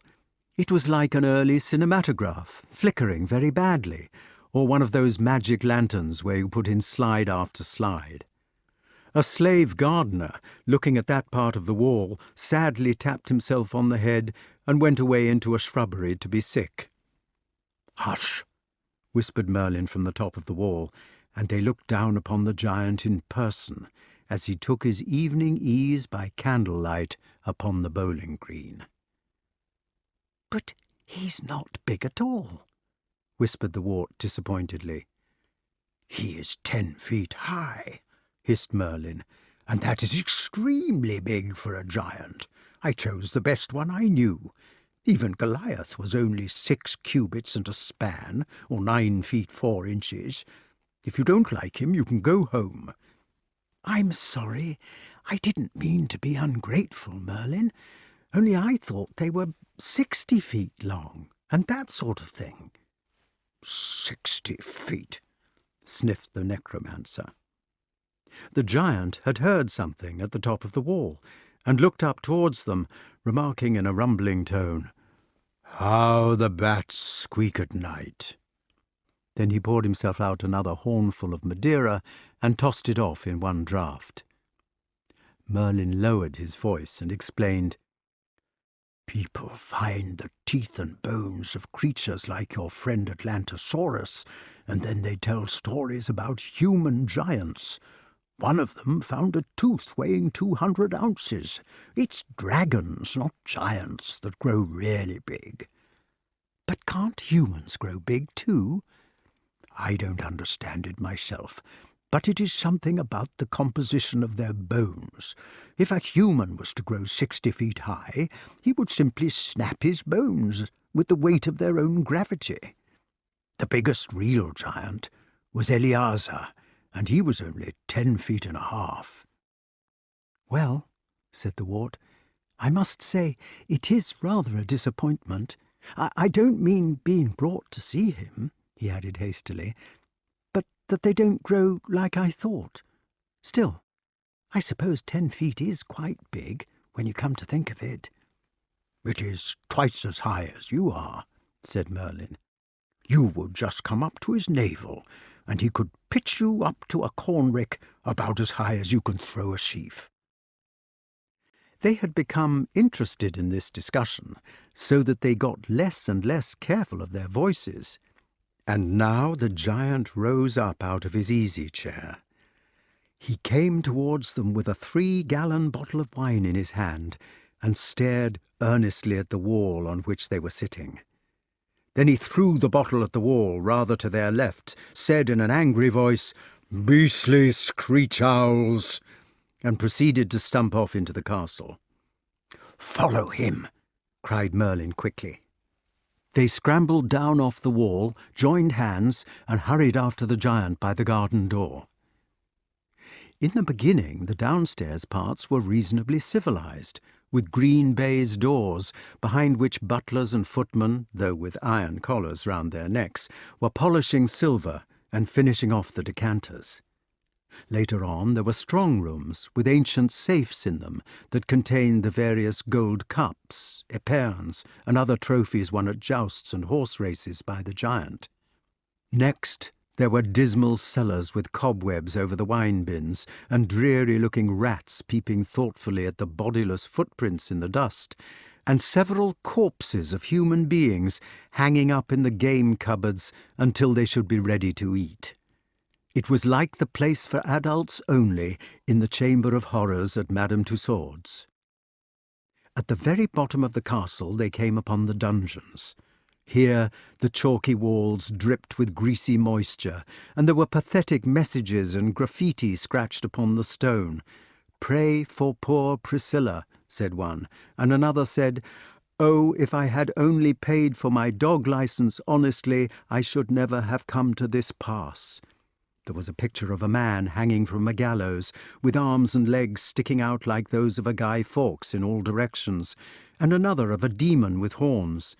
A fifth carving said, "Midnight Sun for the 2:30, while the sixth said, "Oh, yeah," and a seventh exclaimed, "Alas, that I should have forgotten to feed my poor canary. Now I am in the same dread doom." A message which had been scratched out said, "Beastly old Galapas loves Madam Mim, the dirty hound," and somebody else had written, "Repent and be saved, for the kingdom of hell is at hand." There were kisses, dates, pious ejaculations, mottos such as "Waste not, want not," and "Good night, ladies," also hearts with arrows in them, skulls and crossbones, pictures of pigs drawn with the eyes shut, and pathetic messages such as, "Don't forget to take the potatoes off at 12:30. The key is under the geranium. Revenge me on stinking Galapas, by whom I am foully slain," or merely, "Mazawattee mead for night starvation." It was a grimly place. "Ha!" 'Ah!" cried Galapas, stopping outside one of his cells. "What is it?" "What is it?" "What is it?" cried Galapas, stopping outside one of his cells. "Ah!" cried Galapas, stopping outside one of his cells. "What is it?" "What is it?" cried Galapas, stopping outside one of his cells. Are you going to give me back my patent unbreakable helm, or make me another one?" "It's not your helm," answered a feeble voice. "I invented it, and I patented it, and you can go sing for another one, you beast." "No dinner tomorrow," said Galapas cruelly, and went on to the next cell. "What about that publicity?" asked the giant. "Are you going to say that the Queen of Sheba made an unprovoked attack upon me, and that I took her country in self-defence?" "No, I'm not," said the journalist in the cell. "Rubber truncheons for you," said Galapas, "in the morning." "Where have you hidden my elastic stays?" thundered the giant at the third cell. "I shan't tell you," said the cell. "If you don't tell me," said Galapas, "I shall have your feet burnt." "You can do what you like." "Oh, come on," pleaded the giant. "My tummy hangs down without them. If you will tell me where you put them, I will make you a general, and you shall go hunting in Poland in a fur cap. Or you can have a pet lion or a comic beard, and you can fly to America with an armada. Would you like to marry any of my daughters?" "I think all your propositions are foul," said the cell. "You'd better have a public trial of me for propaganda." "You are just a mean, horrible bully," said the giant, and went on to the next cell. "Now then," said Galapas, "what about that ransom, you dirty English pig?" "I'm not a pig," said the cell, "and I'm not dirty, or I wasn't until I fell into that beastly pit. Now I've got pine needles all down my back. What have you done with my toothbrush, you giant? And where have you put my poor little Bratchett, what?" "Never mind your Bratchett and your toothbrush," shouted Galapas. "What about that ransom, you idiot? Or are you too steeped in British sottishness to understand anything at all?" "I want to brush my teeth," answered King Pellinore obstinately. "They feel funny, if you understand what I mean, and it makes me feel not very well." "Uomo bestiale!" cried the giant. "Have you no finer feelings?" "No," said King Pellinore, "I don't think I have. I want to brush my teeth, and I'm getting cramped through sitting all the time on this bench, or whatever you call it." "Unbelievable sot!" screamed the master of the castle. "Where is your soul, you shopkeeper? Do you think of nothing but your teeth?" "I think a lot of things, old boy," said King Pellinore. "I think of how nice it would be to have a poached egg, what?" "Well, you shan't have a poached egg. You shall just stay there until you pay my ransom. How do you suppose I am to run my business if I don't have my ransoms? What about my concentration camps and my $1,000 wreaths at funerals? Do you suppose that all this is run on nothing? Why, I had to send a wreath for King Cuthno Garanir, which consisted of a Welsh harp 40 feet long, made entirely out of orchids.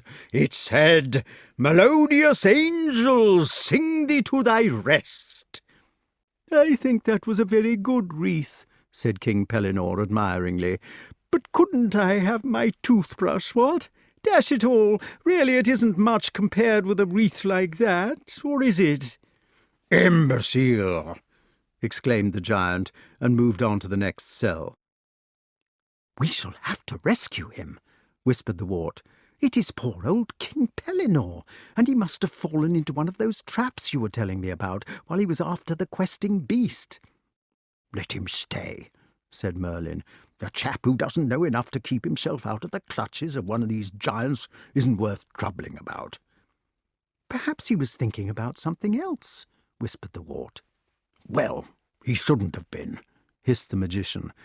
"Giants like this do absolutely no harm in the long run, and you can keep them quite quiet by the smallest considerations, such as giving them back their stays. Anybody knows that. If he has got himself into trouble with Galapas, let him stay in it. Let him pay the ransom." "I know for a fact," said the Wart, "that he hasn't got the money. He can't even afford to buy himself a feather bed." "Then he should be polite," said Merlin doubtfully. "He is trying to be," said the Wart. "He doesn't understand very much. Oh, please, King Pellinore is a friend of mine, and I don't like to see him in these forbidding cells without a single helper." "Whatever can we do?" cried Merlin angrily. "These cells are firmly locked." There was really nothing to do, but the magician's louder cry had altered matters into a crisis. Forgetting to be silent as well as invisible, Merlin had spoken too loudly for the safety of his expedition. "Who's there?" shrieked Galapas, wheeling round at the fifth cell. "It's nothing," cried Merlin. "Only a mouse."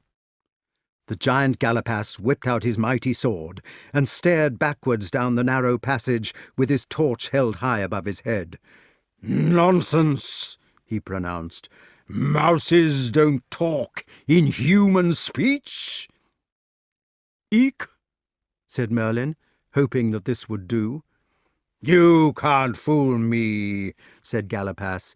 "Now I shall come for you with my shining blade, and I shall see what you are, by yea or by nay." He came down towards them, holding the blue glittering edge in front of him, and his fat eyes were brutal and piggish in the torchlight. You can imagine that it was not very pleasant having a person who weighed 35 stone looking for you in a narrow passage with a sword as long as yourself in the hopes of sticking it in your liver. "Don't be silly," said Merlin. "It is only a mouse or 2 mice. You ought to know better." "It is an invisible magician," said Galapas. "And as for invisible magicians, I slit them up, see? I shed their bowels upon the earth, see? I rip them and tear them, see? So that their invisible guts fall out upon the earth. Now, where are you, magician, so that I may slice and zip?" "We are behind you," said Merlin anxiously. "Look in that further corner, behind your back." "Yes," said Galapas grimly, "except for your voice." "Hold on!" cried Merlin, but the Wart in the confusion had slipped his hand. "A visible magician," remarked the giant, "this time, but only a small one. We shall see whether the sword goes in with a slide." "Catch hold, you idiot!" cried Merlin frantically, and with several fumblings they were hand in hand. "Gone again," said Galapas, and swiped with his sword towards where they had been. It struck blue sparks from the stones. Merlin put his invisible mouth right up to the Wart's invisible ear and whispered, "Lie flat in the passage. We will press ourselves one to each side and hope that he will go beyond us." This worked, but the Wart, in wriggling along the floor, lost contact with his protector once again. He groped everywhere but could not find him, and of course he was now visible again like any other person. "Ah!" cried Galapas. "The same small one, equally visible." He made a swipe into the darkness, but Merlin had snatched his pupil's hand again and just dragged him out of danger. "Mysterious chaps," said the giant. "The best thing would be to go snip-snap along the floor." That's the way they cut up spinach, you know," added the giant, "or anything you have to chop small." Merlin and the Wart crouched hand in hand at the furthest corner of the corridor, while the horrible giant Galapas slowly minced his way towards them, laughing from the bottom of his thunderous belly, and not sparing a single inch of the ground. Click, click, went his razor sword upon the brutal stones, and there seemed to be no hope of rescue. He was behind them now, and had cut them off. "Goodbye," whispered the Wart. "It was worth it." "Goodbye," said Merlin. "I don't think it was at all." "You may well say goodbye," sneered the giant, "for soon this choppy blade will rip you." "My dear friends," shouted King Pellinore out of his cell, "don't you say goodbye at all. I think I can hear something coming, and while there is life, there is hope." "Yeah!" cried the imprisoned inventor, also coming to their help. He feebly rattled the bars of his cell. "You leave those persons alone, you grincing giant, or I won't make you an unbreakable helmet ever." "What about your stays?" exclaimed the next cell fiercely to distract his attention. "Fatty!" "I am not fat," shouted Galapas, stopping halfway down the passage. "Yes, you are," replied the cell. "Fatty!" "Fatty!" shouted all the prisoners together. "Fat old Galapas! Fat old Galapas cried for his mummy. He couldn't find his stays, and down fell his tummy." "All right," said the giant, looking perfectly blue in the face. "All right, my beauties. I'll just finish these two off, and then it will be truncheons for supper." "Truncheons yourself," they answered. "You leave those two alone." "Truncheons," was all the giant said. "Truncheons, and a few little thumbscrews to finish up with. Now then, where are we?" There was a distant noise, a kind of barking, and King Pellinore, who had been listening at his barred window while this was going on, began to jump and hop. "It's it!" he shouted in high delight. "It's it!" "What's it?" they asked him. "It!" explained the king. "It itself!" While he was explaining, the noise had come nearer, and now was clamouring just outside the dungeon door behind the giant. It was a pack of hounds. "Woof!" cried the door, while the giant and all his victims stood transfixed. "Woof!" cried the door again, and the hinges creaked. "Woof!" cried the door for the third time, and the hinges broke. "Wow!" cried the giant Galapas, as the door crashed to the stone flags with a tremendous slap, and the beast Glatisant bounded into the corridor. "Let go of me, you awful animal!" cried the giant, as the questing beast fixed its teeth into the seat of his pants. "Help! Help!" squealed the giant, as the monster ran him out of the broken door. "Good old beast!" yelled King Pellinore from behind his bars. "Look at that, I ask you! Good old beast! Liu, liu, liu, liu! Fetch him along then, old lady! Bring him on then! Bring him on! Good old girl, bring him on! Bring him on then! Bring him on! Dead! Dead!" added King Pellinore rather prematurely. "Bring him on dead, then! Bring him on dead! There you are, then, good old girl! High lost! High lost! Loo, loo, loo! What do you know about that for a retriever entirely self-trained?" "Hurrah!" barked the questing beast in the far distance. "Hurrah! Hurrah!" And they could just hear the giant Galapas running round and round the circular stairs towards the highest turret in his castle. Merlin and Wart hurriedly opened all the cell doors with the keys which the giant had dropped, though the beast would no doubt have been able to break them down if he had not, and the pathetic prisoners came out blinking in the torchlight. They were thin and bleached like mushrooms, but their spirits were not broken. "Well," they said, "isn't this a bit of all right? No more thumbscrews for supper." "No more dungeons, no more stench," said the inventor. "No more sitting on this hard bench. I wonder where he can have put my toothbrush." "That's a splendid animal of yours, Pellinore. We owe her all our lives. 3 cheers for Glatisant!" "And the Bratchet must be somewhere about." "Oh, come along, my dear fellow. You can clean your teeth some other time with a stick or something when we get out. The thing to do is to set free all the slaves and to run away before the beast lets him out of the tower. As far as that goes, we can pinch the eperons on the way out. Lordy, I shan't be sorry to see a nice fire again. That place fair gives me the rheumatics. Let's burn all his truncheons and write what we think of him on the walls. Good old Glatisant! 3 cheers for Pellinore! 3 cheers for everybody else! Huzzah! Huzzah! Huzzah!" Merlin and the Wart slipped away invisibly from the rejoicings. They left the slaves thronging out of the castle, while King Pellinore carefully unlocked the iron rings from their necks with a few appropriate words, as if he were distributing the prizes on speech day. Glatisant was still making a noise like 30 couple of hounds questing outside the tower door, and Galapas, with all the furniture piled against the door, was leaning out of the tower window shouting for the fire brigade.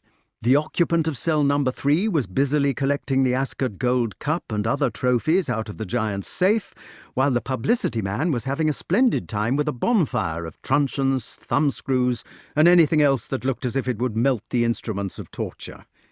Across the corridor of the now abandoned dungeons, the inventor was carving a rude message with hammer and chisel, and this said, "Sucks to Galapas." The firelight and the cheering, and King Pellinore's encouraging remarks such as, "Britons never shall be slaves," or "I hope you will never forget the lessons you have learnt while you were with us here," or "I shall always be glad to hear from any old slaves how they get on in life," or "Try to make it a rule always to clean your teeth twice a day," combined to make the leave-taking a festive one, from which the 2 invisible visitors were sorry to depart. But time was precious, as Merlin said, and they hurried off towards the burbly water. Considering the things that had happened, there must have been something queer about time, as well as its preciousness, for when the Wart opened his eyes in the solar, Kay was still clicking his chessmen, and Sir Ector still staring into flames. "Well," said Sir Ector, "what about the giant?" Merlin looked up from his knitting, and the Wart opened a startled mouth to speak, but the question had been addressed to the vicar.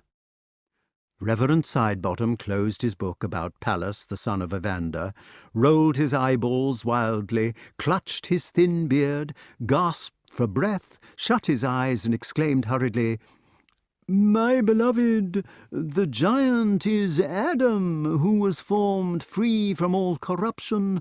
The wound from which he died is transgression of the divine command."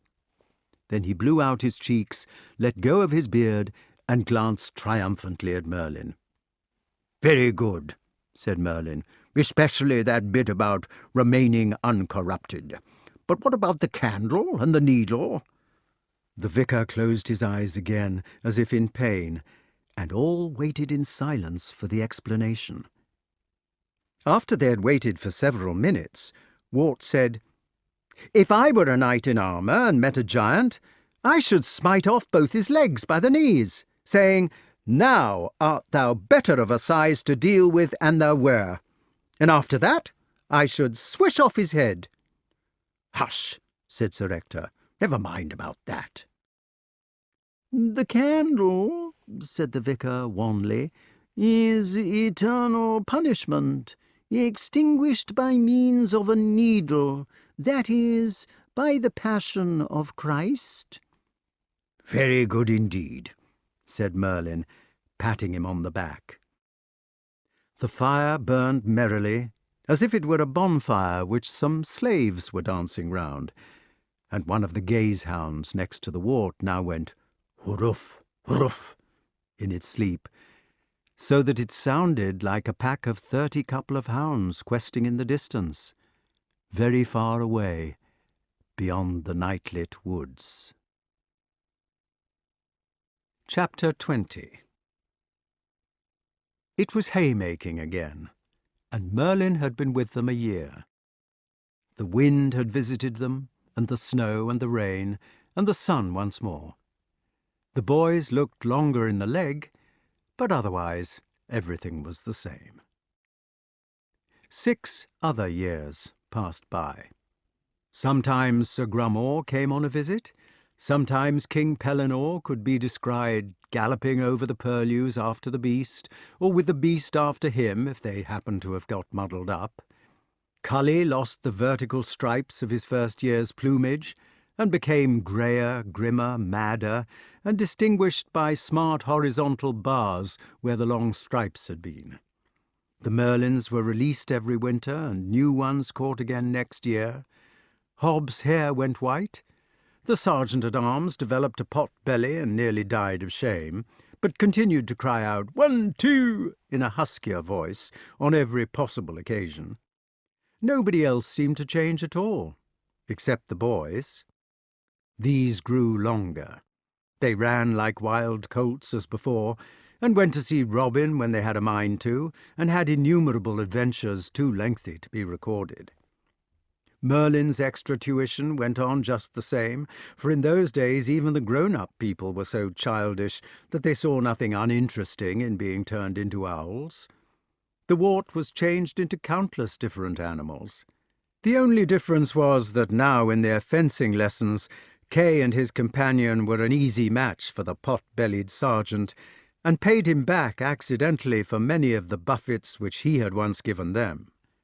They had more and more proper weapons as presents when they reached their teens, until in the end they had full suits of armour and bows nearly 6 feet long, which would shoot the cloth-yard shaft. You were not supposed to use a bow longer than your own height, for it was considered that by doing so you were expending unnecessary energy, rather like using an elephant gun to shoot an Ovis Ammon with. At any rate, modest men were careful not to overbow themselves. It was a form of boasting. As the years went by, Kay became more difficult. He always used a bow too big for him, and did not shoot very accurately with it either. He lost his temper, and challenged nearly everybody to have a fight, and in those few cases where he did actually have the fight, he was invariably beaten. Also, he became sarcastic. He made the sergeant miserable by nagging about his stomach, and went on at the Wart about his father and mother when Sir Ector was not about. He did not seem to want to do this. It was as if he disliked it, but could not help it. The Wart continued to be stupid, fond of Kay, and interested in birds. Merlyn looked younger every year, which was only natural, because he was. Archimedes was married, and brought up several handsome families of quilly youngsters in the tower room. Sir Ector got sciatica. 3 trees were struck by lightning. Master Twitey came every Christmas without altering a hair. Master Passelew remembered a new verse about King Cole.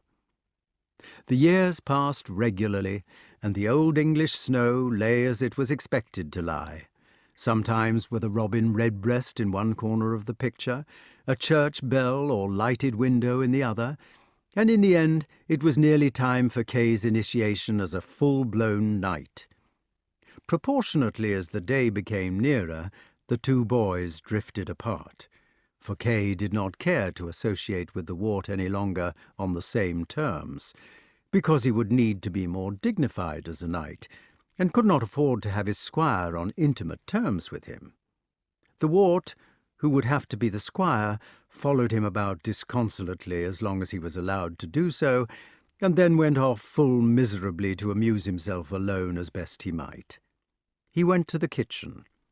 "Well, I am a Cinderella now," he said to himself. "Even if I have had the best of it for some mysterious reason up to the present time in our education, Now I must pay for my pleasures and for seeing all those delightful dragons, witches, fishes, camelopards, pismires, wild geese, and such like, by being a second-rate squire and holding Kay's extra spears for him, while he hoves by some well or other and jousts with all comers. Never mind. I've had a good time while it lasted, and it's not such bad fun being a Cinderella, when you can do it in a kitchen which has a fireplace big enough to roast an ox. And the Wart looked round the busy kitchen, which was coloured by the flames till it looked like hell, with sorrowful affection. The education of any civilized gentleman in those days used to go through 3 stages: page, squire, knight, and at any rate the Wart had been through the first 2 of these. It was rather like being the son of a modern gentleman who has made his money out of trade, for your father started you on the bottom rung even then in your education of manners. As a page, Wart had learned to lay the tables with 3 cloths and a carpet, and to bring meat from the kitchen, and to serve Sir Ector or his guests on bended knee, with 1 clean towel over his shoulder, 1 for each visitor, and 1 to wipe the basins. He had been taught all the noble arts of servility, and from the earliest time that he could remember, there had lain pleasantly in the end of his nose the various scents of mint, used to freshen the water in the ewers, or of basil, chamomile, fennel, hyssop, and lavender, which he had been taught to strew on the rushy floors, or of the angelica, saffron, aniseed, and tarragon, which were used to spice the savouries which he had to carry. So he was accustomed to the kitchen, quite apart from the fact that everybody who lived in the castle was a friend of his, who might be visited on any occasion. Wart sat in the enormous firelight and looked about him with pleasure. He looked upon the long spits, which he had often turned when he was smaller, sitting behind an old straw target soaked in water so that he would not be roasted himself, and upon the ladles and spoons whose handles could be measured in yards, with which he had been accustomed to baste the meat. He watched, with water in his mouth, the arrangements for the evening meal: a boar's head with a lemon in its jaws and split almond whiskers, which would be served with a fanfare of trumpets, a kind of pork pie with sour apple juice, peppered custard, and several birds' legs or spiced leaves sticking out of the top to show what was in it, and a most luscious-looking frumenty. He said to himself with a sigh, "It is not so bad being a servant after all." "Still sighing?" asked Merlyn, who had turned up from somewhere, "as you were that day when we went out to watch King Pelinor's joust?" "Oh, no," said the Wart. "Or rather, oh, yes, and for the same reason. But I don't really mind. I'm sure I shall make a better squire than old Kay would. Look at the saffron going into that frumenty. It just matches the firelight on the hams in the chimney." "It is lovely," said the magician. "Only fools want to be great." "Kay won't tell me," said the Wart, "what happens when you are made a knight. He says it is too sacred. What does happen?" "Only a lot of fuss. You will have to undress him and put him into a bath hung with rich hangings, and then 2 experienced knights will turn up. Probably Sir Ector will get hold of old Grummore and King Pellinore, and they will both sit on the edge of the bath and give him a long lecture about the ideals of chivalry, such as they are. When they have done, they will pour some of the bath water over him and sign him with the cross, and then you will have to conduct him into a clean bed to get dry.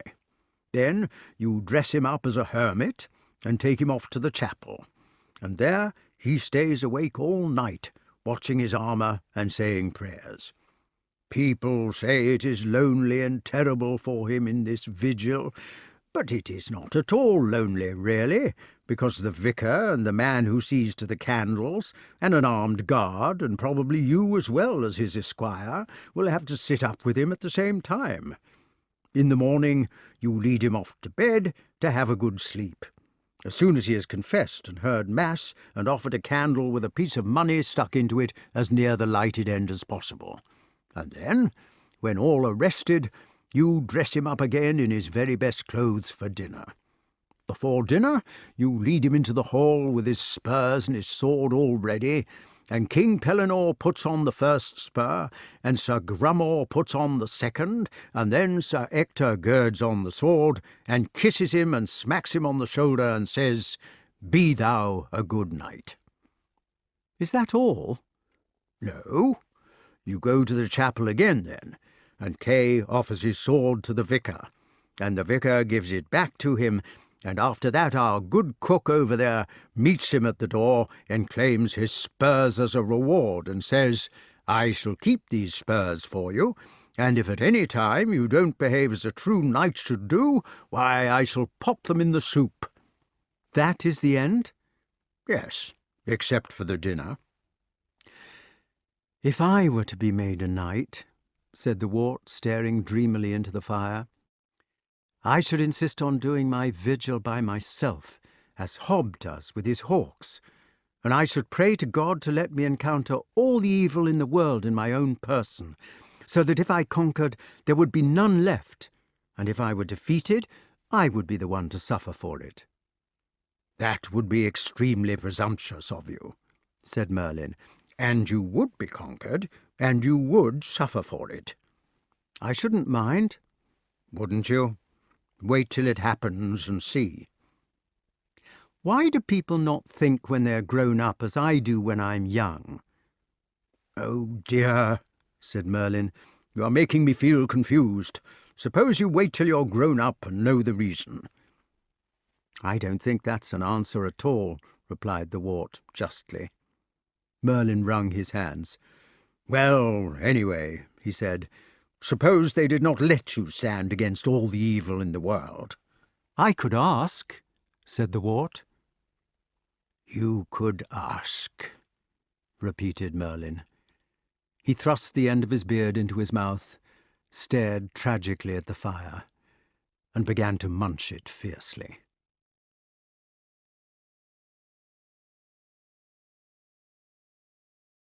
Chapter 21.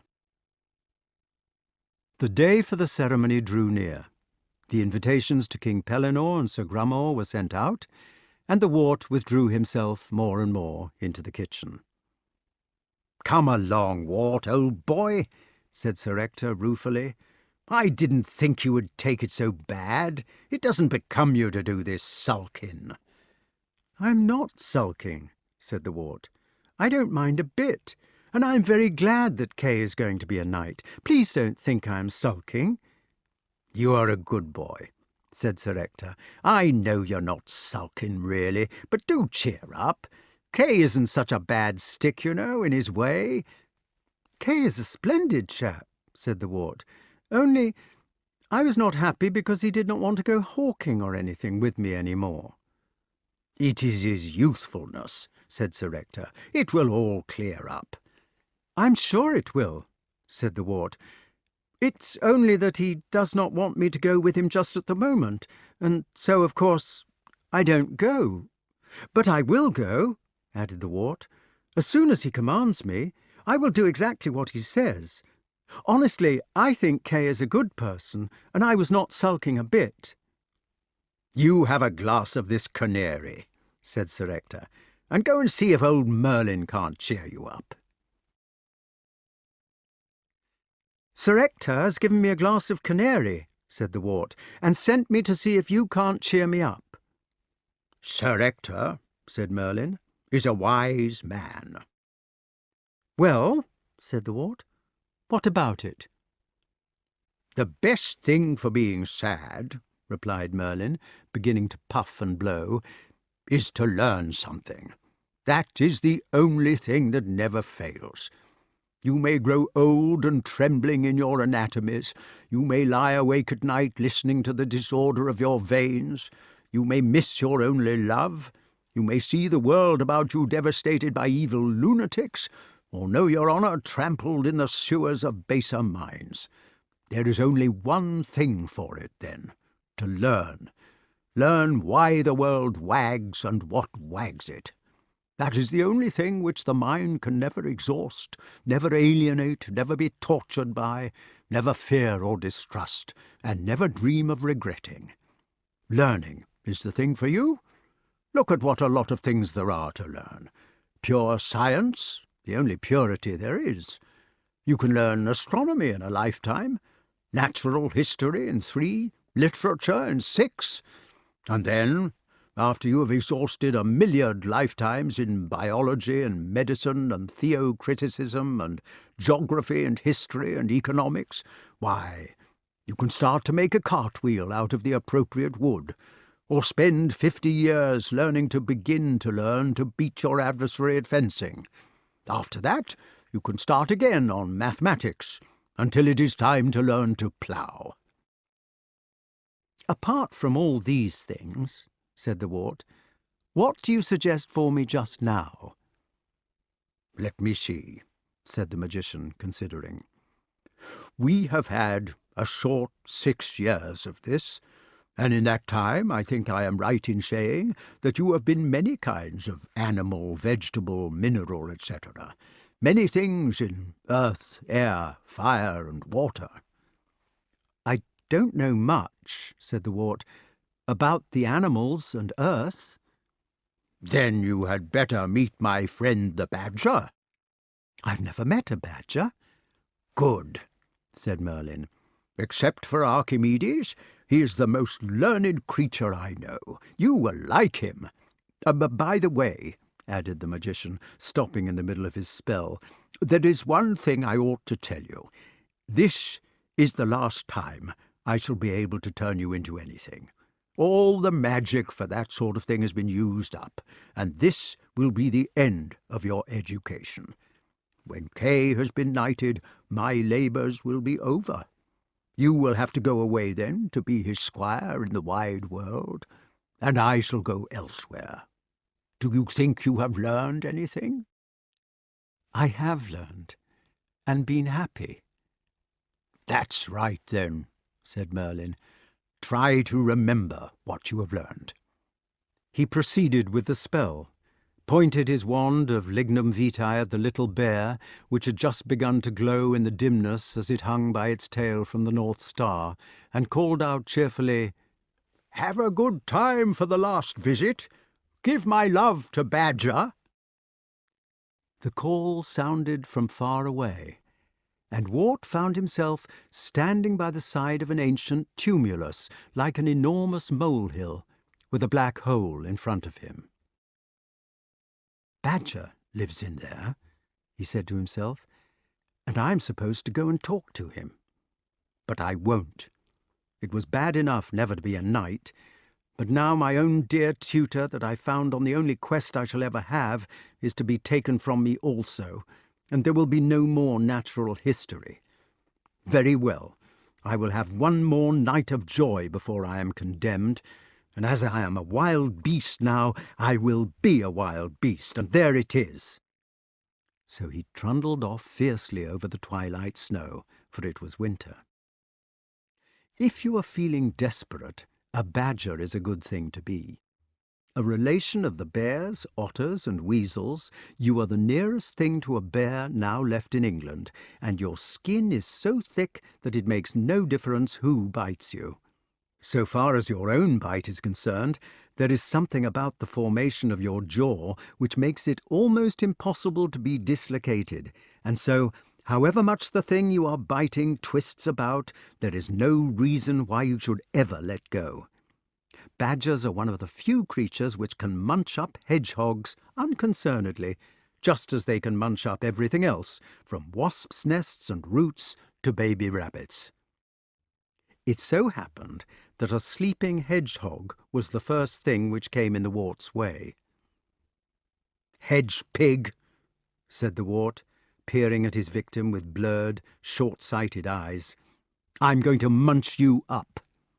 The hedgehog, which had hidden its bright little eye-buttons and long sensitive nose inside its curl, and which had ornamented its spikes with a not very tasteful arrangement of dead leaves before going to bed for the winter in its grassy nest, woke up at this and squealed most lamentably. "The more you squeal," said the Wart, "the more I shall gnash. It makes my blood boil within me." "Ah, Master Brock," cried the Hedgehog, holding himself tight shut. "Good Master Brock, show mercy to a poor urchin, and don't he be tyrannical. Us bain't no common tiggy, master, for to be munched and mumbled. Have mercy, sir, on a harmless, flea-bitten crofter, which can't tell his left hand nor his right." "Hedgehog," said the Wart remorselessly, "forbear to whine, neither thrice nor once." "Alas, me poor wife and childer!" "I bet you have not got any. Come out of that, thou tramp. Prepare to meet thy doom." "Master Brock," implored the unfortunate pig, "come now, don't he be awkward, sweet Master Brock, my duck. Hearken to an urchin's prayer. Grant the dear boon of life to this most uncommon tiggy, lordly master, and he shall sing to thee in numbers sweet, or teach ye how to suck cow's milk in the pearly dew." "Sing?" cried the Wart, quite taken aback.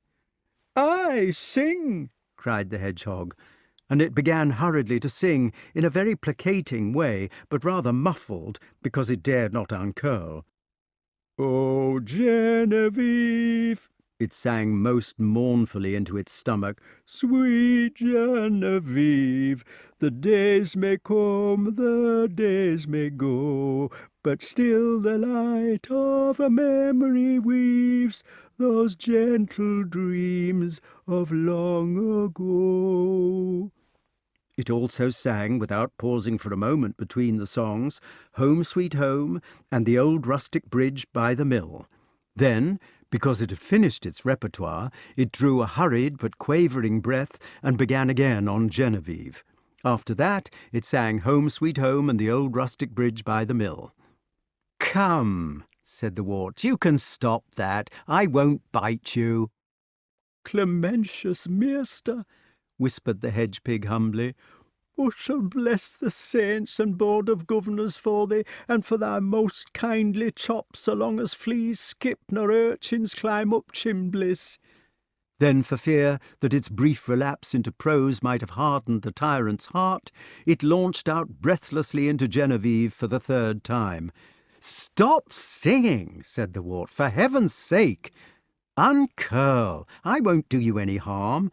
Come, you silly little urchin, and tell me where you learnt these songs." "Uncurl is one word," answered the porpentine tremblingly. It did not feel in the least fretful at the moment. "but curling up is still another. If he was to see my little naked nose, master, at this despicious moment, he might feel a twitching in thy white toothsomes, and all's fear in love and war, that we do know. Let us sing to 'ee again, sweet Master Brock, concerning thick there rustic mill." "I don't want to hear it any more. You sing it very well, but I don't want it again. Uncurl, you idiot, and tell me where you learnt to sing." "Us bain't no common urchin," quavered the poor creature, staying curled up as tight as ever. "Us were a took when little by one of them there gentry like, as it might be from the mother's breast. Ah, don't he nip our tender vitals, lovely Master Brock, for he were a proper gentleman, he were, and brought us up full comely on cow's milk, and that supped out from a lordly dish. Ah, there bain't many urchins what are drunken water out of porcelain, that there bain't." "I don't know what you're talking about," said the Wart. "He were a gentleman," cried the Hedgehog desperately, "like I tell 'ee. He took un when us were little, and fed un when us hadn't no more. He were a proper gentleman, what fed us into parlour, like what no urchin hadn't seen afore nor since, fed out from gentlemen's porcelain. Aye, and a dreary day it were, whenever us left un for naught but wilfulness, that the mayst be sure." "What was the name of this gentleman?" "He were a gentleman, he were. He hadn't no proper name, not like you may remember, but he were a gentleman, that he were, and fed un out of porcelain." "Was he called Merlyn? Asked the Wart curiously. Ah, that were his name, a proper fine name it were, but us never lay tongue to it by nary means. Ah, Mearn, he called to itself, and fed un out a porcelain like a proper fine gentleman. "Oh, do uncurl!" exclaimed the Wart. "I know the man who kept you, and I think I saw you yourself when you were a baby in cotton wool at his cottage. Come on, urchin, I'm sorry I frightened you. We're friends here, and I want to see your little grey, wet, twitching nose, just for old time's sake." "Twitching nose be one name," answered the hedgehog obstinately, "and a twitching of that nose be another, maester. Now you move along, kind Master Brock, and leave a poor crofter to take his winter drowse. Let you think of beetles or honey, sweet baron, and flights of angels sing thee to thy rest." "Nonsense!" exclaimed the Wart. "I won't do you any harm, because I knew you when you were little." "Ah, them badgers," said the poor thing to its stomach.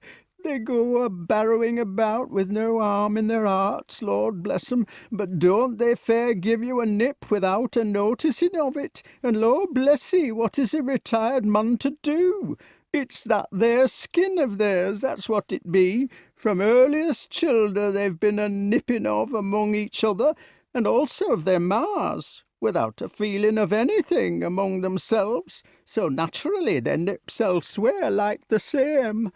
Now, my poor gentleman, Measter Mearn, they was allus a-rushing out of his ankles with their yick, yick, yick when they wanted to be fed like, those what he kept from liddles, and Holy Church, how he would scream. Aye, 'tis a mollicky thing to deal with they badgers, that us may be sure."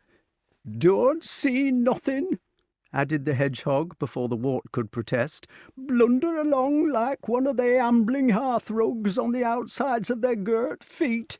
Get in the way for a moment, just out of fortune like, without nary wicked intention, and 'tis snip-snap, just like that, out of self-defence for the hungry blind, and then where are you? Only place us can do for un," continued the urchin, "is to hit un to nose. Achilles' heel they name un onto scriptures. Hit one of their girt trollers onto nose, bim-bam, like that here, and the sharp life is fair out of him ere he can snuffle. 'Tis a fair knock-out, that is. But how can a poor urchin dump un onto nose, when he ain't got nothing to dump with, nor where to hold un? And then they comes about here and asks he for to uncurl." "You need not uncurl," said the Wart resignedly. "I'm sorry I woke you up, chap, and I'm sorry I frightened you. I think you are a charming hedgehog, and meeting you has made me feel more cheerful again. You just go off to sleep, like you were when I met you, and I shall go to look for my friend Badger, as I was told to do. Good night, urchin, and good luck in the snow." "Good night it may be," muttered the pig grumpily, "and then again it mayn't. First it's uncurl, and then it's curl. One thing one moment, and another thing to next. Hey-ho, 'tis a turvy world. But good night, ladies, is my motto, come hail, come snow, and so shall be continued in our next." With these words, the humble animal curled himself up still more snugly than ever before, gave several squeaky grunts, and was far away in a dream world so much deeper than our human dreams as a whole winter's sleep is longer than the quiet of a single night. "Well," thought the Wart, "he certainly gets over his troubles pretty quickly. Fancy going to sleep again as quick as that. I dare say he was never more than half awake all the time, and will think it was only a dream when he gets up properly in the spring." He watched the dirty little ball of leaves and grass and fleas for a moment, curled up tightly inside its hole, then grunted and moved off towards the badger's set, following his own oblong footmarks backward in the snow. "So Merlyn sent you to me," said the badger, "to finish your education. Well, I can only teach you two things, to dig and love your home. These are the true ends of philosophy." "Would you show me your home?" "Certainly," said the Badger, "though of course I don't use it all. It's a rambling old place, much too big for a single man. I suppose some parts of it may be 1,000 years old. There are about 4 families of us in it, here and there, take it by and large, from cellar to attics, and sometimes we don't meet for months. A crazy old place, I suppose it must seem to you modern people, but there, it's cosy." He went ambling down the corridors of the enchanted set, rolling from leg to leg with the queer badger paddle, his white mask with its black stripes looking ghostly in the gloom. "It's along that passage," he said, "if you want to wash your hands." Badgers are not like foxes. They have a special midden where they put out their used bones and rubbish, proper earth closets, and bedrooms whose bedding they turn out frequently to keep it clean. The Wart was charmed with what he saw. He admired the great hall most, for this was the central room of the tumulus. It was difficult to know whether to think of it as a college or as a castle, and the various suites and bolt-holes radiated outward from it. It was a bit cobwebby, owing to being a sort of common room instead of being looked after by one particular family, but it was decidedly solemn. Badger called it the combination room. All round the panelled walls there were ancient paintings of departed badgers, famous in their day for scholarship or godliness, lit from above by shaded glowworms. There were stately chairs with the badger arms stamped in gold on their Spanish leather seats — the leather was coming off — and a portrait of the founder over the fireplace. The chairs were arranged in a semicircle round the fire, and there were mahogany fans with which everybody could shield their faces from the flames, and a kind of tilting board by means of which the decanters could be slid back from the bottom of the semicircle to the top. Some black gowns hung in the passage outside, and all was extreme ancient. "I am a bachelor at the moment," said the Badger apologetically, when they got back to his own snug room with the flowered wallpaper, "so I am afraid there is only one chair. You will have to sit on the bed. Make yourself at home, my dear, while I brew some punch, and tell me how things are going in the wide world." "Oh, they go on much the same. Merlyn is well, and Kay is to be made a knight next week." "An interesting ceremony." "What enormous arms you have," remarked the Wart, watching him stir the spirits with a spoon. "So have I, for that matter." And he looked down at his own bandy-legged muscles. He was mainly a tight chest holding together a pair of forearms, mighty as thighs. "It is to dig with," said the learned creature complacently. "Mole and I suppose you would have to dig pretty quick to match with us." "I met a hedgehog outside." "Did you now? They say nowadays that hedgehogs can carry swine fever and foot and mouth disease." "I thought he was rather nice." "They do have a sort of pathetic appeal," said the Badger sadly, "but I'm afraid I generally just munch them up. There is something irresistible about pork crackling. The Egyptians," he added, and by this he meant the gypsies, "are fond of them for eating too." "Mine would not uncurl." "You should have pushed him into some water, and then he'd have shown you his poor legs quick enough. Come, the punch is ready. Sit down by the fire and take your ease." "It is nice to sit here with the snow and wind outside." "It is nice. Let us drink good luck to Kay in his knighthood." "Good luck to Kay, then." "Good luck." "Well," said the Badger, setting down his glass again with a sigh, "now what could have possessed Merlyn to send you to me?" "He was talking about learning," said the Wart. "Ah, well, if it is learning you are after, you have come to the right shop. But don't you find it rather dull?" "Sometimes I do," said the Wart, "and sometimes I don't. On the whole, I can bear a good deal of learning, if it is about natural history." "I am writing a treatise just now," said the Badger, coughing diffidently, to show that he was absolutely set on explaining it, "which is to point out why man has become the master of the animals. Perhaps you would like to hear it? It's for my doctor's degree, you know," he added hastily, before the Wart could protest. He got few chances of reading his treatises to anybody, so he could not bear to let the opportunity slip by. "Thank you very much," said the Wart. "It will be good for you, dear boy. It is just the thing to top off an education. Study birds and fish and animals, then finish off with man. How fortunate that you came. Now, where the devil did I put that manuscript?" The old gentleman scratched about with his great claws until he had turned up a dirty bundle of papers, one corner of which had been used for lighting something. Then he sat down in his leather armchair, which had a deep depression in the middle of it, put on his velvet smoking cap with the tassel, and produced a pair of tarantula spectacles which balanced on the end of his nose. "Ahem," said the Badger.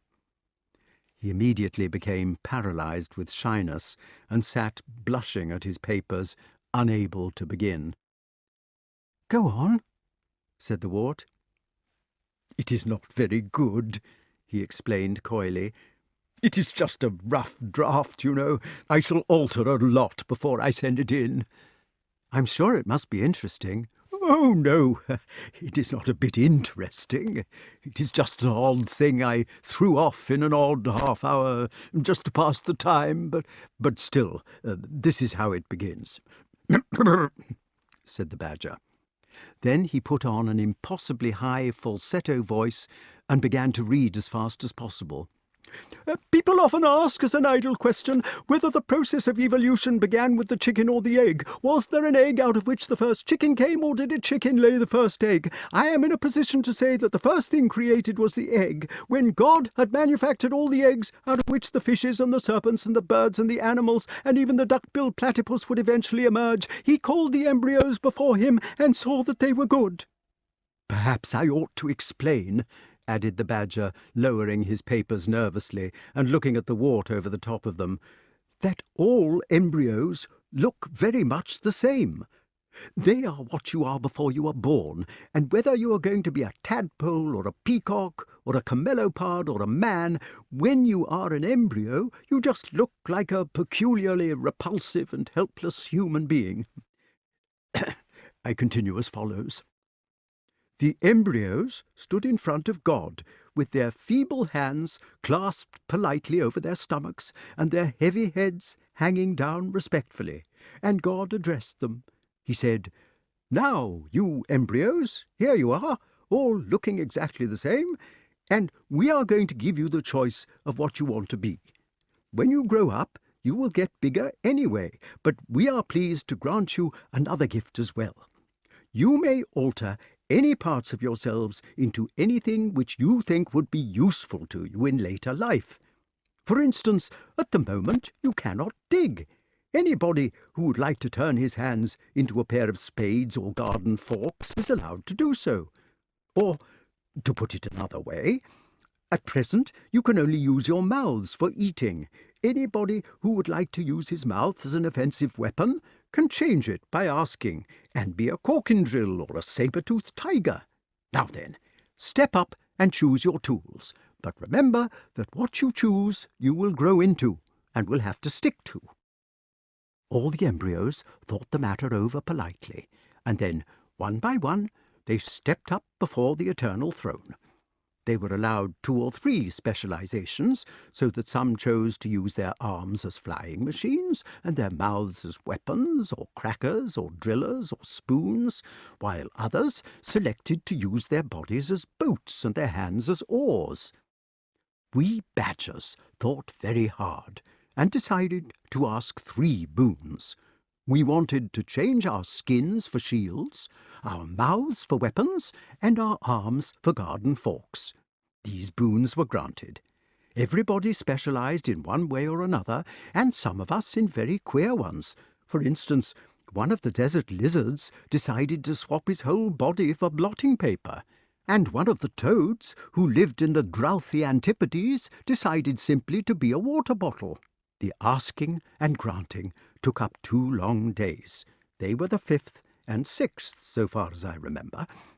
and at the very end of the 6th day, just before it was time to knock off for Sunday, they had got through all the little embryos except one. This embryo was man. "Well, our little man," said God, "you have waited till the last and slept on your decision, and we are sure you have been thinking hard all the time. What can we do for you?" "Please, God," said the embryo, "I think that you made me in the shape which I now have for reasons best known to yourself, and that it would be rude to change. If I am to have my choice, I will stay as I am. I will not alter any of the parts which you gave me for other and doubtless inferior tools, and I will stay a defenceless embryo all of my life, doing my best to make myself a few feeble implements out of the wood, iron, and the other materials which you have seen fit to put before me. If I want a boat, I will try to construct it out of trees, and if I want to fly, I will put together a chariot to do it for me. Probably I have been very silly in refusing to take advantage of your kind offer, but I have done my very best to think it over carefully, and now hope that the feeble decisions of this small innocent will find favour with yourself." "Well done!" exclaimed the Creator, in delighted tones. "Here, all you embryos, come here with your beaks and what-nots to look upon our first man.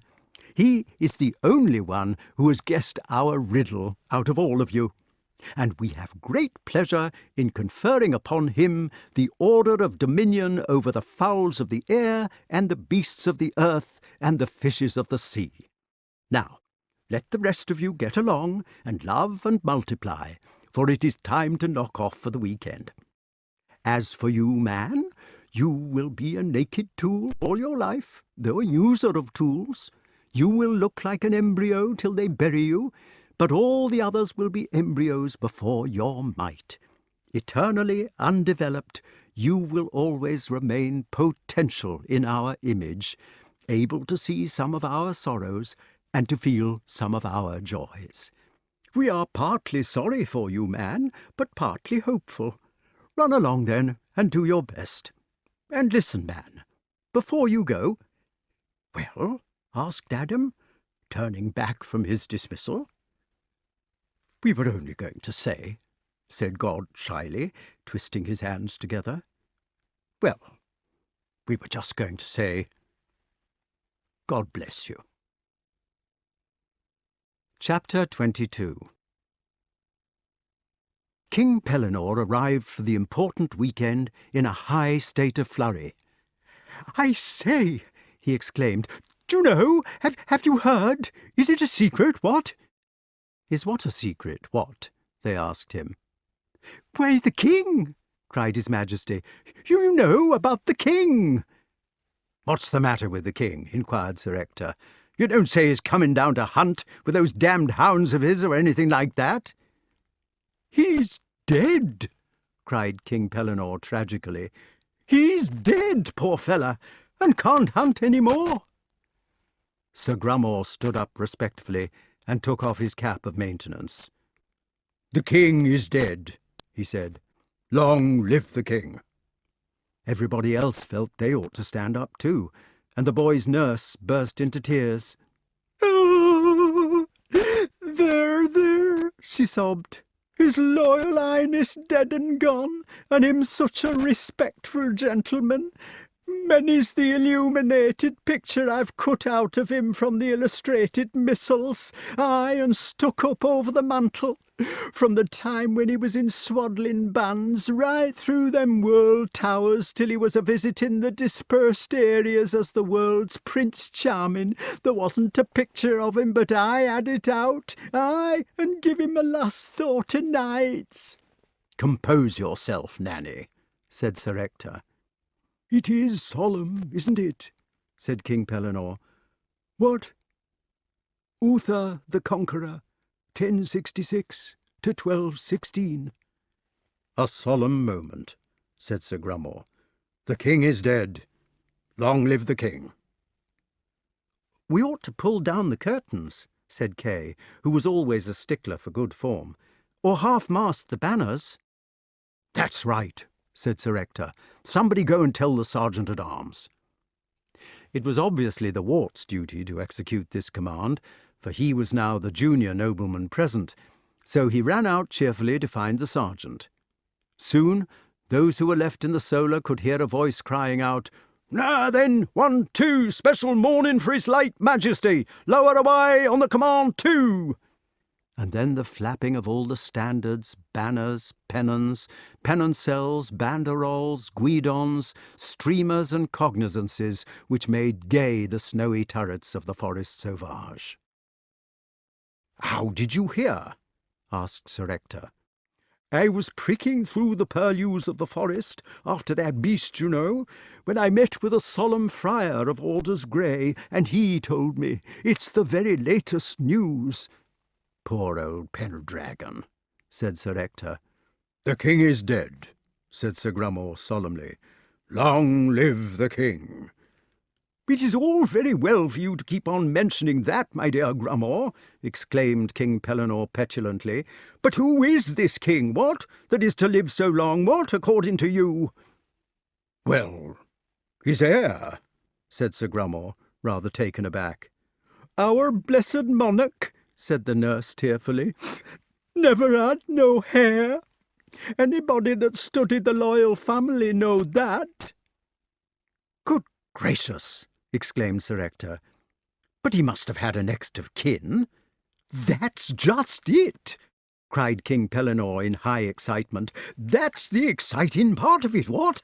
No heir and no next of kin, and who's to succeed to the throne? That's what my friar was so excited about, what?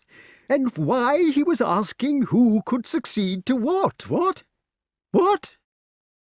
"Do you mean to tell me," exclaimed Sir Grummore indignantly, "that there ain't no king of Gramarye?" "Not a scrap of one," cried King Pellinore, feeling important, "and there have been signs and wonders of no mean might." "I think it's a scandal," said Sir Grummore. "God knows what the dear old country is coming to, due to these Lollards and communists, no doubt." "What sort of signs and wonders?" asked Sir Ector. "Well, there has appeared a sort of sword in a stone, what?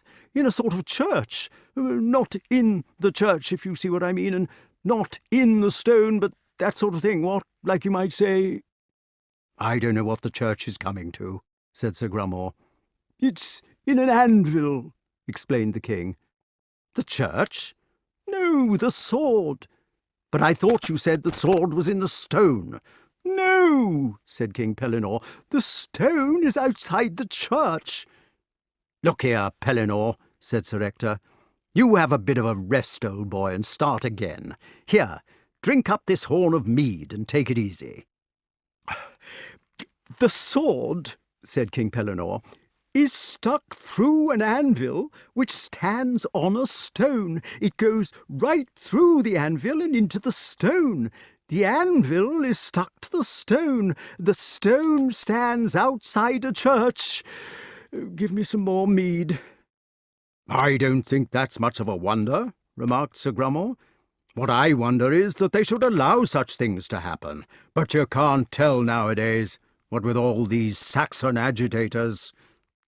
"My dear fella," cried Pellinore, getting excited again, "it's not where the stone is, what, that I'm trying to tell you, but what is written on it, what, where it is." "What?" "Why, on its pommel." "Come on, Pellinore," said Sir Ector. "You just sit quite still with your face to the wall for a minute, and then tell us what you're talking about. Take it easy, old boy. No need for hurrying. You sit still and look at the wall, there's a good chap, and talk as slow as you can." "There are words written on this sword in this stone outside this church," cried King Pellinore piteously, "and these words are as follows. Oh, do try to listen to me, you two, instead of interrupting all the time about nothing, for it makes a man's head go ever so." "What are these words?" asked Kay. "These words say this," said King Pellinore. "So far as I can understand from that old friar of orders grey—" "Go on, do," said Kay, for the king had come to a halt. "Go on," said Sir Ector. "What do these words on this sword, in this anvil, in this stone outside this church say?" "Some red propaganda, no doubt," remarked Sir Grummore. King Pellinore closed his eyes tight, extended his arms in both directions, and announced in capital letters, "Whoso pulleth out this sword of this stone and anvil is rightwise king born of all England." "Who said that?" asked Sir Grummore. "But the sword said it, like I tell you." "Talkative weapon," remarked Sir Grummore sceptically. "It was written on it," cried the king angrily. "Written on it in letters of gold." "Why didn't you pull it out then?" asked Sir Grummore. "But I tell you that I wasn't there. All this that I am telling you was told to me by that friar I was telling you of, like I tell you." "Has this sword with this inscription been pulled out?" inquired Sir Ector. "No," whispered King Pellinore dramatically. "That's where the whole excitement comes in. They can't pull this sword out at all, although they've all been trying like fun. And so they have had to proclaim a tournament all over England for New Year's Day, so that the man who comes to the tournament and pulls out the sword can be king of all England forever. What, I say?" "Oh, father," cried Kay, "the man who pulls that sword out of the stone will be the King of England. Can't we go to the tournament, father, and have a shot?" "Couldn't think of it," said Sir Ector. "Long way to London," said Sir Grummore, shaking his head. "My father went there once," said King Pellinore. Kay said, "Oh, surely we could go. When I'm knighted, I shall have to go to a tournament somewhere, and this one happens at just the right date. All the best people will be there, and we should see the famous knights and great kings. It doesn't matter about the sword, of course, but think of the tournament. Probably the greatest there's ever been in gramarye, and all the things we should see and do. Dear father, let me go to this tourney if you love me, so that I may bear away the prize of all in my maiden fight." "But, Kay," said Sir Ector, "I have never been to London." "All the more reason to go. I believe that anybody who does not go for a tournament like this will be proving that he has no noble blood in his veins. Think what people will say about us if we do not go and have a shot at that sword. They will say that Sir Ector's family was too vulgar and knew it had no chance." "We all know the family has no chance," said Sir Ector. "That is, for the sword." "Lot of people in London," remarked Sir Grummore with a wild surmise. "So they say." He took a deep breath and goggled at his host with eyes like marbles.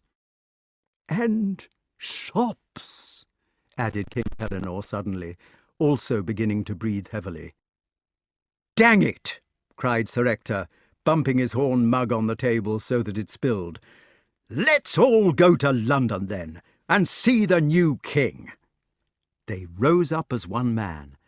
"Why shouldn't I be as good a man as my father?" exclaimed King Pellinore. "Dash it all!" cried Sir Grummore. "After all, damn it all, it is the capital." "Hooray!" shouted Kay.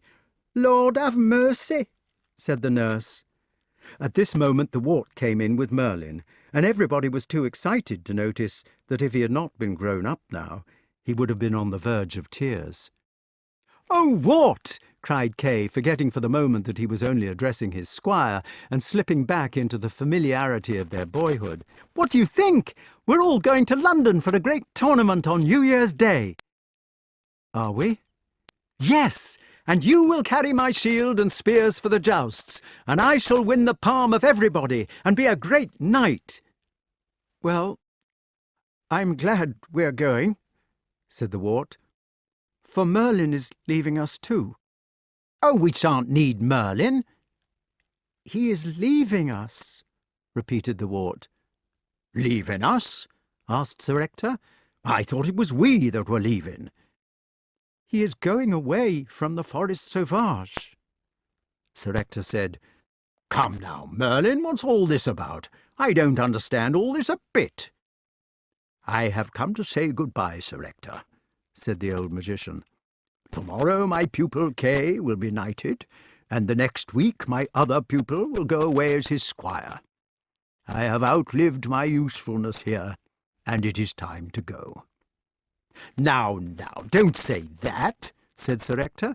"I think you're a jolly useful chap, whatever happens. You just stay and teach me, or be the librarian or something. Don't you leave an old man alone after the children have flown." "We shall all meet again," said Merlyn. "There is no cause to be sad." "Don't go," said Kay.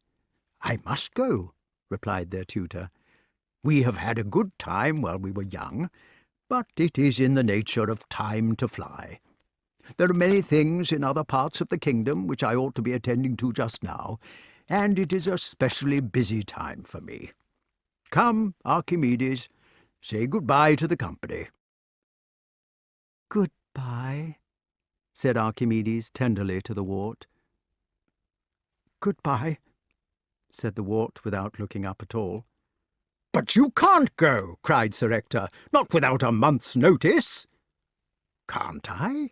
replied Merlyn, taking up the position always used by philosophers who propose to dematerialize. He stood on his toes, while Archimedes held tight to his shoulder, began to spin on them slowly like a top, spun faster and faster till he was only a blur of greyish light, and in a few seconds there was no one there at all. "Good-bye, Wart," cried two faint voices outside the solar window. "Good-bye," said the Wart for the last time, and the poor fellow went quickly out of the room. Chapter 23. The knighting took place in a whirl of preparations. Kay's sumptuous bath had to be set up in the box-room, between two towel horses and an old box of selected games which contained a worn-out straw dartboard. It was called fléchette in those days, because all the other rooms were full of packing. The nurse spent the whole time constructing new warm pants for everybody, on the principle that the climate of any place outside the Forest Sauvage must be treacherous to the extreme, and as for the sergeant, he polished all the armour till it was quite brittle, and sharpened the swords till they were almost worn away. At last it was time to set out. Perhaps, if you happen not to have lived in the old England of the 12th century, or whenever it was, and in a remote castle on the borders of the marches at that, you will find it difficult to imagine the wonders of their journey. The road or track ran most of the time along the high ridges of the hills or downs, and they could look down on either side of them upon the desolate marshes where the snowy reeds sighed, and the ice crackled, and the duck in the red sunsets quacked loud on the winter air. The whole country was like that. Perhaps there would be a moory marsh on one side of the ridge, and a forest of 100,000 acres on the other, with all the great branches weighted in white. They could sometimes see a wisp of smoke among the trees, or a huddle of buildings far out among the impassable reeds, and twice they came to quite respectable towns, which had several inns to boast of. But on the whole, it was an England without civilization. The better roads were cleared of cover for a bowshot on either side of them, lest the traveller should be slain by hidden thieves. They slept where they could, sometimes in the hut of some cottager who was prepared to welcome them, sometimes in the castle of a brother knight who invited them to refresh themselves, sometimes in the firelight and fleas of a dirty little hovel, with a bush tied to a pole outside it. This was the signboard used at that time by inns, and once or twice on the open ground, all huddled together for warmth between their grazing chargers. Wherever they went, and wherever they slept, the east wind whistled in the reeds, and the geese went over high in the starlight, honking at the stars. London was full to the brim. If Sir Ector had not been lucky enough to own a little land in Pye Street, on which there stood a respectable inn, they would have been hard put to it to find a lodging. But he did own it, and as a matter of fact drew most of his dividends from that source, so they were able to get 3 beds between the 5 of them. They thought themselves fortunate. On the first day of the tournament, Sir Kay managed to get them on the way to the lists at least an hour before the jousts could possibly begin. He had lain awake all night, imagining how he was going to beat the best barons in England, and he had not been able to eat his breakfast. Now he rode at the front of the cavalcade with pale cheeks, and Wart wished there was something he could do to calm him down. For country people, who only knew the dismantled tilting ground of Sir Ector's castle, the scene which met their eyes was ravishing. It was a huge green pit in the earth, about as big as the arena at a football match. It lay 10 feet lower than the surrounding country, with sloping banks, and the snow had been swept off it.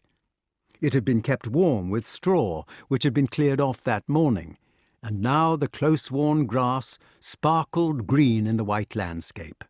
Round the arena there was a world of colour so dazzling and moving and twinkling as to make one blink one's eyes. The wooden grandstands were painted in scarlet and white. The silk pavilions of famous people, pitched on every side, were azure and green and saffron and checkered. The pennons and pennoncelles which floated everywhere in the sharp wind were flapping with every colour of the rainbow as they strained and slapped at their flagpoles, and the barrier down the middle of the arena itself was done in chessboard squares of black and white. Most of the combatants and their friends had not yet arrived, but one could see from those few who had come how the very people would turn the scene into a bank of flowers, and how the armour would flash, and the scalloped sleeves of the heralds jig in the wind as they raised their brazen trumpets to their lips to shake the fleecy clouds of winter with joyances and fanfares. "Good heavens!" cried Sir Kay. "I have left my sword at home." "Can't joust without a sword," said Sir Grummore. "Quite irregular." "Better go and fetch it," said Sir Ector. "You have time." "My squire will do," said Sir Kay. "What a damned mistake to make! Here, squire, ride hard back to the inn and fetch my sword. You shall have a shilling if you fetch it in time." The Wart went as pale as Sir Kay was, and looked as if he were going to strike him.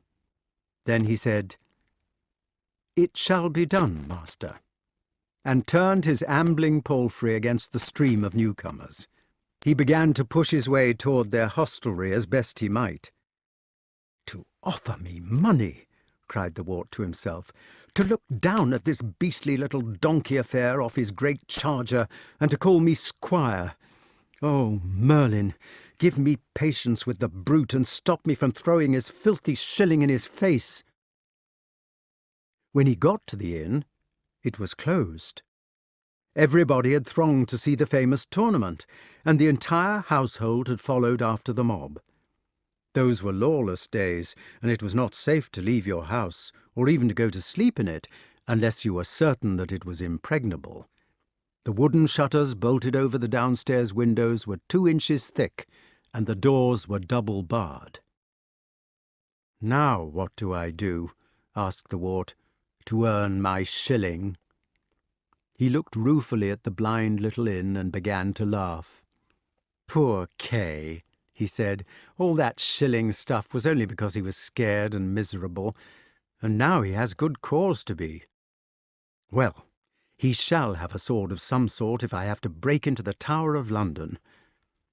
How does one get hold of a sword?" he continued. "Where can I steal one? Could I waylay some knight, even if I mounted on an ambling pad, and take his weapon by force? There must be some swordsmith or armourer in a great town like this, whose shop would be still open." He turned his mount and cantered off the street. There was a quiet churchyard at the end of it, with a kind of square in front of the church door. In the middle of the square there was a heavy stone with an anvil on it, and a fine new sword was stuck through the anvil. "Well," said the Wart, "I suppose it is some sort of war memorial. But it will have to do. I'm sure nobody would grudge Kay a war memorial if they knew his desperate straits." He tied his reins round a post of the lich gate, strode up the gravel path, and took hold of the sword. "Come, sword," he said, "I must cry your mercy and take you for a better cause." "This is extraordinary," said the Wart. "I feel strange when I have hold of this sword, and I notice everything much more clearly. Look at the beautiful gargoyles of the church and of the monastery which it belongs to. See how splendidly all the famous banners in the aisle are waving. How nobly that yew holds up the red flakes of its timbers to worship God. How clean the snow is. I can smell something like featherfew and sweet briar. And is it music that I hear?" It was music, whether of pan pipes or of recorders, and the light in the churchyard was so clear without being dazzling that one could have picked a pin out 20 yards away. "There is something in this place," said the Wart. "There are people. Oh, people, what do you want?" Nobody answered him, but the music was loud and the light beautiful. "People," cried the Wart, "I must take this sword. It is not for me, but for Kay. I will bring it back." There was still no answer, and Wart turned back to the anvil. He saw the golden letters, which he did not read, and the jewels on the pommel flashing in the lovely light. "Come, sword," said the Wart. He took hold of the handles with both hands and strained against the stone. There was a melodious consort on the recorders, but nothing moved.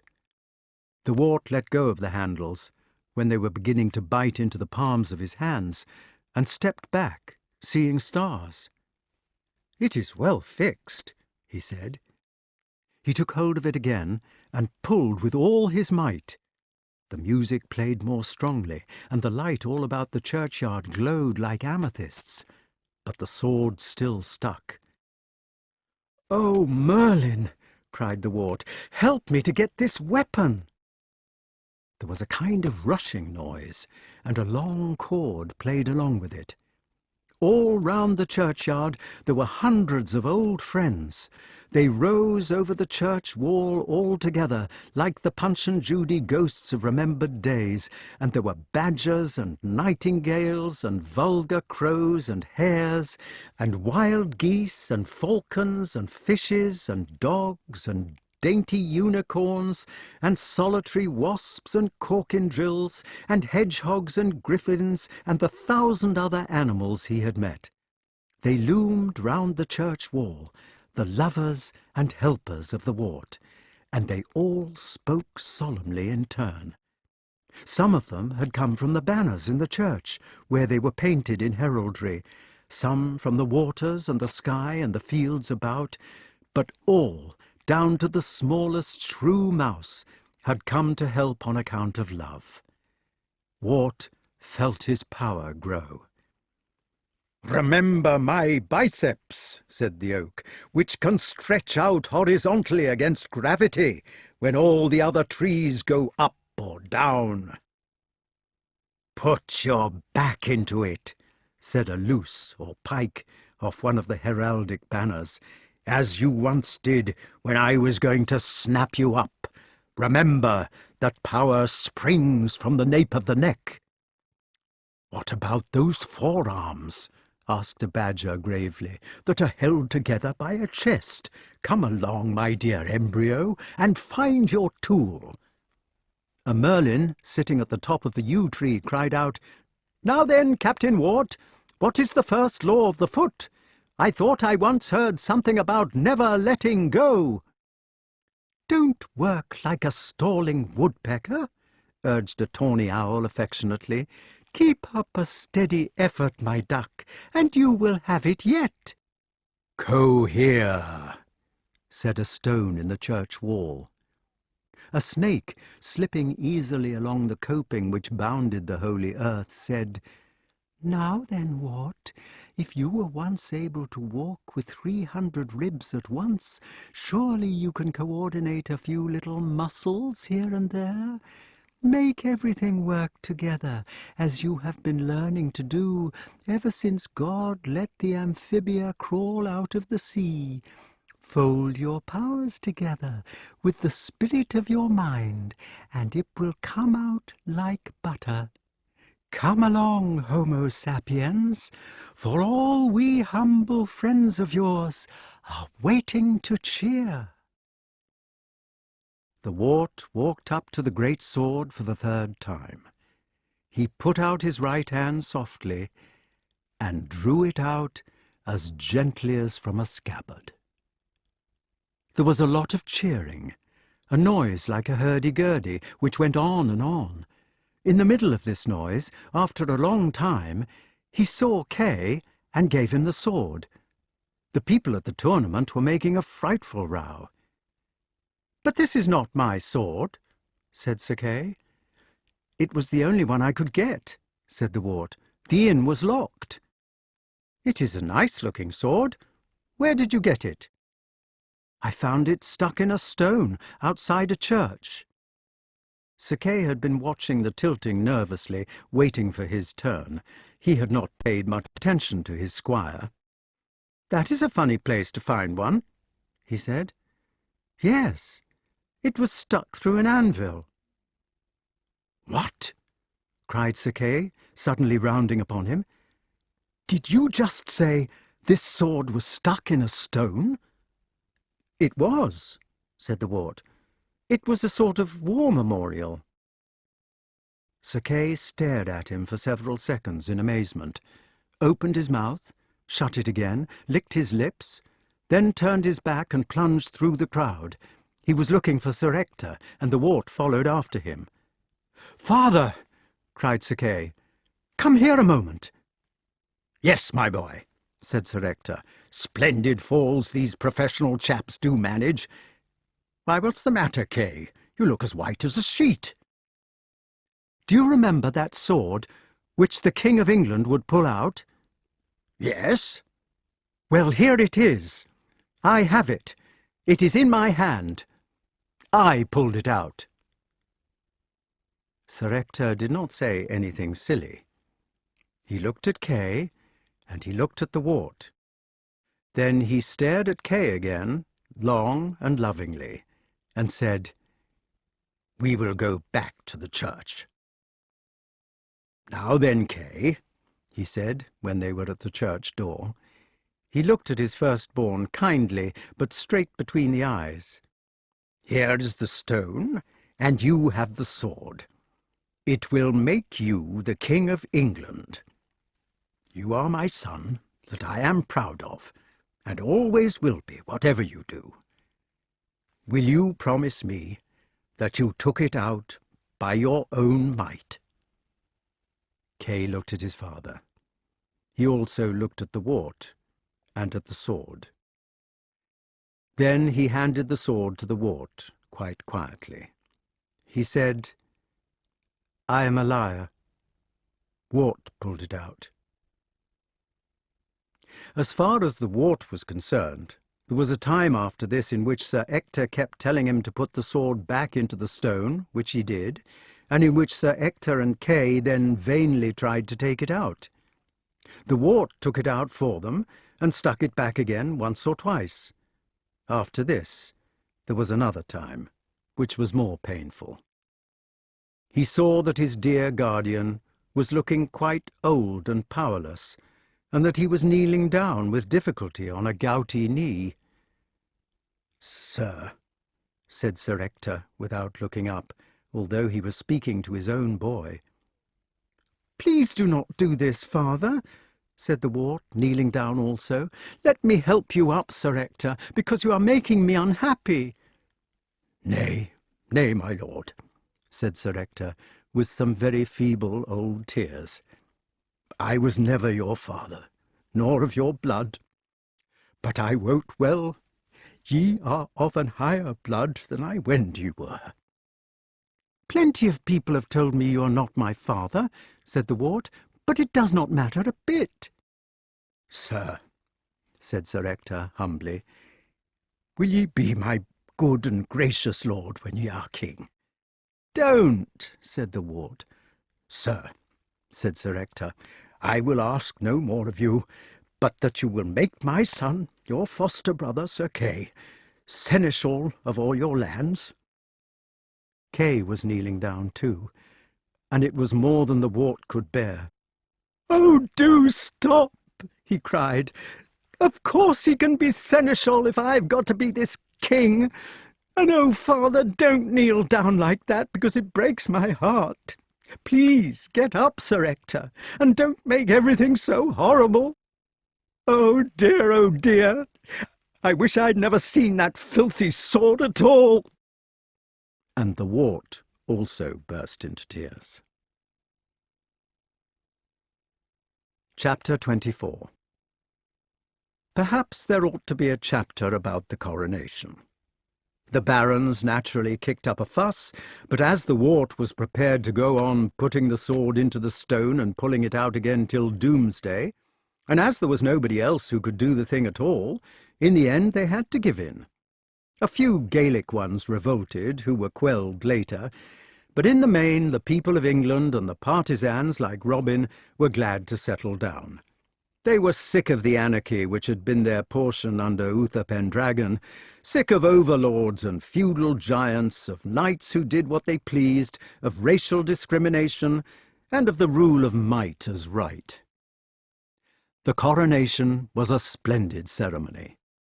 What was still more splendid, it was like a birthday or Christmas Day. Everybody sent presents to the Wart for his prowess in having learnt to pull swords out of stones, and several burghers of the City of London asked him to help them in taking stoppers out of unruly bottles, unscrewing taps which had got stuck, and in other household emergencies which had got beyond their control. The dog boy and Wart clubbed together and sent him a mixture for the distemper which contained quinine and was absolutely priceless. Cavall came simply and gave him his heart and soul. The nurse of the Forest Sauvage sent a cough mixture, 30 dozen handkerchiefs all marked, and a pair of combinations with a double chest. The sergeant sent him his crusading medals, to be preserved by the nation. Hob lay awake in agony all night, and sent off Cully with brand-new white leather jesses, silver varvels, and silver bell. Robin and Marian went on an expedition which took them 6 weeks, and sent a whole gown made out of the skins of pine martens. Little John added a yew bow 7 feet long, which he was quite unable to draw. An anonymous hedgehog sent 4 or 5 dirty leaves with fleas on them. The questing beast and King Pellinore put their heads together and sent some of their most perfect fumets, wrapped up in the green leaves of spring, in a golden horn with a red velvet baldric. Sir Grummore sent a groce of spears with the old-school crest on all of them. The cooks, tenants, villeins, and retainers of the castle of the Forest Sauvage, who were given an angel each and sent up for the ceremony in an ox-drawn charabanc at Sir Ector's charge, brought an enormous silver model of Cow Crumboke, who had won the championship for the 3rd time, and Ralph Passelew to sing at the coronation banquet. Archimedes sent his own great-great-grandson so that he could sit on the back of the king's throne at dinner and make messes on the floor. The Lord Mayor and Aldermen of the City of London subscribed for a spacious aquarium, mews, cum menagerie at the Tower, in which all the creatures were starved 1 day a week for the good of their stomachs, and here, for the fresh food, good bedding, constant attention, and every modern convenience, the Wart's friends resorted in their old age on wing and foot and fin for the sunset of their happy lives. The citizens of London sent £50 million to keep the menagerie up, and the ladies of Britain constructed a pair of black velvet carpet slippers with the Wart's initials embroidered in gold. Kay sent his own record griffin, with honest love.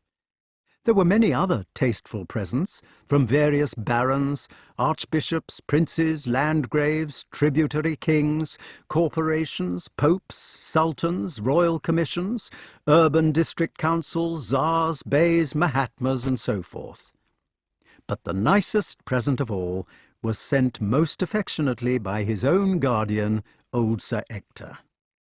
This present was a dunce's cap, rather like a pharaoh's serpent, which you lit at the top end. The wart lit it and watched it grow. When the flame had quite gone out, Merlin was standing before him in his magic hat. "Well, Wart," said Merlin, "here we are, or were, again.